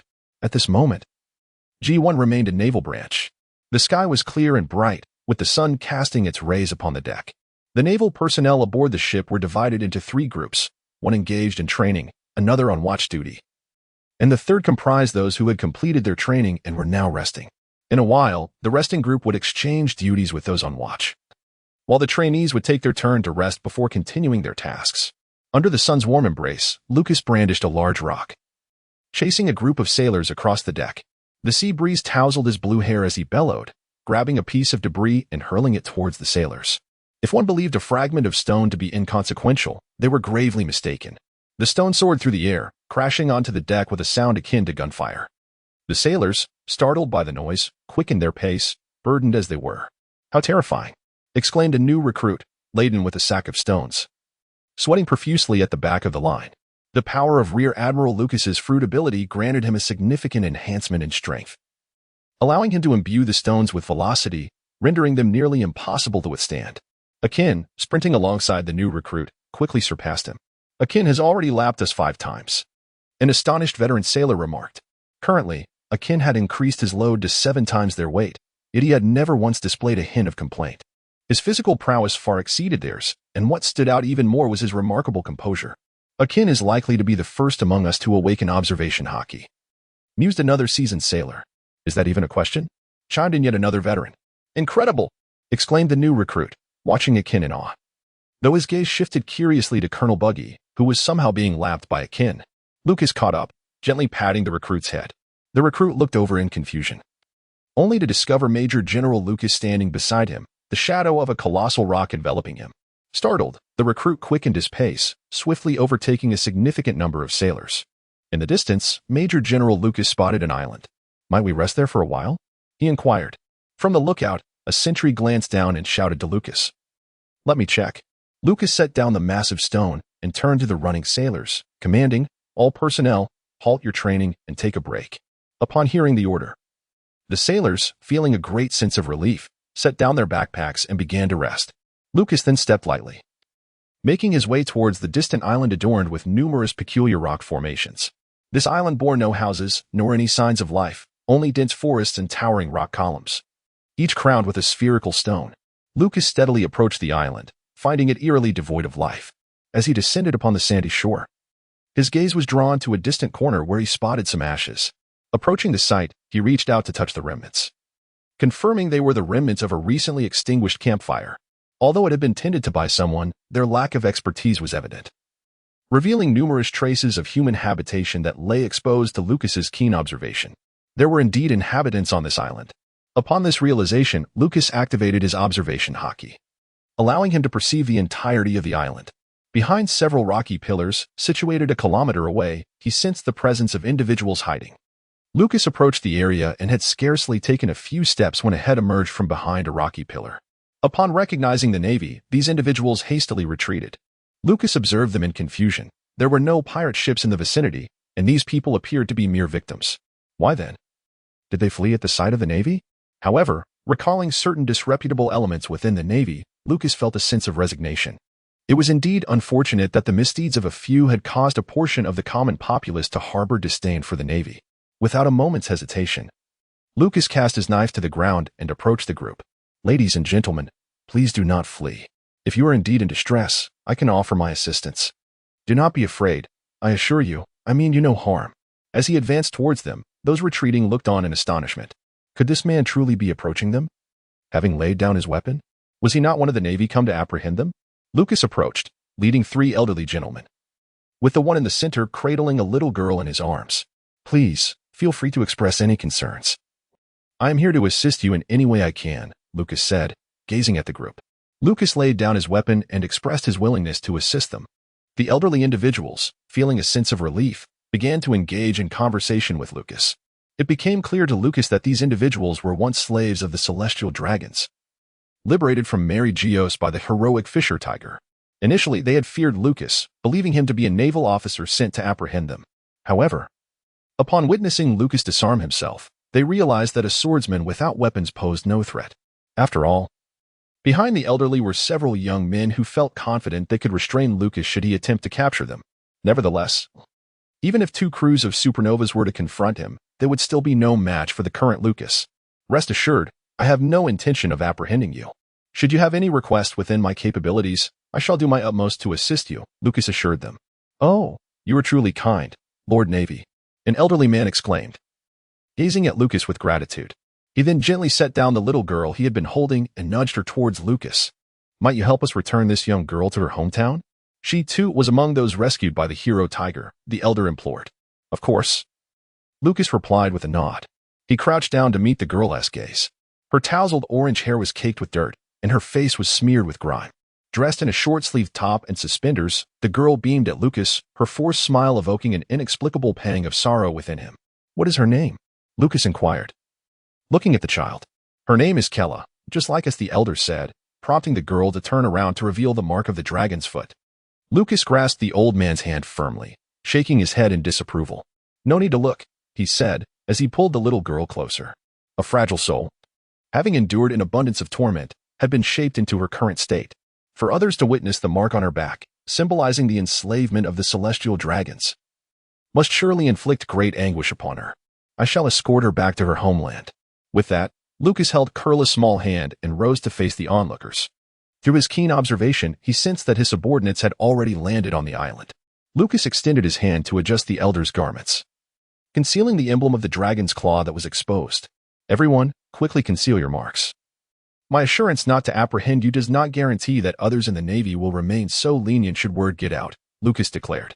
Upon hearing this, the individuals hastily concealed the markings beneath their attire. Encountering Lucas, a naval officer, was indeed a stroke of fortune for them. Had they encountered those inept individuals seeking to curry favor with the celestial dragons, their fates would have been dire. Lucas will not apprehend these individuals, nor will his loyal subordinates. However, who can assure that other Marines will not leak information? On Lucas's warship, there are numerous individuals, and he cannot possibly silence them all. Lucas observed as everyone concealed their marks, letting out a sigh of relief. What are your plans now? He inquired of the group. We wish to return to our homeland, but we would rather not trouble you, an elderly man replied. Lucas, the naval officer, assisted them in returning Kara to her hometown, for which they were immensely grateful. Among them, each individual bore the mark of the dragon's hoof, rendering them unable to board the warship. Should the mark be discovered, it would undoubtedly pose a significant risk to Lucas. Although many naval personnel harbor a deep disdain for the celestial dragons, they are compelled to obey any command issued by them, as defiance could lead to dire consequences. Lucas had yet to devise a means to assist these individuals when they suddenly exclaimed, Noble Admiral, please do not concern yourself with our plight. This island is abundant in resources. We can make our home here. Lucas surveyed his surroundings. The orchard was plentiful, and in his perception, the island teemed with wildlife. Indeed, a treasure trove of resources. All right, I shall take her with me, he declared. With that, Lucas grasped the knife from the ground and waved farewell to the onlookers. As they traversed halfway through the forest, Lucas encountered his subordinates who had arrived on the island. This is Buck, and the others looked at him in confusion. This is a survivor I encountered on the island. I intend to return her to her homeland after completing my mission. Lucas explained, gently patting Kira's head. Shall we rest here? Akin inquired. No, we must swiftly complete our mission and return her home, Lucas replied, gesturing dismissively as he held Kira's small hand, leading her towards the warship. All personnel, heed my command. Board the ship immediately. We set sail at once, Buck bellowed, prompting the naval crew to fall in line and board the vessel in an orderly fashion. Do not fear, little one, Lucas reassured Kira. Noticing her forced smile with a hint of concern, he pondered how to alleviate her distress. If not for his grasp on her hand, Kira's gaze, fixated on the broom for so long, might have compelled her to sweep the deck clean. Having witnessed the retrospective of the Sun Pirates, Lucas felt a profound sympathy for Kira. Having endured numerous tragedies from a tender age, her innocent heart had borne so much suffering, leading her to don a facade of cheerfulness for self-preservation. Such psychological scars could not dissipate in mere days or months. Lucas contemplated how he might coax a tear from young Kira. Coughing softly, he dismissed such thoughts. His intention was merely to provide her with an outlet for her emotions, gradually guiding her towards healing. However, with others present, he could not employ Tiger's methods. Once my mission is complete, shall I take you to see your mother? Lucas gently pinched Kira's smiling cheek, his tone tender. Yes, thank you, Navy sir. Kira beamed at him. Sighing in resignation, Lucas felt for the poor child. Perhaps, in contrast to Tiger's approach, a mother's embrace and care might serve as a more effective remedy for her troubled heart. As the warship sailed across the sea, Lucas affectionately ruffled Kira's hair. Suddenly, with a thunderous roar, a colossal sea creature burst forth from the depths, its mouth brimming with sharp teeth and drool. Its enormous eyes fixed on the warship as it lunged forward with a terrifying growl. Lucas placed Kira in Monet's embrace, gently patting Kira's smiling face and instructing Monet to cover her eyes. Whoosh! Lucas gracefully descended from the moonwalk to the sky, delivering a powerful kick to the maw of the sea beast, silencing its roar. Hush! In the next moment, Lucas positioned himself at the center of the creature's body and unleashed a forceful kick. Boom! Under the amplification of his strength, Lucas delivered a powerful kick, piercing through the body of the sea beast. Subsequently, with another swift kick, he sent the creature crashing onto the beach. Gliding with a moonwalk, Lucas returned to the warship. Just as Akin was about to lead a group to retrieve the flesh of the sea beast, Lucas intervened, declaring, "No need for that. It's extravagant." Lucas paid no heed to Akin and the others, instead perceiving through his observation the individuals concealed within the forest. This sea beast was a gift meant for these people. No, truly unnecessary. On board the warship, Lucas hurriedly grasped Keela's arm. After merely a brief meal, Keela had dashed to the side, seizing a broom to commence sweeping the deck. This left Lucas utterly bewildered. He quickly approached Keela, urging her to join him for a meal. Although he managed to coax the young girl back, Lucas's concern stemmed from the broom still firmly clutched in her hands. "Little one, let them handle the cleaning. Shall we dine together instead?" Monet squatted nearby, gently stroking Keela's head. "Please don't leave me behind. I can work. I can help. Don't abandon me. Don't abandon me." Keela clutched the broom tightly, fear evident in her voice.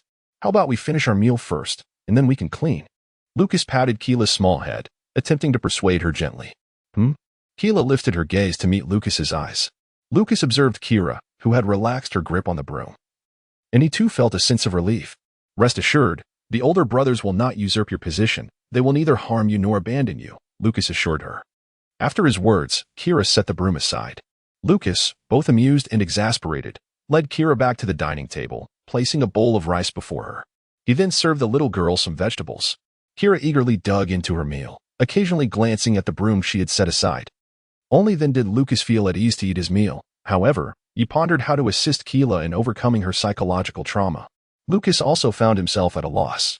Should he follow Tiger's example and brand Kerr's back with a hot mark, using a new large insignia to conceal the imprint of the dragon's hoof? The ship belonging to Lucas was overcrowded. The moment he dared to burn Keela, her piercing scream would undoubtedly attract the attention of the multitude, complicating matters beyond explanation. To discard his weapon in front of Keela? Despite her rebellious nature, she had yet to summon the audacity to cast aside the armaments of an entire warship. He had no choice but to adopt a more gradual approach. Just as he had begun to feel a sense of relief, the more he pondered how to assist Keela, the more troubled he became. Keela finished the rice in her bowl and was about to clean the deck when Lucas placed a bowl of steaming soup before her. "Drink your soup," he encouraged, gently patting Keela on the head. Keela responded softly, then picked up the bowl, blowing on it gently. As Lucas dined, his gaze fell upon Keela. Reflecting on the words the little one had just uttered, he comprehended that Keela was burdened by profound psychological scars. Whether saved by pirates or by a gentle, kind-hearted, and handsome naval brother like himself, her experiences perpetually shackled her to an inescapable fear. After finishing her soup, Keela trotted over to the side, seizing a broom to commence sweeping the deck. Monet hurried over, attempting to dissuade her, but to no avail. Lucas sipped his soup and savored the meat while observing Kira. After a while, Kira had swept the deck thoroughly, and a substantial pile of bowls had accumulated on Lucas's table. He looked at Kira and said, "That will suffice. Once you have finished cleaning, pour me a glass of wine, my dear." Upon Lucas's utterance, Carla promptly complied, approaching with alacrity. She seized a nearby jug and selected a cup, pouring a generous measure of wine for Lucas. Lucas drained his glass in one gulp, took a bite of meat, and then gestured for more. "You." Monet shot a glare at Lucas, about to admonish him for ordering the little one around. However, she was met with Lucas's own fierce gaze. Lucas gazed at Monet with a bemused smile. He found it difficult to impose a mark upon Monet, yet he had an unconventional approach. Since little Keela sought solace in labor, he decided to assign the child a task so effortlessly delightful it would be a breath of fresh air. To tackle such a conundrum, one must resort to ingenious methods. Keela poured Lucas a glass of wine, which he downed in one swift motion, followed by a hearty bite of meat, signaling for more. Keela dutifully filled his glass once again, and Lucas continued to indulge. Monet watched the two with a mixture of amusement and exasperation. Pouring wine was certainly a more enjoyable endeavor than relentless cleaning. Meanwhile, Lucas exhibited remarkable resilience, consuming glass after glass without a hint of inebriation. Keela hurried off to procure another jug of wine, eager to refill Lucas's glass. Lucas had once again emptied his cup. Keela hesitated for a moment, grasping the wine jug, as she gazed at the older boy before her. Was he truly unaffected by the drink? "Go on. Pour as long as you can, and I shall drink for as long as you serve," Lucas replied with a grin, tearing into a piece of meat. "Dear brother, consuming such quantities may jeopardize your health. Perhaps it would be wise to refrain from further drinking." Keela expressed her concern. Her eyes filled with worry as she looked at Lucas. "Ha." Lucas chuckled heartily, his gaze warm as he regarded Keela. "Keela, you have taken the initiative to speak up," he exclaimed, delighted that she had voiced her desire to stop. Lucas was overjoyed. "Go ahead, pour more. I can handle my drink. The longer you pour, the more I shall indulge." Lucas grinned mischievously at Kira. "No, I shall not pour any more," Kira replied, shaking her head. This handsome older brother had rescued her and promised to take her back to her hometown, for which she felt immense gratitude. She noticed her benefactor had consumed quite a bit of alcohol and feared for his well-being. "Are you still going to continue sweeping?" Lucas inquired. his gaze fixed playfully on Kira. Sweep. Kira murmured softly. Oh, well? Lucas gazed at the little one with a throbbing headache. Indeed. Keela's issues were not something that could be resolved swiftly. How about this? Lucas proposed. Whenever you feel inclined to work, just pour me a drink, would you?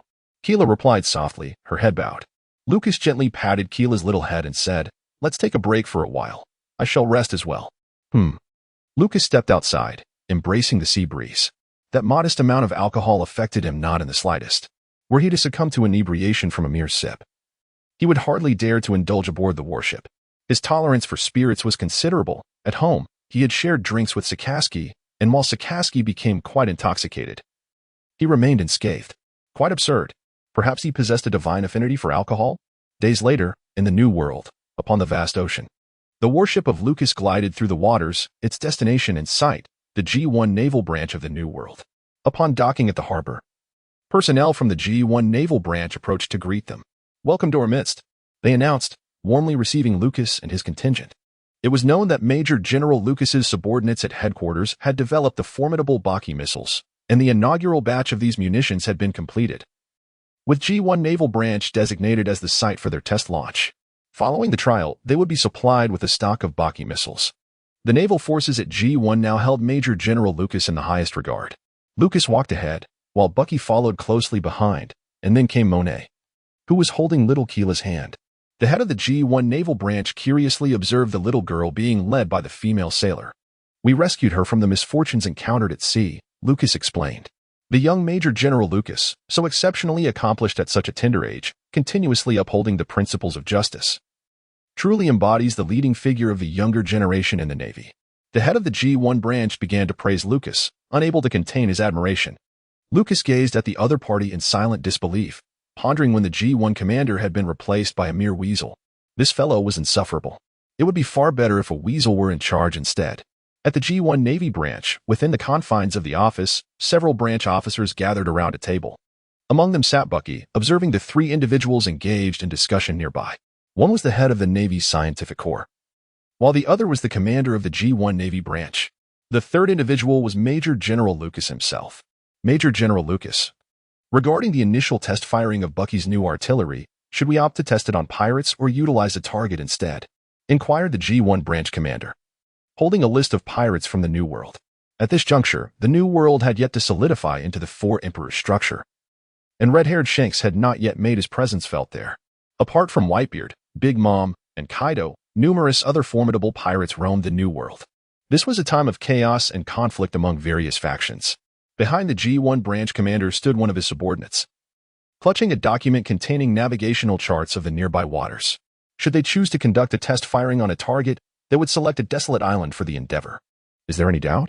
Lucas exclaimed, slamming his hand on the table, prompting expressions of delight from the two commanders.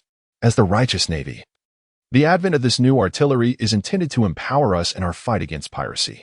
I firmly believe that testing it on pirates will truly demonstrate the might of our Navy, Lucas declared with righteous fervor. Excellent. The G1 branch commander responded with evident joy, hastily passing the pirate list to Lucas. Here, take a look. This is the comprehensive list of pirates we have gathered over the years in the New World, detailing the intelligence on each pirate crew. Lucas listened intently as his companion elucidated the details contained within the meticulously compiled list. It featured an extensive account of the prominent pirate crews of the New World, detailing their formidable names, origins, notable abilities, and whether they had consumed any devil fruits. Each entry was recorded with great precision. To Lucas's astonishment, he discovered that the list also encompassed various other types of criminal organizations, including those involved in human trafficking and other nefarious factions of the underworld. Although these entries lacked the same level of detail as those pertaining to the pirate crews, their inclusion suggested that this naval officer was not merely a sycophant, but rather a man imbued with a strong sense of justice. As he explained the intricacies of the various pirate crews to Lucas, he diligently provided analysis to enhance Lucas's understanding. Lucas gazed at the list, turning it over in his hands, lost in contemplation for a considerable time. The three formidable factions, Whitebeard, Kaido, and Big Mom, were beyond his current capabilities to confront. Should he dare to test the waters within their territories? Encountering even one of these titans would transform his endeavor from a mere trial into a venture that could lead to his demise. These are the ones, Lucas declared, pointing to a particular pirate crew on the list. This crew boasted 3 individuals with extraordinary abilities and 4 dual Haki swordsmen. Altogether, they possessed 7 ships, perfectly suited for their experimental undertaking. Days later, in a remote area of the New World, chaos erupted as several pirate crews fled in disarray, closely pursued by 2 warships. Lucas commanded his warship, accompanied by a vessel dispatched from the G1 branch. At that moment, several pirate ships, which had previously been their targets, were attempting to flee. They had conducted thorough investigations and had successfully cornered this particular pirate crew today. Initially, a few officers of the pirate crew managed to intercept and detonate the incoming Baki shells mid-air. However, with Lucas in the fray, these individuals were swiftly eliminated. 3 of the Devil Fruit users were shackled with sea stone handcuffs and taken into custody by the Navy, while Lucas systematically dispatched the remaining 4 dual-colored Haki swordsmen. Without the protection of their leaders, the pirate crew was utterly unable to withstand the onslaught of Baki shells. Of the 7 pirate ships, 4 had already been sunk. Lucas stood flanked by 2 individuals, one being the head of the G1 branch and the other the leader of the scientific unit that had come for this operation.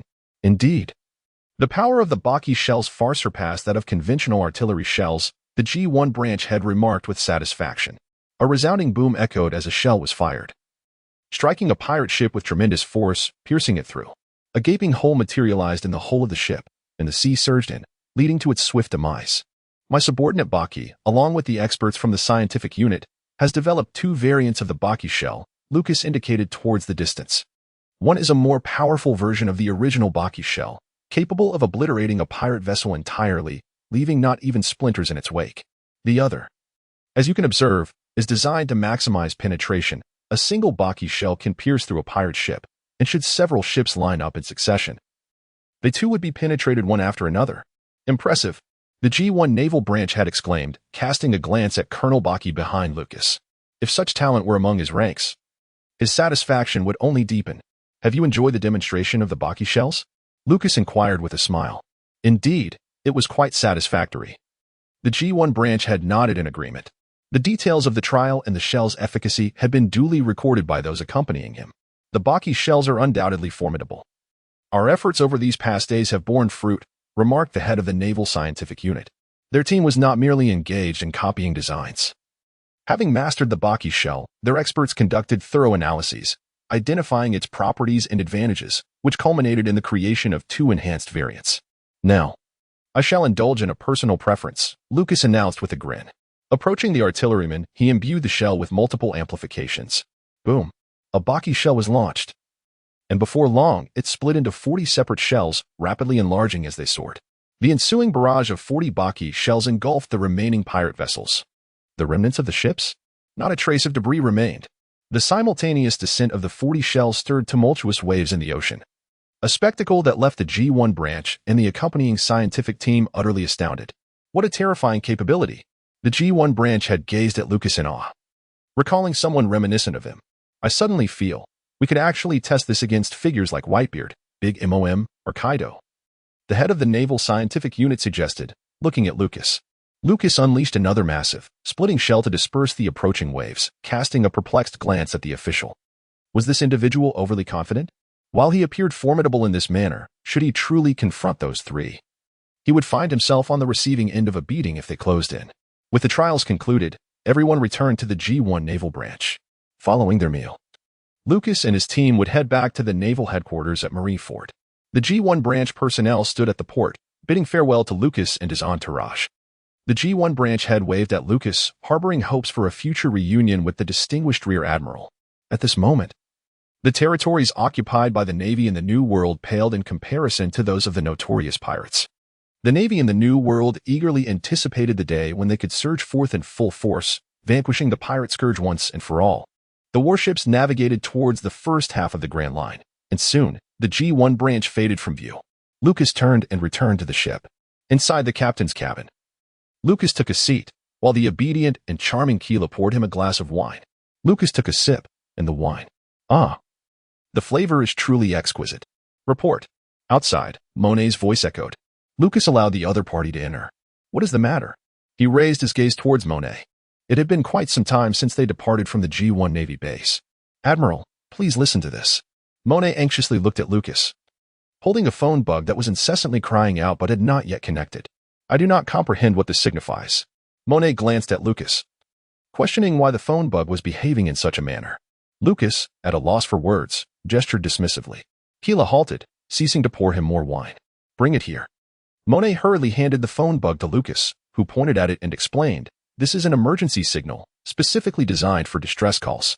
Naturally, if one lacks the necessary strength, it is best not to answer, as many on the seas, including pirates, enjoy employing such tactics to deceive. The moment someone answers, they become vulnerable within the enemy's signal range, falling into a trap. After stating this, Lucas reached for the microphone. This wouldn't be a trap, would it? Monet interjected hastily. I am stronger than you. I dare to answer. If they are pirates, I shall cut them down, Lucas asserted before continuing to grasp the microphone. How reasonable. Monet remarked with a wry smile. Who would dare ensnare them? Lucas would first let them experience the force of 40 oversized buggy bombs. May I inquire as to who you are? What predicament have you encountered? Lucas asked boldly. His audacity in making contact stemmed from the fact that this was not the territory of Whitebeard, Charlotte Lin, or Kaido. Help us. We are in distress. Our entire ship has encountered a maritime disaster. Lucas listened to the anguished cries of a man recounting the tragedy of a supply ship from a kingdom that had met with disaster at sea. Of the entire crew, only 4 souls survived, cast ashore on a desolate island. They scoured the landscape in search of sustenance. Yet 3 of them failed to return when one ventured out to seek them. What he encountered was a scene that shattered his spirit. One of his companions sat despondently on the forest floor, unresponsive to his desperate calls. A tiger lunged at his comrade, its roar reverberating through the woods. Yet no amount of shouting could rouse him from his stupor. The beast tore into him, and the man, an ordinary individual who could hardly best his friend in a simple arm wrestling contest, felt utterly powerless against such a ferocious predator. As his companion succumbed to the tiger's assault, he fled in a state of utter despair. This man, consumed by panic, ran wildly, ultimately seeking out the remaining 2 companions. However, he was met only by the lifeless body of another friend. Lucas listened attentively to the plea for help from the other party and nodded in agreement to go in search of them. As a Navy officer, he reflected that had it not been for Sakazuki saving him in the past, he would not be where he is today. Likewise, the mere possibility of this call being a trap, 50% at best, did not instill fear in him. If the caller was indeed a victim, he would render assistance. And if they were a pirate, well, he was well versed in dealing with such threats, having been taught by Sakazuki to eliminate them without hesitation. He promptly issued orders to search for the island in the New World. Lucas turned to Monet and inquired, how can we search for an island that bears no name? Monet replied with a hint of exasperation. They had set sail from the kingdom of Grajija. Lucas relayed the starting point and destination of the supply ship to Monet, as well as the approximate time of the shipwreck, which he had gathered from the panicked voice of the contact, stuttering and punctuated by bouts of tears, indicative of utter despair. The timeline of the shipwreck was merely an estimate, as Lucas sensed that the caller's disarray rendered the information somewhat vague. This ambiguity only served to bolster Lucas's trust in the individual. He conveyed this information to Monet, who then informed the navigator that deducing the exact location of the incident was beyond their control. A deserted island in the New World was far more elusive than a mere barren isle in the 4 seas. The harsh weather conditions of the New World necessitated that even the recording devices be equipped with a 3-in-1 version on one wrist. Lucas rubbed his temples, uncertain if he would be able to locate the other party. Do not fret, brother. Allow me to pour you some wine, Kira said with concern, filling his glass to the brim. How kind of you, Lucas remarked as he lifted the glass to his lips. Alas, the little gesture of goodwill from Kira was in vain, for this vessel had long been filled with water instead of wine by someone's deceit. On the vast sea, the skies that had been clear just moments ago were now engulfed in dark clouds, accompanied by a tempestuous wind and torrential rain. Lucas gazed at the group of navigators before him, who were diligently searching for the location of the deserted island. Lucas's understanding of navigation is merely rudimentary. Any deeper comprehension eludes him entirely. As for how these individuals managed to locate that desolate island in the New World, well, all he can do is offer a silent prayer for the unfortunate soul. The navigators have yet to discover the elusive island, and the weather has taken a turn. One moment, there is a tempest raging, and the next, it begins to snow heavily. Lucas gazed at the dreadful weather, knowing that if the climate experts from his past life were to witness this, they would surely be infuriated. Suddenly, a peculiar current surged forth, resembling a colossal sea serpent, rushing towards the warship. What was the name of this current again? Lucas was unaware, only recognizing that it bore a slight resemblance to the soaring ocean currents. The majestic ocean current surged like a colossal serpent, a cylindrical torrent erupting from the sea, resembling a great beast as it plunged back into the deep. Such an enigmatic flow of water. Lucas seized a cannon operator and rushed out of the building, arriving at the cannon where he promptly loaded the shell. "Fire," Lucas commanded. "It's too shaky. I can't aim." The cannon operator exclaimed in a panic. "I told you to fire. No more chatter." Lucas glared at him, making the operator hastily adjust the aim towards the peculiar current. Boom. The cannon discharged, and the shell transformed into 40 massive bazooka shells. However, the tumultuous sea caused the ship to tremble violently, and Lucas held tightly onto the operator to prevent him from tumbling into the ocean. Under such circumstances, even the skilled marksman misfired. Too far off. The 40 enormous bazooka shells grazed the edge of the strange current before plummeting into the distant waters. Boom. A thunderous explosion resonated through the air. Although it did not strike the current, the immense shockwave altered its trajectory, preventing it from engulfing the warship. "Here it comes again." The operator pointed frantically at the approaching current. "Fire." Boom. The shell was launched, and by sheer fortune, this time the transformed bazooka shell struck the oncoming current. With a single blow, the 40 massive bazooka shells shattered the advancing wave. After a considerable time, the sea was calm, and the sky was clear and bright. Lucas collapsed onto the deck, gasping for air. The artilleryman beside him was in slightly better condition, having been compelled by the Major General to fire at the formidable current. With each shot fired, the artilleryman's courage had noticeably increased. The little girl, Kira, by Lucas's side, gently massaged him, her gaze filled with concern for her older brother. Introduced by the navigator, Lucas finally comprehended the nature of that peculiar phenomenon. The Serpent's Current is a formidable natural occurrence found in the New World, often manifesting in numerous streams, sometimes a dozen or even several dozen at once. Gasping for breath, Lucas felt that he had exerted more energy today than in the most intensive battles. He was utterly exhausted. Turning his head, he glanced at the artilleryman beside him and chuckled. "Young lad, it seems your courage has truly been forged." The artilleryman responded with a smile, suddenly realizing that the Serpent's Current was far less terrifying than he had imagined. "Are you all right?" Monet, seated next to Lucas, offered to massage his shoulders. "I'm famished. Ravenously so, to the point where I could devour half a sea beast."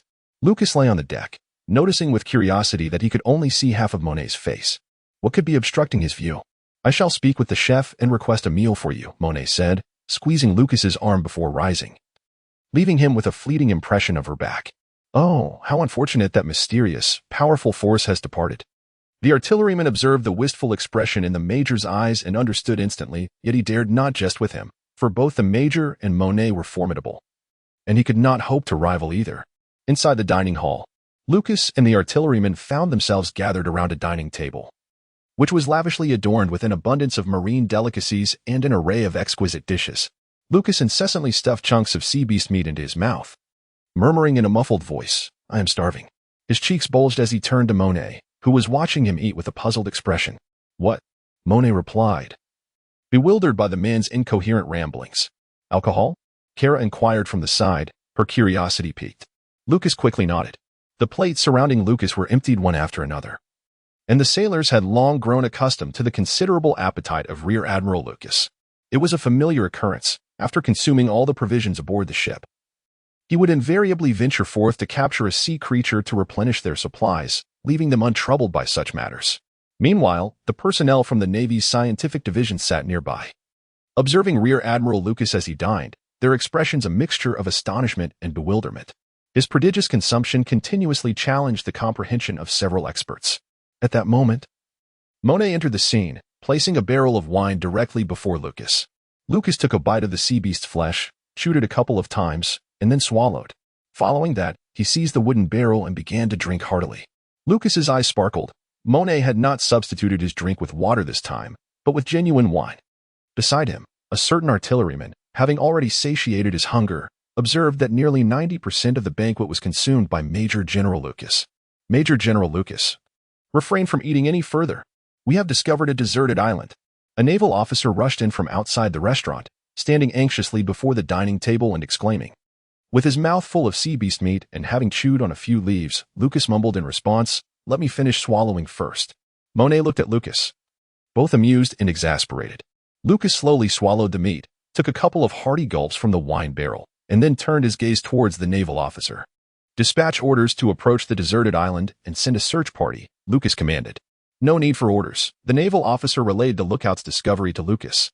It turned out that the lookout had spotted a desolate island in the distance, and the inhabitants of that island had also noticed him. The figure was vigorously waving their arms, calling out to him with great fervor. Lucas was compelled to conclude his meal and join the others on the deck. In the distance, they beheld a deserted island, its shores strewn with remnants of shattered vessels. A solitary figure stood upon the beach, fervently waving his arms as the ships drew nearer. Lucas distinctly heard the anguished cries for help, deeply resonating with the exhilaration of hope that emerges at the brink of despair. As the warship docked, Lucas disembarked. A disheveled man, filthy and overwhelmed with emotion, rushed towards him and enveloped him in a fervent embrace. Thank you. Thank you for believing in me. Ah. The man wept profusely while holding Lucas tightly. He had sent out several emergency signals via the communicator, but only the last attempt proved successful. Do not fear. Do not fear. Lucas reassured him, instructing the Navy personnel to take the man aboard, providing him with a bath and a meal. What are you looking at? Monet inquired, standing perplexed behind Lucas. The rescue is complete. Shouldn't we be departing? I am pondering a matter, Lucas replied, making his way towards the island's forest. Monet quickly followed suit, with Bucky and Akin trailing behind. Lucas ventured into the forest, pausing intermittently to observe the ground around him. He was in search of something. At that moment, memories of the words spoken by the unfortunate soul flooded his mind. He, no matter how I called out to him, merely crouched on the ground, listless and despondent, even allowing the tiger to tear at him without resistance. Lucas pinched his chin, deep in thought. In the world of One Piece, what could render a person so listless, to the extent that they would not resist even when someone sought to take their life? What could possibly bring about such a state? Was it Perona's fruitability? That seemed implausible, for Perona was not present. What a conundrum! Lucas recalled a peculiar mushroom, one that had remained undiscovered in the theatrical version of Mist Island. The effects of this mushroom were as wondrous as its name. When reversed, those who consumed it would become lethargic, sinking to the ground, indifferent even in the face of threats. The Chaiwei mushroom was discovered by General Kongming on a desolate island in the New World, and in contrast, there existed another type of mushroom capable of restoring one to their normal state. Lucas incessantly searched the surroundings for firewood and mushrooms. He commanded the dispatch of 2 teams of naval forces to thoroughly scour the entire island in search of a blue mushroom and a type adorned with pink-edged white lace at the top. Upon Lucas's utterance, Bucky and Akin promptly responded and hastily returned to the warship to gather personnel for a search of the island. What is it? Monet inquired, gazing at Lucas with curiosity. Having accompanied Lucas for quite some time, Monet sensed that he had uncovered something significant. Lucas, however, did not respond to Monet. He crouched down and used the scabbard of his knife to part the underbrush in search of firewood and mushrooms. As twilight approached, the naval officers continued their search, each wielding a torch. Lucas walked through the forest, observing Bucky and Akin running towards him. Report to Major Lucas. We have thoroughly searched the entire island and discovered 5 varieties of similar blue mushrooms. However, we did not find any pink mushrooms. Bucky held a basket in his hand, containing a total of 5 varieties of similar mushrooms. Lucas approached with a basket, nodding slightly. Gazing at the 5 similar mushrooms within, he seized a wild rabbit. Extracting the first mushroom, he promptly stuffed it into the rabbit's mouth. After a brief moment, the rabbit kicked its hind legs and perished. Lucas directly passed the mushroom, which was clearly not a harmless variety but rather a highly toxic one. He then caught another small creature and forced the second type of mushroom into its mouth. After a while, nothing seemed amiss. The small animal continued to struggle vigorously in Lucas's grasp.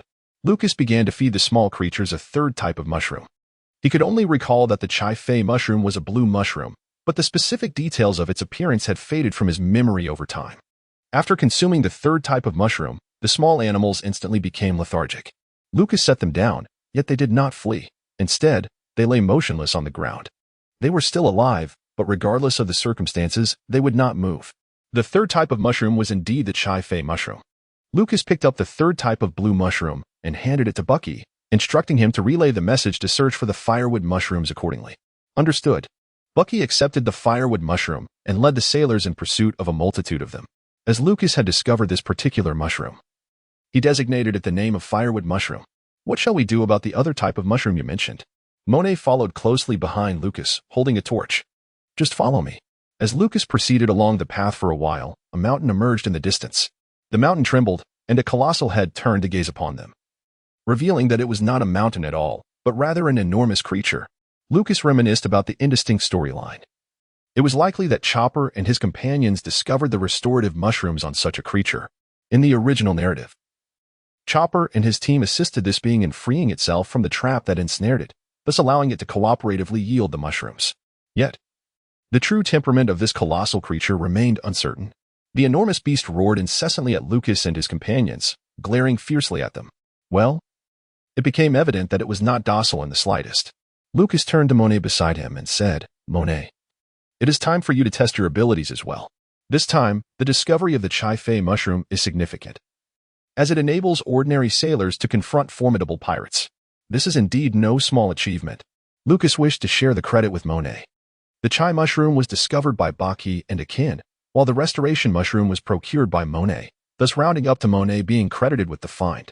Understood. Monet nodded, placing both hands before him. An extreme cold storm. Whoosh. Countless snowflakes were released from Monet's palms, coalescing into clusters as the temperature continued to plummet. Innumerable snowflakes spun rapidly, forming a tempest of icy fury that surged towards the distant creature. Like a formidable blizzard, it crashed directly into the beast. Lucas stood beside Monet, acutely aware of a chilling gust enveloping them. He had previously shared his thoughts with Monet, asserting that although Monet's snow fruit was inferior to Kazan's ice fruit, snow too possessed the capacity to generate frigid temperatures.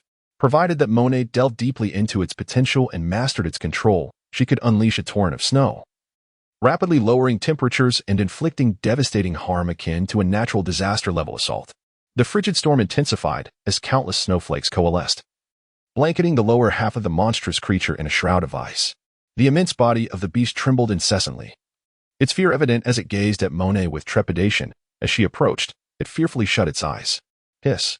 Lucas retreated several steps, rubbing his arms in an attempt to fend off the overwhelming cold emanating from Monet, which felt akin to an Arctic wasteland. "I found it," Monet exclaimed joyfully, extracting several identical pink mushrooms from the creature. The mushrooms boasted a pink cap adorned with white fringes. Lucas hurriedly handed the little creature, which had previously consumed the toxic mushroom, to Monet. Monet carefully inserted a restorative mushroom deep within the creature, instantly rejuvenated. The little one sensed the chill in the air and, upon seeing the two menacing humans, fled in terror. Following this, Lucas freed the colossal monster, which, feeling the piercing gaze of the two devils, hastily followed suit. Curiously, Monet inquired of Lucas, "Is it possible that this restorative mushroom only grows on such monsters?" "Quite likely." Lucas replied, shivering. "It's so cold," he began to jog, as the expanse of snow created by Monet was overwhelming, even from several meters away. A biting chill assaulted him. "Would you like me to warm you up?" Monet said with a mischievous glint in her eye, rubbing her hands together in delight. "Please don't tease," Lucas declined firmly. Unlike Doflamingo, Monet had not been subjected to the cruel procedures inflicted by Caesar. Thus, she still appeared as the stunning beauty she was, occasionally drawing appreciative glances from Lucas. However, it was crucial to remember, young men must always safeguard themselves while venturing out. When young women take advantage, one is left with naught but tears. After thoroughly scouring the island, Lucas and his companions discovered another creature of the same kind, from which they harvested yet another restorative mushroom. Ultimately, the Navy felled numerous trees on the island to construct a grand vessel specifically designed to transport these creatures. The massive ship was towed behind the warship as they departed from the desolate island. During Lucas's stay on the island, special efforts were made to extract the restorative mushrooms from the monsters and cultivate them in soil pots. However, it did not take long for the restorative mushrooms to wither and perish. Lucas lacked knowledge in botany, thus, he could not successfully cultivate the restorative mushroom outside the confines of the monsters' bodies. Consequently, he decided to bring the two creatures back. Both monsters had been captured by Monet. Passing through the land of the distressed, Lucas and his companions made their way to Marineford. Days later, in the first half of the Grand Line, at the marine headquarters of Marineford, a group of botanists surrounded the two monsters, gazing upwards at the marine soldier extracting the restorative mushroom from the creatures. How marvelous! A robust figure beside Lucas, adorned in a red apron and possessing the physique of a wrestler, observed the immense monsters before him. He was known as Bartolomeo. Indeed, there are countless wondrous plants in this world yet to be discovered. Lucas nodded in agreement. Despite Bartolomeo's youthful and eccentric appearance, he was already in his 30s when he first appeared, and now, in his 20s, he was significantly older than Lucas. Bartolomeo turned his head, curiously regarding Lucas. He had heard much about this individual. Initially merely a low-ranking Marine following Admiral Karp, he had single-handedly annihilated pirate crews in the East Sea. This was not surprising, as he had grown up in Marineford, molded into a steadfast soldier by Sakazuki. However, what astonished him next was Lucas's subsequent actions. Following Vice Admiral Tsuru to the North Sea, Bartolomeo assumed Lucas was merely accompanying her to fulfill a mission in her homeland, just getting a taste of glory. Instead, Lucas apprehended 2 commanders from the Don Quixote family, unveiling a high-ranking mole within the Marine ranks. Furthermore, with a touch of cleverness, Lucas nearly brought about the downfall of the Don Quixote family. Lucas did not possess any remarkable qualities in the South China Sea, yet following the promotion of the Baki, he has now discovered a formidable tool to combat pirates. One could scarcely believe such absurdities when crafting a narrative. Yet this individual has consistently achieved feats that defy credulity since his induction into the Navy. Has it truly been so little time since he became a naval officer? The prisoners have been brought in. A naval officer approached, flanked by 2 others who were escorting a short-haired inmate clad in a black and white prison uniform. The prisoner glared menacingly, fixating on the youngest of the naval officers, as though he would leap upon him and inflict mortal harm the moment he was released.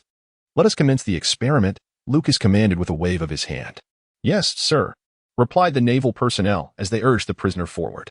The long-awaited botanist, donned in gloves, lifted a blue mushroom, preparing to insert it into the prisoner's mouth. The inmate, towering at 4.5 meters, glared fiercely at the botanist. The Navy's scientific division, housing the majority of the Navy's researchers, frequently brings a selection of prisoners here for experimental purposes. For instance, in the original narrative, Dr. Vegapunk transformed Kuma into a living weapon, subsequently using him as a prototype to create numerous identical living weapons. The raw materials for these creations are, in fact, these very prisoners. Lucas gazed at the criminal, awaiting the conclusion of the experiment. In truth, the exercise was rather monotonous, merely intended to demonstrate to the scientific brigade the capabilities of the chai waste mushroom. When the researchers delved deeper into their studies of the mushroom, Lucas knew he would be of no concern, as he lacked understanding in the matter. The inmate stared with wide eyes, fixated menacingly on the botany expert, resolutely refusing to partake in the offered substance. This prisoner was not a wielder of a devil fruit.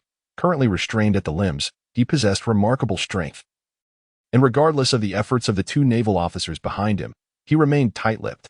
Jean Tamaru's expression darkened, a flicker of anger crossing his face, causing the scar stitched across it to twist slightly. He lifted the hefty axe resting on his shoulder and placed it on the ground, preparing to personally discipline the prisoner and force him to open his mouth.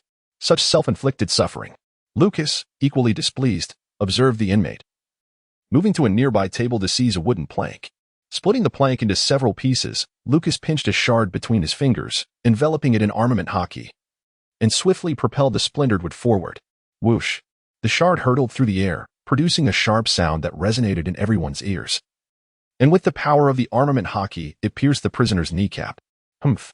The inmate gripped the edge of the table tightly, stifling a groan as he bore the pain, struggling to remain upright. His countenance darkened as he glared at Lucas, his eyes alight with vengeful hatred. What a nuisance! Lucas casually picked up a piece of shattered wood with one hand, enveloping it in armed color. With a flick of his fingers, the fragment shot forth like a bullet. A sharp crack echoed as the prisoner's other kneecap was pierced, and he could no longer contain his agony. Collapsing to the ground with anguished cries, the botanist, accustomed to the tormented wails of test subjects, remained indifferent, his expression void of emotion as he forcefully shoved a mushroom into the prisoner's mouth, employing special methods to compel him to swallow. Soon after ingesting the mushroom, the prisoner's screams of agony faded into silence, leaving the room significantly quieter. The unfortunate soul chosen as the experimental subject knelt quietly before the onlookers, the chains clinking softly as he fell. As time passed, the chains gradually ceased their movement, becoming utterly still. Were it not for the faint signs of respiration, one might easily mistake him for a lifeless corpse. What a fascinating plant! The botanist crouched down, observing the prisoner's face. His eyes were dull, and his lips moved slightly, as if cursing the Navy. Ah, but this is rather tedious. Perhaps it is best to conclude the experiment swiftly. Lucas approached with the restoration mushroom, kneeling before the prisoner. He reached out to grasp the prisoner's chin, turning his lifeless face towards him. The Navy personnel, waiting quietly behind, stepped forward to seize the prisoner's jaw, forcibly prying his mouth open. Lucas was on the verge of inserting the restorative mushroom into the prisoner's mouth, aiming to conclude this tedious experiment. However, the botanist intervened, imploring him not to hastily terminate the trial. Expressing a desire to observe how long the subject would maintain such a state after consuming the wood-rot mushroom, whether the effects would diminish, and to what extent before losing efficacy, or if the subject would remain in this condition indefinitely. There was an abundance of data to be recorded. Patience was essential. Suit yourself, Lucas remarked as a researcher approached, carrying a plate. He returned the restorative mushroom to its place and rose to his feet. Since you have already witnessed the effects of the wood-rot mushroom, I shall take my leave. He stretched languidly. The wood-rot mushroom proved remarkably effective against pirates. The restorative mushroom served as a means to prevent enemies from utilizing the wood-rot mushroom against the Navy, as well as to leverage threats against comrades afflicted by it. The restorative mushroom only grew on those colossal creatures, making its acquisition exceedingly difficult. Nevertheless, Lucas was indifferent to these challenges. He merely revised the report on the discovery of the two mushrooms slightly and submitted it to the higher-ups. After the trial, it was determined that Bucky, who had been affected by the wood-rot mushroom, would receive commendation but would not be promoted in rank. In contrast, Akin would be elevated to the rank of second lieutenant, while Monet would ascend to lieutenant. All three would receive accolades together. The rank was paramount. The commendation merely an embellishment. I'm rather fatigued. Shall we dine together? Jinbe inquired, casting a curious glance at Lucas as he hefted his massive axe. Why not? Lucas chuckled, relishing the prospect of a complimentary meal. The two exited the gates of the Navy Science Division, and just as Jinbe proposed treating Lucas to a renowned restaurant, Lucas summoned the long-waiting Monet and others. Jinbe felt as though he had become the unwitting benefactor. Having resided in Marineford for an extended period, Lucas had long since altered his perspective from when he had merely watched the anime in his previous life. Initially, he had perceived this place as merely a naval base housing the world's finest sailors. However, upon arriving in Marineford, he discovered that it also boasted shops and restaurants, many of which were operated by Navy families. As they strolled along the street, Lucas and Jinbe engaged in conversation, with Monet and the others following closely behind. The sea breeze swept through the street, billowing Lucas's cloak. Jinbe listened intently to Lucas recount his exploits in combating pirates, growing increasingly intrigued. While his gaze fixed upon the restaurant emerging in the distance, Lucas found the character of Sabaody amusing. Just in terms of appearance, Sabaody spent his days barefoot, showcasing his long legs, adorned only in a large red apron. Imagine a little bit of curly-haired Admiral Borsellino, donning sunglasses and clad in a striking yellow and white striped suit, standing imposingly on an island, blocking the escape of pirates. With his head slightly tilted, upon seeing the pirates brandishing their weapons, he prepared to utter in an exaggerated manner, "How frightening." Just then, Sabaody, whose face and hairstyle bore a resemblance to that of a girl, approached, wearing a red apron, saying, "Allow me to handle them." The presence of these two figures suddenly felt less like that of Navy officers and more akin to a pair of comedic performers. The sea breeze gently wafted, causing the lower part of Sabaody's red apron to flutter. He pointed towards a restaurant and led Lucas and the others inside. "This is the place." Sabaody had originally encountered Lucas with the intention of sharing a meal and engaging in conversation. However, as Lucas devoured his food voraciously, Sabaody, caught between laughter and exasperation, remarked, slow down. No one is competing with you." He recalled the first time he had met Lucas. Lucas still had to look up to him. At that time, Lucas was undergoing rigorous training under Sakaski's demanding regimen, occasionally catching sight of a figure being sent flying. Jean Tamara witnessed in Lucas what it meant to be underwhelming in childhood yet astonishing in adulthood. Who could have foreseen that the current Lucas towered over Jean Tamara by such a significant height and consumed such copious amounts of food? Jean Tamara gazed at the two stacks of plates beside Lucas, wiping non-existent sweat from his brow, wondering how it felt like this fellow's appetite had expanded even further. "My wallet is in jeopardy." Lucas swallowed the morsel in his mouth and looked up at Jean Tamara. "Why are you the one welcoming me this time? Shouldn't you be occupied with ensuring the safety of Dr. Vegapunk?" There are designated personnel to protect Dr. Vegapunk while I attend to certain matters, but that is classified information." Jean Tamara had only uttered half of his statement when Lucas swiftly gestured for him to stop. Jean Tamara inexplicably fell silent. Lucas was quite familiar with this character, for in his previous life watching anime, he remembered that Bartolomeo claimed to be the most tight-lipped man in the world, yet he invariably divulged information unwittingly. It was utterly amusing. However, upon arriving at Marineford, Lucas decided to test this theory, and indeed, Bartolomeo often found himself unintentionally revealing the very things he had been asked. This led Lucas to perceive that Admiral Kizaru was a seasoned actor with a masterful performance, while Bartolomeo resembled a flamboyant amateur trailing in the wake of the yellow monkey. Truly, he was a comedic performer. Fortunately, in daily life, Lucas maintained a friendship with Bartolomeo, ensuring that any secrets remained undisclosed to him. They would share meals and engage in light conversation, while Bartolomeo's wallet remained notably empty, and Lucas and his companions would part ways. Upon returning to the courtyard, Lucas was unexpectedly met with the absence of Akainu and instead found Sanji and a few others lounging comfortably in deck chairs, basking in the sun. Each holding a small bowl filled with liquor, collectively raising a toast. The atmosphere was buoyant. Standing before them, Lucas cast a shadow over the sunlit scene. Gazing down at Kid, who was savoring his drink with a look of sheer enjoyment. "Is it good?" Lucas asked with a smile directed at the group. "Delicious," Kid exclaimed excitedly. Lucas nodded, acknowledging the situation. It was evident that the young ones had indulged a bit too much. As is well known, Lucas is quite the aficionado of fine spirits, thus, as devoted admirers, they felt compelled to emulate him. However, that notion quickly dissipated. "All of you, go run laps around Marlin Vondo until you are sober enough to return. There's no need to rush. Someone will reward you with your cherished big feat." As soon as Lucas finished speaking, the little ones dashed out in a flurry. Lucas received his education from Sakasaki from a young age. When he made mistakes or became lazy, he would typically just smile and dismiss it. However, come evening, a large foot would kick him outside, much to the delight of the little navy boy next door, who relished the acrobatic antics. The same could be said for those mischievous little rascals. Although their attention towards the girls was not so much about punishment. Instead, it was merely a glare. Just a fierce glare. Lucas gazed at the group of young girls and proclaimed, "I no longer wish for your company." Instantly, they erupted into tears, with Baby 5 weeping the most fervently. Earlier, during their first visit to Marineford, Lucas had ensured that he, along with Akin and the others, had a place to stay. Monet entered the courtyard, having come to fetch Sugar and Baby 5, who resided together. "What is happening here?" Monet inquired, casting a puzzled glance at Lucas, who was seated nearby, with no one watching. The children began to lounge about, imitating him, and one audacious little rascal dared to indulge in alcohol, excessively, at that. Lucas exclaimed in frustration, having just noticed that the wine in the house had completely vanished. Ahem. Monet stifled a laugh, thinking to herself that Lucas's ire was not truly directed at the children's idleness. Rather, the crux of the matter was that they had enjoyed their libations without inviting him to partake. Outside the courtyard, the sound of approaching footsteps mingled with cheerful greetings. Lucas sat upon a chair, gazing towards the entrance.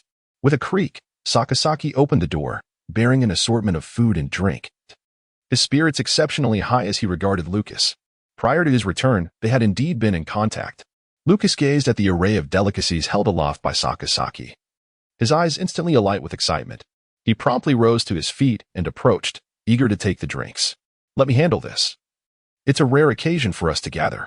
I'll assist with the cooking shortly." Sakasaki had procured a generous supply of wine, though the dishes and meats were merely raw ingredients rather than prepared meals. "All you know how to do is eat. Have you ever cooked in your lifetime?" Sakasaki chuckled, patting Lucas on the shoulder with a smile. "Ahem, I did cook once when I was little," Lucas retorted stubbornly. "Ha." Sakasaki laughed heartily, playfully shaking his head at Lucas. He felt a twinge of embarrassment at the memory of the culinary disaster Lucas had produced. Ever since that fateful cooking attempt, Sakasaki had refrained from allowing him back into the kitchen. Sanji's culinary skills had improved remarkably, and Sakasaki harbored serious doubts that Lucas showered Sanji with such affection merely for his charming demeanor. It was undoubtedly because of Sanji's culinary prowess. The next day, morning arrived. In Lucas's bedroom, Lucas lay diagonally on the bed, deeply immersed in slumber, with half of his pillow precariously teetering off the edge. Meanwhile, his elder brothers, Sanji and Kid, clamored to join him in their repose.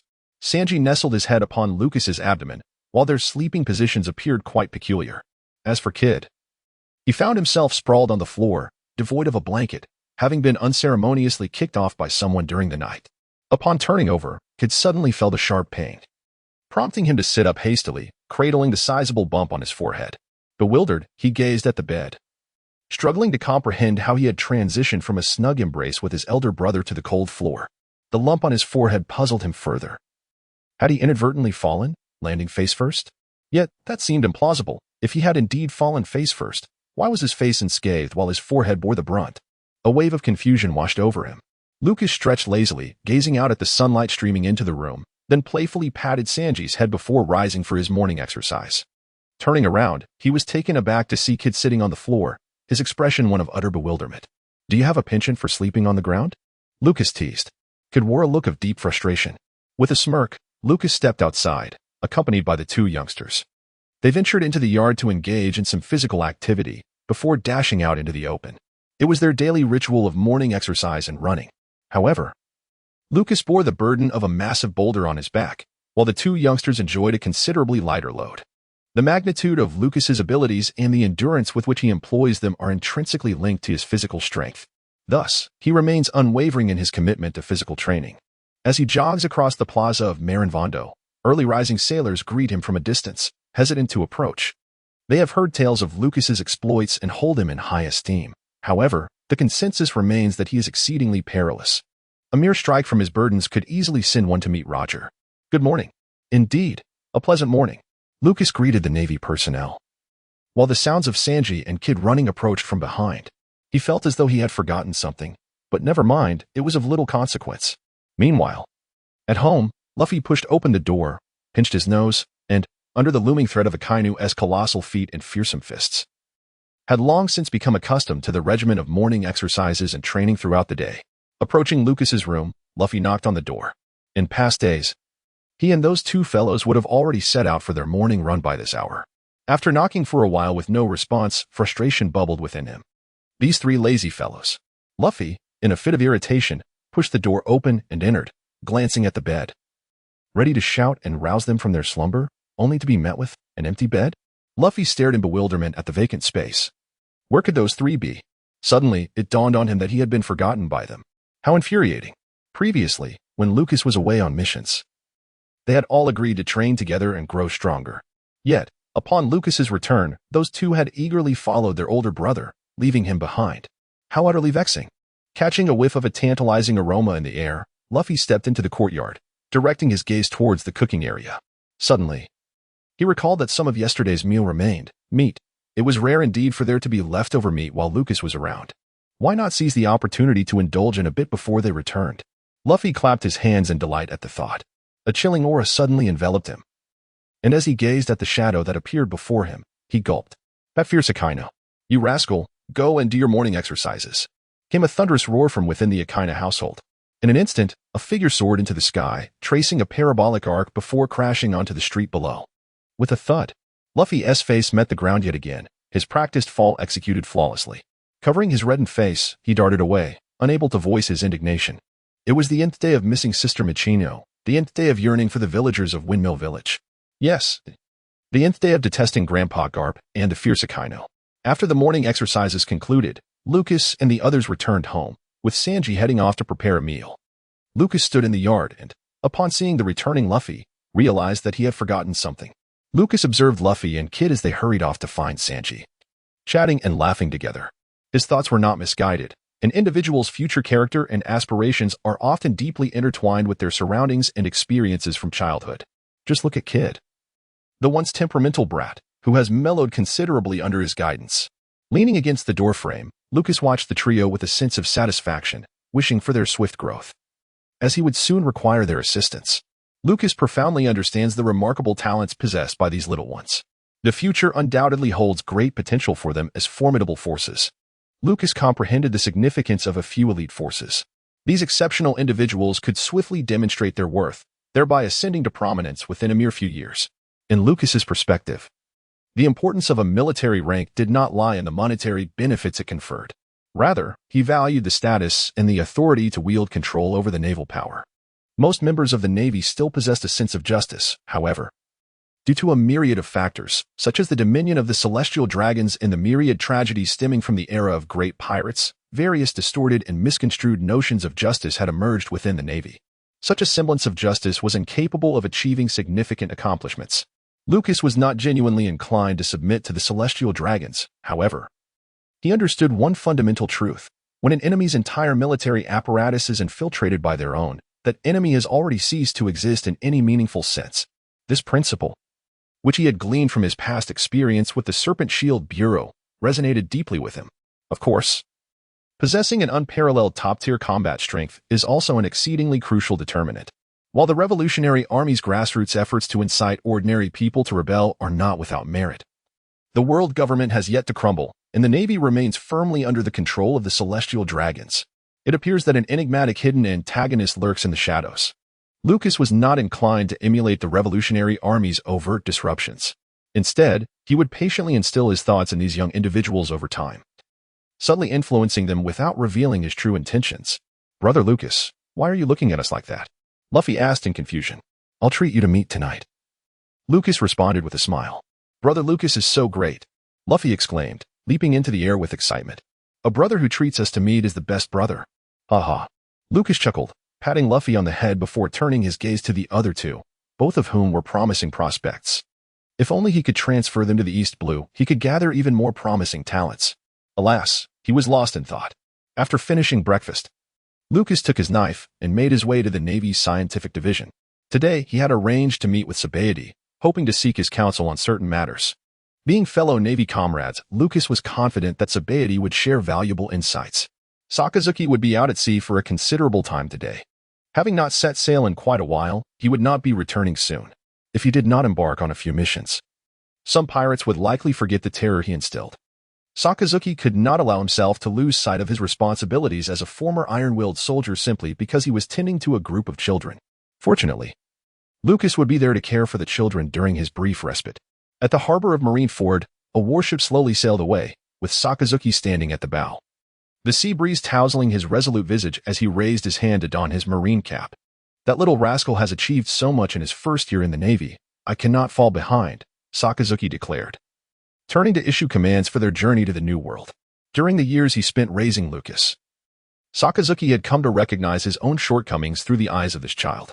He had always been excessively iron-fisted, to the point of being devoid of compassion. Watching Lucas play joyfully with the neighboring young Marines, he was reminded of his own childhood.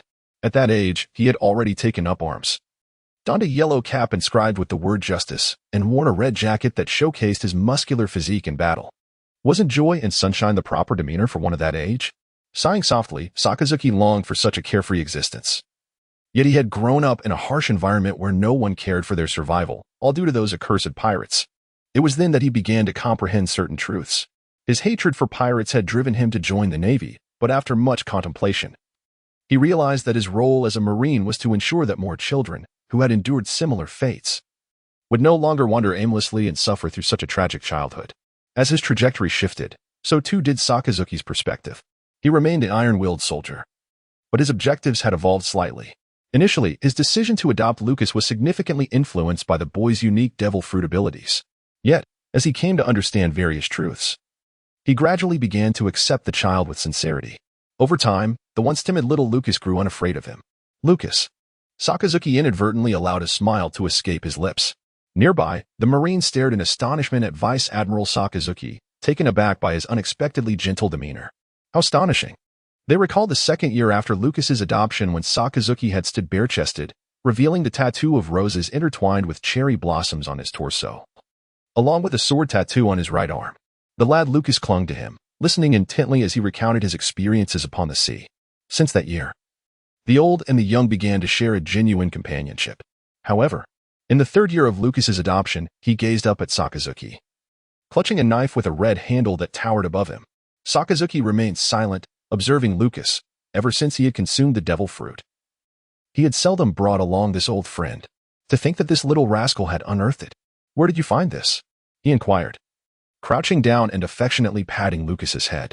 Normally, given his temperament, he would have slapped the boy, but having shared genuine moments together for only a few years, Sakazuki restrained himself.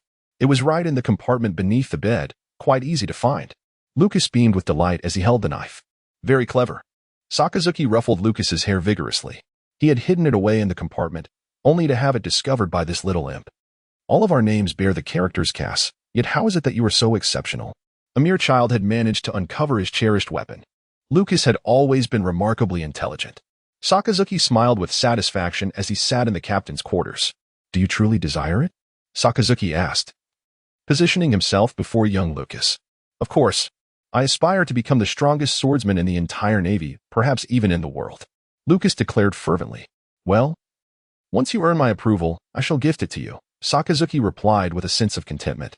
The devil fruit of Lucas does not inherently conflict with his identity as a swordsman. Sakazuki dismisses the notion that a swordsman who consumes a devil fruit ceases to be a true swordsman. He is a pragmatic individual. The devil fruit can enhance the user's strength, so why not embrace it? Had his devil fruit not contradicted his identity as a swordsman, he would likely continue to pursue that path. Young one, if you wish to become a swordsman, I shall teach you. Through the window, Sakazuki no longer sees Marineford. Yet although he is no longer a swordsman, he is more than capable of imparting knowledge to the young Lucas. The Navy's scientific division. Lucas discovered the idol Wanzima. The utilization of advanced armament haki? Wanzima gazed at Lucas. Is this what it is? Lucas gazed at Jean Tamaru, who stood up and stepped aside. The sea breeze billowed the red apron adorning his form. Jean Tamaru, with unwavering focus, suddenly opened his eyes and unleashed a powerful shout, striking outward with a palm. Although the towering tree lay at a considerable distance, Jean Tamaru released a shockwave that struck the tree directly. Boom.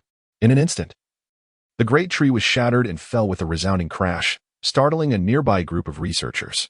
Jean Tamaru, what are you doing? One of the researchers exclaimed. Anger etched across his face. Trembling with fear, he was merely an ordinary researcher, lacking the prowess of Haki or the six powers, easily susceptible to any small pirate. Just moments ago, he had nearly met his demise. Terribly sorry. My sincerest apologies. Jean Tamaru quickly offered, seizing Lucas and vanishing in the blink of an eye. Although he felt no fear towards these individuals, the thought of facing the wrath of Admiral Borsellino upon his return, should the researchers report him, was a dire concern. Once they escaped the confines of the Navy Science Division, Jean Tamaru turned to Lucas. Is this what you seek? Indeed. Please teach me, I implore you. Lucas replied earnestly. After much contemplation, he concluded that Jean Tamaru, being his friend, would undoubtedly have ample time to instruct him. With Dr. Vegapunk occupied on a secret mission and under the protection of Borsellino himself, Jean Tamaru had plenty of time to devote to Lucas's education. Leave it to me. No problem at all, Jean Tamaru declared, thumping his chest. However, I'll be treating for the next few days, so eat to your heart's content. That sounds splendid. Lucas responded, a smile breaking across his face. After all, friends ought to support one another, and he felt a sense of joy at the prospect of repaying the meals.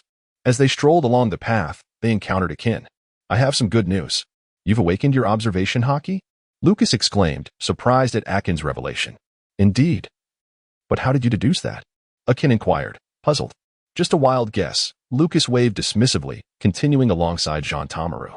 Akin, perpetually donning a remarkably composed expression, would likely excel in observation haki moving forward. They followed Jean Tamaru toward a grand tree. Lucas listened intently as Jean Tamaru recounted his experiences in advanced haki training. After absorbing the lessons, Jean Tamaru proceeded to instruct Lucas on how to hone his skills. Following their midday meal, training commenced. Time passed swiftly as Lucas tended to the few young ones, yet with Monet's assistance, the task became considerably less burdensome. With Monet supervising the training of the youngsters, Lucas dedicated his days to training advanced haki with Jean Tamaru. Haki encompasses more than mere basic hardening. It offers several applications.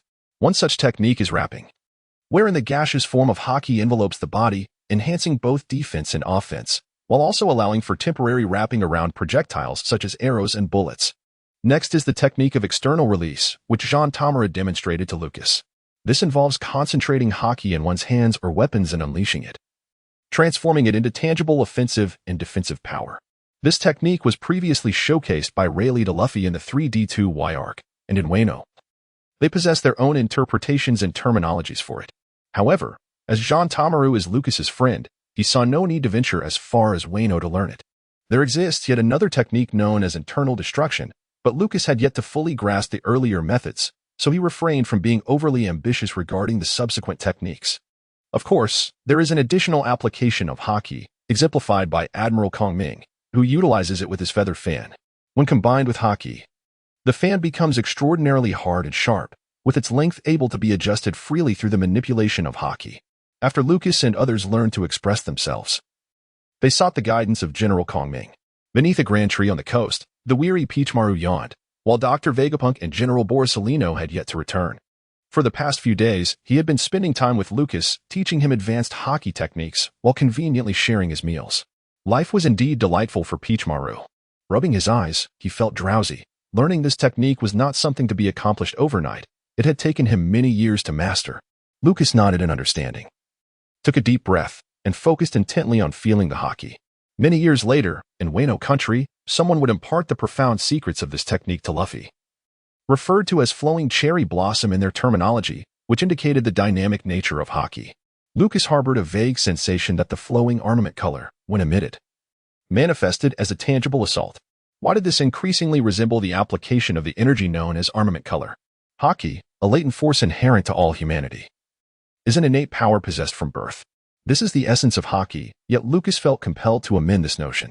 For, many years hence, a group of kung fu manatees from Alabasta, through relentless dedication and training, would also come to master haki. Haki is a fundamental force inherent in all beings of the One Piece universe, deeply embedded within every creature, awaiting continuous exploration. Could Lucas then deduce that this power is a unique energy residing within the beings of the One Piece world? Furthermore, the advanced applications of armament color are merely techniques discovered by predecessors, which utilize this energy known as haki. The ability to cultivate advanced armament techniques hinges upon one's proficiency with this energy, essentially determining one's mastery over it. Lucas struck the grand tree with his palm, yet, as expected, he still could not summon the advanced haki. Let us conclude for today. Jean Tawan rose, stretching lazily, for it was once again time to indulge in a meal. Indeed, Lucas nodded in agreement. The year was now 1512, marking the second year of Lucas's service in the Navy. Within a quaint restaurant, before Lucas lay a mountain of empty plates, which he swiftly devoured in a single bite, chewing twice before swallowing, followed by a sip of wine. Lucas, along with Jean Tamaru and Monet, was accompanied by several other children in that place. Tomorrow, I shall embark on a journey across the sea, and I will not continue training with you. Monet, please take good care of the children. Lucas and Jean Tamaru said to her. All right, exclaimed Keela, joyfully gazing up at her brother Lucas as she savored her morsel of meat. At last, she could return home. The following day, at the port, Lucas stood aboard a naval vessel, a hand resting gently on young Keela's head, waving farewell to Monet and the others on the shore. As a devoted adherent of the Navy's righteous path, he believed it only fitting to escort a pitiful little girl back to her homeland, allowing her to experience the warmth of her mother's embrace. On the shore, the children behind Monet waved enthusiastically at Lucas. Oh dear, brother Lucas is leaving. Now they can finally relax. One child remarked. Why are you all so happy? I am still here. Monet emitted a chilly aura, casting a stern glance at the little rascals. Are you attempting to shirk your responsibilities? Absolutely not. Monet was ever mindful of Lucas's teachings. A just Navy must begin instilling values in children from a young age. Monet's sister is the most beautiful. Surely she won't be too harsh with us. Sanji pleaded, tugging at Monet's hand, his eyes wide with innocence. Meanwhile, Luffy, clutching a piece of roasted meat, continued to challenge it. What do you all think? Monet sneered at the group of children, her hand conjuring icy snowflakes that, as the temperature plummeted, shattered their delightful fantasies. In the distance, Kazan, passing by, regarded Monet with surprise. Ah, it is the user of the snow fruit. I hear she is one of Lucas's subordinates. Above the vast sea, Lucas dismissed Keela and continued his advanced training in haki. In his conjecture, he believed that only by mastering haki to a certain extent could he externalize it. But is it truly so? Lucas recalled a person, lost in thought. Virgo, one of the highest-ranking officials of the Don Quixote family. Had it not been for his intervention, the Don Quixote family would not have met its demise. Nor would Virgo have been captured. In that unscathed timeline, Virgo had been capable of fully covering himself in haki many years prior. Yet, by the time the narrative commenced, he only demonstrated the rudimentary skill of hardening. Could it be said that Virgo lacked proficiency in haki? Unthinkable. Having achieved full-body haki coverage many years ago, Virgo's innate talent was clearly remarkable. Two possibilities arise. 1. Virgo possessed advanced haki but was defeated by Law and Smoker before he could utilize it. However, this scenario seems implausible. One would expect someone skilled in advanced haki to have easily vanquished those two. Thus, it must be. The second possibility likely falls upon Oda's shoulders. With an abundance of material to illustrate and a lucrative return with each chapter, it is conceivable he overlooked such details. Indeed, upon reflection, there are myriad inconsistencies within the world of One Piece. Such trivial matters would hardly concern Oda. Were Lucas a nitpicker, he could lament for 3 days and nights. In Oda's eyes, Virgo may well be a character overly burdened by the plot, one he never intended to endow with the ability to wield advanced haki. Lucas clenched his fist. Hence, his conjecture must be correct. The technique of advanced haki is intertwined with the mastery of its control. There exists yet another hypothesis, albeit one that seems far-fetched. It posits that the understanding of Haki is purely based on innate talent, learned effortlessly as if by instinct, much like Luffy's experience in the Wano arc, where he managed to utilize it after a brief trial. However, this is the real world, not an anime, devoid of authorial intervention, merely a fleeting thought. This possibility, euphemistically termed idealism, could be harshly described as authorial favoritism, the blatant kind, at that. Reflecting on such favoritism, Lucas chuckled as a certain impish child came to mind. In truth, he harbored no disdain for Oda granting Luffy such advantages. Rather, he welcomed it. Kila only provided Lucas with the name of her homeland. And as a rear admiral, obtaining a permanent pointer was a trivial matter. After sailing for some time, the warship finally arrived at her homeland. On the shore, under the sun, two large figures and a small one cast shadows upon the ground. After so many days at sea, Lucas had managed to alter Kila's habit of working tirelessly out of fear of others. Lucas also breathed a sigh of relief, finally witnessing a smile on the little one's face. Kila, would you like me to send you a segment? Bucky, making a playful face, crouched down and gently pinched Kila's tender cheeks, causing her to giggle. Sure. Kila joyfully grasped Bucky's hand, delighted by the antics of this amusing uncle. Come on. Let us escort you home, Lucas said, ruffling Kila's little head. He was indifferent to whether Kila would ever encounter members of the Revolutionary Army or even join them. He personally held no disdain for them. Thank you, Brother Lucas, Kila exclaimed, tugging at Lucas's hand and looking up at him. MHM. Lucas nodded, leading Kila toward her village. He and Bucky accompanied Kila home while others stood guard at the shore. What's wrong, brother? Kila asked, puzzled by Lucas's constant fidgeting. Nothing. Lucas shook his head. Are you reluctant to part with little Kila? Bucky teased, grinning at Lucas. Not at all. Lucas shot Bucky a glare, exasperated. She was merely a child after all. Bucky shrugged. The Major is upset. Let us keep quiet. After a while, the outline of the village gradually came into view. Nestled at the foot of a distant hill was a small village, accompanied by several enormous cacti. At the village's edge, a middle-aged man with a beard observed the three approaching figures. Is that little Kila? Little Kila, the man exclaimed in astonishment as he recognized Kila being returned by the two Navy officers. Unable to contain his joy, he rubbed his eyes, confirming that the long-lost Kila had returned. Little Kila is back. Kila's mother, come out. Your daughter has been brought back by the Navy. The man excitedly turned and ran down the street, his loud voice soon summoning the entire village. What? What did you say? A wooden door swung open, and a woman in a plaid shirt rushed out, her hands trembling with excitement as she clutched the man. Little Kila has been found and sent back by the Navy. You must go see for yourself. It's true. I'm not lying. The man urged hastily. Little Kila has returned? The villagers exchanged thrilled glances, remembering the despair that had enveloped Kila's mother since her daughter's disappearance years ago. My child, the mother cried, rushing out to the village's edge, her eyes locking onto the small figure. It truly is my Kila. Tears streamed down her cheeks as mother and daughter embraced, their sobs intertwining, while the villagers looked on with warm hearts. In this era of great pirates, the return of a missing daughter to her mother was a blessing. Thanks to those two Navy officers. Let us go, let us go. Lucas promptly turned, signaling Bucky to hurry along. He didn't even take a moment to bid farewell to Kila. After all, it was a rare reunion for mother and daughter, and it was best to let them cherish their moment together. Reluctant to leave? Bucky teased, his grin widening as he observed Lucas, surprised that such a young and accomplished man could feel such sentimentality. Not at all. Lucas glanced back at the little one before resuming his walk, thinking it was merely the absence of a drinking companion. You are reluctant, aren't you? Bucky chuckled, bemused. Brother Lucas, Kila called out, tugging at her mother's hand and raising her voice to get his attention. Brother Lucas doesn't want to leave you, Bucky chimed in playfully. You. Be quiet. Lucas shot Bucky an irritated look, waiting to see what the little girl had to say. Brother Lucas, I want to become a righteous Navy officer like you, Kila declared, her youthful voice striving to rise above the excitement as she looked at Lucas with determination. MHM, I will be waiting for you in Marineford. Lucas nodded in response to the little one. It would indeed be a delightful prospect if Kila were to join the Navy in the future and become his subordinate. However, Lucas, initially intending to leave, found himself compelled to stay by the villagers who were eager to express their gratitude. Kila's mother grasped Lucas with one hand and Bucky with the other, leading them to her home, insisting on treating them to a meal in appreciation of their kindness. You're too kind. Really, it isn't necessary. We are the Navy, and this is simply our duty, Lucas said.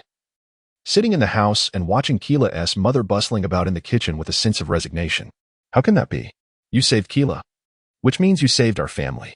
I must extend my hospitality to express my gratitude, she replied, bringing a simple plate of food to the table. All right. Lucas nodded, feeling a headache coming on. Yet, as he observed Keela's mother, he noted her youthful beauty, which had faded slightly due to the years of worry etched on her face from Keela's disappearance. Lucas observed the lively little Clara to his left, her legs swinging with glee. After the emotional reunion of mother and daughter, Clara now radiated joy. Lucas helplessly patted the little one's head. Kara's mother placed a plate of food on the table, followed by a modest serving of rice. Though the portion was scant, it was evident that her gratitude was genuine. The furnishings of this household were humble, reflecting their lack of wealth. You really need not be so courteous, Lucas said, feeling a bit embarrassed. However, what perplexed him was the sudden act of kneeling by Kara's mother. What are you doing? Please, rise. Lucas hurriedly urged her to stand. You see, our village is impoverished. All due to the pirates. Over the years, they have frequently raided our village, stealing our wealth and provisions, leaving us utterly helpless. I beg of you. To eradicate the pirates? I will assist. It is my duty, Lucas replied, helping her to her feet and guiding her to a chair. No, it is not that. Kara's mother quickly shook her head, tears welling in her eyes. During this era of rampant piracy, the situation has worsened beyond measure. A single naval officer, no matter how righteous, cannot eliminate them all. I implore you, take Kara with you and allow her to join the Navy. Only then can I find peace. The mother gazed at Lucas with hope. Very well, I shall nurture her to become an exemplary officer in the Navy, Lucas replied solemnly, nodding. When they arrived, he had sensed the absence of a naval base on the island. It seemed that, as suggested in the original tale, the Sun Pirates had returned Kara to her homeland as part of a trap set specifically for Tiger by the Navy. Here, indeed, there was no naval base.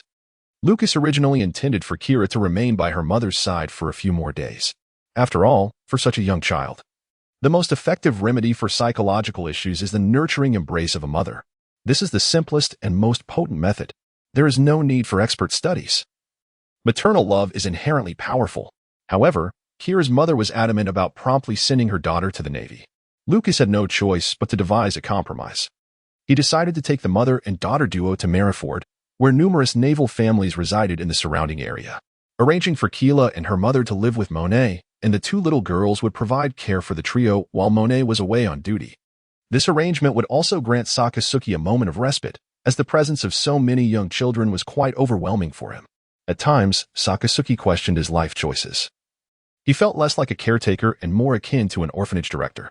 As the warship gently departed from the small island, the villagers stood on the shore, waving goodbye to the departing group with heartfelt gratitude.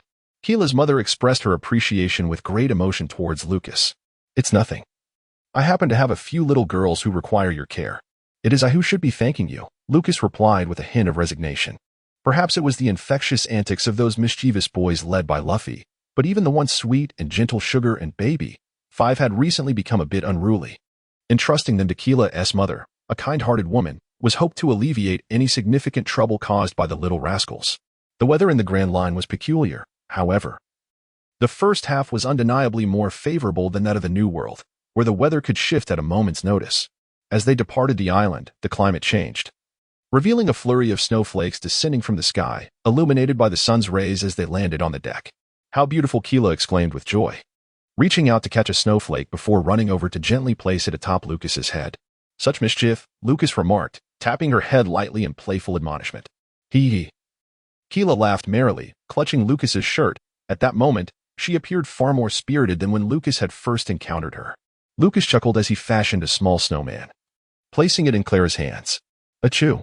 Clara sneezed, prompting her mother to hold her tightly. No, Mama. I want to be held by brother. Brother, hold me.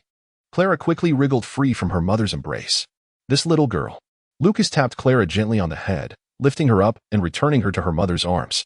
Through the upside-down mountain lies the Grand Line, with a total of 7 routes to choose from. Departing from the first island, one must record the magnetic force of that island, which will indicate the next island along the chosen route. Each island has its own duration for recording magnetic force. Some are brief, allowing for overnight travel, while others may take a year. Red-footed Zep had only recently arrived at the Grand Line from the East Sea, and this was his 3rd island. The ship of the Cook pirates anchored at the shore. Zep disembarked, gazing at the island before him, where snowflakes danced in the air and the earth was cloaked in silver. In his hand, he held a steaming, extraordinarily spicy chicken wing, generously sprinkled with chili. Its vibrant red hue overwhelmed by the fiery seasoning. Taking a bite of the scorching wing, Zep let out a satisfied grunt. Accepting a bottle of liquor from the first mate and gulping down a few swigs, standing on the snowy ground of the frigid island. Savoring the spicy chicken wings and sipping on liquor, Zep felt it was indeed a great fortune in life. He and his pirate crew ventured into the town. Having just seized a merchant vessel and with ample funds, they decided to procure supplies and ingredients on the island. However, unlike other pirate crews, Zep's band valued wealth over life. As he strolled through the streets, Zep paid no mind to the chatter of other pirates, preoccupied with his own thoughts. He firmly believed in the existence of all blue in this world, and thus resolved to seek it out in the Grand Line.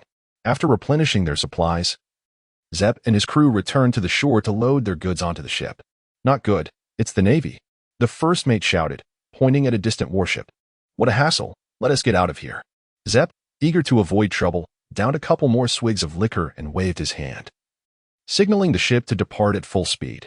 You won't escape, came a thunderous shout, followed by the whistling of a cannonball. The cannonball landed close to their vessel, exploding with a force that sent violent shockwaves through the ship. The hull rocked fiercely, and Zep gripped the railing tightly as yet another cannonball soared toward them. The power of such artillery was terrifying, and they could not hope to withstand it. This is it. The first mate, in a panic, plopped down on the deck. Zep cast a helpless glance at him. What else do you have besides fear? You're failing even as a pirate. Zep? Lucas arrived with a graceful stride, observing the man on the deck with a smile. Humph. Zep snorted disdainfully, leaping up to deliver a flying kick at the advancing Lucas. Lucas flipped the knife, striking Zep with the back of the blade while simultaneously activating his amplification. During his training in Marineford, he had developed the amplification to a remarkable 42 times. A force amplification of 42 times. Lucas's strength surged instantaneously, his arm swelling with muscle as he delivered a decisive blow that sent Zep flying. Zep collided with a massive tree on the shore, snapping it in half before crashing into another tree, which finally brought his tumultuous flight to a halt. Snowflakes cascaded down, burying him beneath their soft embrace. Lucas reached the shore, and a wave surged forth. The two engaged in battle on the land. While the crew of the Cook pirate gang faced dire misfortune, the cannonball struck the pirate ship directly, igniting a cataclysmic explosion that obliterated the vessel from the sea. Not even a splinter of wood remained. In an instant, all the pirates and the entire ship were transformed into a cloud of dust.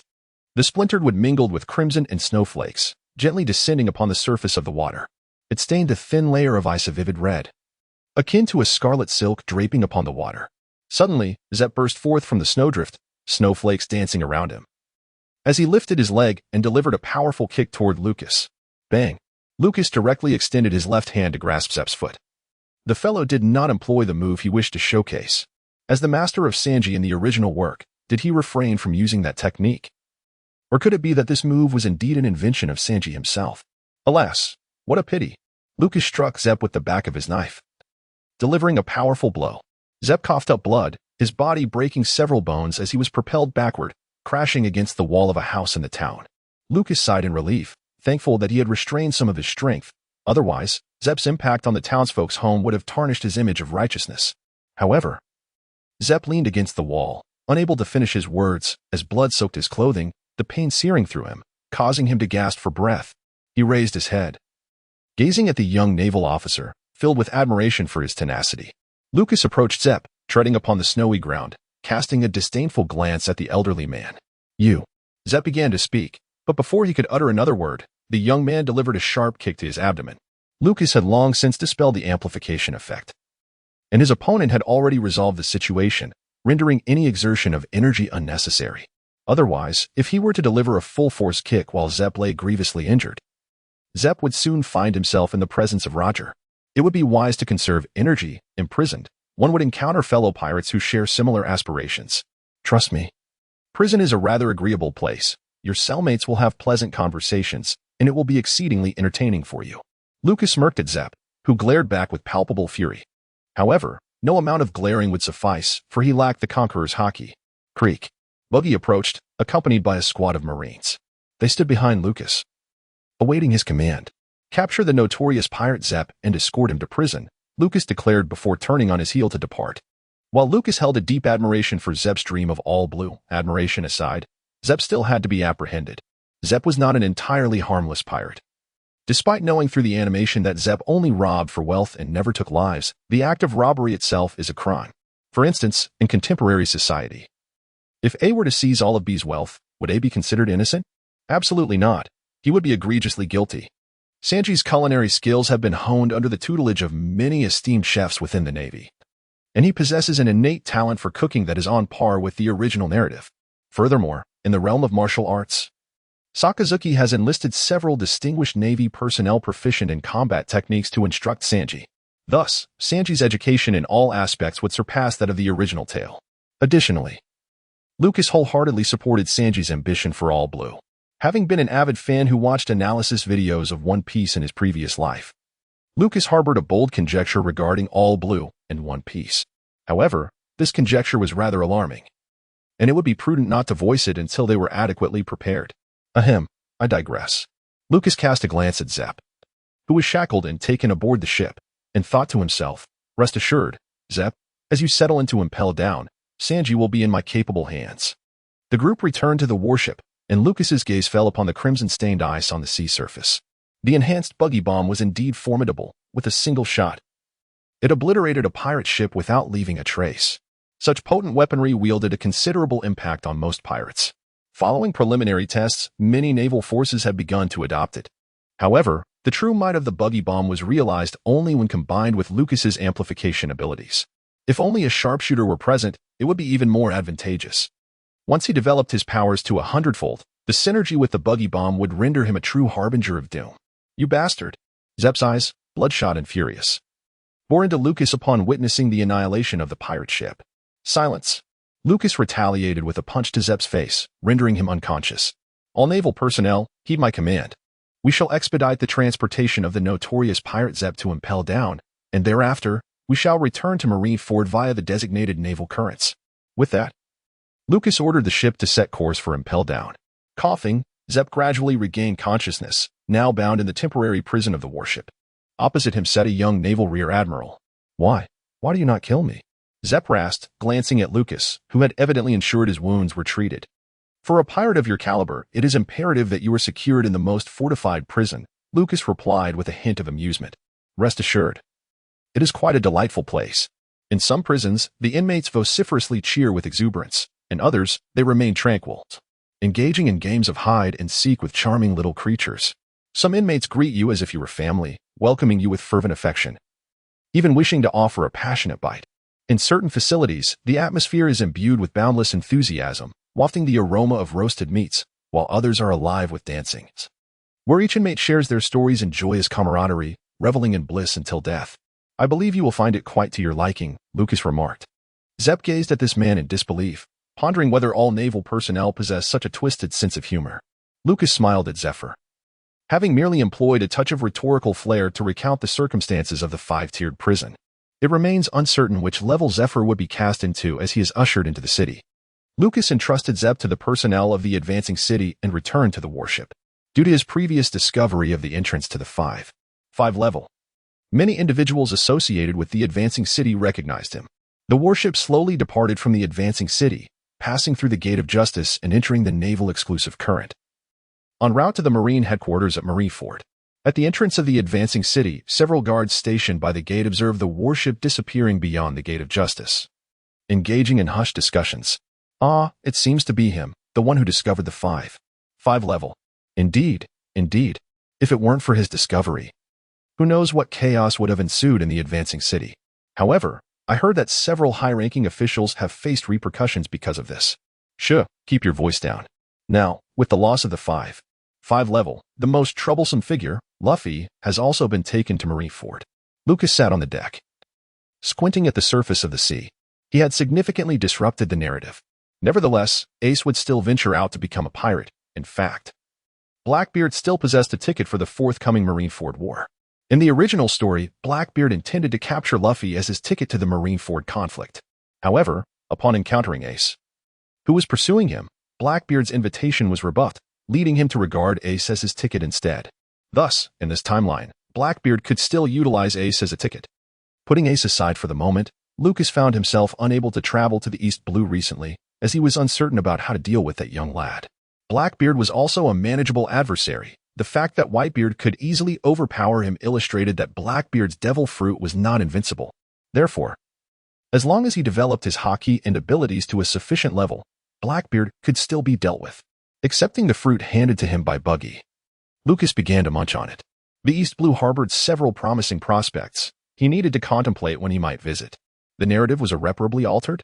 He felt no fear. If one were too timid to disrupt the story, what was the point of crossing over? Utilizing the specialized sea currents of the Navy, he swiftly returned to Marine headquarters. Marineford. The warship docked at the port, and Lucas disembarked, followed closely by Buggy, Akin, and the mother-daughter duo, Keela and her mother.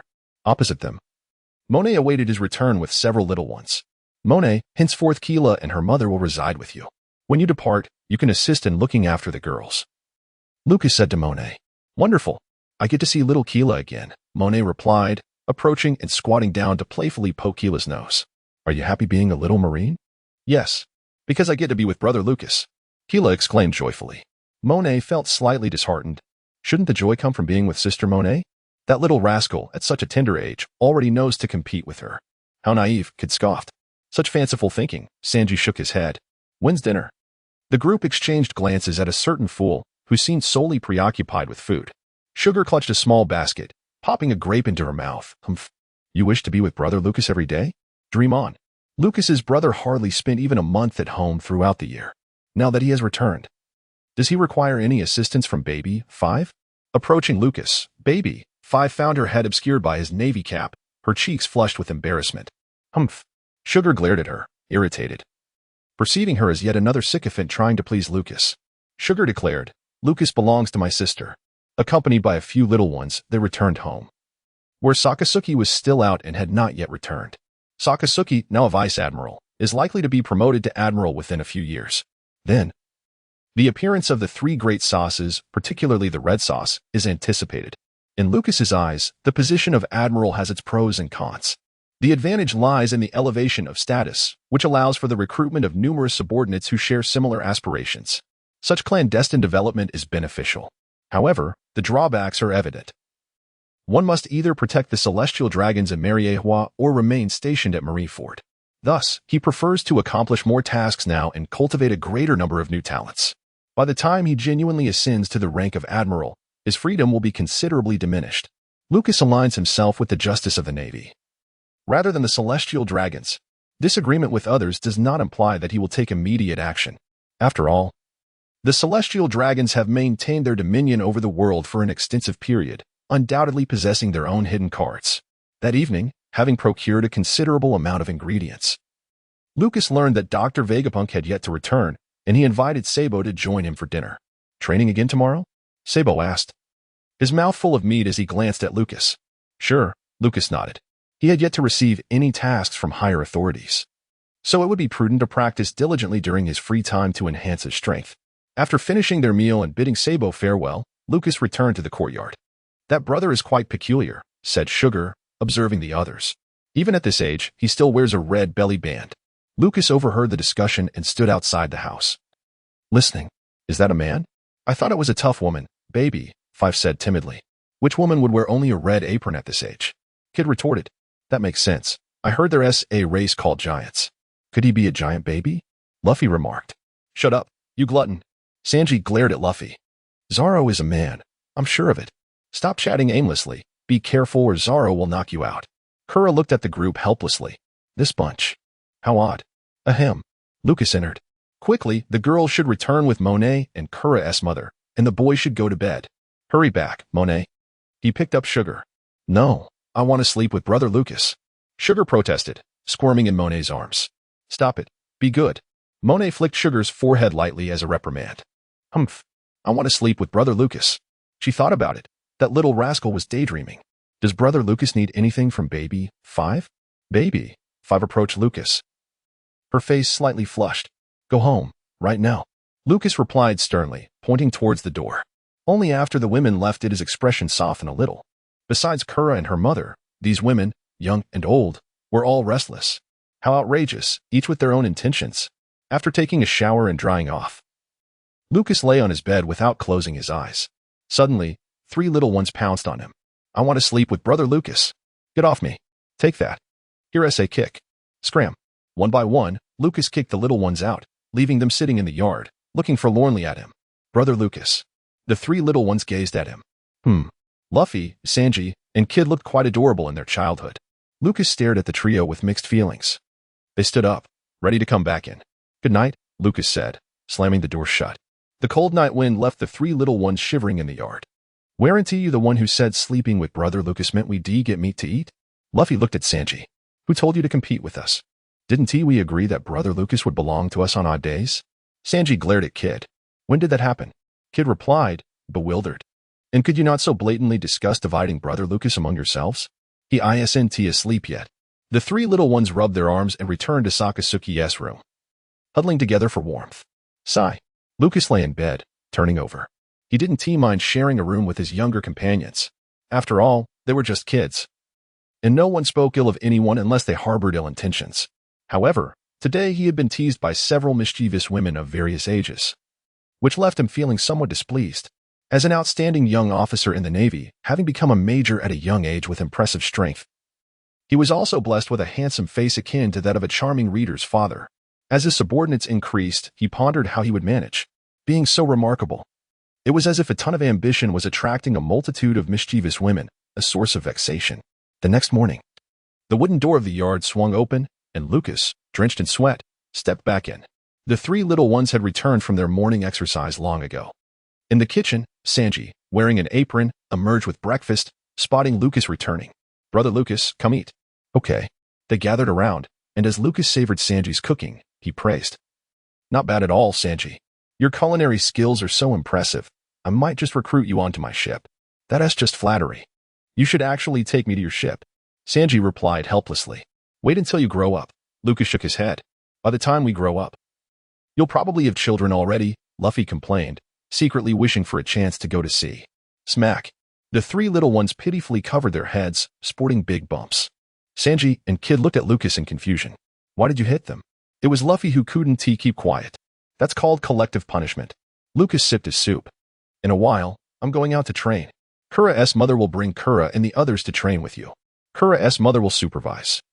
If anyone dares to slack off, beware, I might just kick your behinds until it blooms. We'll be good." The 3 little ones immediately looked at Lucas with obedient eyes. Lucas wore an expression that conveyed his skepticism. After finishing their meal, he stepped outside and found Jean Tamaru. The two sought a suitable location to commence their training. Meanwhile, Buggy, Monet, and Dakin led the sailors aboard Lucas's warship in a training exercise at another venue. The duty of the Navy is to capture pirates and protect the innocent. However, such endeavors necessitate formidable strength to be executed effectively. Beneath the blazing sun, Lucas stood bare-chested, showcasing his finely sculpted muscles. He gripped a long sword tightly, its blade enveloped in a coating of haki, poised for action. Jean Tamaru approached, raising the double-bladed axe resting on his shoulder, also shrouded in haki, ready to strike at any moment. A gust of warm wind swept through, and the two sprang into action simultaneously. Lucas incessantly employs the technique of armed haki in combat, striving to refine his mastery over it. Consequently, he refrains from utilizing amplification. In his unaugmented state, Lucas finds himself overwhelmed by the formidable combat prowess of War Peachmaru. Had he solely relied on his amplification abilities, attaining the rank of a rear admiral would have posed no challenge for him. However, should this pattern persist without any enhancement of his inherent strength, he would inevitably stagnate. It is only through excellence in all aspects that one can genuinely contend with the elite. After all, the potency of his devil fruit is intricately linked to his innate abilities, unlike the formidable natural powers of Kazan, Borsalino, and Sakazuki. His own strength must continually grow, for it is only when fortified that his amplified prowess will reach unparalleled heights. Ultimately, as he develops further, the increments in amplification will yield increasingly extraordinary results. Boom. Lucas was sent flying by a blow from Peachmaru, his body soaring until he collided with a large tree, snapping it in two. After concluding a day of training, he treated Peachmaru to a meal. Once Peachmaru departed, Lucas waved goodbye to Monet and the others. "Major Lucas, is there anything you need help with?" Monet inquired, mimicking Baby Five's playful tone. "Off you go," Lucas urged, playfully shooing them away. "Women only hinder my speed in drawing my sword. I refuse to be distracted by female rascals. Closing the courtyard gate, Lucas turned to the group of youngsters with a mischievous grin. What's up? Sanji asked, puzzled by Lucas's demeanor. We've been training diligently, Luffy declared proudly, hands on his hips. Sighing, Kid understood that they had slacked off during the day. Kurara's mother had undoubtedly informed Lucas. These two. What are they pretending for? Regardless of what they say, they end up getting punished. Don't they realize that yet? With a resounding smack, Lucas chastised the trio, delivering a light slap to each of their heads. I'm going to find my grandfather, Luffy retorted angrily, glaring at Lucas.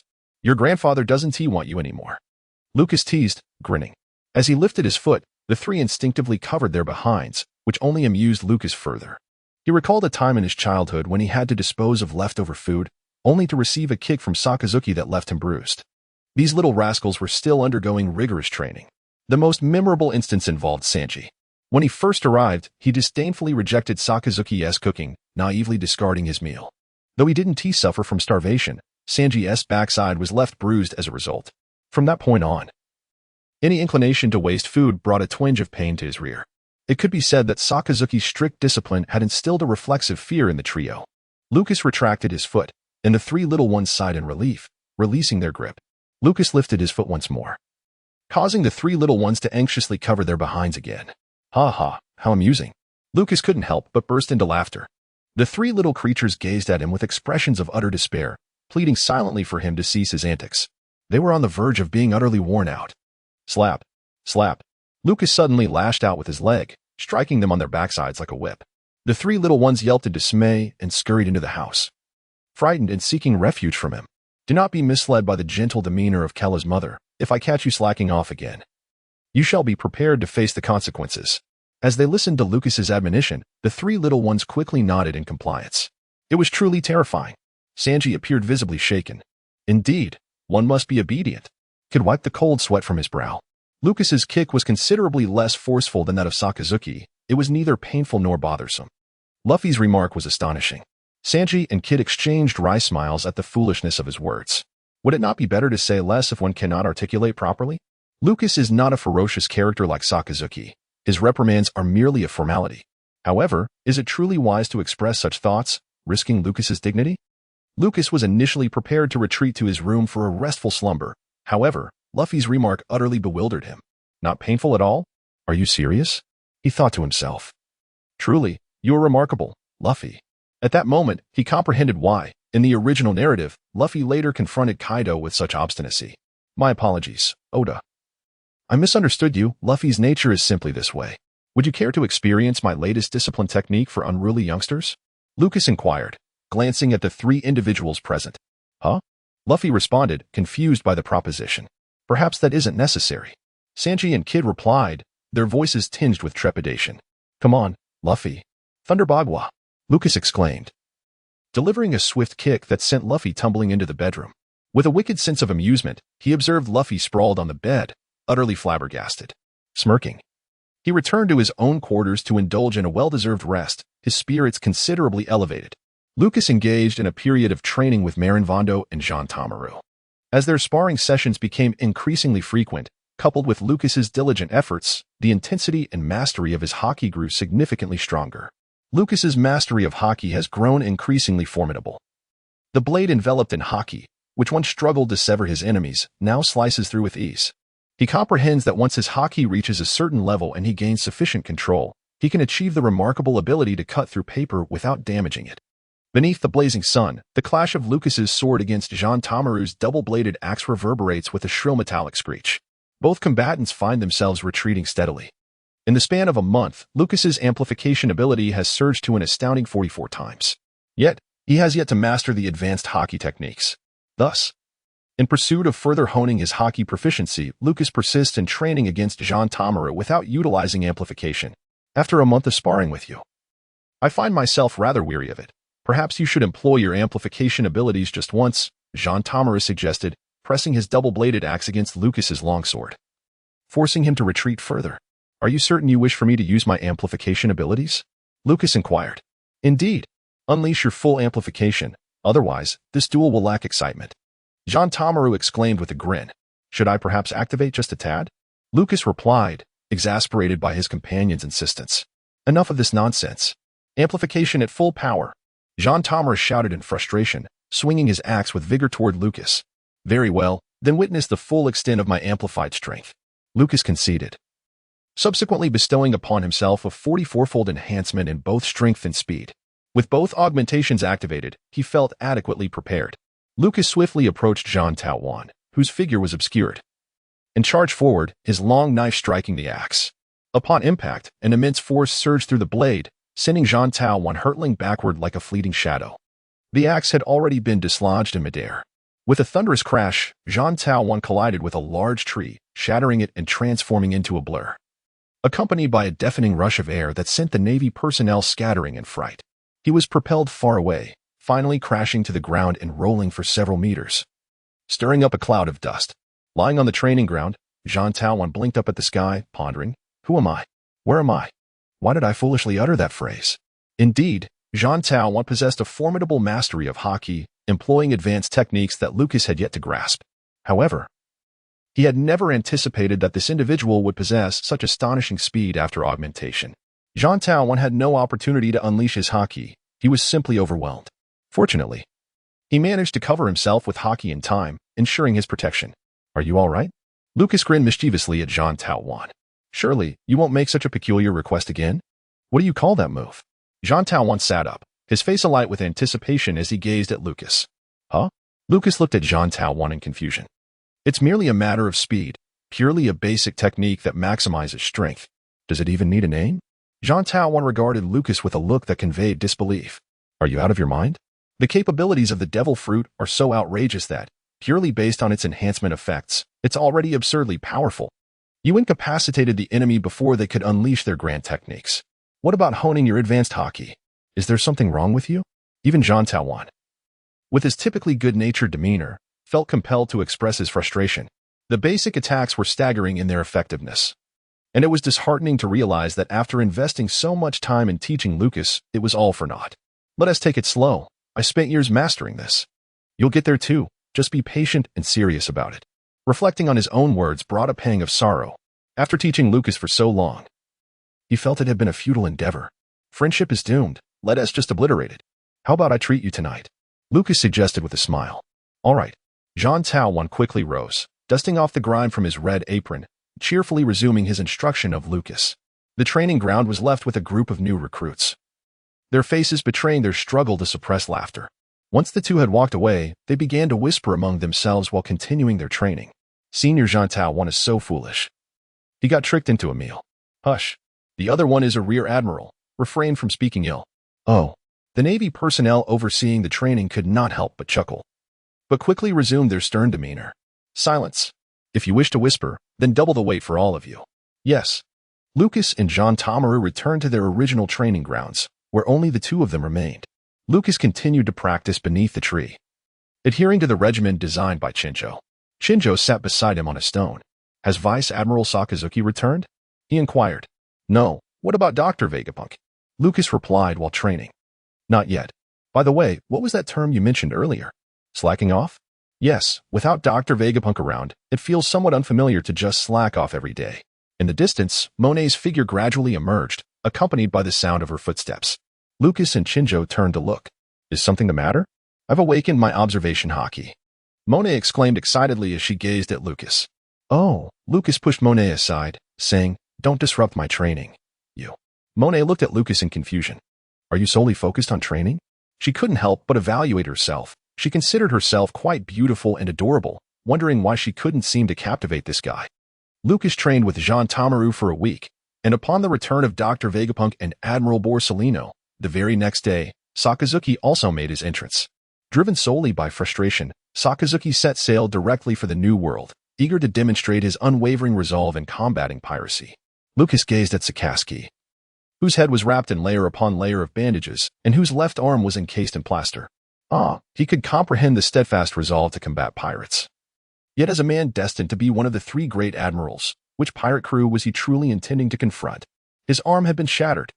Lucas could hardly fathom who, aside from a handful of the notorious pirates from the New World, could possibly bring Sakazuki to such a state. Cough, cough. Sakazuki, feeling a tinge of embarrassment, cast an admonishing glare at Lucas. Do not inquire too much. It has been quite some time since you last set sail, has it not? Sakazuki regarded him with an authoritative gaze. Indeed, Lucas replied with a nod. I have a task for you. Prepare to embark on a voyage tomorrow. Understood. I shall comply. Lucas nodded, suddenly sensing something amiss. Old Sakazuki, you still haven't revealed which pirate crew you intend to confront, instead diverting the conversation. What? You insolent brat. Shouldn't you be training? Sakazuki shot a glare at Lucas. How could I possibly divulge such embarrassing matters to you? Lucas hastily rose and made his way towards the door. Sakazuki had taken him in and raised him, never expecting Lucas to call him father. He merely regarded him as a promising Navy officer. Their interactions were typically marked by formalities. Yet, Sakazuki maintained an air of paternal authority. A single stern glance from him could induce a reflexive wince akin to that experienced by Luffy and his companions. Wait. You ought to tell me who did this to you. Once I grow stronger, I'll repay the favor, Lucas called out with a smile as he reached the threshold. Humph. Let us see you talk big once you surpass me, Sakazuki scoffed, privately acknowledging the boy's knack for flattery. However, upon observing Lucas linger at the door, he let out a resigned sigh and uttered 3 words. Whitebeard. This. Lucas could never have anticipated that his father would possess the audacity to challenge Whitebeard. Truly a valiant warrior. In an instant, Lucas found that his perception of Sakazuki from his past life had transformed significantly. Just look at him. Before the onset of the Marineford War, he boldly confronted Whitebeard. I'm off the train now, old man, Lucas said, giving Sakazuki a thumbs up before departing. Sakazuki, bewildered, stared at Lucas and asked, What do you mean by calling me old man? Yes, Lucas replied enigmatically. The following day, Lucas learned of the mission that Sakazuki had assigned to him. Accompanied by Bucky, Monet, and Akin, he boarded a warship and set sail from Marineford. According to intelligence, Admiral Borsalino had dispatched Rear Admiral Kataru of the G2 Division to investigate the Rising Sun pirates. However, this Kataru, brimming with unwarranted confidence, audaciously disregarded Borsalino's orders, launching a reckless assault against the Sun pirates, which ultimately led to his complete annihilation. Meanwhile, the Sun pirates remained unscathed. The narrative had been disrupted because Lucas had interfered by rescuing Kila. As a result, the captain of the Sun pirates, Fisher Tiger, was not ensnared in Rear Admiral Stalaberry's trap. Tiger was alive and well, while Stalaberry had set a trap on another island, intending to ensnare Tiger. Yet, the story had suffered a grave disruption, and this time, Tiger did not fall for the ruse. Instead of succumbing to a trap and bleeding out, refusing human blood, Tiger thrived, leading his crew to attack human trafficking vessels and boldly opposing the celestial dragons. The Navy frequently dispatched forces to confront them, but they were consistently defeated. Tiger, despite his prowess, showed restraint. He would merely incapacitate the Navy personnel before departing, never intending to take lives. However, his subordinate, Arlong, was a different story, ruthlessly eliminating anyone in his path. This time, Sakazuki and Borsalino conferred and assigned the task of pursuing the Sun pirates to 2 of their rear admirals. Sakazuki naturally dispatched Lucas, while Borsalino retained Stalaberry for the task. The 2 warships sailed side by side, headed towards the location where the Sun pirates had been sighted. On the adjacent warship, Stalaberry, adorned in a naval cap and cloak, with his long black beard, gracefully approached Lucas's ship. Lucas gazed at the 2 blades wielded by his opponent. Stalaberry, a practitioner of the dual-wielding technique, was once a disciple of the former Marine Admiral, Black Arm Zephyr. Let us deliberate on our strategy, Stalaberry remarked, casting a glance at Lucas. Lucas nodded, and the 2 of them entered the captain's quarters. Placing the intelligence report upon the conference table, Lucas held Fisher Tiger in high regard, admiring the audacity of this individual who dared to ascend the Red Land and create chaos in Mary Geos. The mere act of Tiger inciting turmoil in Mary Geos and liberating a multitude of slaves, granting them freedom, is sufficient to etch his name into the annals of history. What Fisher Tiger accomplished was merely an act of defiance against injustice, representing a rebellion against the celestial dragons, known for their proclivity for slave trading. While Lucas respected his courage, he did not condone similar actions by others, for it is strength that underpins everything. Only with a certain level of power can one truly resist oppression. Therefore, his intention for this venture was to eliminate Arlong and engage him directly. Tiger's tumultuous actions in Mary Geos had elevated his status in the eyes of many, yet Lucas felt no trepidation regarding his strength. In the original narrative, Stalaberry led a naval assault against Tiger, inflicting severe wounds that brought him to the brink of death. In this world, Where absolute power can effortlessly sweep away the weak, Tiger's predicament merely indicated that his strength was slightly superior to Stolo Berry's. Of course, the specifics could only be discerned through actual combat. These were merely theoretical conjectures. After deliberating on strategies, Lucas extended an invitation to Stolo Berry for a friendly duel. As a former disciple of Zephyr, Lucas was keen to engage in a contest of skill. Stolo Berry, eager to seize the opportunity to mentor the young man, nodded in agreement. The two exited the building and made their way to the deck. "Be careful," Stolo Berry warned as he unsheathed two long knives. "I shall allow you some leeway. Please, unleash your full strength." He crossed his dual blades before him, his demeanor serious. Having never witnessed Lucas in action, he was unaware of the young man's capabilities. Nevertheless, as a disciple of Zephyr, he possessed ample confidence in his own superiority. After all, Lucas was merely an 18-year-old youth. And by year count, he had yet to reach that age. Despite his rapid ascension through the ranks, being a unique presence within the Navy in recent years, Stolo Berry did not believe that a boy not yet 18 could possess significant strength. "Do ensure to exert yourself fully," Lucas responded earnestly. His desire to duel with Stolo Berry stemmed from a wish to gauge Tiger's strength. In Lucas's eyes, Stolo Berry now served as a measuring unit. "Understood. Then let us commence." Stolo Berry nodded and charged forward, employing his adept dual-wielding technique to press towards Lucas. Lucas gazed at his opponent. Since it was a contest to gauge Tiger's prowess, he too would exert his utmost effort. He immediately activated a 44-fold enhancement of strength and speed. In an instant, Lucas vanished from sight. Such incredible velocity! Through the perception of Observation Haki, Strawberry discerned Lucas racing around him at astonishing speed. Lucas charged directly towards Strawberry, wielding his blade with fervor. Although Strawberry sensed the impending danger through his observational prowess, the speed at which Lucas approached was astonishingly rapid. He scarcely had time to react before Lucas was upon him, leaving him no opportunity to defend himself. Whoosh! The blade wielded by Lucas halted a short distance before Strawberry, coming to an abrupt stop. A shiver ran down Strawberry's spine as he gazed in astonishment at his counterpart. It was utterly grotesque. Strawberry found Lucas's fruit ability to be unreasonably monstrous, reminiscent of a notorious pirate from years past. The fruit of Lucas and that person's Momo fruit bear an astonishing resemblance. I concede, such a remarkable ability. Strawberry gazed enviously at Lucas, admiring his extraordinary speed and the immense power that accompanied it. As a dual-wielding swordsman, Strawberry felt a profound envy. "Would you care to give it a try?" Lucas smiled, directing his gaze towards Strawberry. "Do not jest. How could I possibly test her devil fruit ability?" Strawberry chuckled, entirely misinterpreting Lucas's words as a mere joke. "Give it a shot. The enhancement can be shared." Lucas gently patted Strawberry's shoulder, bestowing upon him a 22-fold increase in speed, gesturing with open hands to indicate that the enhancement had been granted. "You're joking again." Strawberry chuckled helplessly, turning to stride back to his warship. Whoosh! Boom! Strawberry's body became utterly uncontrollable, moving like a shadow, crashing through the railing. With a splash, he plunged into the sea. Grasping a rope, he returned to the ship, his expression one of bewilderment. "Why am I so fast?" Strawberry's mind was a blank slate as he looked up at Lucas, who was offering a towel. "The enhancement can be shared." Strawberry recalled Lucas's words, staring at him in astonishment. Is it truly possible to share? Lucas did not mock his opponent. After all, during his childhood, when he had just developed the ability to share enhancements, even Sakaski had been momentarily bewildered. Thus, one might say Lucas is a purveyor of buffs and a berserker. "Would you care to try it?" Lucas smirked at his counterpart. "No, thank you." Stolo Berry firmly declined.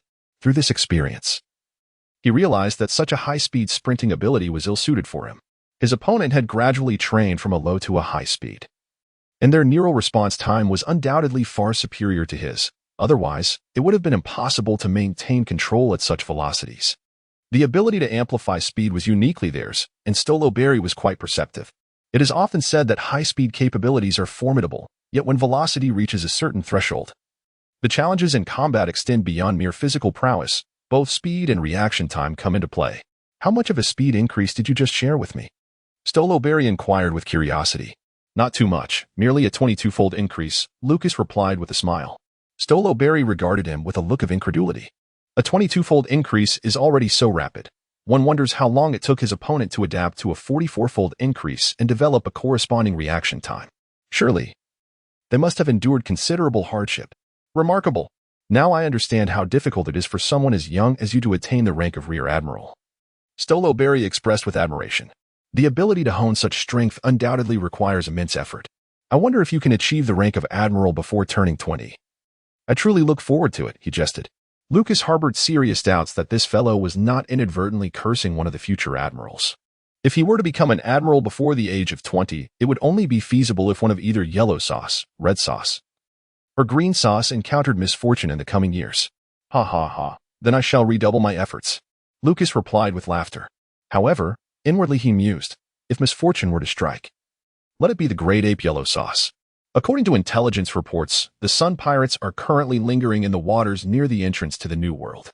They have traversed Fishman Island and are now preparing to engage the Sun Pirates. Throughout this journey, Lucas has also witnessed Stoloberry's valiance. Upon spotting a pirate ship, he would not hesitate to strike against the pirate crew. Borsalino, an adept at seizing opportunities, had subordinates who were more eager than anyone else when it came to confronting pirates. Lucas has come to a renewed understanding of the subordinates of Admiral Kizaru. While the Admiral leisurely indulges in his pastimes, his subordinates exhibit an overwhelming dedication to overtime work. It has now dawned upon him why the neighboring General Gu seems increasingly miserable with each passing day. The essence of his subordinates is, after all, to stab their commander in the back. Meanwhile, on an island in the South Sea known as Leighton, a transformation has taken place. The refuse that once littered the land has vanished. The inhabitants of this island have all enlisted in the Navy, and few dare to bully them. At this moment, a small boat is moored by the shore. A boy with yellow hair stands beside a girl, scratching his head in a state of existential doubt as he gazes at this simultaneously familiar yet foreign place. Is this my homeland? Kira wonders. Where has all the metal debris gone? Kira is a close companion of Kid, having grown up together in inseparable camaraderie. However, their friendship faced a test when both fell for the same girl, named Shiltong Drearnaka. Kira, believing himself clever, rowed a small boat to pursue her, leaving Kid to vent his frustrations alone. After some time, Kira found the girl and made her acquaintance, yet regrettably, he could not win her affection. Having searched the entire island in vain, Kira despondently plops down onto the ground. Kid, you scoundrel, where have you gone? Due to the disastrous presence of Lucas, the narrative has been irrevocably altered. The original trajectory was meant to unfold as follows. Kira and the girl, Shiltong Drearnaka, would become friends, later reuniting with Kid, forming a trio. Together they would indulge in curry udon, resulting in a messy yet laughter-filled encounter, culminating in the girl's ire as she scolded them and left. Henceforth, the two friends would forever detest udon. But now, circumstances have shifted. Kid has been taken away, leaving only Kira, a pitiable soul. What about Kid? The girl inquires, shrugging her shoulders. Huh? Where are you going? She observes as Kira silently walks away. I must find Kid. I am determined to locate him, Kira declares without glancing back. And what of me? She retorts, stomping her foot in frustration. Whatever, Kira replies dismissively, snorting in disdain. True friendship is paramount. Women only hinder the speed of swordplay. You. The girl glares at Kira in anger, yet can only watch as he departs. They were merely acquaintances. Kira's quest for Kid was not one she could join. Wandering the world in search of him. I know where to find information about Kid. The girl suddenly exclaims. Oh? Kira turns around, curiosity piqued. I heard that everyone here has enlisted in the Navy at the South Sea 203 branch. You might find news of him there, she explains. Nodding thoughtfully, Kira proceeds towards the small boat. Thus, Kira embarks on his journey to find Kid. Wait for me, my dear friend. I shall uncover your whereabouts. Days later. At the South Sea 203 Navy branch, dozens of sailors chuckle at the sight of Kira's arrival. You're looking for that rascal Kid? Huh. How unfortunate. You come back too late. Kid has already been taken away, they jeer. Kira, bewildered, gazes at them in disbelief. His dear friend Kid is not here? Despair washes over him as he collapses onto the ground. Kid, you scoundrel. We had promised to become pirates together, yet you've gone off to join the Navy. He seethes, angrily pounding the earth with his fists, wishing to give Kid a good thrashing. At that moment, a naval colonel emerges, observing the gathering around the young boy. Colonel, this is Kid's friend, one of the sailors explains. Oh? The colonel regards Kira's disheveled yellow hair with intrigue. That wild hair is quite similar to that rascal Kid's. Kid has been taken to Marine headquarters in Marineford by Major Lucas. Here's what we will do. Tomorrow, I will head to Marineford for training. And I shall escort you to find Kid, the colonel assures Kira kindly, patting his head. Yes, thank you for helping me find my brother. But please refrain from touching my hair. Kira protests, swatting the colonel's hand away. Haha. This little rascal's temper is indeed reminiscent of Kid. The colonel chuckles, amused. Truly. They are best friends. Simultaneously, in a small town on an island in the Grand Line, winter reigns perpetually. Young Law stands in the yard, donning a hat, catching falling snowflakes in his hands. The sight of the snow evokes memories of an unforgettable island. Last year, they were trapped in the North Sea by Doflamingo's birdcage, while Law's mentor, Corazon, was gravely injured in pursuit of the Nomi. Had it not been for that Navy officer named Lucas arriving just in time, Law and Corazon might have perished that night, and they could have easily fallen into Doflamingo's clutches. Can you tell me about Lucas? Law asks, stepping back into the house, his gaze hopeful as he looks at Corazon. Meanwhile, Corazon, wearing an apron, clumsily attempts to cook. Clatter. The pot he mishandles falls to the ground, scattering the food he had labored over. Law cradles his forehead in frustration. This fool. Corazon awkwardly meets Law's gaze, falling to the ground in embarrassment, unable to stifle a laugh at his own clumsiness. How about we go out to eat and talk? Fine. Reluctantly agreed. He secretly resolved that starting tomorrow, he would learn to cook, for it was disheartening to witness his clumsiness in handling matters.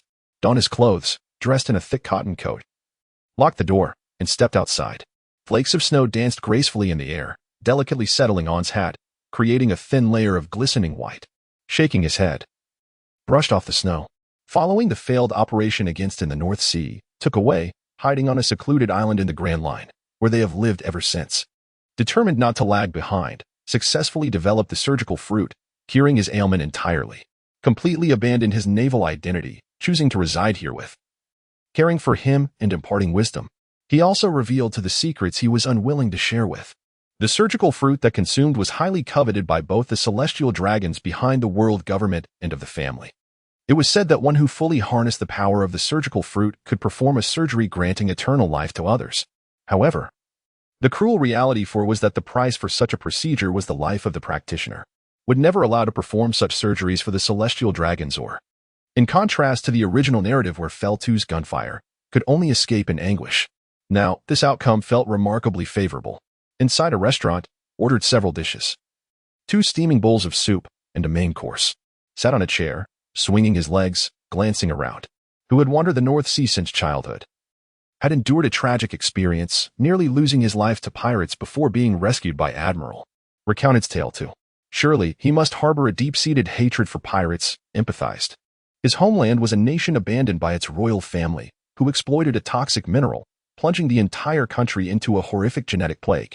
The royals fled, while other nations despised the commoners, denying them entry, leading to escalating conflicts that culminated in the extermination of his people. His family and friends fell victim to those fiends. At that time, he was engulfed in a profound hatred for others. Hatred, who could escape its grasp?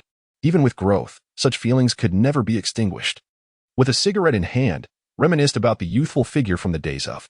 In the New World, a 3-masted sailing ship glided smoothly through the waves.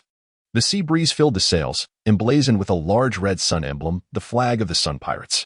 Bang! As Fish struck his head. Why did you hit me, Captain? Protested. Cradling his head, I merely killed a few lowly creatures. Silence. As Fish slammed onto the table, some humans looked down upon us. Must we stoop to their level?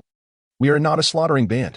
He glared at and, while it was easier to educate, was a different story, no matter how much he preached, remained obstinate.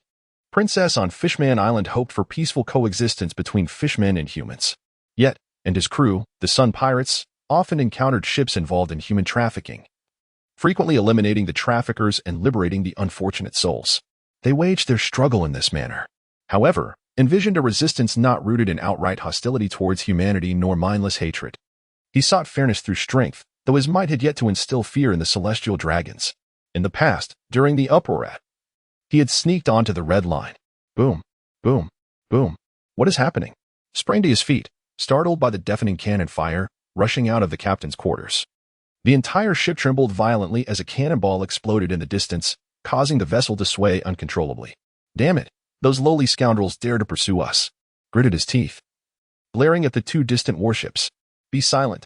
Shot a fierce glance at, frustrated by his refusal to heed advice. In the distance, Lucas stood before the cannon. Observing his buggy loaded the cannonball, personally aiming it at the Straw Hat Pirates. Boom. The cannon fired, but its trajectory was wildly askew, sending massive waves crashing over the members of the Straw Hat crew. Meanwhile, on the adjacent warship, Major Stalaberry cast a silent glance at him. Having followed Borsalino for many years, Stalaberry had long since realized that this was merely another small actor in the grand play. Sigh. He drew his twin blades, standing quietly on the ship, awaiting the inevitable. The Straw Hat pirates excelled in naval combat. They typically submerged themselves, darting toward warships to launch surprise attacks. All he needed to do was wait patiently for the Straw Hat crew to approach. Once they boarded the ship, even an excellent performer like Borsalino would have to lend a hand. Oh dear, their helmsman is remarkably skilled. Evading too swiftly, Lucas mimicked Borsalino's tone. Buggy could hardly contain his laughter. A further utterance of Kawaii would have made it even more authentic. Kawaii. Lucas watched as the Straw Hat pirates leaped into the water, igniting their attack. Boom. Another misfire. Pfft. Buggy quickly silenced himself, realizing he had lost his composure. Truly, Lucas had embodied the essence of Admiral Borsalino to perfection. Lucas cast a sharp glance at Buggy before turning his attention to the Sun Pirates. In truth, he harbored his own intentions, aside from Arlong, the mindless antagonist who harbored an intense hatred for humanity.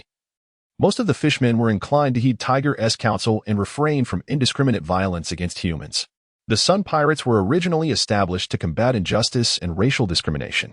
The disdain held by a minority of humans towards the Sun Pirates can be seen as a microcosm of the Celestial Dragon's arbitrary oppression of the entire human race, treating individuals as mere slaves at their whim. Ultimately, their objectives converge. The rebels aim to overthrow the rule of the Celestial Dragons, who are, in fact, the greatest adversaries of these fishmen, as the Celestial Dragons are the primary purchasers of fishmen each year. Moreover, it must be said that the majority of the Navy harbors a profound animosity towards the Celestial Dragons.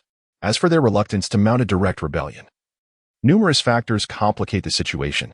Firstly, the Navy is a force established with funding from the world government, and this financial dependency constrains their actions. Secondly, the Celestial Dragons have remained unassailable for many years, suggesting they possess significant cards to ensure their regime's stability. For instance, Amsama may be a formidable figure. Otherwise, Roger would not have urged the living to await the opportune moment, as those who recklessly charged forth often met the most dreadful fates, as exemplified by O'Hara. Fishmen, as a species, possess commendable naval combat abilities, and Lucas sought to recruit some as his subordinates. Naturally, as long as they did not proactively seek out the Celestial Dragons, they would not encounter excessive trouble. Thus, Lucas was inclined to collaborate with the fishmen, emulating the leisurely style of Borsalino. Suddenly, a cannonball plunged into the ocean. Alas, it veered off course. Lucas shrugged in exasperation before delivering a powerful punch that sent a fishman reeling back. Nevertheless, as much as he might prefer to avoid conflict, when the occasion called for it, he was ready to fight. Lucas departed from his position by the cannon, delivering blow after blow to the mermen. Suddenly, a shark ant adorned with a blue hat and wielding a hefty chainsaw emerged. With a fierce glare, Aaron charged at Lucas, aiming a strike towards him. Perish, you wretched creature, Aaron bellowed. Snap! Lucas swiftly drew his blade, severing Aaron's chainsaw with a single stroke. Undeterred, Aaron lunged at Lucas with a fierce bite. Even without his chainsaw, Aaron's body was a formidable weapon in its own right.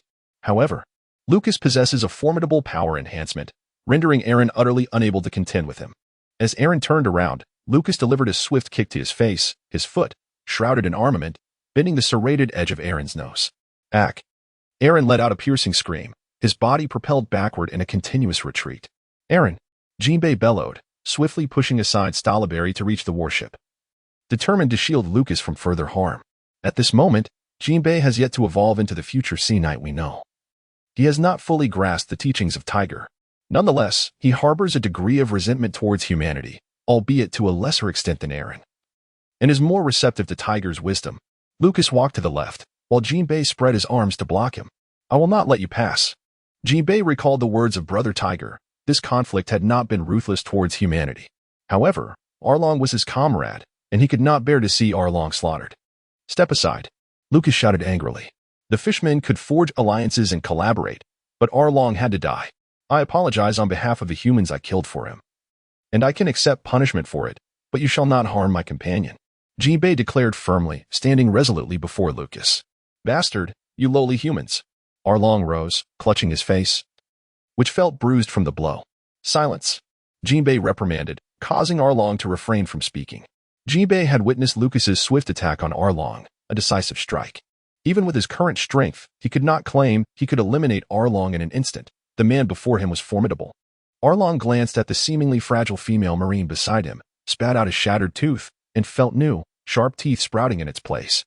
Seizing the opportunity while Jinbei was occupied with Lucas, he lunged at the female Marine. Die, you weak trash. Monet remained unfazed and even yawned. Suddenly, the deck beneath Arlong was enveloped in layers of snow, the accumulation growing thicker, and the temperature plummeting, causing Arlong's movements to slow. Alarmed, Arlong retreated, watching Monet warily. Crack.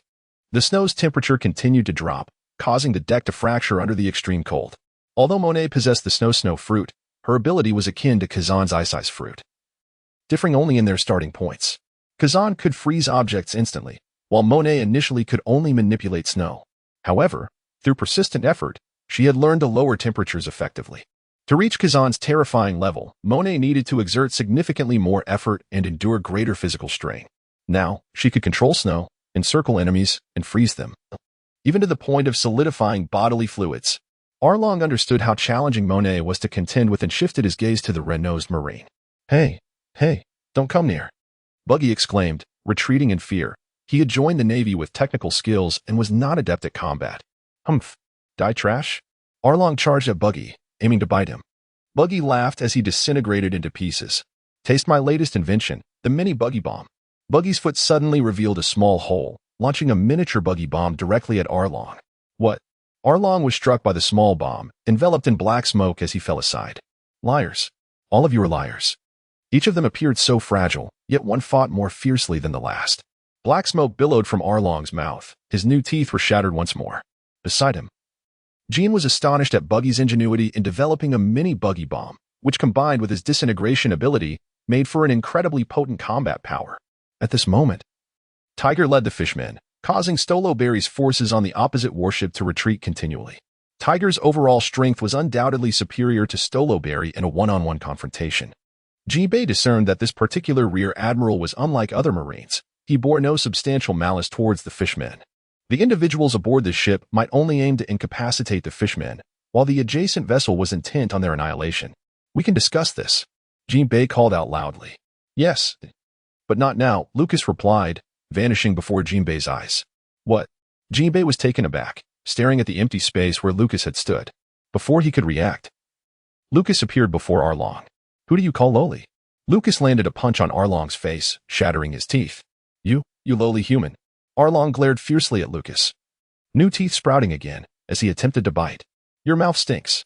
Lucas delivered another punch to Arlong's mouth, once more destroying his teeth. Oh. Arlong cried out in pain. Even his brother had never struck him so brutally. No. Jinbei rushed forward, desperate to intercept Lucas. Humph. Lucas raised his leg and delivered a sidekick, sending Jinbei flying. Just as Arlong had grown a new set of teeth, he saw that massive fist, which had haunted him psychologically, barreling towards him. Ah! Arlong screamed, his teeth crumbling again. This is too much. You are bullying the fishmen. You are humiliating the fishmen. Tell your brother Tiger to stand down. Lucas gripped Arlong's neck and threw another punch, shattering the teeth Arlong had painstakingly grown. Arlong felt tears welling up. It was agonizing. Stop staring. Lucas retorted at Arlong, who, enraged, struggled to grow more teeth and attempted to bite him. Bang. Oh. Arlong's teeth shattered once more. Brother, stop. Arlong has been captured. Jinbei shouted, drawing Tiger's attention. Get away. Tiger punched Stoloberry back, leading their comrades onto Lucas's ship. Please let Arlong go, my friend. We can negotiate. Tiger extended his hand, aware of the dire situation on the other ship. Contrasting with the other Marines who were intent on killing them, Lucas merely incapacitated the fishman without taking his life. Such individuals embody the hope that Tiger harbors for humanity. Presently, Tiger has neither escorted Keela back home nor fallen into a trap. He continues to believe that among humans, there remain many kind-hearted souls. The general, in his view, also possesses goodwill towards the fishman, who is simply following orders. Had the intention been truly malevolent, the situation would be far more dire than it currently is. He berates me, and I, being somewhat petty and resentful, Lucas lamented as he delivered a punch to Aaron's face. I apologize on his behalf. Please release him, my friend. Tiger stepped forward a couple of paces. Bang, bang. Lucas relentlessly struck Aaron's head with a series of powerful punches, his fists enveloped in the formidable armor of Haki. Aaron, already dazed from the blows, was left reeling. Tiger quickly retreated, realizing that Aaron had foolishly provoked a kind-hearted rear admiral with a penchant for the fishmen, complicating matters significantly. Surrender at once, and we shall confine you to impel down without inflicting any harm upon your lives. Rear Admiral Stolo Berry felt a surge of excitement upon witnessing such a fortuitous opportunity. Lucas seized the subordinate of Tiger from the Sun Pirates, which made the situation more manageable. Drop your weapons, the naval officers shouted in unison. Taking a deep breath, Tiger commanded, lower your arms. Brother. Aladdin anxiously glanced at Tiger, fearing that if they relinquished their weapons, it would spell their doom. Drop them. Tiger bellowed. After all, Arlong was still one of their own. Despite his rebellious nature and excessive cruelty towards humans, Tiger still wished to rescue his comrade. Crack. Lucas abruptly snapped Aaron's neck. Oh dear, I apologize. I inadvertently exerted too much force. Lucas gently tossed Aaron's lifeless body aside. Jinbei, filled with rage, was about to charge forward to strike Lucas with a punch. Where is he? Jinbei exclaimed, gazing at the spot where Lucas had vanished. Suddenly, Lucas appeared behind him, prompting Jinbei to swiftly turn and retaliate. Lucas vanished once more, only to reappear behind Jinbei, delivering a powerful kick that sent him soaring. Taiga rushed forward as well, yet even he could not match Lucas's astonishing speed. Bang! Lucas struck Tiger with a powerful kick, sending him soaring. With a splash, both Tiger and Jinbei landed in the water, exchanging glances filled with confusion.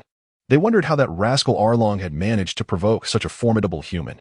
One by one, members of the Sun Pirates fishmen were dispatched as if they were mere dumplings. Initially ready to retaliate when suddenly a massive wave of slashing energy descended upon them, creating enormous tides. Let us go, Tiger shouted, diving into the depths. Heading toward their pirate ship. Underwater, Jinbei gazed at his elder brother with a reluctant expression. Be quiet, we'll discuss this later.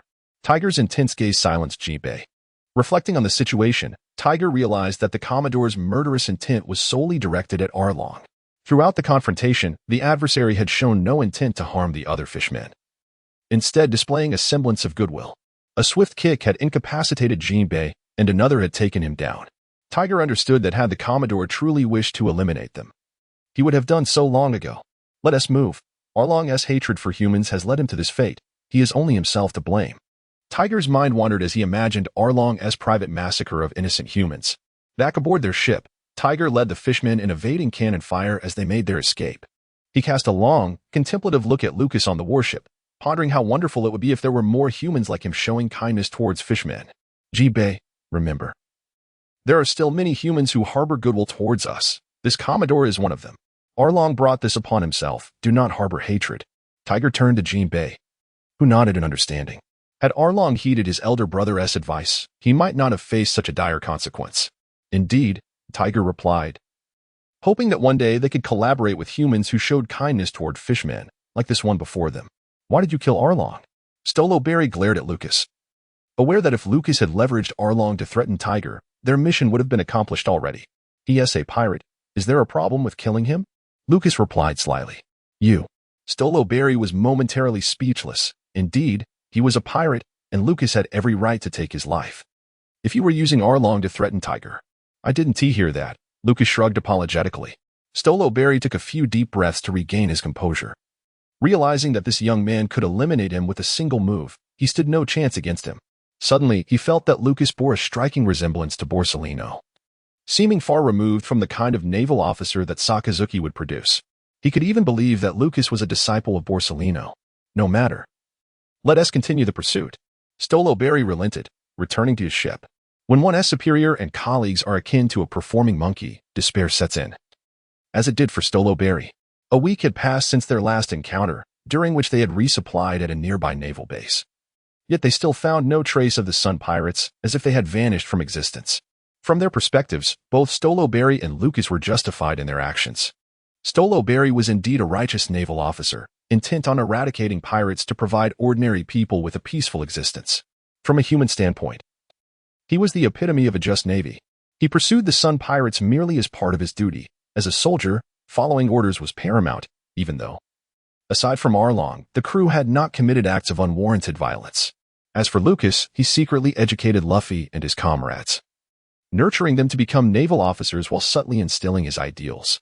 He aimed to build a loyal faction within the Navy, preparing to confront the celestial dragons when the time was right. The fishmen, adept in underwater combat, represented a critical force he needed. Thus, he harbored goodwill towards them, discreetly allowing them to escape. After all, if an old man like Garb could show leniency to his grandson, why could Lucas not extend goodwill toward the fishmen to forge some alliances? Both were justified. The blame lay with this flawed world. Excuse me. I seem to have wandered into the wrong narrative. The celestial dragons are the true source of the world's turmoil. That night, news arrived that the Sun Pirates had been sighted in Dressrosa. In the ship's conference room, Stolo Berry excitedly slammed the information onto the table, his eyes gleaming as he looked at Lucas. Let us pursue them to Dressrosa. We can sink their ship with a Baki bomb. Stolo Berry exclaimed. Sounds good. Lucas nodded in agreement. Since their last unpleasant encounter, many days had passed, and Stolo Berry had simply perceived Lucas as youthful and impetuous, merely harboring an aversion to pirates. He had briefly sulked, but did not blame Lucas. After all, everyone had their moments of youthful impulsiveness. If anyone was impulsive, it was the reckless Kataru, who had attacked the Sun Pirates without considering the consequences. However, the poor Stolo Berry failed to realize that Lucas had already formed an alliance with the Sun Pirates. For the fishmen, who held potential for collaboration, Lucas had no intention of engaging them in combat. Based on the intelligence received, the Sun Pirates were solely focused on attacking human traffickers. After Arlong's demise, the crew had become united in their loyalty to Tiger, refusing to harm humans. The unfortunate Stolo Berry, often outperformed by his superior, the Yellow Monkey, and outmaneuvered by his colleagues on missions, found himself in a dire situation. The two warships raced toward Dressrosa throughout the night, with Stolo Berry recounting stories of their generation's pursuit of pirates alongside Lucas.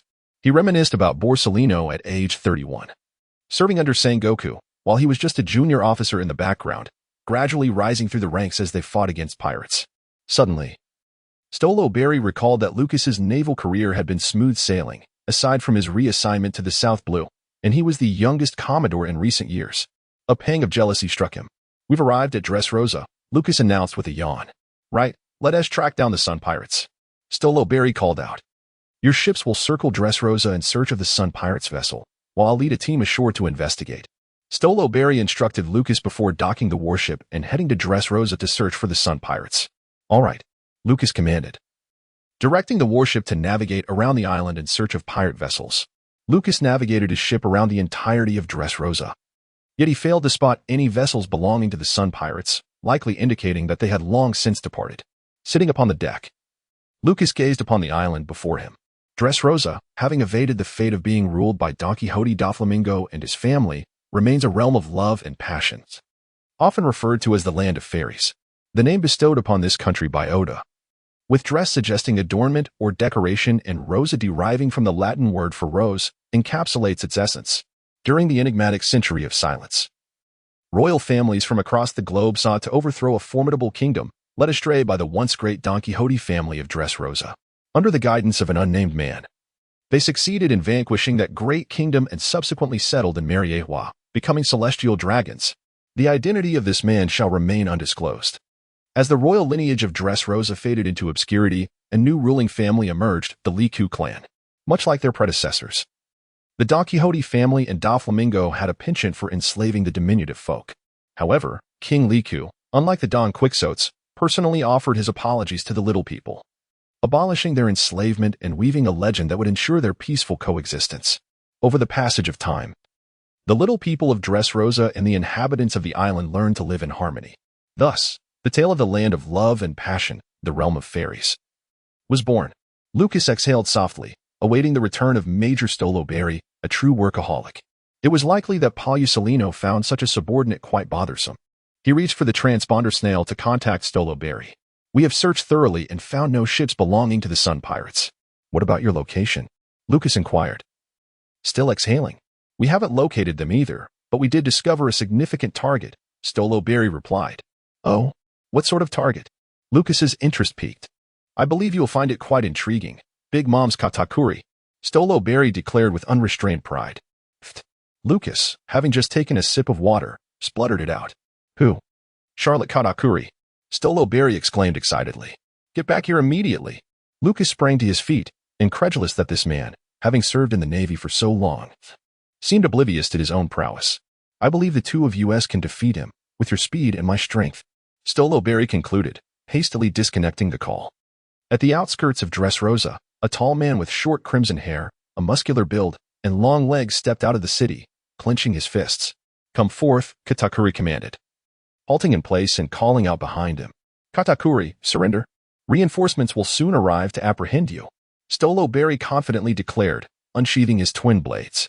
Though aware of Katakuri's formidable strength, capable of single-handedly overpowering him, Stolo Berry had witnessed Lucas's extraordinary abilities, justifiably regarded as the foremost of the Navy's younger generation. He held ample confidence that Lucas could indeed best Katakuri. "Lucas, I thank your entire family. Who are you?" Katakuri gazed at the other person with a look of bewilderment, pondering when such a formidable navy had emerged in the New World. Observing the overwhelming confidence radiating from him, Katakuri regarded him with a newfound seriousness. However, how had he never heard of such an individual among the Navy's elite forces?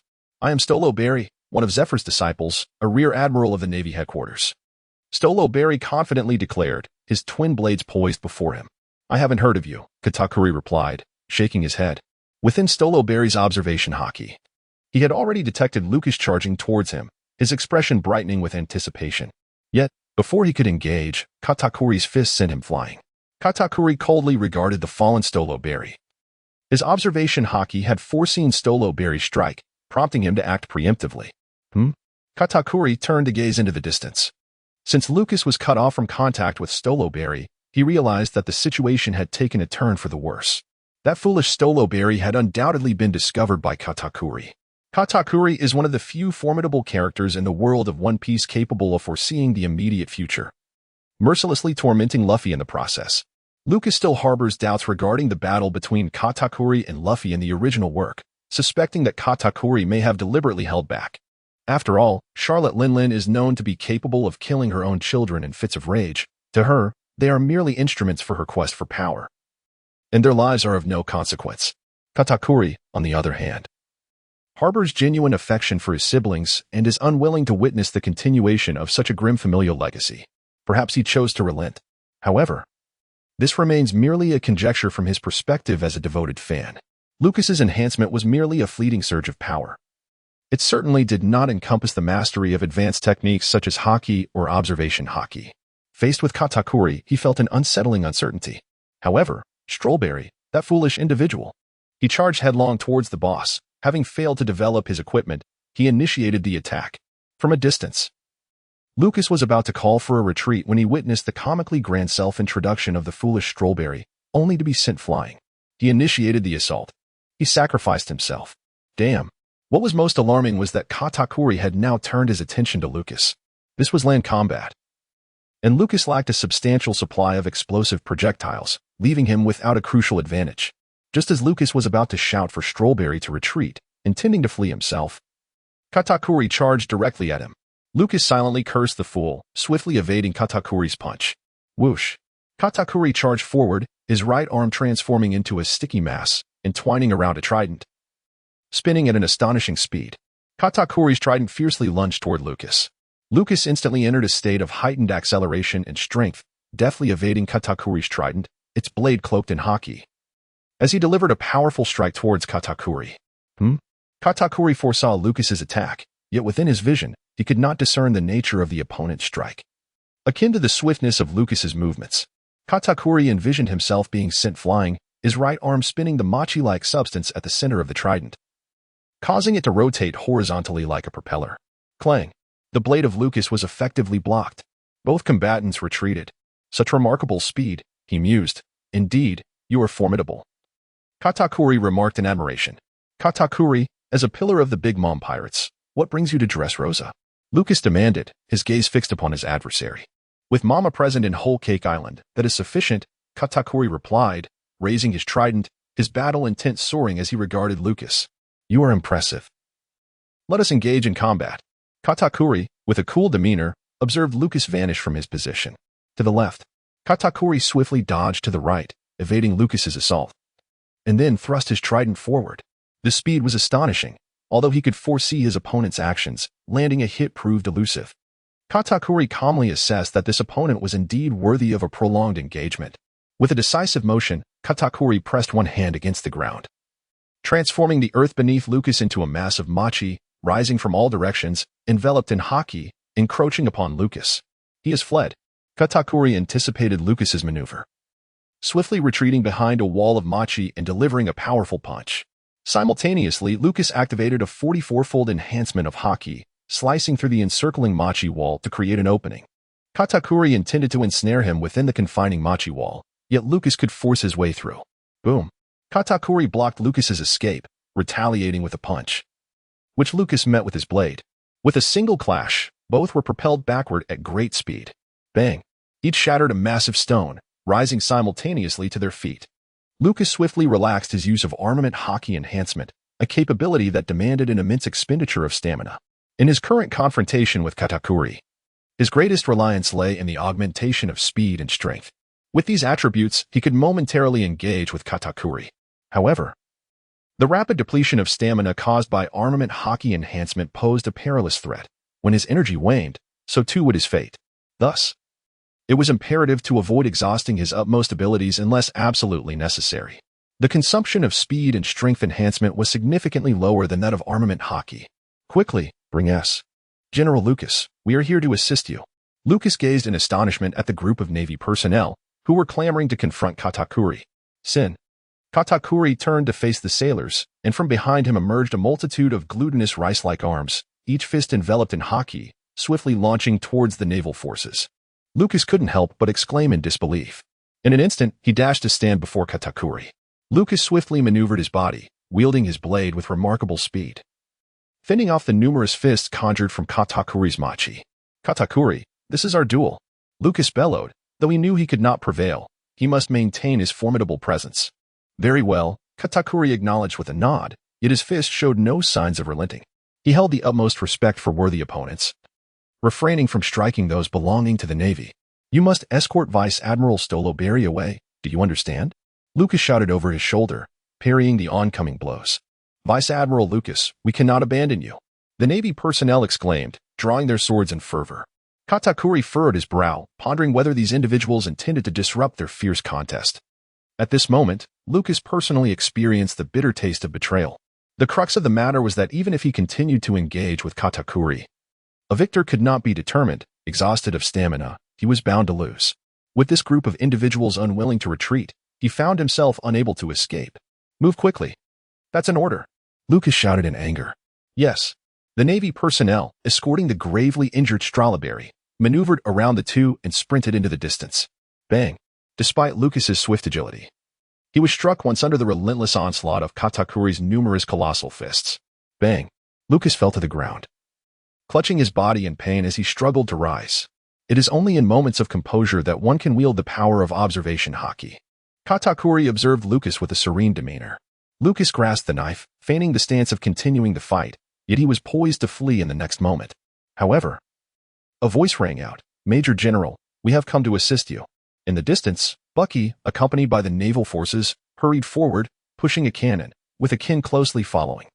Monet, her lower half transformed into a flurry of snowflakes, soared swiftly towards the scene, her arms sweeping as a multitude of snowflakes cascaded towards Katakuri. Each snowflake grew increasingly frigid, becoming as unyielding as steel, hurtling towards Katakuri with fierce intent. In the original animation, Monet's technique, Peaceful Snow, Blade of Flesh, could manifest icy blades from feathers, each as sharp as a genuine sword's edge. Monet, hurry back to the ship, Lucas urged, continuously reminding himself to remain calm. In an instant, Katakuri's body morphed into glutinous rice, evading the snow blades by altering his form, while the relentless barrage of icy blades continued its assault towards Lucas. Lucas swiftly evaded the attack. However, as a pirate, I must confront him alongside you. Monet transformed into countless snowflakes, soaring into the sky, successfully dodging Katakuri's assault, and spoke to Lucas. She genuinely yearned to assist him, her heart longing for his attention. In the North Sea years ago, had it not been for Lucas, the fate of her sisters would have been dire. Let us go. This is a duel between Katakuri and me. Lucas could not express his desire to flee. Instead, he urged Monet and the others to depart from this place. After all, Monet and her companions were no match for Katakuri. Their involvement would only complicate matters and wear him down further. Understood. We will watch from a distance as you defeat him. Monet nodded and quickly retreated. Upon hearing this, Buggy and Aladdin looked at Lucas with admiration, choosing not to interfere further. Damn it, Lucas nearly spat out a mouthful of blood, exclaiming in frustration, "What the hell? Get back to the ship." He swiftly evaded Katakuri's attack while shouting. It is well known that Sakazuki is a man of iron will, so resolute that he would recklessly confront Whitebeard head-on. As one of Sakazuki's protégés, Lucas could never allow him to discover that he had encountered pirates and fled in terror. Otherwise, even if he survived Katakuri's assault, he would surely face severe repercussions from Sakazuki upon his return. Lucas felt as though he were possessed by the spirit of General Gua. Lacking his formidable prowess yet sharing the experience of betrayal at the hands of subordinates. In the distance, his followers gazed at him with adoration, fervently cheering him on. Katakuri, listening to this chant of support, mused that if he were to engage in battle against Lucas in the realm of the nations, his own fan club composed of siblings would undoubtedly rally to his side. Lucas, brace yourself. With his arms transforming into two formidable Gatling guns of glutinous rice. And infused with the power of Haki, Katakuri unleashed a barrage of rapid-fire glutinous rice bullets, each one charged with his formidable Haki. Lucas swiftly evaded the bullets while retreating. Katakuri pursued closely behind. Since his subordinates wished to witness the spectacle, he would change his position to obscure their view. As Lucas accelerated, Katakuri's form transformed into a glutinous rice wheel, hastening the chase. In no time, the two vanished from the sight of Monet and the others. They had outrun the limits of my observation Haki, Monet exclaimed in frustration. I can still sense them. Let us pursue. Akin declared. Still pursuing? Lucas sensed that Monet and the others were in hot pursuit, prompting him to accelerate. Simultaneously, Katakuri increased his speed as well. Why are we running? Katakuri inquired. His face emerging from the glutinous rice wheel, a look of confusion etched upon his features. Let us find a more secluded place to spar. Lucas replied. Agreed. Katakuri concurred. At that moment, the rapidly spinning glutinous rice wheel of Katakuri extended two branches, transforming into the semblance of twin Gatling guns, infused with Haki, relentlessly firing at Lucas. As Lucas sprinted forward, he unleashed a series of slashing waves towards Katakuri. Utilizing his amplification ability, each wave instantaneously multiplied into 44 colossal slashing waves. Boom, boom. Boom! The relentless barrage of slashing waves surged towards Katakuri, who adeptly evaded them. The two combatants swiftly shook off Monet and the others, racing towards the edge of the island. Surrounding the periphery of Dressrosa was a formidable ring of massive rocks, beyond which lay the shoreline where vessels were docked. However, the naval warships were not anchored on this side. Katakuri's body reverted to its original form as he brandished his trident, thrusting it directly at Lucas. Lucas leaned against the colossal boulder, swiftly evading the trident's thrusts. Before he could retaliate, the massive stone behind him transformed into an enormous sticky rice dumpling, ensnaring and enveloping him entirely. Katakuri, wielding his trident imbued with Haki, lunged toward Lucas. Clang! Such formidable Haki! Katakuri gazed in astonishment at Lucas's abdominal muscles, which were shrouded in a layer of Haki, rendering his trident utterly ineffective. Long before Katakuri ensnared him, Lucas had already activated his Haki enhancement. Although his Haki was still far from formidable, under a staggering amplification of 44 times, its intensity surged to a terrifying level. The reason he was able to slice through Katakuri's combination of Haki and glutinous rice wall was precisely this. In his ordinary state, his Haki could not possibly compare to that of Katakuri. Lucas broke free from the glutinous rice dumpling and swung his blade towards Katakuri. With his foresight, Katakuri swiftly retreated, knowing he had no choice. Otherwise, his Haki would be compromised, and his trident would be effortlessly shattered by his opponent. At this moment, Lucas realized that Katakuri had transformed the nearby boulders into glutinous rice dumplings, enveloping the two of them in layer upon layer. Hastily, he dispelled the enhancement of his Haki. Taking a deep breath, he could never have anticipated that his simple intention to rescue Stussy would culminate in such a predicament. Lucas found himself with no other choice but to engage in battle with Katakuri. His augmented abilities surpassed Katakuri's in every fundamental aspect. As long as he could defeat his opponent before his stamina was entirely depleted, victory was within reach. In an instant, Lucas vanished from his position, wielding his long blade as he activated the amplification of his armament color once more. Humph! Katakuri had foreseen Lucas's trajectory, retreating rapidly. Simultaneously, the colossal wall of glutinous rice encircling the two split into dozens of immense fists, each imbued with armament color, launching an indiscriminate barrage of concentrated strikes towards Lucas. Lucas found himself completely surrounded, wielding his long knife to parry the relentless blows. A fist struck his abdomen, prompting him to swiftly envelop his body in a layer of Haki to shield against the impact. Under the barrage of fists, Lucas was unable to advance even a single step, forced into a position of passive defense. Lucas swung his long knife and shattered a glutinous rice fist, only for new ones to materialize in its place. Unlike Kizaru, he lacked the swiftness of light. Faced with the relentless and overwhelming barrage of colossal fists, Lucas found his escape routes obstructed, making evasion exceedingly difficult. He continued to slice through each glutinous rice fist, yet the sheer volume of fist was staggering, and he inevitably endured several blows. Fortunately, bolstered by the enhancement of his haki, he remained unharmed for the time being. Lucas now finds himself questioning how much restraint Katakuri exhibited during their previous encounters, particularly when recalling the animated battles of his past. Confronted with the current display of power before him, he realizes there is absolutely no pretense involved. The prowess exhibited by Katakuri now is of an entirely different caliber compared to the clash with Luffy. Katakuri has assimilated the surrounding colossal rocks, transforming them into layers of glutinous rice dumplings that encircle Lucas, effectively thwarting any chance of escape.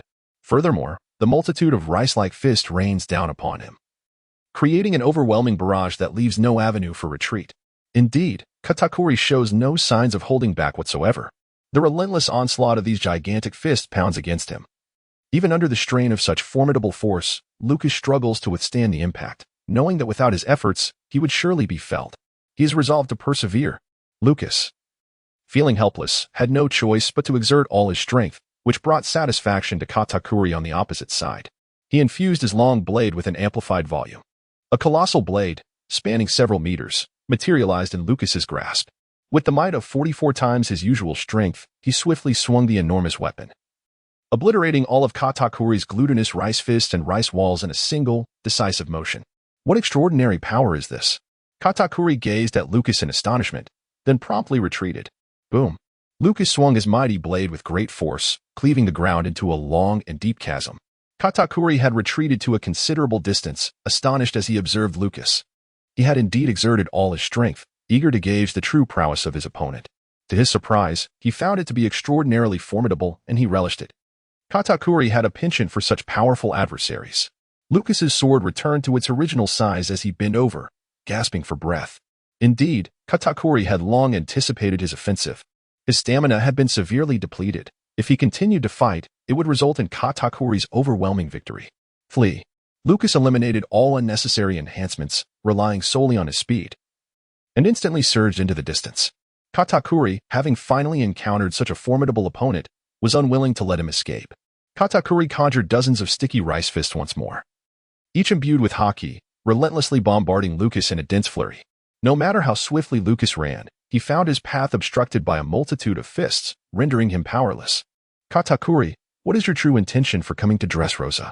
Lucas forcibly shifted the topic, and upon noticing the fists had ceased their assault, he finally had a moment to catch his breath.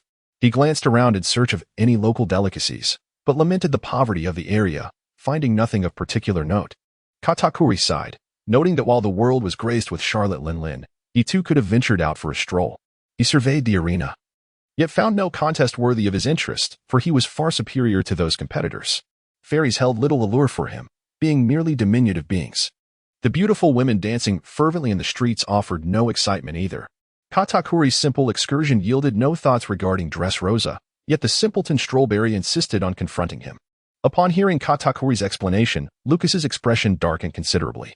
Strawberry, you have deceived me. His physical stamina was severely depleted, and Katakuri could consistently foresee his next move. It was evident that no matter how formidable his haki enhancement might be, it would be futile if he could not land a hit on Katakuri. Once his energy was entirely expended, he would be left vulnerable, easily overwhelmed by Katakuri. Katakuri was also breathing heavily, yet, comparatively, Lucas was burning through his stamina at a more rapid pace. Furthermore, Lucas's endurance paled in comparison to that of Katakuri.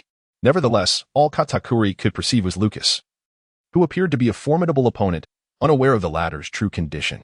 Suddenly, Katakuri regarded Lucas with a perplexed expression. In his foresight, he saw Lucas fleeing. It was baffling. Why would such a strong individual choose to retreat instead of engaging in a fair fight? With that thought, Katakuri brandished his trident and lunged directly at Lucas, determined to intercept him.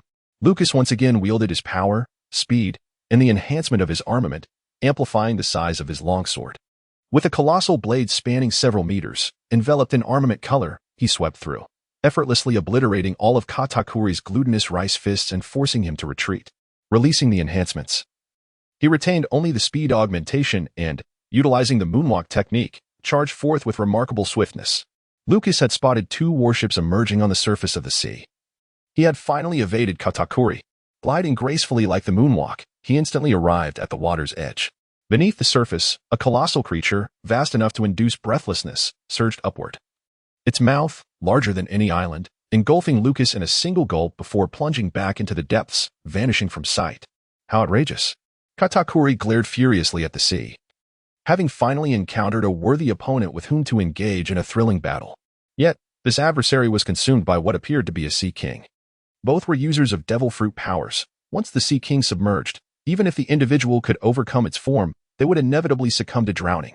Katakuri etched the image of that Sea King into his memory, vowing that should he ever cross paths with the creature, he would exact revenge on it. He held a profound respect for his opponents, never once pondering why the other had ventured onto the sea with such poise. Meanwhile, on the distant warship, the recently awakened Stollerberry witnessed this despairing scene and collapsed onto the deck, his body trembling uncontrollably. Yes, I'm sorry, it was I who caused your demise. Stollerberry chastised himself, lamenting his own recklessness in provoking Charlotte Katakuri. It was all his fault. A rising star within the Navy had been extinguished due to his imprudence in the New World. Burdened with guilt, Stollerberry resolved that upon his return, he would seek forgiveness from Sakazuki, willing to accept any punishment, whether it be execution or worse. Even if the enraged Sakazuki were to incinerate him with magma, he would accept it. I'm sorry. He continued to knock his head against the deck in regret. Monet, in utter despair, sat on the deck. Her gaze fixed blankly on the ocean.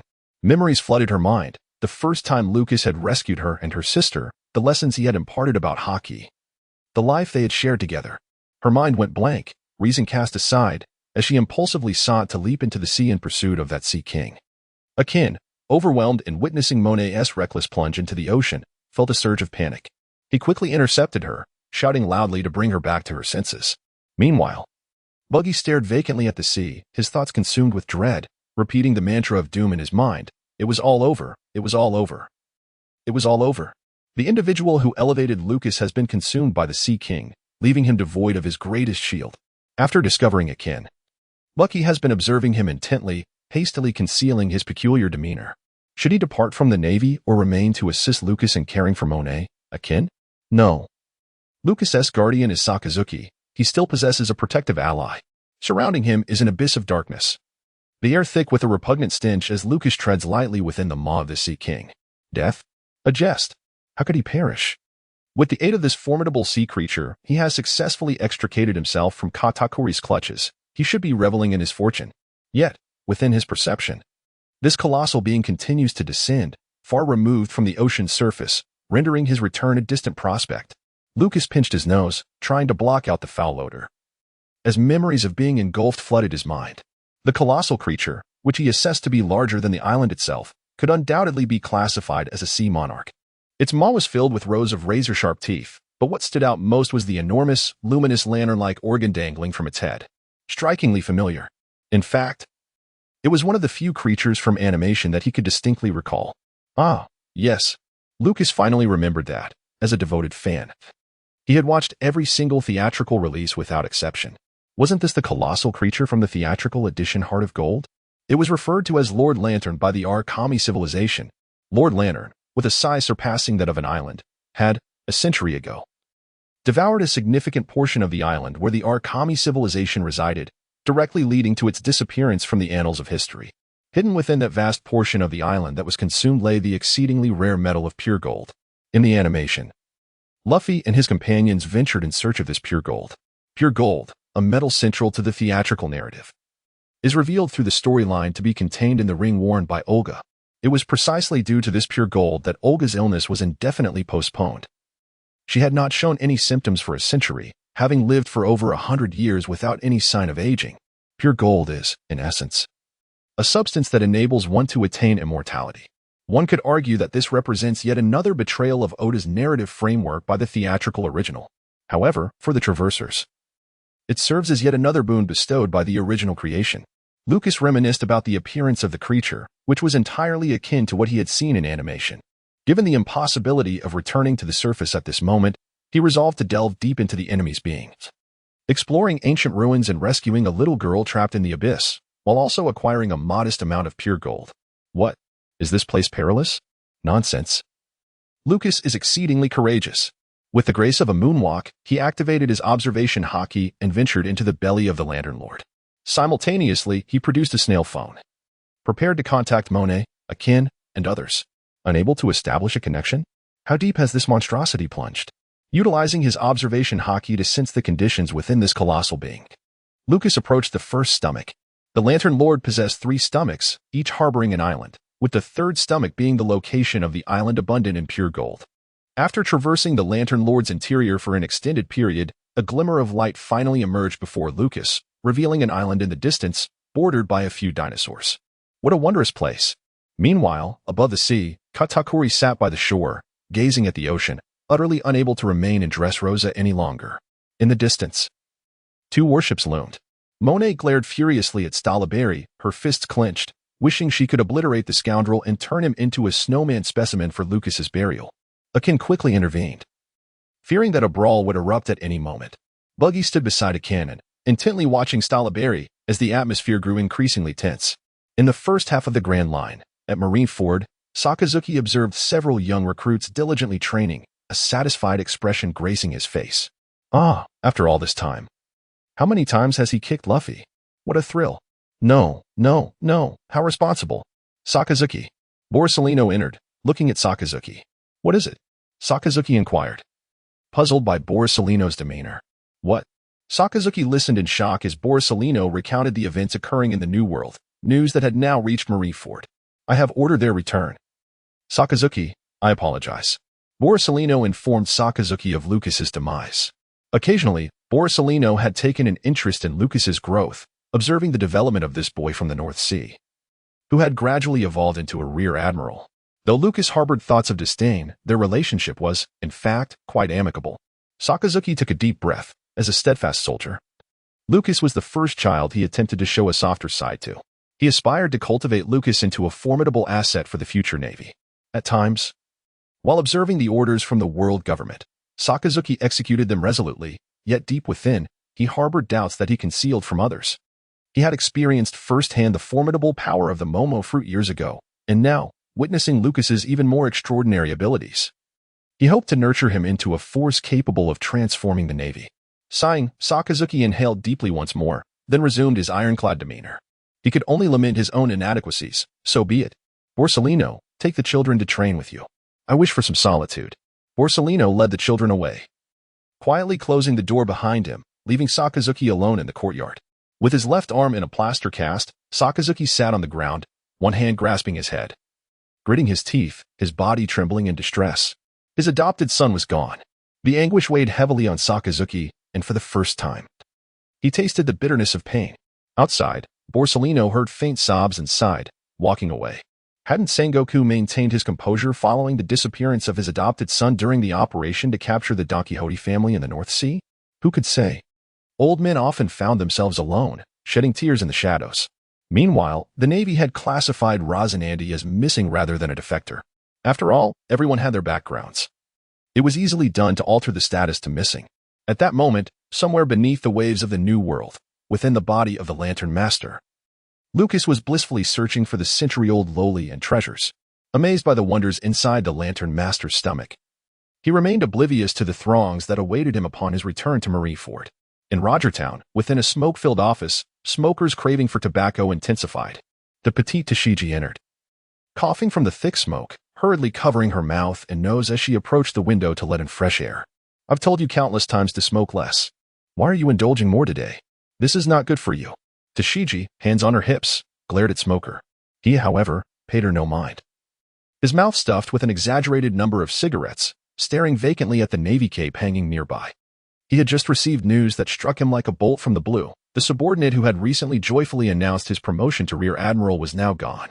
Although they had their differences, and despite the subordinate lacking Smoker's charm and strength, and even having a history of tricking girls out of snacks and pocket money in his youth, he was still his subordinate.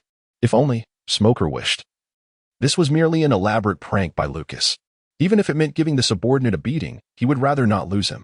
At that moment, on the first island within the Lantern Master's stomach, Lucas felt an eerie chill creeping up his back. In a certain region of the Grand Line, a Navy vessel was docked alongside a pirate ship. Tina delivered a swift kick, knocking a pirate down, utilizing her devil fruit powers to ensnare him. Just then, one of her subordinates approached with urgent news. In the New World, on the first island within the Lantern Master's stomach, before Lucas lay a crackling fire. The dinosaur he had just consumed had already been reduced to a mere skeleton, its flesh devoured completely. Lucas reclined upon the sandy shore, contentedly rubbing his belly. The prospect of feasting on dinosaur meat without venturing into the small garden was truly delightful. Meanwhile, in the distance, dinosaurs concealed within the forest cautiously poked their heads out, trembling in fear as they beheld this terrifying human. When the stranger first arrived on the island, they had charged towards him, anticipating an easy meal. However, upon their initial encounter, the human did not even draw a weapon. With a single, powerful punch, he felled one of the dinosaurs. This shocking spectacle sent the remaining creatures into a panic, causing them to flee and seek refuge. After an intense battle with Katakuri, Lucas, having traversed the terrain with moonwalk strides, arrived here, utterly drained of energy. After consuming some dinosaur meat and taking a brief respite, he managed to regain a considerable amount of strength. He realized that departing from this place was not feasible for the time being. Thus, he decided to search the island for individuals in need of rescue, particularly the century-old Loli and the brilliant scientist who had invented pure gold. Utilizing his observation haki to sense the surroundings, Lucas made his way towards a newly discovered location. Navigating through the forest, he eventually reached a large tree in the distance. At that moment, beneath the towering tree, a massive lizard was incessantly roaring at the branches above. Lucas looked up and chuckled. Above him, a girl clutched an egg, making faces at the lizard below. This egg is my dinner. As for the plot of the Heart of Gold, the original story indeed harbors more flaws than even Oda's manga. It's known that Lantern Man possesses 3 stomachs, each containing a devoured island. The first island is nameless. The second is similarly obscure, and it is the innermost island that bears the Arkemi civilization. This raises a question. When Luffy brought Olga back into Lantern Man's stomach world, they first arrived at the initial island where Luffy treated Olga to a meal of dinosaur meat. Olga exclaimed that she had finally tasted it, indicating she had been trapped on this first island.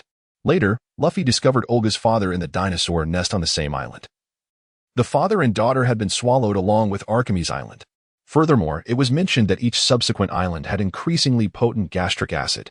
How then did 2 individuals, who survived solely on pure gold for a century and possessed no skills in the 6 forms, martial arts, or devil fruits, manage to endure? This is truly perplexing. The original story not only undermines Oda but also betrays the fanfiction authors. There is no explanation for how Olga and her father survived for a century on the first island. It seems the author must patch this inconsistency, and any criticism is unwelcome.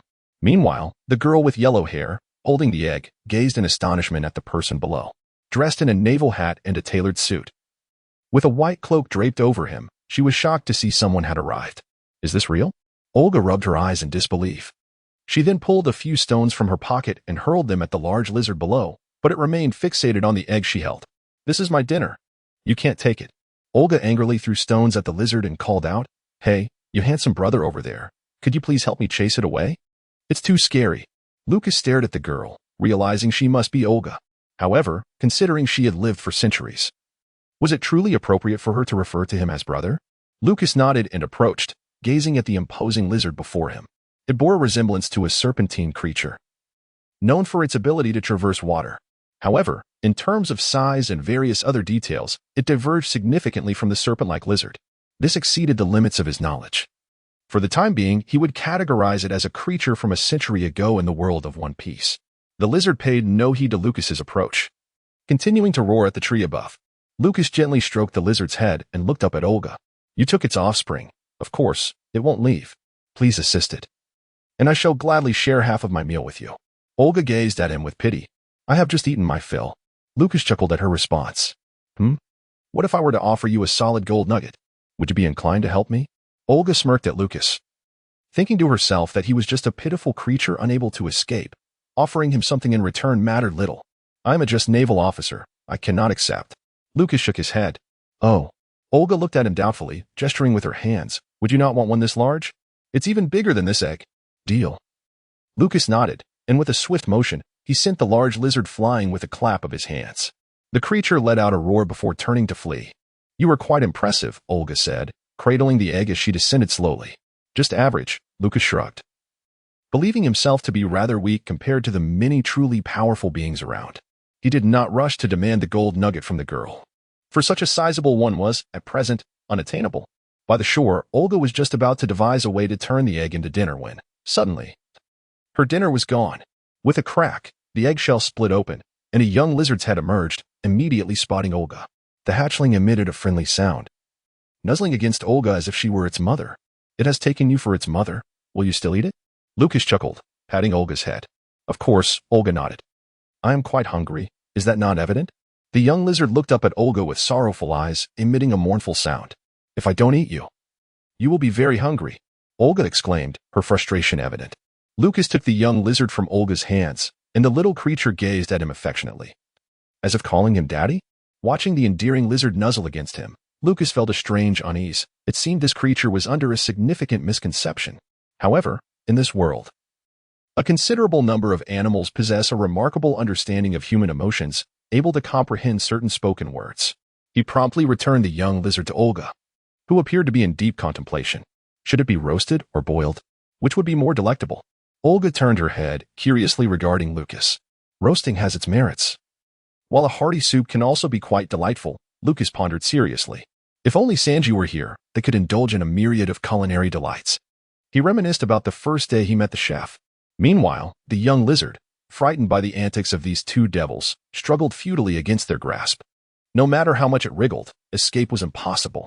From now on, I shall call you Elizabeth, Olga sighed, contemplating how to prepare the creature. It was impossible to summon the heart to consume it. The little one continued to nuzzle against Olga's face. Stop bothering me. I'm starving, she lamented, setting it down on the sandy beach, clutching her stomach with a grimace.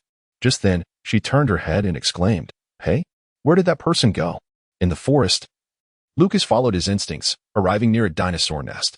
A dinosaur fixed its gaze upon him, opening its jaws to bite. Snap! Lucas raised his hand and seized the head of his opponent, then delivered a powerful punch to the dinosaur's skull. Boom! With that single blow, the creature was felled, leaving a pool of blood on the ground. This dinosaur met its demise.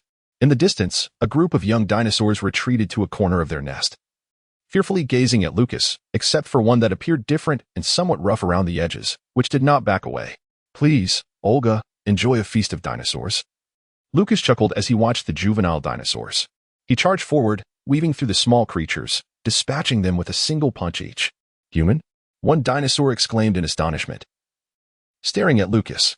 Aren't you one? The question left Lucas speechless. As he lifted the dinosaur's head, a plump face was revealed within.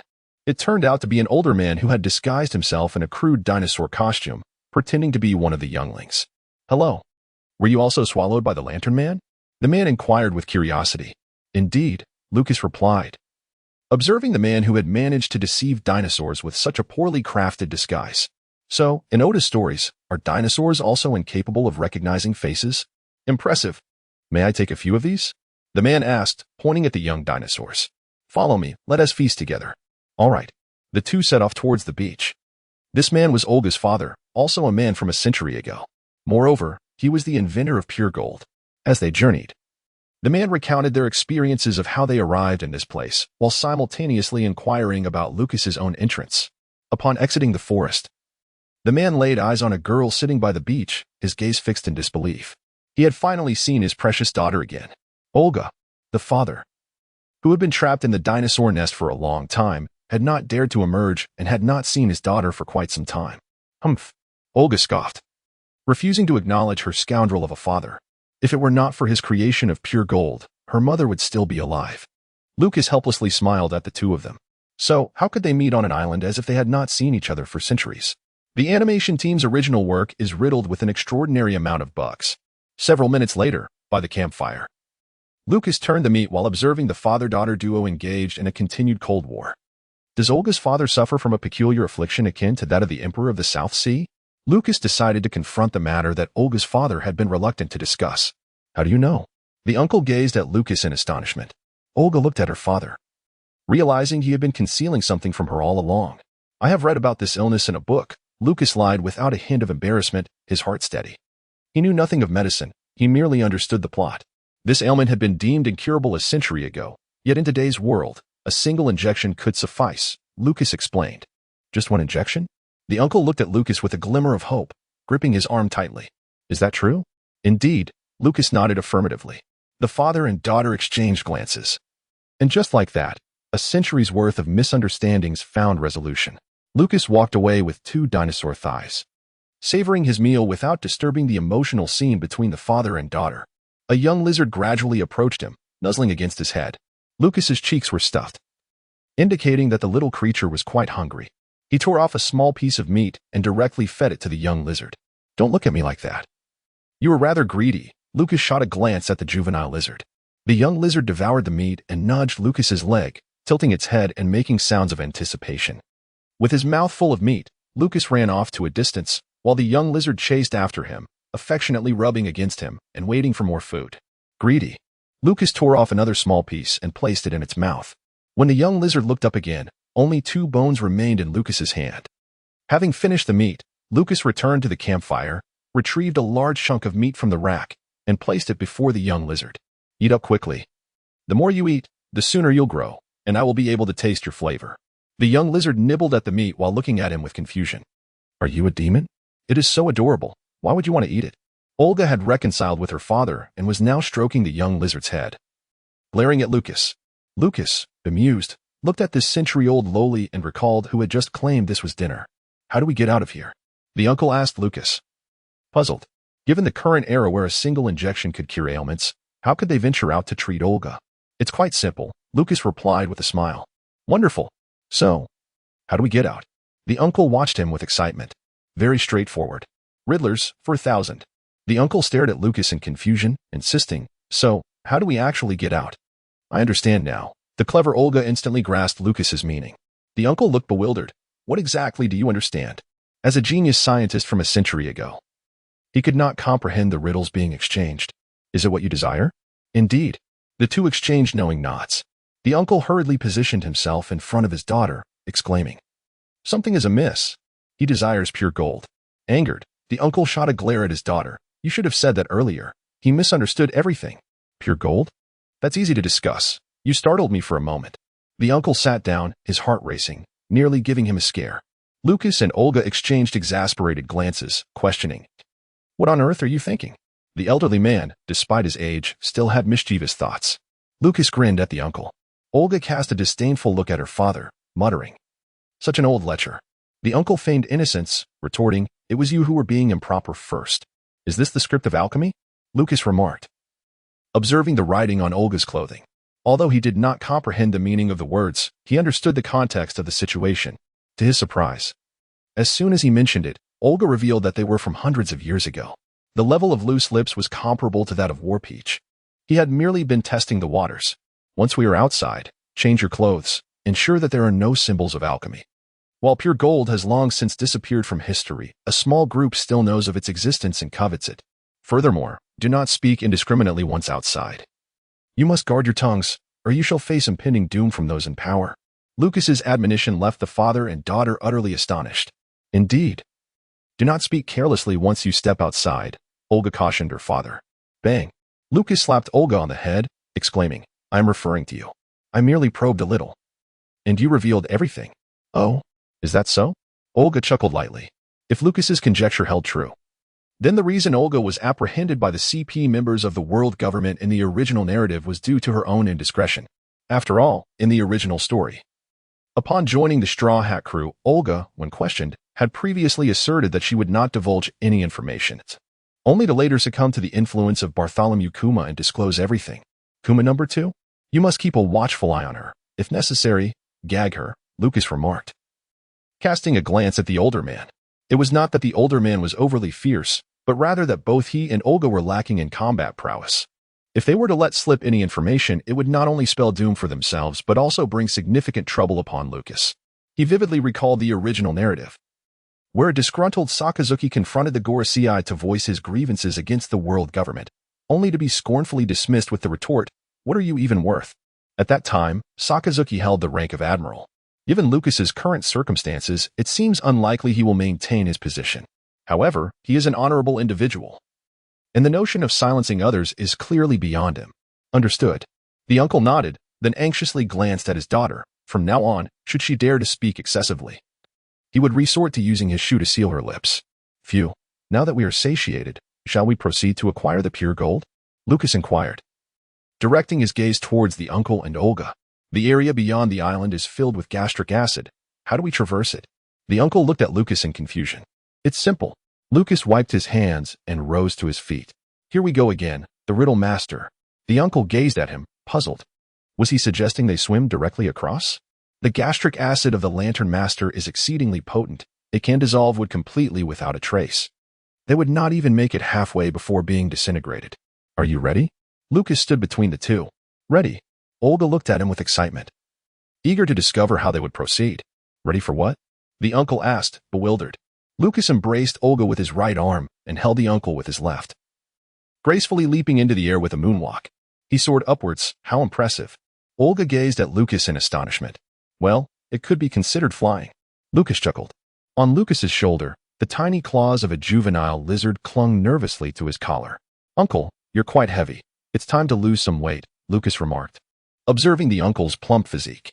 Well, I can't help it, the uncle replied with a sense of resignation, as he donned the guise of a young dinosaur each day, squatting in his nest while feasting on meat. Let's accelerate, Lucas declared, promptly activating a 15-fold speed increase. His entire being surged forward, racing swiftly into the expanse. How exhilarating! Olga shouted with delight, reveling in the rush of the howling wind that accompanied their high-speed dash through the air. I feel dizzy, the uncle admitted, his head swirling. Ha. Lucas laughed as he sped towards the second stomach of Lantern Man. He had intentionally moderated his pace for the sake of the two ordinary individuals. Otherwise, he would have performed a piratical version of the Yellow Flash. But he's blue-haired, so it should be the Blue Flash. Guided by Olga's directions, Lucas navigated through the second stomach, propelling himself directly into the third stomach, where he glimpsed an island in the distance. The radiance emanating from Lantern Man's lantern penetrated the stomach, yet compared to the brilliance of the first two stomach worlds, the light in the third was somewhat diminished. The illumination appeared slightly muted, resembling a starry sky in the depths of night at first glance. Lucas landed on the island, gently setting down Uncle and Olga. Once more. What an exhilarating experience! Olga exclaimed, gripping Lucas's pant leg with enthusiasm. Lucas, feeling a headache coming on, gazed at the century-old lowly in disbelief. Another round? Truly. You have quite the audacity. Did she not notice that Uncle had staggered to the side, retching? Is Uncle all right? Lucas approached him. No. Ugh. Lucas glanced at Olga, signaling her. Shall we go again? Will we exit in the same manner? Olga gazed at him, her excitement palpable. Lucas remained silent. Was this fellow truly in a sound state of mind? Once the elder had regained some composure, they proceeded together towards the concealed cache of pure gold. The elder had hidden the gold in a location riddled with traps, all meticulously designed by him. Thus, their passage was unimpeded, as he had deactivated the archery traps before entering. He resolved their misunderstandings and promised to assist in treating his daughter once they emerged. The elder willingly entrusted the gold to Lucas. The first trial required the performance of a melody on the peacock harp. Only by playing the correct tune could they gain entry. Though the sheet music was incomplete, the elder played the entire piece flawlessly in one go. A passageway leading to the next challenge materialized before them.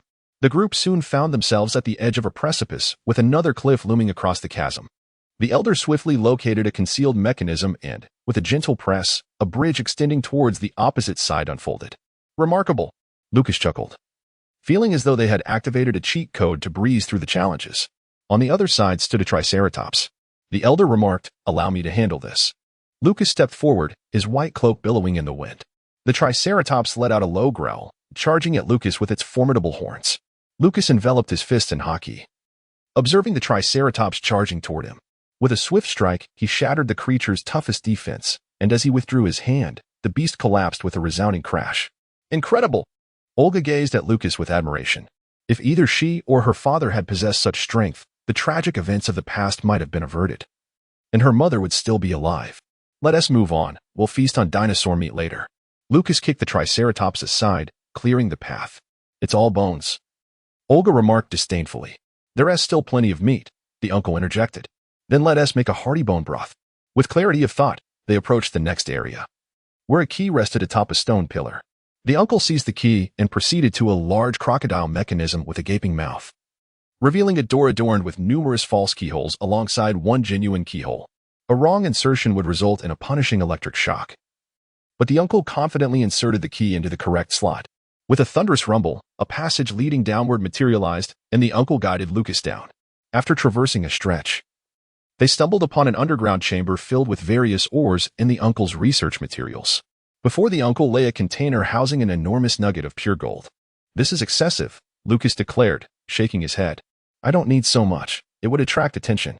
I have a plan. Just wait a moment," the uncle replied, retrieving a tool with the intent to shatter the container. "Stop," Lucas exclaimed, recalling how the villainous pirate in the original story exposed pure gold to the air, provoking a violent reaction from Lantern Master. "Rest assured, I've studied this. Such rays cannot penetrate most materials, and we are surrounded by rock," the uncle explained with a smile. Although pure gold could halt physical growth, bestowing an alternative form of immortality, the rays were indeed fearsome but insufficient to penetrate the thick island. The uncle smashed the container, extracting the gold and skillfully carving out a fist-sized piece. "Is this acceptable?" he asked, presenting it to Lucas. Olga already possessed a small piece of pure gold within her ring, making the cutting process trivial for the uncle. "Could you make several smaller pieces?" Lucas gestured, indicating he desired something even smaller than her ring. "Certainly," the uncle replied, continuing to slice. After a while, he handed several smaller chunks of pure gold to Lucas, along with the original fist-sized piece.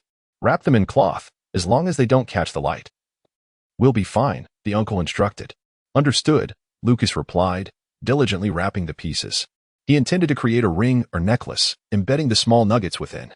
Human nature is inherently selfish, and though his aspirations occasionally soared, the allure of immortality was hard to resist. Accompanied by Olga and the uncle, he decided to leave the remaining gold buried. Taking too much would increase the risk of exposure. Lucas understood the unpredictable nature of humanity. He could not afford to share all the gold among everyone, as each additional person heightened the risk of discovery. Trust was a rare commodity. As they passed by, Lucas dragged the Triceratops along. A true glutton would leave no morsel behind. They emerged and decided to rest for a while. "How do we exit?" the uncle inquired curiously. "Of course, we fly out," Olga exclaimed joyfully. "By the way, is there a pot for making bone broth here?" Lucas asked the two. "You're out of your mind. After hundreds of years, the pot must be rusted." The uncle sighed, glancing at Lucas, who genuinely desired the bone broth. "Isn't it too much of a gluttonous wish?" he mused. "Well, without Sanji's bone broth, it wouldn't be authentic." Lucas suddenly remembered his own culinary skills, which were rather dubious. After resting for a spell, Lucas draped an arm around the uncle and the other around Olga, gracefully retracing their steps as if stepping on moonbeams. For him, the exit was simple: return the way they came, back to the mouth of Lantern Master, and cleave it open with ease. "Hurry, Lucas, you're amazing," Olga cheered, her voice ringing with excitement as she leaned against him. Lucas looked helplessly at the father and daughter before him. One was terrified beyond measure, while the other delighted in seeking thrills. As they arrived at the mouth of the Lantern Master, Lucas turned to Olga. "You have a firm grip on my neck." "I am preparing to draw my blade," he remarked. No. I enjoy holding you like this," Olga chuckled playfully. "How audacious. This century's daring lowly dares to covet my form." Lucas, in a state of resignation, chose to ignore his opponent and unleashed a force magnified 44 times. Enveloping his foot in the armor of Haki, he delivered a powerful kick to the lantern-like giant's teeth. The enormous teeth, larger than those of a human, were forcefully dislodged. After striking one, Lucas proceeded to kick another. On the surface of the sea, the lantern giant suddenly let out a pained roar, hastily opening his mouth as Lucas leapt forward with the grace of a moonwalk. A century prior, Olga had, during a quarrel with her father, attempted to discard a ring of solid gold by the shore, its radiant gleam captivating the lantern giant, who subsequently swallowed them whole. In the original narrative, it was also the conflict between Luffy's crew and that pirate faction over Olga that caused the golden ring to soar skyward, thus drawing the attention of the lantern giant. Now, devoid of any display of solid gold, the lantern giant showed no interest in them whatsoever. Lucas gazed out at the boundless sea, uncertain of where the lantern-bearing figure had drifted, with not a single island in sight. He decided to cancel the amplification effect, for should he fail to locate an island, his strength would soon be exhausted. With a gentle lift of his hand, he glanced at the permanent log pose resting on his wrist. It pointed the way to Dressrosa. As long as he maintained this direction, he would reach his destination.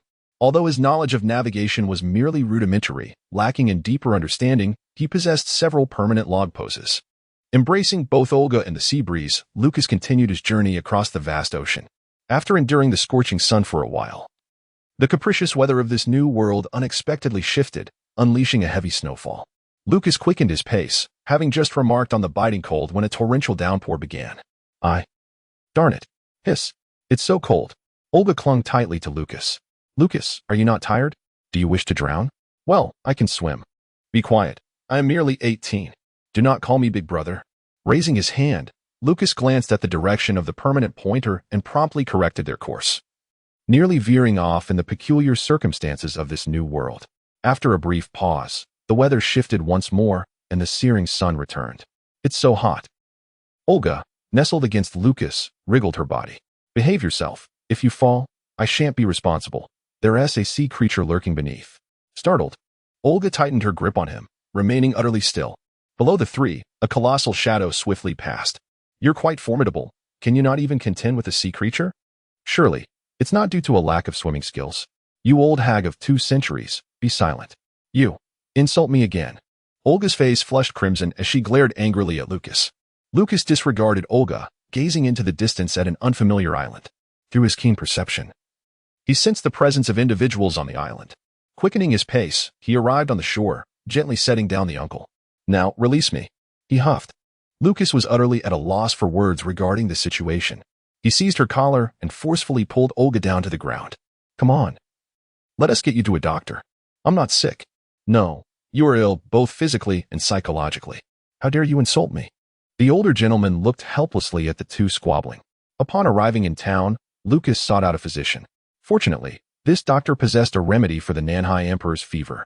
After administering an injection to Olga, her ailment was effectively cured. As the trio walked along the road, Lucas retrieved 2 stacks of berry from his clothing and handed them to the older man. This is for your future living expenses, a small token of my appreciation. I've inquired earlier, and this area is under the protection of the Whitebeard. You should not encounter any difficulties. However, I still advise you to consider leaving the new world after a while. It is unstable now and will remain so in the future, Lucas cautioned. Are you departing? Olga gazed up at the tall figure, cradling a young lizard. I must return to find my subordinates. As a naval officer, I cannot linger. Farewell. Lucas tousled Olga's hair before turning away. Indeed, as he stated, although Whitebeard treated the ordinary people under his influence with kindness, it could not obscure the chaotic reality of the new world. Currently, various factions are embroiled in conflict, and it would take many years before a definitive balance among the 4 emperors is established. In the years to come, the beleaguered Zifa would also stray from his path, opting to annihilate the new world in a bid to eradicate the strongest pirates that roam it. The ordinary populace of the new world is far from insignificant. Zifa has succumbed to madness. Each year, countless pirates surge into the new world, and in the years ahead, the ambitious Blackbeard will betray his comrades to seize the dark fruit, plotting the war at Marineford. Although Marineford is not situated in the new world, the ensuing chain of reactions will inevitably plunge the world into an era of turmoil. Lucas purchased a vessel and set sail towards Dressrosa. Several days later, he arrived at the shores of Dressrosa.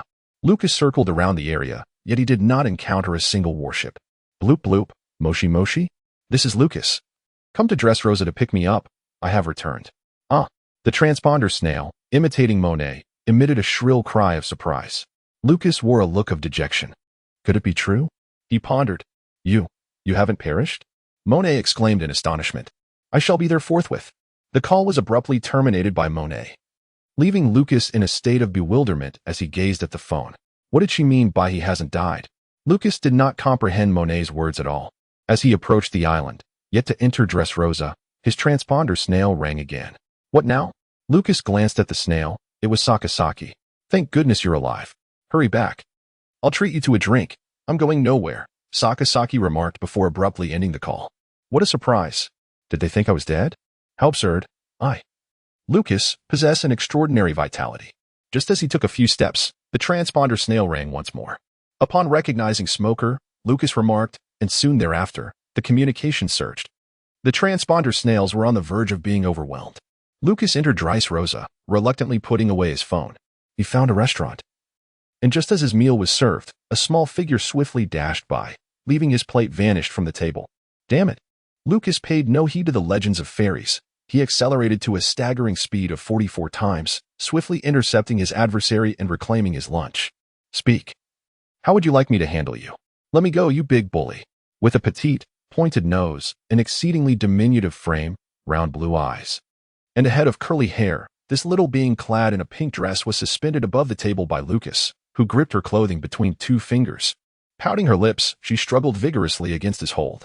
How dare you seize me? I shall retaliate. The diminutive creature flailed her tiny hands, attempting to pinch Lucas's fingers. Oh, calloused hands. Humph, release me at once. I shall return your meal. Lucas looked at the other person with a mix of amusement and exasperation as they continued to struggle, revealing their adorable little tail. Are you hungry? Lucas teased, observing the other with a playful glint in his eyes. Fortunately, he was alone in the restaurant at that moment. Otherwise, he would surely face the scorn of the locals. Well, are you going to return the meal to me? I would be immensely grateful. Several minutes later, a stack of plates towered beside Lucas, while the diminutive girl of the diminutive race continued her fervent struggle with a plate of stir-fried noodles. You certainly consume a great deal, she exclaimed, her mouth stuffed with a strand of noodle as she gazed at Lucas in astonishment. Lucas treated her to lunch. Given our significant disparity in size, it is quite normal for our appetites to differ greatly. Lucas polished off the food on his plate in one swift motion and accepted 2 more plates from the chef. My, impressive. Your capacity for food must be several times greater than mine. You must possess remarkable strength, the proprietor remarked, particularly envious of Lucas's flat stomach. Oh, it's nothing extraordinary, Lucas replied as he slurped his noodles. Another grilled fish, please. The proprietor called out. Certainly. The little girl, a member of a diminutive race, gazed at him with a mixture of amusement and disbelief. Several times. Are you certain you are not of the giant race? She quipped. Clearing his throat, Lucas inquired. What is your name? Rachel? And you, tall one? She asked, tilting her head upward. Lucas, he responded. Lucas intends to repose for 2 days in Dressrosa, awaiting the arrival of his subordinates. Primarily, he wishes to indulge in the local charm and observe the nation he has salvaged. The affluence of a nation does not necessarily correlate with the happiness of its people. Although this land has lost the servitude of the dwarves and has suffered economic decline, its inhabitants lead lives that are, at the very least, more content than under the reign of Doflamingo. Despite their financial constraints, they persistently strive for improvement. This nation, though modest in size, boasts harmonious relationships among its people, seldom exhibiting the rigid hierarchy seen in the kingdom of Goa. Lucas accepted the roasted fish handed to him by his boss, holding it in his hand as he exited the restaurant, intending to take a leisurely stroll. Why are you following me? Lucas glanced down at the little one trailing at his feet. I noticed your generous demeanor. How about this? I shall be your guide. And you can treat me to dinner. Rachel hopped around him energetically. I've heard that the arena in Dressrosa is quite famous. Lead the way. Upon finishing his words, Lucas crouched down, extending his hand for the little one to climb aboard. Let us go. To dinner. Rachel ascended onto Lucas's shoulder. Following Rachel's directions, Lucas made his way to the arena. No, that's the spectator's path. This is the competitor's route. You've taken a wrong turn, you klutz. Rachel couldn't help but chuckle. Who said I was here to watch? I'm here to compete. Mind you, Lucas replied with a mischievous grin. He couldn't possibly spend days wandering without indulging in a few matches, could he? Really? Just you? Rachel looked at Lucas in disbelief. This Navy man, such an insatiable eater, appeared to be nothing more than a glutton. Doubting me, Lucas brought the little one to the registration area. Under the dominion of the Liku clan, the arena was not characterized by bloody contests, but rather by controlled measures. In this regard, it was certainly an improvement compared to Doflamingo. Lucas registered and entered the waiting lounge for the competition. Though the events of the past few days consisted merely of routine matches, the lounge was still populated by numerous contestants. After a brief wait, it was his turn. Lucas followed the staff towards the dueling platform. Raquel had already taken her seat in the spectators' area, eagerly watching his match. The small folk were remarkably swift, and given the current amiable atmosphere of Dressrosa towards their kind, she faced little peril. In fact, it felt more like a leisurely stroll in her own backyard. Lucas arrived at the dueling platform, as he had a few days to spare and decided to engage in some lighthearted fun. The audience welcomed the participation of the Navy with great enthusiasm. Suddenly, a towering figure, over 8 meters tall, strode in, his muscular frame formidable, wielding a heavy spiked club. In the world of One Piece, Most giants stand around 20 meters tall, making this adult, at only 8 meters, not a true member of the giant race. It simply reflects the norms of this realm. Friend, you might as well forfeit. I fear I may flatten you with a single blow, the giant said, peering down at Lucas with a hearty chuckle. It's never too late to concede if you find yourself unable to win, Lucas replied with a smile. Then if you're afraid, just admit defeat. The giant nodded in agreement. As the host proclaimed, begin. The giant sprang into action, swinging his spiked club directly at Lucas with tremendous force. Lucas retreated. And the spot where he once stood was immediately transformed into a gaping pit. Such formidable strength. The hulking figure clutched his heavy spiked club, raising it with great effort to strike once more. Surrender, my friend, we are not of the same caliber, the giant began. But his raised club came to a halt. Where was his opponent? Despite possessing immense power, his reflexes were painfully slow. Lucas's voice echoed from behind him. What? The giant. Hearing the voice, slowly turned to face Lucas, who now stood behind him. Even if you're swift, you will never surpass me. The giant lifted his spiked club again, preparing to strike. Thrust. Lucas pointed his index finger towards the massive spiked mace, channeling all his strength into that singular digit, delivering a strike of unparalleled force with his hardened fingertip. Simultaneously, in a bid for precaution, he enhanced himself with a 44-fold increase in power and defensive fortitude. The mace descended with tremendous force, causing the audience to instinctively cover their eyes, while the host prepared to intervene. Lucas's fingers flickered rapidly, incessantly jabbing at the mace, transforming the robust weapon into a veritable hive of holes. Remarkable. The burly opponent gazed in astonishment at his ruined mace, then shifted his gaze to Lucas, casting the weapon aside in surrender. I concede. The hulking figure then gave Lucas a thumbs up. As the match concluded, Lucas departed the dueling platform and took a seat in the spectators' area. With your prowess, what purpose does it serve to be here? Raquel remarked, gazing at him in disbelief. This individual possesses an extraordinary strength, capable of rendering the mace useless with mere finger jabs. He hasn't even drawn his sword. I wonder if their swordsman, Cyrus, stands a chance against him. Shoo! Lucas signaled for silence, redirecting his attention to the dueling arena. At that moment, a merman with crimson skin and adorned with a pair of sharp fins atop his head stepped forward. Ah, a merman. How splendid it would be to have you as my subordinate, Lucas mused with a grin. Why? Raquel inquired, puzzled by his statement. Because I cannot swim, Lucas chuckled. The prospect of having several merman crew members offers numerous advantages. Mermen or mermaids can inquire of the fish in the sea for guidance. Who wouldn't find that enticing? They are far superior to ordinary navigators. Mermen excel in aquatic combat, compensating for many of the shortcomings of naval vessels, while mermen are most formidable in water.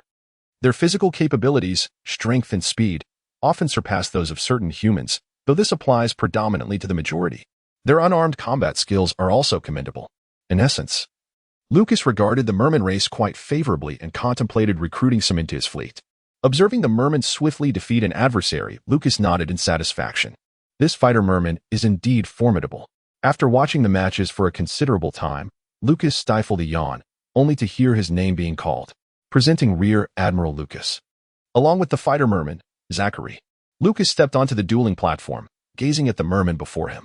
With his crimson skin and a cap perched atop his head, Zachary clenched his fists and offered a friendly nod to Lucas. Please unleash your full strength in our battle. I have been observing you for a while, Zachary remarked with a smile. Then you may find it overwhelming, Lucas replied, returning the smile. It appeared that this merman was rather amicable toward humans, at least not exhibiting the aggressive demeanor of Aaron, who would charge in with threats. Begin. Whoosh. In an instant, both combatants vanished from their positions, reappearing at the center as they simultaneously unleashed a kick. Crack. Their legs collided with a resounding impact. Impressive speed, Lucas acknowledged. Zachary, as a merman, possessed remarkable combat skills, with speed, reflexes, and strength far surpassing that of an ordinary human. Even some long-limbed tribes would struggle to match him. Yet, Lucas effortlessly kept pace with each of Zachary's swift movements, blocking every kick and punch with ease. The two continued to dart across the dueling platform, exchanging rapid strikes. Zachary relied on his agility, while Lucas utilized swift movements, facing the merman without needing any enhancements. The prior encounter with the hulking brute wielding a spiked club had merely been a momentary whimsy. Previously, you employed a single finger against that lumbering giant. Now, you resort to kicks against me. What is your primary fighting style? Zachary inquired curiously, launching a kick toward Lucas. Crack. Lucas effortlessly blocked his leg and patted the dagger hanging from his waist. It was evident that I was a swordsman. On ordinary days in Marineford, while Sanji practiced his kicking techniques, Lucas would observe nearby, occasionally joining him when boredom struck. With so many professionals around, Lucas had also picked up a few kicking skills. Zachary threw a punch at Lucas, who countered by deflecting his opponent's fist with a strike of his own. Lucas played for a while and swiftly defeated Zachary. If this individual were to master Observation Haki, he could easily overpower a kin. Lucas sought to recruit a merman to join his warship, envisioning it as the beginning of a formidable assembly of merman soldiers. After departing from the arena, he observed the competition for a while, yet found no contenders of interest aside from the merman. Within the arena's lounge, they encountered a bronze statue inscribed with the name of Cyrus. Regrettably, Lucas realized he had arrived rather late. In his inquiries, he learned that Princess Scarlet of Dressrosa had long since perished. However, Lucas dismissed the news of Scarlet's demise as nothing more than a fabrication. That scoundrel, King Liku, had concocted this falsehood to facilitate Scarlet's union with Cyrus while simultaneously considering Cyrus's feelings. What plagued Cyrus the most was his internal conflict over having taken a life, deeming himself a sinful individual. Nonsense. In this age of grand piracy, he should not be mired in such trivial dilemmas. In his youth, Cyrus had avenged the murder of a friend by slaying the perpetrator. Must one still grapple with such matters in the era of pirates? Sakazuki had already wielded a blade against villains in his childhood. Prior to joining the Navy, he too had vanquished evildoers. Yet he went on to serve as a naval officer without hesitation. According to Lucas, the issue lies purely with Oda. Oftentimes, Oda's idealism is excessive. A person should embody a consistent character, unwavering even in the face of adversity, such as the death of a friend. Even in later developments, Oda seems to exploit this idealistic notion to propel Luffy into foolish actions that advance the plot. To return to the main point, Scarlet's demise signifies that Cyrus has long since retreated into seclusion alongside her. It is a matter of regret for Lucas that this formidable warrior is no longer seen in the arena. After all, Cyrus, even while battling with a single leg, was able to withstand blows and, despite having a burden to carry, managed to defeat Diamante. He did so without consuming a devil fruit or having a renowned mentor. Emerging from the common folk, wielding merely a sword to vanquish one of Doflamingo's top officers, Diamante, Lucas is truly impressed. If the Navy were composed entirely of such warriors, proclaiming daily their guilt and their intent to eradicate pirates for redemption, the living conditions of ordinary people would undoubtedly become safer. To languish at home, lamenting one's sins while collecting flowers with a daughter is simply a waste. Stepping out of the arena, Lucas gazes at the sky, preparing to seek sustenance. Halt. At that moment, the fishman Zachary approached the entrance of the arena, fixing his gaze upon Lucas. What brings you here? Lucas turned, curious about the stranger. He would warmly welcome him into the Navy. Please, let us duel once more. As a swordsman, you ought to take up your weapon and fight me, Zachary declared, pointing at the long sword hanging at Lucas's waist, his eyes brimming with combativeness. Please, you are rather weak, scoffed the diminutive girl perched on Lucas's shoulder, casting a disdainful glance at the fishman. Let us battle again. This time, I shall not underestimate you, Zachary insisted, eyes fixed on Lucas's clenched fists. As a swordsman, engaging in battle with one's weapon is the utmost respect for an adversary. No more fighting. A human woman appeared at the corner, grasping Zachary's arm. Release me. I intend to have a fair duel with him today. Zachary pushed away his girlfriend. A fair duel? Lucas looked helplessly at the foolish merman before him. He could have easily defeated his opponent without drawing his sword. If this were a fair fight, would he not have to reduce this friend to mere fish paste? The young man, rather unappealing in appearance, had somehow attracted a beautiful human wife. Must he tempt fate so recklessly? Do you truly wish for me to draw my blade and engage you in battle? Lucas regarded Zachary with skepticism, questioning his brother's sanity. Indeed, Zachary nodded, tapping the sharp horns adorning his head. I possess 2 more pointed horns. I am not afraid of you. With that, he enthusiastically rapped his sharp teeth. I also have these formidable teeth, and I have yet to unleash my true power. Lucas cast a glance at Zachary's girlfriend, her slender figure adorned with cascading blonde hair, and suddenly a thought struck him. Could this individual possibly be the father of Derlinger? No, that cannot be right. Lucas quickly dismissed the notion. According to the annals of history, Derlinger had been adopted by the Don Quixote family as an infant, likely before their journey to the New World. Derlinger's true father was someone else, not the merman before him. While it is exceedingly rare, There do exist instances where human beings willingly embrace mermen, and vice versa. However, during his previous encounters with Don Quixote, Lucas had not come across Derlinger. It is highly plausible that Lucas's mere presence triggered a butterfly effect, causing Doflamingo and his companions to veer from their intended path, thus preventing them from adopting Derlinger. Alternatively, it is conceivable that upon Lucas's arrival, a series of unforeseen changes had already begun to alter the course of Derlinger's destiny. In any case, the current whereabouts of Derlinger remain a mystery.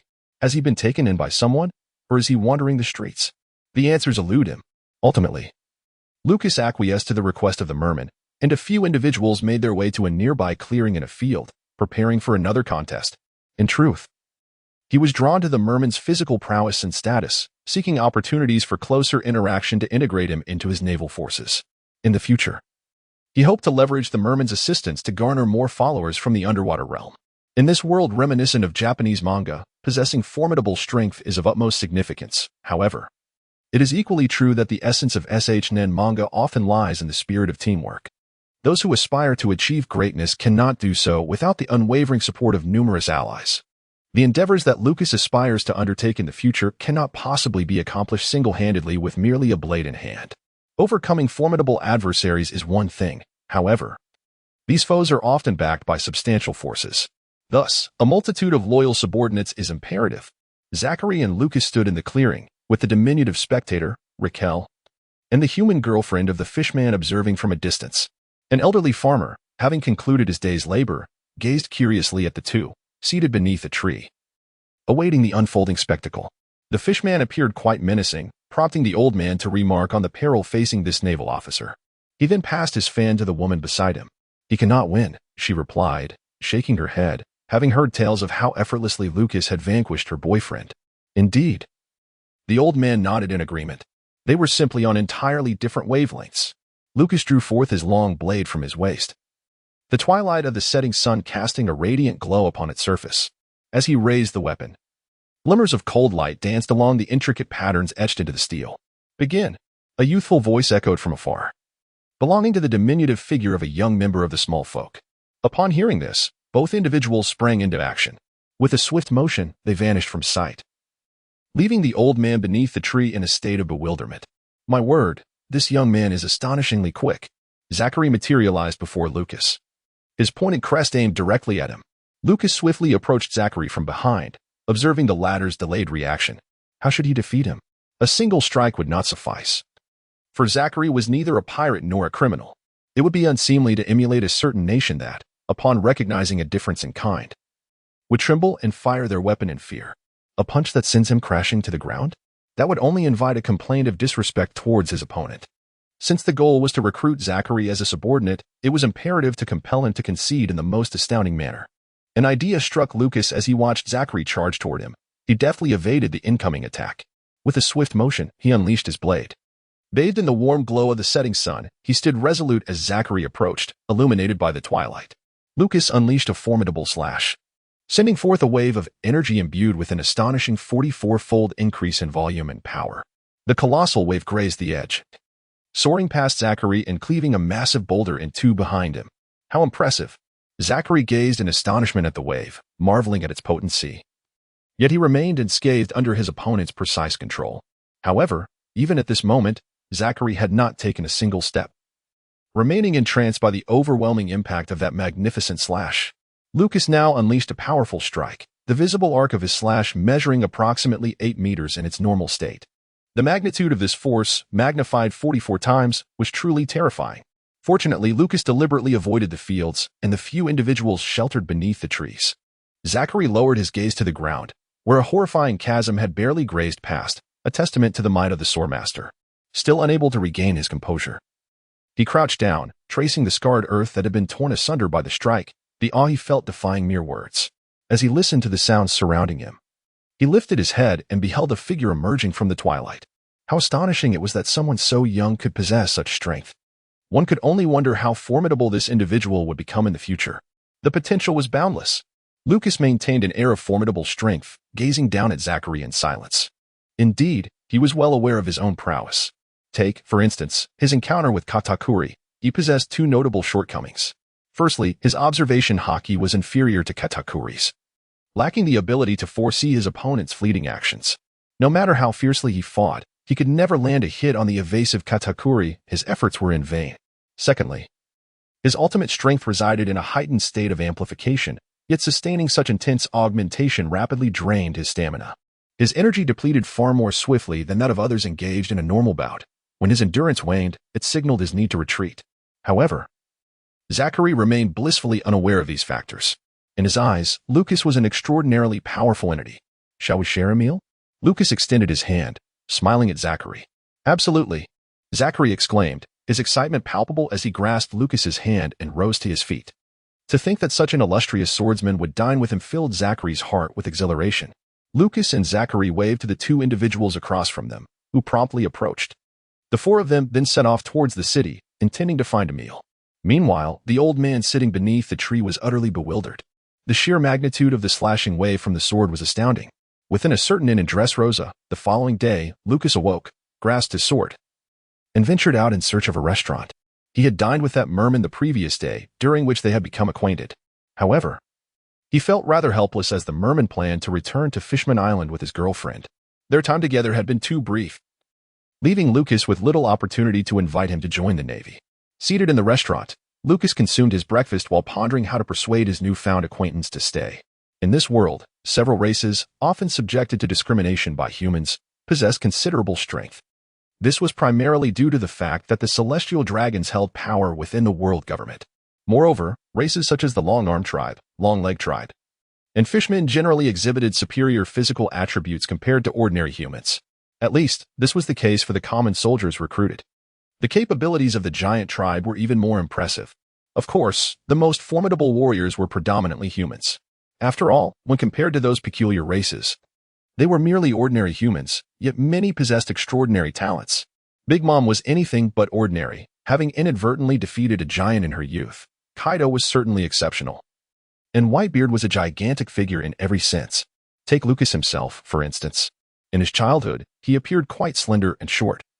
Yet he grew to over 3 meters tall, leaving his former idol, a basketball superstar, in a state of astonishment.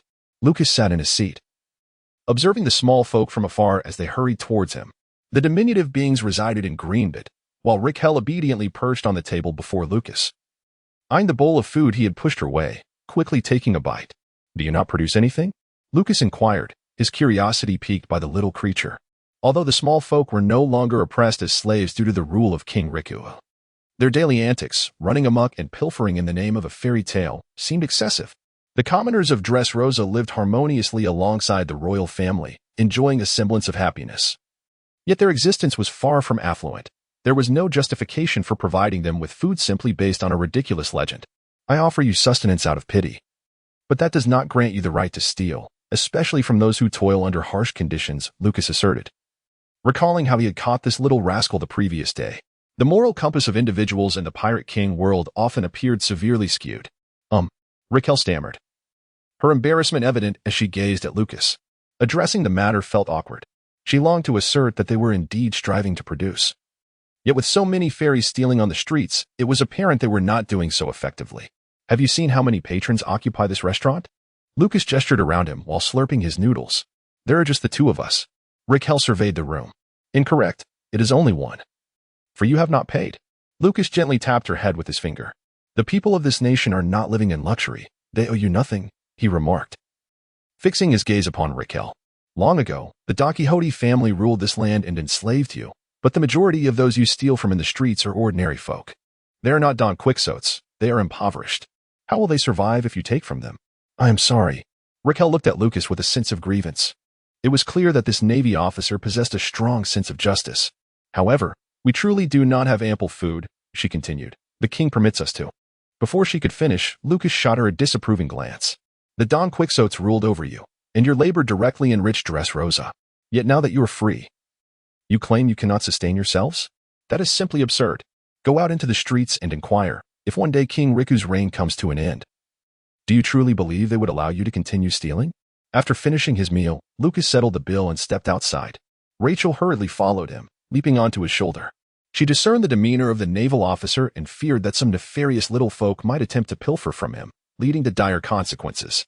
What then shall we do?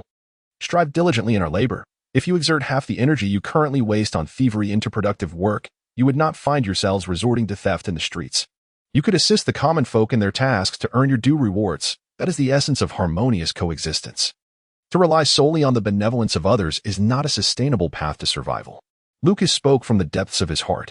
In his youth, he endured the most harrowing times of hunger and hardship. Had he resisted temptation and not strayed from his path, revealing the powers of his devil fruit to a pirate crew, most would have welcomed him aboard, ensuring he would have ample food and shelter from the elements. Yet, had he encountered Akainu again, he would not be alive today.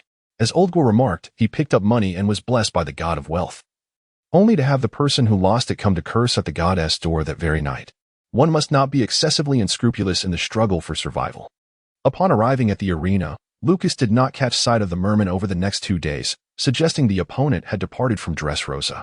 Thus, the arena lost much of its allure. Aside from the merman, the competitors who appeared in the arena during these 2 days were no match for him. He could easily defeat them. Where are we heading today? Rachel inquired curiously while perched on Lucas's shoulder. Are there any other renowned places in Dressrosa? I shall take you there. Minutes later, they set off. Lucas stood on the renowned Lover Street in Dressrosa, where couples in the throes of romance were omnipresent.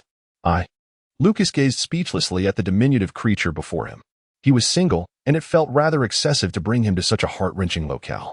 Am I to suffer here in solitude, while you revel in love? Lucas shot a sharp glance at Rochelle. How can someone as handsome as you possibly be single? Rochelle exclaimed, astonished at Lucas, wondering how one could be such a staunchly oblivious man. Lucas hastily turned away from the sorrowful place. What does it mean to be a steel-straight man? It's a jest. He is quite the charmer, indeed. This is merely a commitment to his career, believing that once the world finds stability, he can contemplate matters of romance. Well, he does indeed embody the traits of a quintessential steel-straight man. Now, only 2 more renowned destinations remain for exploration. One is the palace. The palace? Such a dull venue. The flower fields? Cyrus. There's a chance of encountering Cyrus. How tantalizing. Lucas urged Rachel to accompany him to the flower fields. Along the way, they encountered street performers dancing. However, in comparison to the spirited elegance of the female sailors, they seemed rather lackluster. What is the point of coming to the flower fields when you don't even have a girlfriend? Rachel questioned him with a puzzled expression. Mind your own business, he retorted. Lucas cast a sharp glance at her, surveying the surroundings as he wandered about. In the distance, a tall figure emerged, pushing a small cart upon which sat a little girl. Cyrus, Rachel exclaimed in astonishment, her gaze fixed on the man afar. Once a hero of the Dressrosa arena, he boasted an astonishing record of 3,000 victories without defeat. For years, his presence had been absent from the arena of Dressrosa. Cyrus halted, turning with a puzzled expression to look behind him. A marine and a diminutive figure were in sight. Adosin, who are they? The young Rebecca, her pink hair tousled by the gentle breeze, clung to the cart, her curiosity piqued as she observed the group behind them. The marine and the little person. Cyrus smiled at his daughter, gently ruffling her hair with his gloved hand, eliciting peals of laughter from young Rebecca. He never anticipated that he, along with his wife and daughter, living in seclusion amidst the flower fields, would be discovered by outsiders. He could only hope that they would keep this secret. Their tranquil family life was quite satisfactory. Rachel rushed over, while Lucas approached at a more leisurely pace. Greetings, hero of the arena, Cyrus, Lucas said with a smile. Delighted to encounter him here. Hello, Marine. Might I trouble you with a small favor? Cyrus scratched his head, deep in thought. Please do not reveal our secret, he added. Certainly, no problem at all. Cyrus sighed in relief, finding Lucas to be quite agreeable. I won't breathe a word either. Rachel chimed in, playfully teasing the adorable Rebecca from her perch on the cart. So this is Cyrus's daughter, how utterly kawaii. Shall we have a friendly duel? I've heard you are quite formidable, Lucas suggested, eyeing Cyrus with interest. He yearned to gauge Cyrus's true strength. Had it not been for his subordinates arriving by warship in the afternoon, he would have been reluctant to take his leave. He desired to engage Cyrus in a deeper conversation and perhaps entice him to join the Navy or the Dressrosa Guard. Caught in a moral quandary. As the age of pirates ran rampant, he pondered the waste of such formidable talent not being put to use against them. Cyrus glanced at Lucas, hesitating for a moment. How about this? I haven't brought my sword with me, but I invite you all to my home for dinner, and we can duel afterward. What do you think? He felt it was only courteous to offer a meal in light of their agreement to keep his hidden life a secret. Very well, I shall not impose. Lucas replied with a grin. After dinner and the duel, he would depart on his warship. If only there were more time. However, considering they had just met, it was unrealistic to invite him to join the Navy outright. As they strolled towards his home, traversing the flower fields, Lucas held a flower in hand, playfully engaging the charming young Rebecca. How delightful, he mused, admiring her smile, which was far more endearing than the unruly children he had at home.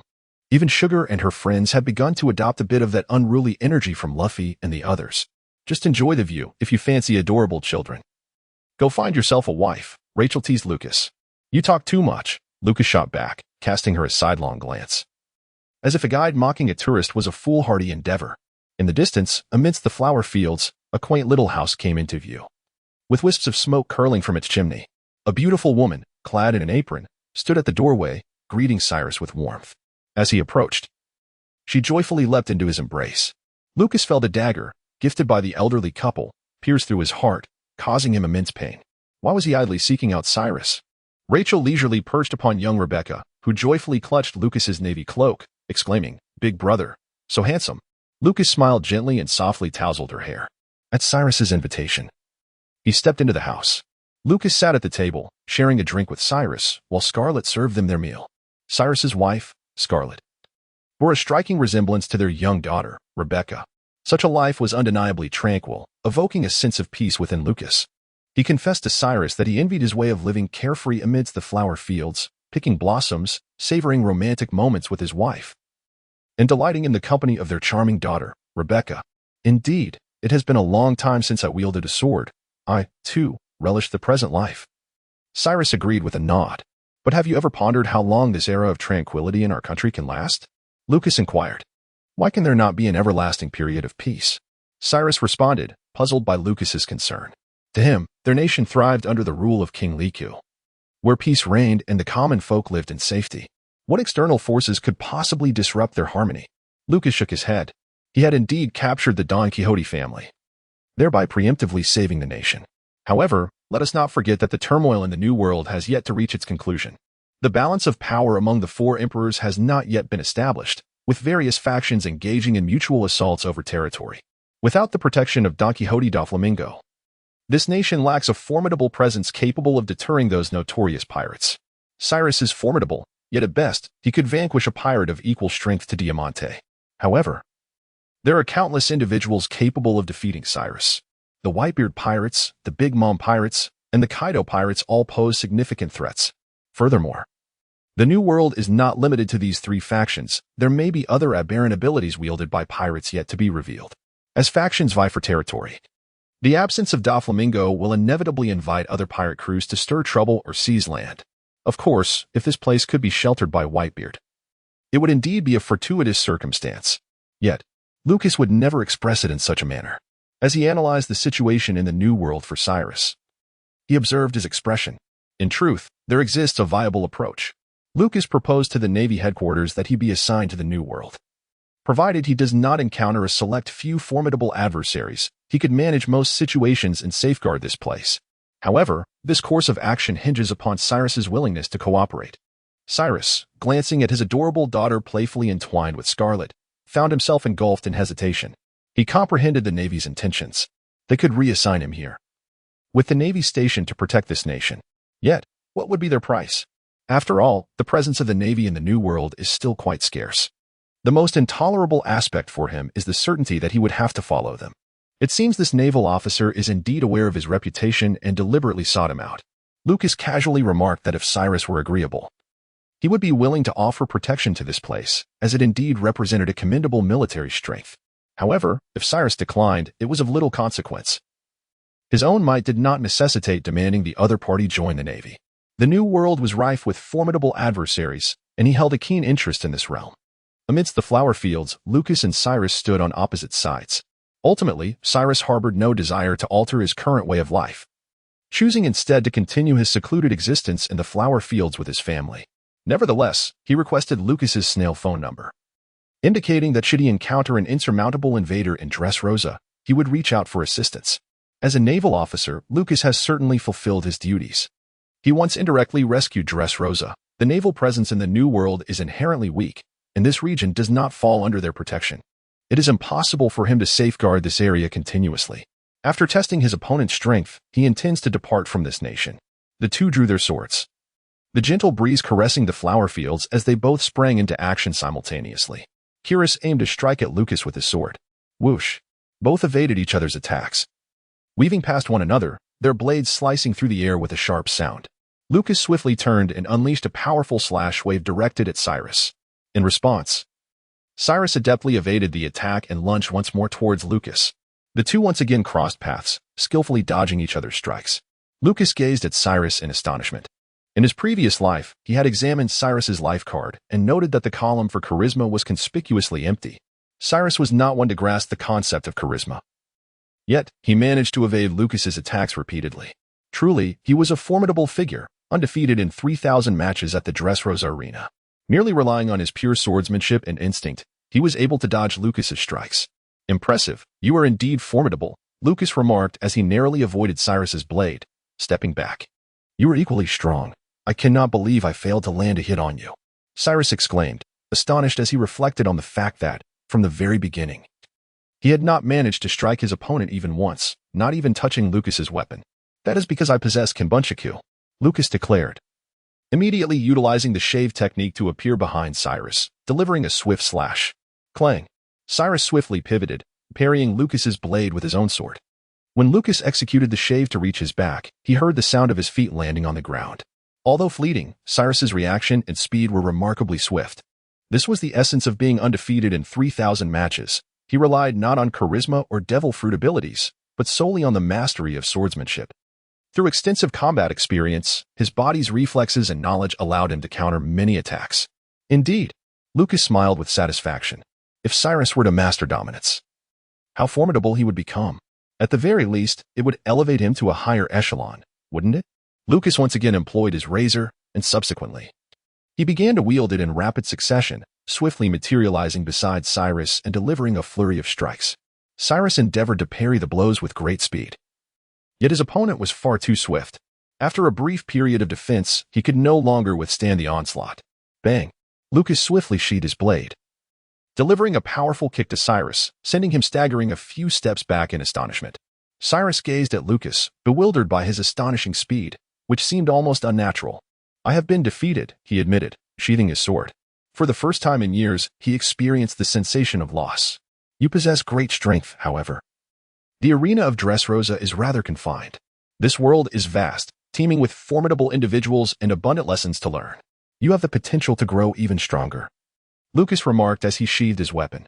His rapid, consecutive uses of the shave technique had not been particularly challenging. It merely required an increase in power and speed, with stamina being the most crucial factor. Sitting at the entrance, young Rebecca, who had been fervently cheering for her beloved father, pouted in disbelief as she witnessed his defeat. With her large, expressive eyes fixed on Lucas, she exclaimed, "You wicked brother! How dare you defeat my father, you meanie!" Rebecca gazed up at the approaching Lucas. Indignation etched across her face. Ha ha. Lucas bid farewell to the little people and the family of Cyrus. Making his way to the dock at the shores of Dressrosa, he imparted his understanding of Haki and the methods of its cultivation to Cyrus, hoping that he could unlock this formidable power. In the world of One Piece, Haki is rather esoteric. It is said to be a latent energy residing within every human being. Conceptually, it is believed that all humans possess it. The stronger the body, the more potent the Haki that can be developed. However, there are instances of individuals who, despite their strength, are unable to manifest it. Such occurrences are numerous. As if Oda were conveying that even if you possess great strength as a supporting character, your potential will be diminished. The warship gradually approached, coming to a halt beside the dock. Lucas greeted his subordinates aboard the ship with a cheerful smile. Upon returning to the warship, he observed a few individuals on deck. Monet, with her flowing green hair dancing in the sea breeze, fixed her gaze intently upon Lucas, fighting back tears as she bit her lip and rushed towards him. "Oh, thank goodness you're alive," she exclaimed. "Stop," Lucas thought, perplexed, as Monet clung tightly to him.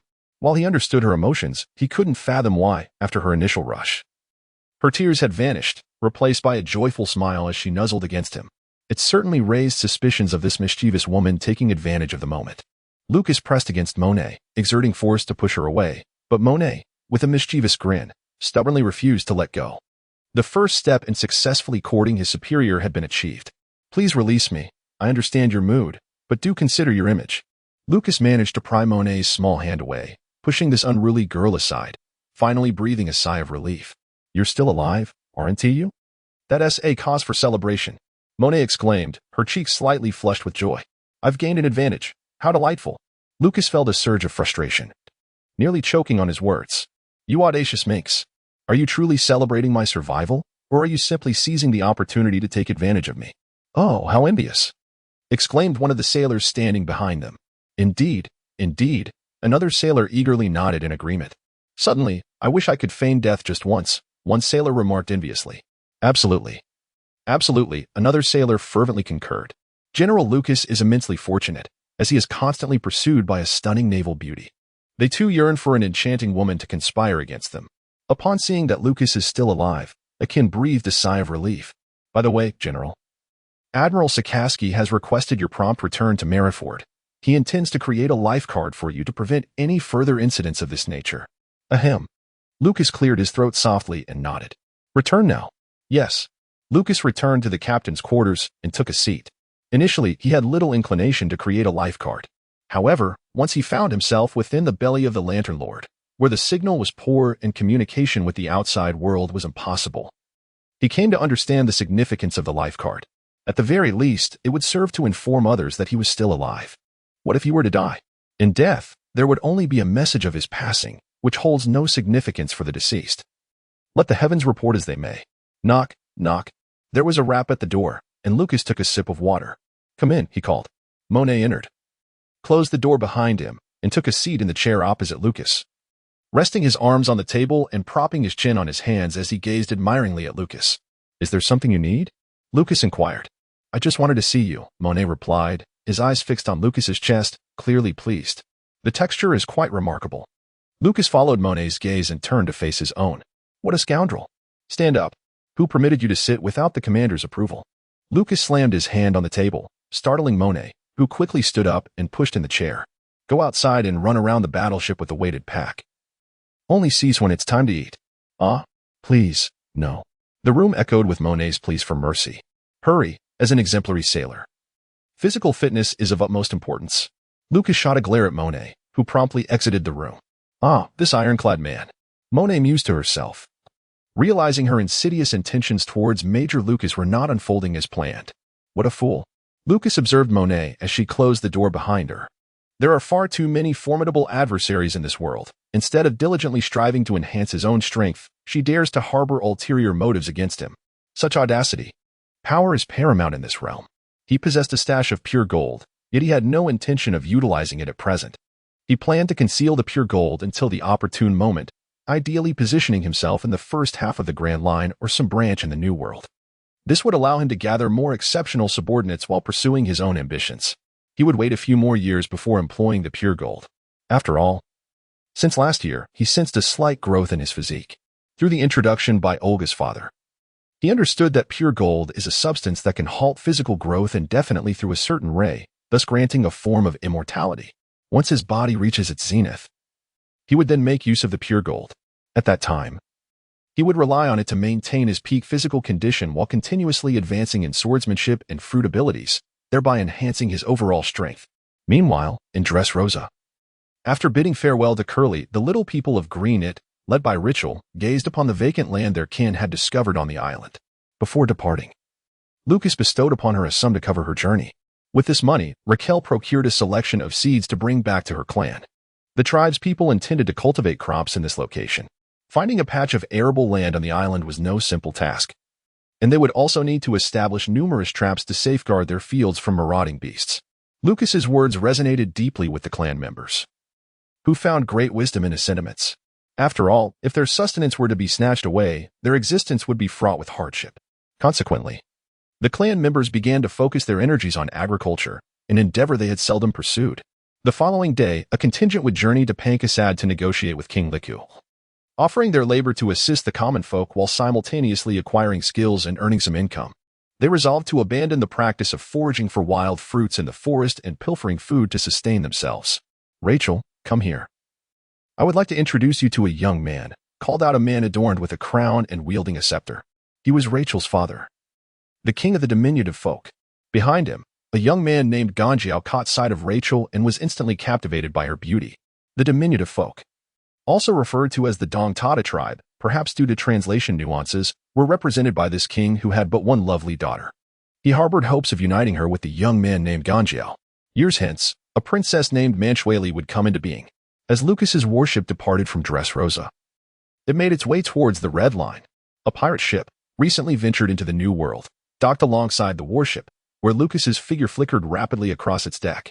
Before long, the pirates aboard the ship were struck down, one by one, collapsing upon the deck in a gruesome display. Blood stained the wooden planks as Lucas seized the pirate captain, tightening his grip until the rogue's face turned crimson.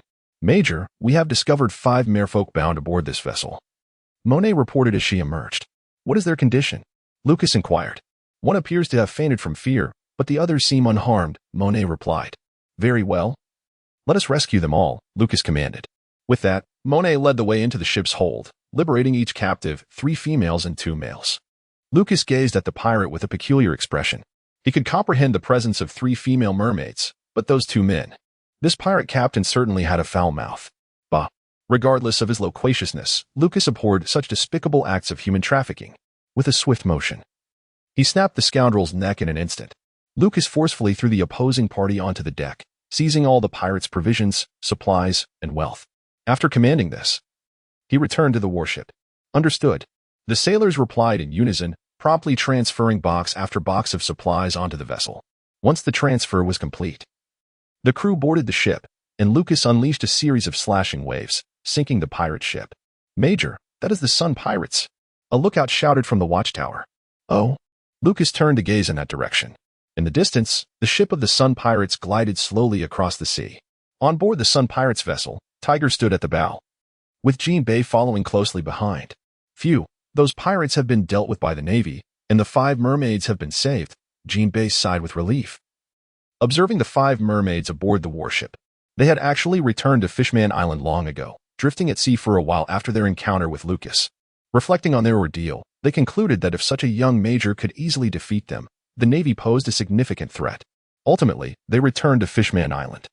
The entire Sun Pirates crew now safeguarded Fishman Island, assisting the Ryugu Kingdom's inhabitants in its protection. Previously, a pirate crew had been harmlessly purchasing goods on Fishman Island, enjoying coffee at the Mermaid CAF. Such pirates, who contributed to the island's economy without causing trouble, were welcomed. Little did they know, these cunning individuals took advantage of their complacency, injuring several of their people and abducting 3 waitresses from the CAF. Along the way, they heartlessly captured 2 male mermaids as hostages. Although skilled in combat, they were woefully inadequate at rescuing hostages, which eventually led them to this point. "Let us return. They are already safe," Tiger remarked, nodding slightly at Lucas across the way. It seemed that this Navy major harbored a significant goodwill towards Fishman Island. The Sun Pirates ship changed course, swiftly departing the area without seeking trouble with Lucas. After all, as a Navy officer, Lucas could not openly engage in friendly banter with pirates who were wanted by the world government. Tiger glanced at Lucas, hoping that he might become one of the Navy's most esteemed figures in the future, which could potentially benefit Fishman Island. "Major, they have escaped too far," Buggy exclaimed. "Indeed. Quite far. We cannot pursue them now," Lucas replied with satisfaction.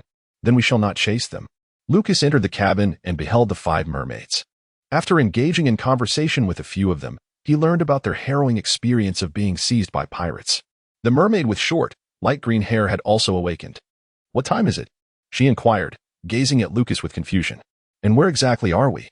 Lucas observed her, recalling that this mermaid had exhibited an exaggerated expression of terror, with wide eyes and a protruding tongue, before fainting during the raid at the Mermaid CAF. However, her name was not Cammy. She had been unconscious from Fishman Island all the way to the New World. What a feat. "It's almost evening. We are in the New World. You have been rescued, and I intend to return you to Fishman Island, where you will be safe," Lucas reassured her. "Oh no," exclaimed the light green-haired mermaid, frantically clutching her hair. The room fell into a silent disbelief as everyone stared at her. Surely, being rescued should not provoke such dread. "My daughter is still waiting for me at home. I didn't return for lunch. What am I going to do?" she lamented, her hands anxiously twisting her short hair. "Surely your daughter can cook for herself," Lucas said with exasperation. "But she is only 8. The mermaid cried, tears welling in her eyes. Pirates heading to the New World could coat their ships at Sabaody Archipelago.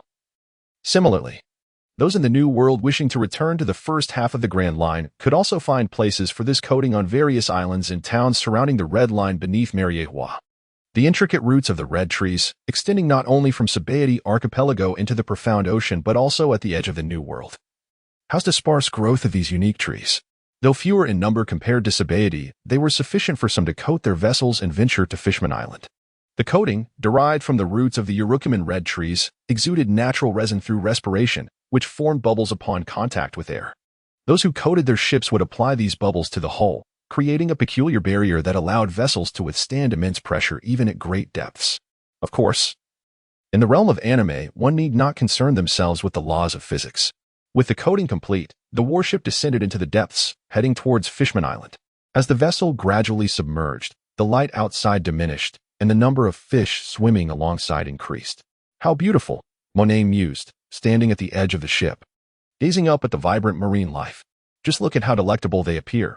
A Navy officer gulped, eyeing the succulent fish outside. Grilled fish, pan-seared fish, fried fish, steamed fish, fish soup, sashimi. An array of culinary delights danced in his mind, eliciting a mouth-watering anticipation. "Shut your mouth," Lucas scolded, delivering a sharp slap to the foolish officer's head. There are 5 mermaids present. The inhabitants of Fishman Island, whether fishmen or mermaids, did not consume fish, at most. They partook of shellfish. Only that fool, Hachi, would one day open a takoyaki shop. Discussing the deliciousness of fish in front of mermaids was utterly inappropriate. Before the Navy officer could continue his thought, he received another slap on the head. Lucas cast a piercing glance at him, causing the fool to refrain from speaking carelessly.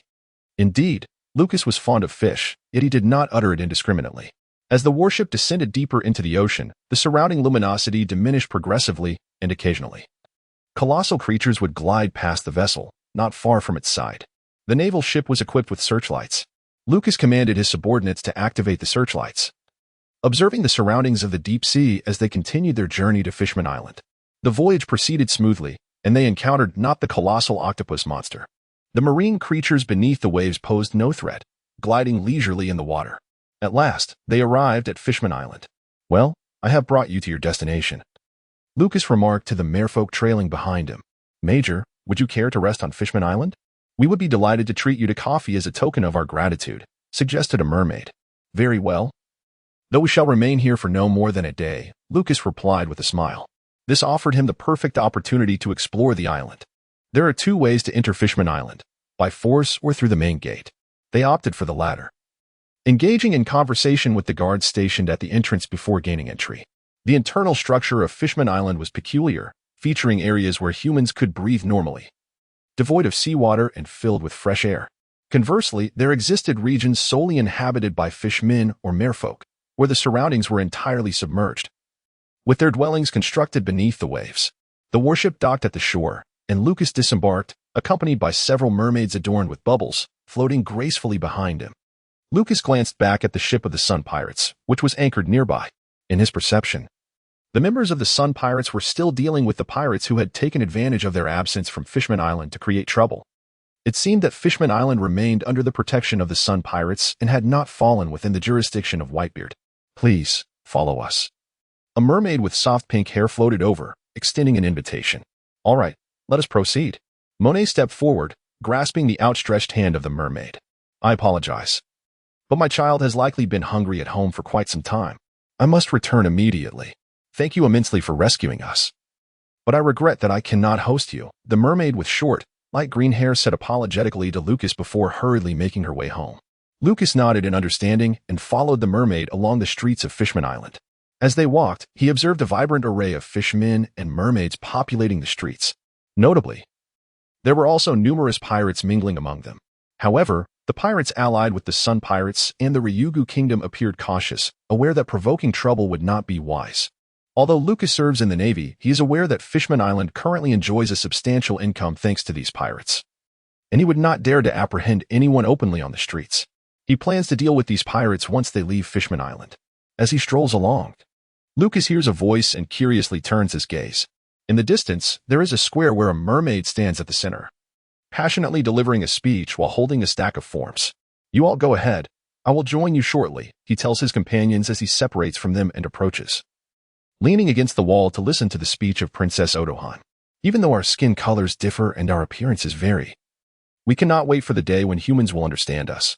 We must take the initiative to approach and understand them. As Lucas listened to the speech, he recognized the profound divide between Fishman Island and the surface, a staggering distance of 10,000 meters, yet this chasm was not wrought by pirates. Rather, it was the celestial dragons, the rulers in power, who perpetuated this separation. Princess Odoheim's aspirations were indeed commendable. She envisioned a future where the inhabitants of Fishman Island could embrace humanity, dwell on land, and coexist peacefully. However, she misjudged a crucial reality. Even among those who dwell on the surface, many endure the agonies inflicted by the celestial dragons. In nations outside the world government's jurisdiction, individuals are forcibly taken to the Bridge Kingdom, where they suffer daily from hunger and cold, subjected to lashings as they toil to construct bridges. Meanwhile, the affiliated nations of the world government remit vast sums of gold to their overlords annually. How could the aristocrats and royalty possibly relinquish their lavish lifestyles? They would not forsake their interests. Instead, they would exacerbate taxation, extracting funds from the common folk to fulfill their obligations. For the majority of the populace in these affiliated nations, life is fraught with hardship, save for a few enlightened monarchs. The plight of those on land is similarly dire. As the ruling authorities wield the military might of the world government, Lucas stifled a yawn, shifted his posture, and continued to listen to Princess Odoheim's speech. Coexisting peacefully with humanity is a commendable starting point. However, even if the celestial dragon who visits Fishman Island is moved by Princess Odoheim and sincerely repents, he is merely an ordinary celestial dragon, not one of the 5 elders Norim. He lacks the power to influence the decisions of the world government. The majority of celestial dragons will continue to oppress Fishman Island, for they wield the force necessary to do so. After all, might makes right. There are many gentle and kind humans on land. We must bring the kingdom under the same sun they inhabit, Princess Odoheim exclaimed, clutching a form with her hand raised high. Alas, most gentle humans do not possess power. At that moment, Tiger approached and glanced at Lucas. Indeed, Lucas nodded. Why did you kill Arlong? Tiger inquired. If I were to kill all the fishmen and merfolk present here, would you hate me? Yes. Then that is the answer. Many Marines have indeed perished at his hands. Tiger sighed resignedly. He had previously advised Arlong not to kill those Marines, yet Arlong never listened. Whenever he spotted a Marine, he would indiscriminately slaughter them. When they occasionally went to the island for supplies, the ill-tempered Arlong would often display a look of disdain towards ordinary humans, as if he wished to eliminate them. Arlong consistently berated those on the ground as a lowly race. Deep down, Tiger understood that Arlong's demise was not unjust. Thank you for saving those few merfolk. I sincerely appreciate your previous mercy. It was nothing. Aside from a few extreme individuals among you, most are merely striving to change their dire circumstances, Lucas said, crossing his arms, surprised when Tiger offered him a cup of coffee. Thank you. Lucas accepted and took a sip. There is a favor I would like to ask of you, he said. Please, do tell. Tiger nodded. Could you help me find some strong fishermen to join my ship? No problem. Tiger readily agreed. Lucas was a friendly Marine to Fishman Island, and he welcomed the prospect of more such Marines. Furthermore, integrating fishmen into the Navy could enhance communication between their communities, gradually easing the relationship between humans and Fishman Island. Tiger shared Lucas's perspective. They could coexist harmoniously, but only if both sides possessed sufficient strength to subdue the unruly. They were both disinclined towards Princess Odoheim's approach, which merely urged the residents of Fishman Island to relocate to the surface, while neglecting the celestial dragons who wield the power of the world government. Such idealism is perilously naive. Princess Odoheim resides in the lavish dragon palace, free from want, accompanied by guards. She has not taken the time to understand the global situation, naively insisting that the residents move to the surface. A leader whose ideals are overly unrealistic is either a deceiver or one who will lead a nation to ruin.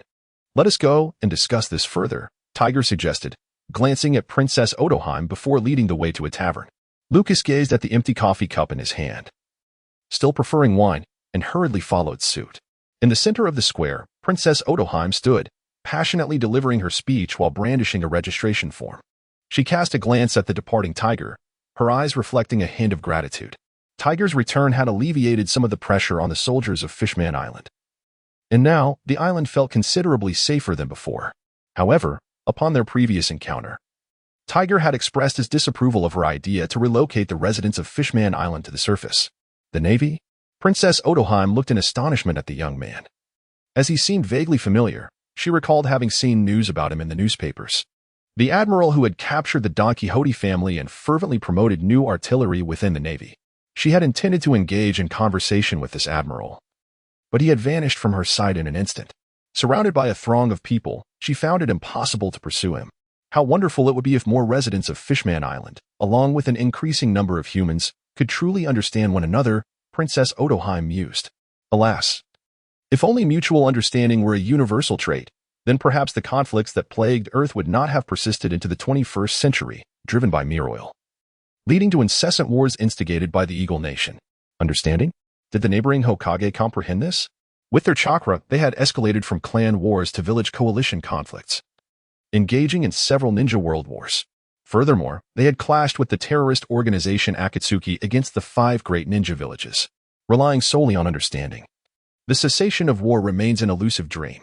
Lucas and Tiger entered a tavern, indulging in drinks while engaging in conversation. When shall we depart? Since you can assist us in locating some Fishman Marines, let us return in 5 days, Lucas suggested.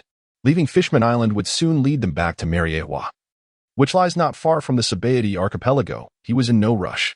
Very well, Tiger nodded, marking their initial collaboration between Fishman Island and Major Lucas. What is your perspective on the issues between Fishman Island and humanity? Tiger inquired, revealing his disdain for overly idealistic individuals. It is not the ordinary human populace that harbors animosity towards Fishman Island.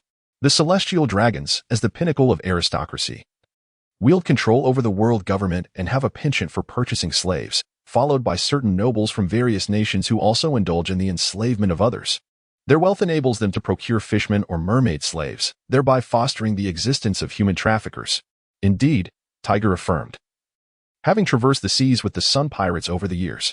Now, he truly comprehended who his adversaries were. Lucas glanced at the waiter nearby. In this tavern, aside from himself and Tiger, there was only the other patron. It's fine. He is one of my own. Indeed. If the fishmen of Fishman Island truly wish to coexist peacefully with humanity, they must first enhance their own military strength, for might is the only undeniable truth.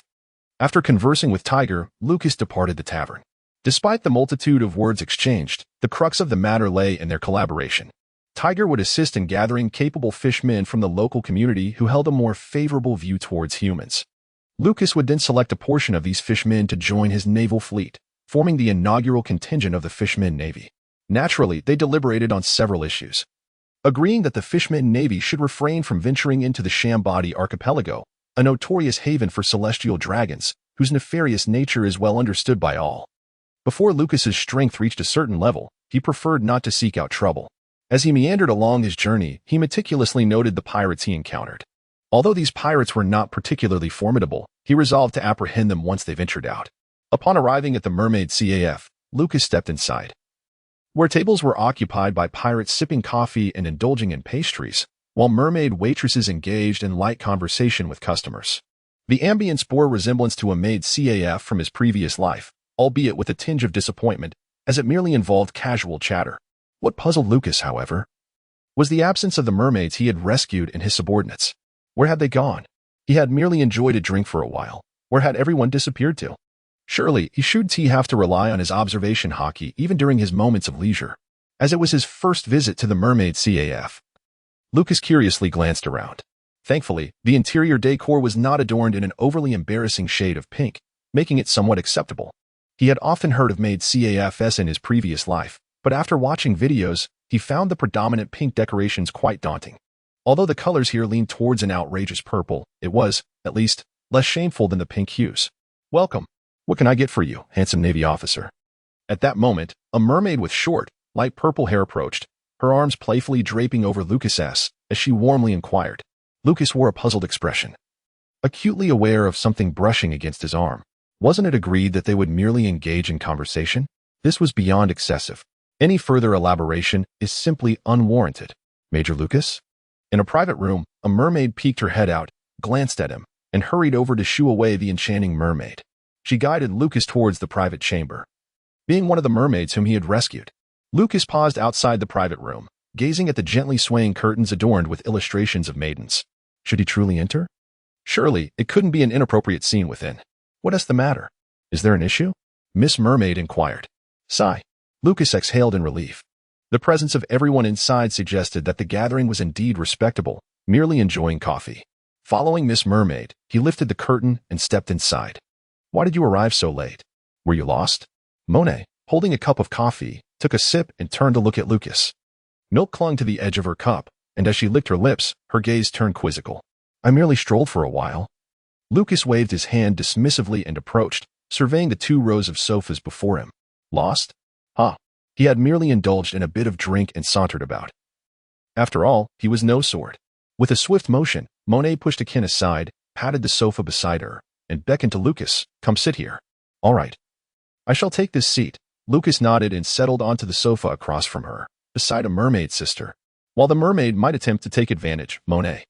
That woman had no qualms about exploiting every opportunity, relentlessly pressing upon him, which sent shivers down the spine of this innocent youth, who had never flirted with a girl and turned crimson at merely gazing upon one. After sipping coffee and engaging in light banter with the mermaid sisters for a while, Lucas found the coffee in his cup, even devoid of sugar or milk, to be remarkably white, exquisitely fragrant, and delightfully, nearly revealed too much. Is there anything to eat? He asked, as the mermaid beside him chuckled, about to slyly tug at his arm when he mentioned food. What had stirred his appetite?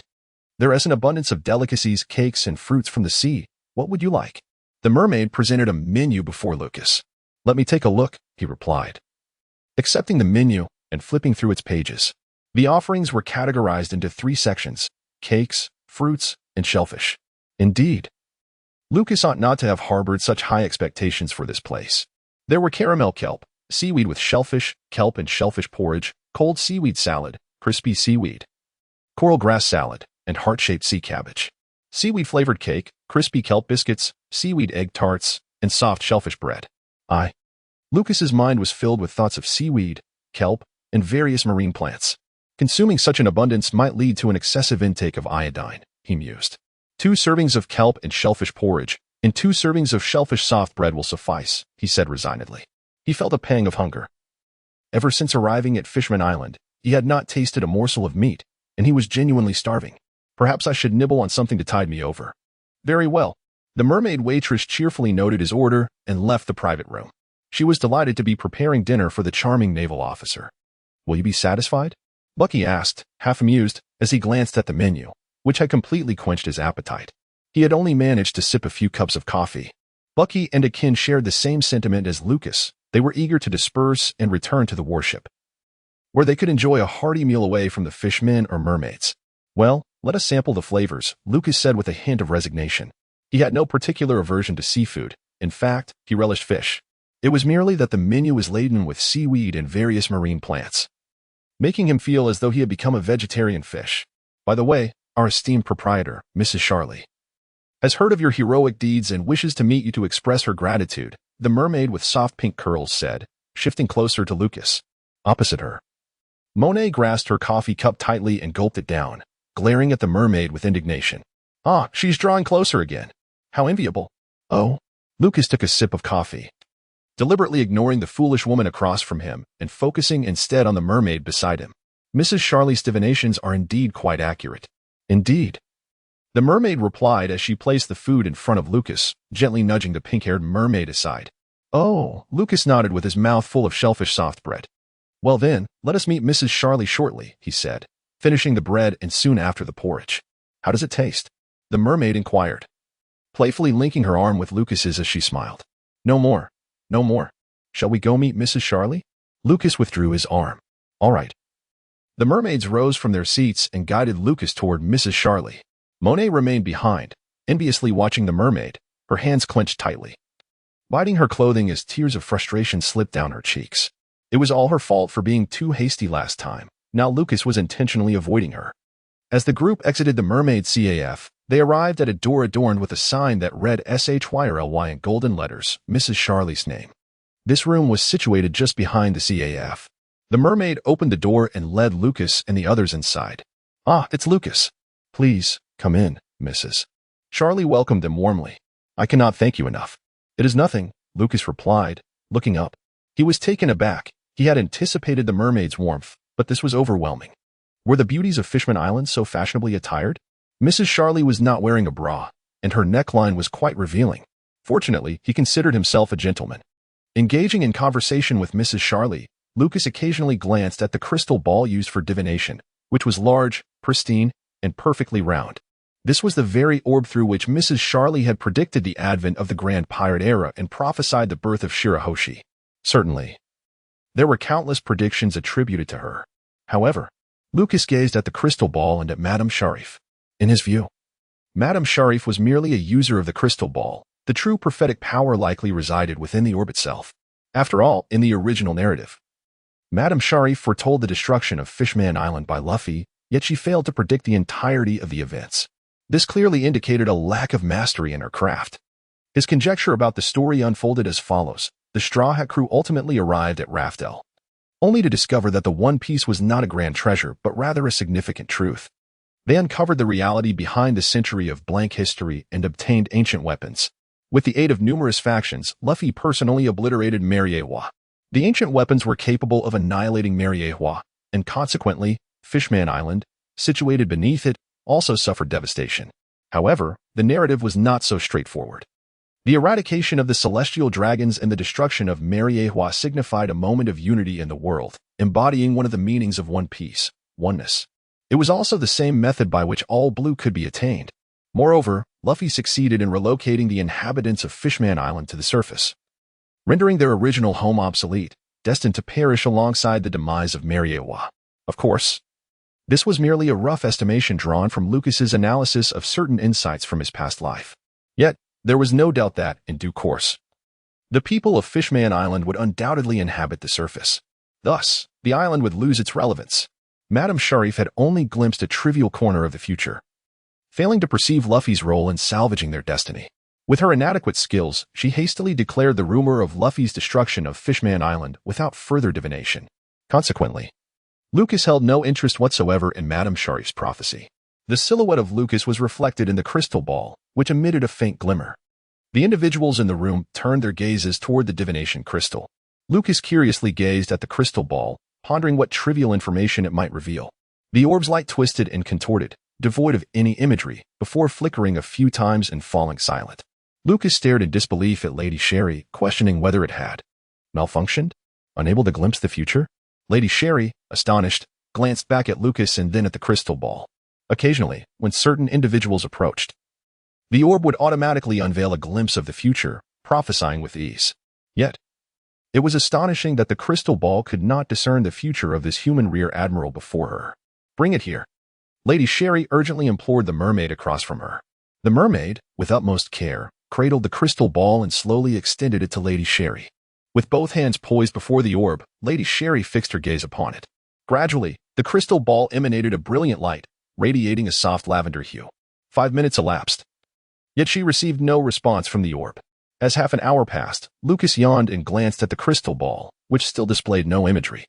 Lady Sherry's anxious expression indicated that the orb provided no feedback, merely continuing to shine. Had the local prophecy tool encountered an external virus, leading to a collapse of its code? An hour later, Lady Sherry set the crystal ball aside, her countenance serious as she regarded Lucas. As a frequent practitioner of divination, she typically found it simple to uncover information. However, today was exceptionally peculiar, no matter how she attempted to divine. Whether it be any piece of information regarding Lucas or any aspect of his future, she received no response. The crystal ball seemed utterly non-functional. Even matters such as the timing of White Star's birth or the chaotic events instigated by the Sea Kings years prior could be divined with ease. Yet, before her stood a rear admiral, and she could glean nothing. Such a grave demeanor. Have you foreseen something of great consequence? Lucas inquired with a smile. Sighing, Lady Sherry shook her head in resignation. I cannot divine anything concerning you. Oh, is that so? Ha. Lucas chuckled, looking at her. I'm not superstitious. Perhaps the crystal ball refrains from offering readings to the non-believers. Lady Sherry met his gaze, a wry smile forming on her lips. Indeed. How ironic that one who is not superstitious seeks divination. As Lucas and his companions departed, Lady Sherry bid them farewell with a countenance heavy with sorrow. Observing their receding figures, she once again grasped her crystal ball, yet divination eluded her. Although she had heard from others of their benevolent act in rescuing the mermaid, this recent event had plunged Lady Sherry into a state of profound confusion, tinged with a hint of fear. In the past, her divinations had always revealed the truth she sought, but now, She could discern no future in the presence of this young man, even if he were destined to perish. The crystal ball would at least indicate that Lucas would die, yet it offered no such feedback. The absence of any insight left her, who had always relied on divination, feeling a trace of apprehension. What kind of person would this young general become? Would he retain his goodwill towards Fishman Island? After all, she believed that people could change, and only divination could provide her with solace. Lost in thought, she was approached by a mermaid with short, light green hair, cradling a small mermaid girl. "Oh, it's little Cammy," Sherry exclaimed, playfully teasing the girl in the mermaid's arms. She then turned her attention back to the mermaid. "The Navy officer who saved you today, I cannot glean anything about him through divination. I wonder if that is a good or a bad omen," Lady Sherry lamented. "Uncertainty is often more favorable than foresight. Perhaps the future is brimming with excitement and hope," the light-haired mermaid replied with a smile. "Indeed," Lady Sherry agreed, feeling comforted by the mermaid's gentle demeanor. She had foreseen many ominous events, such as the advent of the Great Pirate Era and the demise of the previous king of Fishman Island. In time, she would also predict the death of Whitebeard. It was safe to say that her prophecies had often been grim. Casting a glance at her crystal ball, she mused that perhaps those events that eluded her foresight could indeed be filled with hope. In the deep of night, the mermaid CAF closed its doors. Sherry secured the windows and remained alone in her chamber, embracing her crystal ball. A sense of unease still lingered within her. Perhaps she should attempt to divine the future of those close to Lucas, starting with that Miss Monet. The crystal ball began to glow as she initiated her divination. And moments later, Lady Sherry's expression morphed into one of incredulity. She had glimpsed Monet's future, but to her dismay, it was filled with trivial pursuits. She envisioned numerous scenes: Monet chasing after Lucas, seeking to gain an advantage; Monet suddenly rushing towards Lucas, intent on furthering her own interests. Advantage. The notion of Monet's ulterior motives dominated her thoughts. What on earth was this? Logically, if Monet was close to Lucas, she should have seen some insights about him as well. Yet, there was nothing of substance, only scenes of a woman pursuing a man, and glimpses into their future interactions. Wiping the cold sweat from her brow, Lady Sherry decided to cease her divination. Further gazing might lead her to witness something inappropriate for young eyes. Lucas is indeed a ruthless individual. No matter how one attempts to glean useful insights, even through divination from Monet's side, nothing of value emerges. Lady Sherry took a brief respite, her thoughts drifting to Lucas's two subordinates, Akin and Baki. Perhaps it would be prudent to start with these two. Lady Sherry first sought to divine Akin's fate. After an extended period, she found herself at a loss, as not a single fragment of useful information materialized. Instead, she was met only with Akin's frigid countenance. How maddening! Who would wish to behold such a cold visage, colder than her own? Regaining her composure, Lady Sherif proceeded to divine Baki's fate. To her dismay, she was inundated with a plethora of mundane scenes from Baki's life. His jester-like face flitted before her eyes. Yet still, not a shred of pertinent information regarding Lucas emerged. It dawned upon Lady Sherif that this naval major, Lucas, was exceedingly formidable. Any trace of useful information about him was utterly imperceptible through others. He resembled a superlative signal jammer, obscuring all pertinent messages whenever she sought to divine his essence. What sort of man would he become? What actions would he undertake in the future? With a furrowed brow, Lady Sharif lifted her gaze, her face etched with fatigue. Having spent the entire night in restless contemplation, burdened with profound curiosity and concern, she set aside the crystal ball and succumbed to slumber. It was now the dawn of a new day aboard the anchored warship. Lucas stepped onto the deck, stretching his limbs after a night of slumber. Refreshed and invigorated, he remained blissfully unaware that a mermaid had been preoccupied with thoughts of him throughout the night, now finally succumbing to fatigue. Oh, and it is worth mentioning that Madame Shaley is merely a title. She is, in fact, still single. After all, the current Shaley is still a youthful woman. Naturally, Lucas harbored no interest in the mermaid. His sole fascination lay with grilled fish. After a morning of exercise and enjoying breakfast, Lucas made his way to Fishman Island, where he sought out Tiger. They had agreed the previous day to recruit some fishmen as his subordinates, and today marked the commencement of their collaboration. Lucas is currently only interested in the fishmen soldiers, as, to be frank, mermaids fall short in comparison. He is not referring to their combat prowess, but rather to their adaptability in battlefield environments. Fishmen possess limbs akin to those of humans, allowing them to engage in intense combat even on land. Mermaids, on the other hand, are somewhat lacking. While they excel in aquatic settings, their tails require the bubbles of Shambodi Islands to move freely on land. Consequently, in many instances, Mermaids are ill-suited for the current composition of his forces. Moreover, fishmen are proficient in both naval and terrestrial warfare, making them the clear choice for Lucas. In the same tavern as yesterday, Lucas entered to find Tage already waiting for him.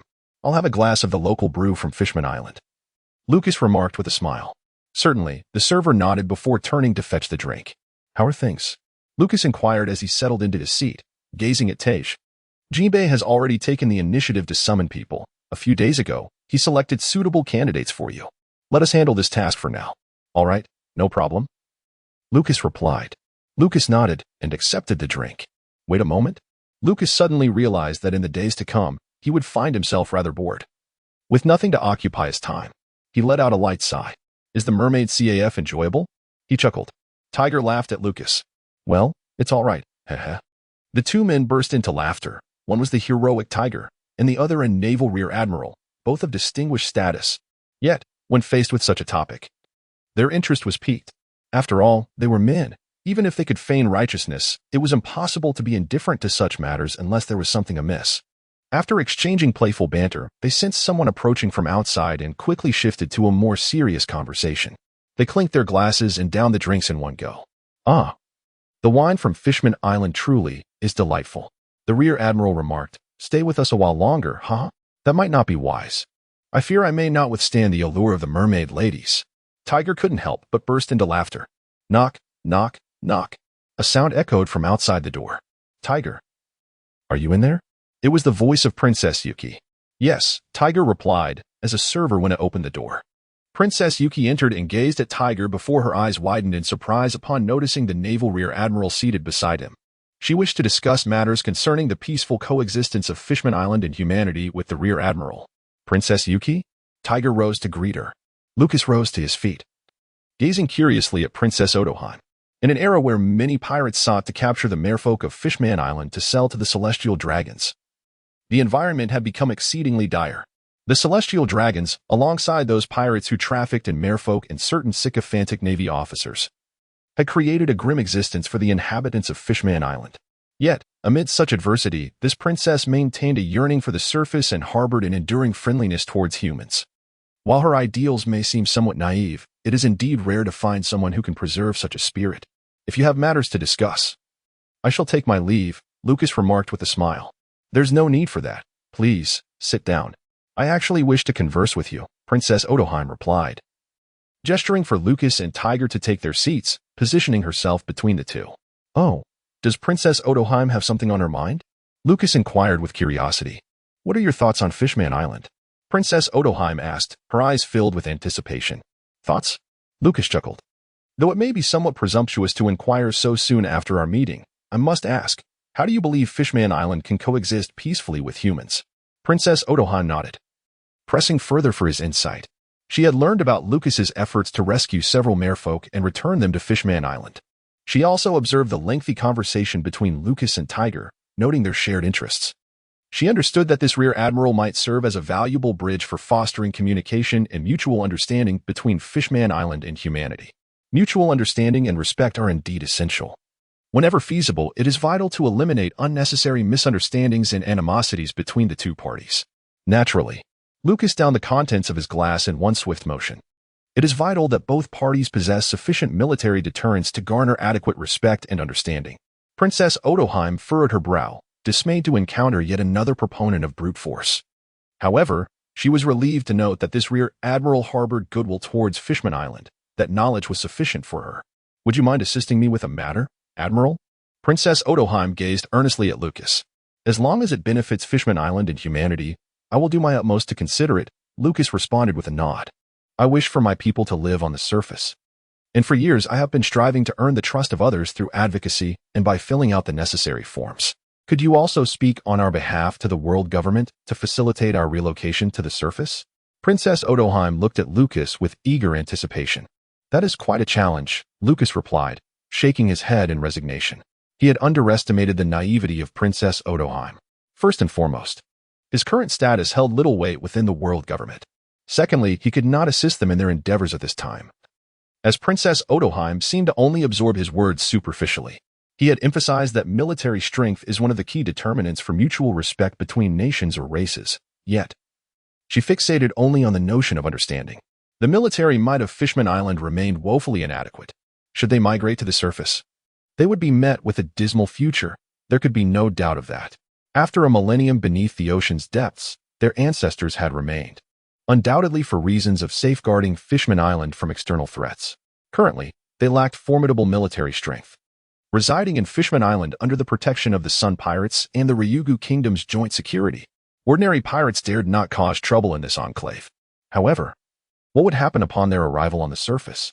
One could only imagine the actions of the celestial dragons. They would surely command their sycophants, members of CP or mercenary pirates, to capture merfolk for their amusement. After all, the celestial dragons, upon spotting an attractive woman among ordinary humans, would not hesitate to abduct her, often killing her husband in the process. How much more vulnerable would the residents of Fishman Island be? Why is it that if we live together, we cannot understand one another and coexist peacefully? Surely, it cannot be that difficult. Princess Otoheim lamented. Understanding is never the issue. The challenge lies in the fact that some individuals are devoid of humanity, Lucas replied with a smile, choosing not to elaborate further. Teg shook his head in dismay. No matter how Lucas endeavored to counsel Princess Otoheim, it would prove futile. Otherwise, he would not have led the Sun Pirates down a different path. One must always be adequately prepared before embarking on any endeavor. It is not sufficient to hold an idealistic view of human nature. One must comprehend the circumstances surrounding each target, for the task at hand is of monumental significance. While noble, great undertakings should not overshadow reality. With that, Lucas drained his drink and rose to bid farewell to the two. He held great respect for Princess Otoheim, yet she viewed the world through overly rose-tinted glasses. She lacked understanding of the current global landscape and the plight of ordinary people. Moreover, she remained oblivious to the realities of those in power. Her innocence rendered her unaware of the brutality of the celestial dragons. Mutual understanding? She herself has not grasped the essential factors at play, Lucas mused. She was simplifying matters far too much. If everyone were to understand one another, the institution of slavery would not exist. Did she truly believe they lived in paradise? She dreamed of change while remaining ensconced in blissful ignorance, neglecting to grasp the present circumstances. When he spoke of military power, Princess Otoheim visibly bristled. Without military strength, how could she protect her people? If peace could be achieved without force, Lucas and Sakazuki would not need to toil in their training. They might as well rest easy. Clearly, he should not harbor excessive expectations regarding collaboration with Fishman Island at this juncture. As he strolled through the streets, Lucas held a skewer of shellfish in hand. It was the only sustenance Fishman Island could offer him. However, the shellfish, infused with some of the island's unique fruits, was surprisingly palatable, albeit not very filling. Lucas walked along the bustling street, where a continuous stream of people flowed by, occasionally encountering enchanting mermaids or mermen. Departing from the lively thoroughfare, Lucas found himself, almost unwittingly, on a secluded lane, devoid of stalls and largely empty of passers-by. Lucas curiously glanced around, and through his senses, he observed a group of pirates encircling a little mermaid girl in the alley. "I will not acquiesce to your demands.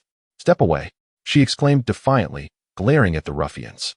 With a sense of resignation, Lucas approached the entrance of the alley, where a dozen pirates were leering at the petite mermaid. "Don't refuse so hastily, after all. It's not entirely within your control," they taunted with boisterous laughter. Lucas sighed in exasperation. How could these inept pirates have failed to notice his presence as a Navy officer? "Hurry up and cooperate with us. Lure out the women from the mermaid CAF, and we won't harm your mother. Otherwise," a yellow-haired pirate chuckled ominously. "You're a wicked uncle." Kemi, the small mermaid, recoiled, puffing her cheeks in anger as she glared defiantly at the pirate. She had merely been on her way home after a chat with her mother at the mermaid CAF when these scoundrels had ambushed her. At the CAF, the pirates had been relatively well-behaved, knowing that the Sun Pirates would swiftly intervene if they misbehaved. However, she never anticipated that these rogues would attempt to manipulate her into revealing the CAF's sisters. Uncertain of their intentions but instinctively aware that they were up to no good, Kemi believed that if she shouted loudly enough, someone would surely come to her rescue. Especially with a Navy officer standing at the nearby street corner. Gathering her courage, she cried out, "Help! Someone save me!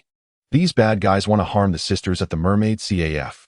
Her heart raced with excitement as she noticed the Navy officer moving in the distance. "Huh, you fool. No one is around to hear you," sneered a bald pirate, oblivious to the impending danger. As the group of pirates laughed, they turned their backs to Lucas, reaching out to grab Kimmy's slender arms. "Get away, you ruffians. Someone is coming to rescue me," Kimmy exclaimed, shoving the pirate's hand away triumphantly. "Such a simpleton. Who would come to this forsaken place?" Another pirate scoffed. Lucas, standing behind one of the pirates, brandished his knife and lightly tapped it against the pirate's face. The pirate froze, his eyes widening in terror as he beheld the glinting blade beside him, his legs trembling in fear. "You scoundrel," the bald pirate growled, turning around in shock, only to find a gun pressed against his forehead.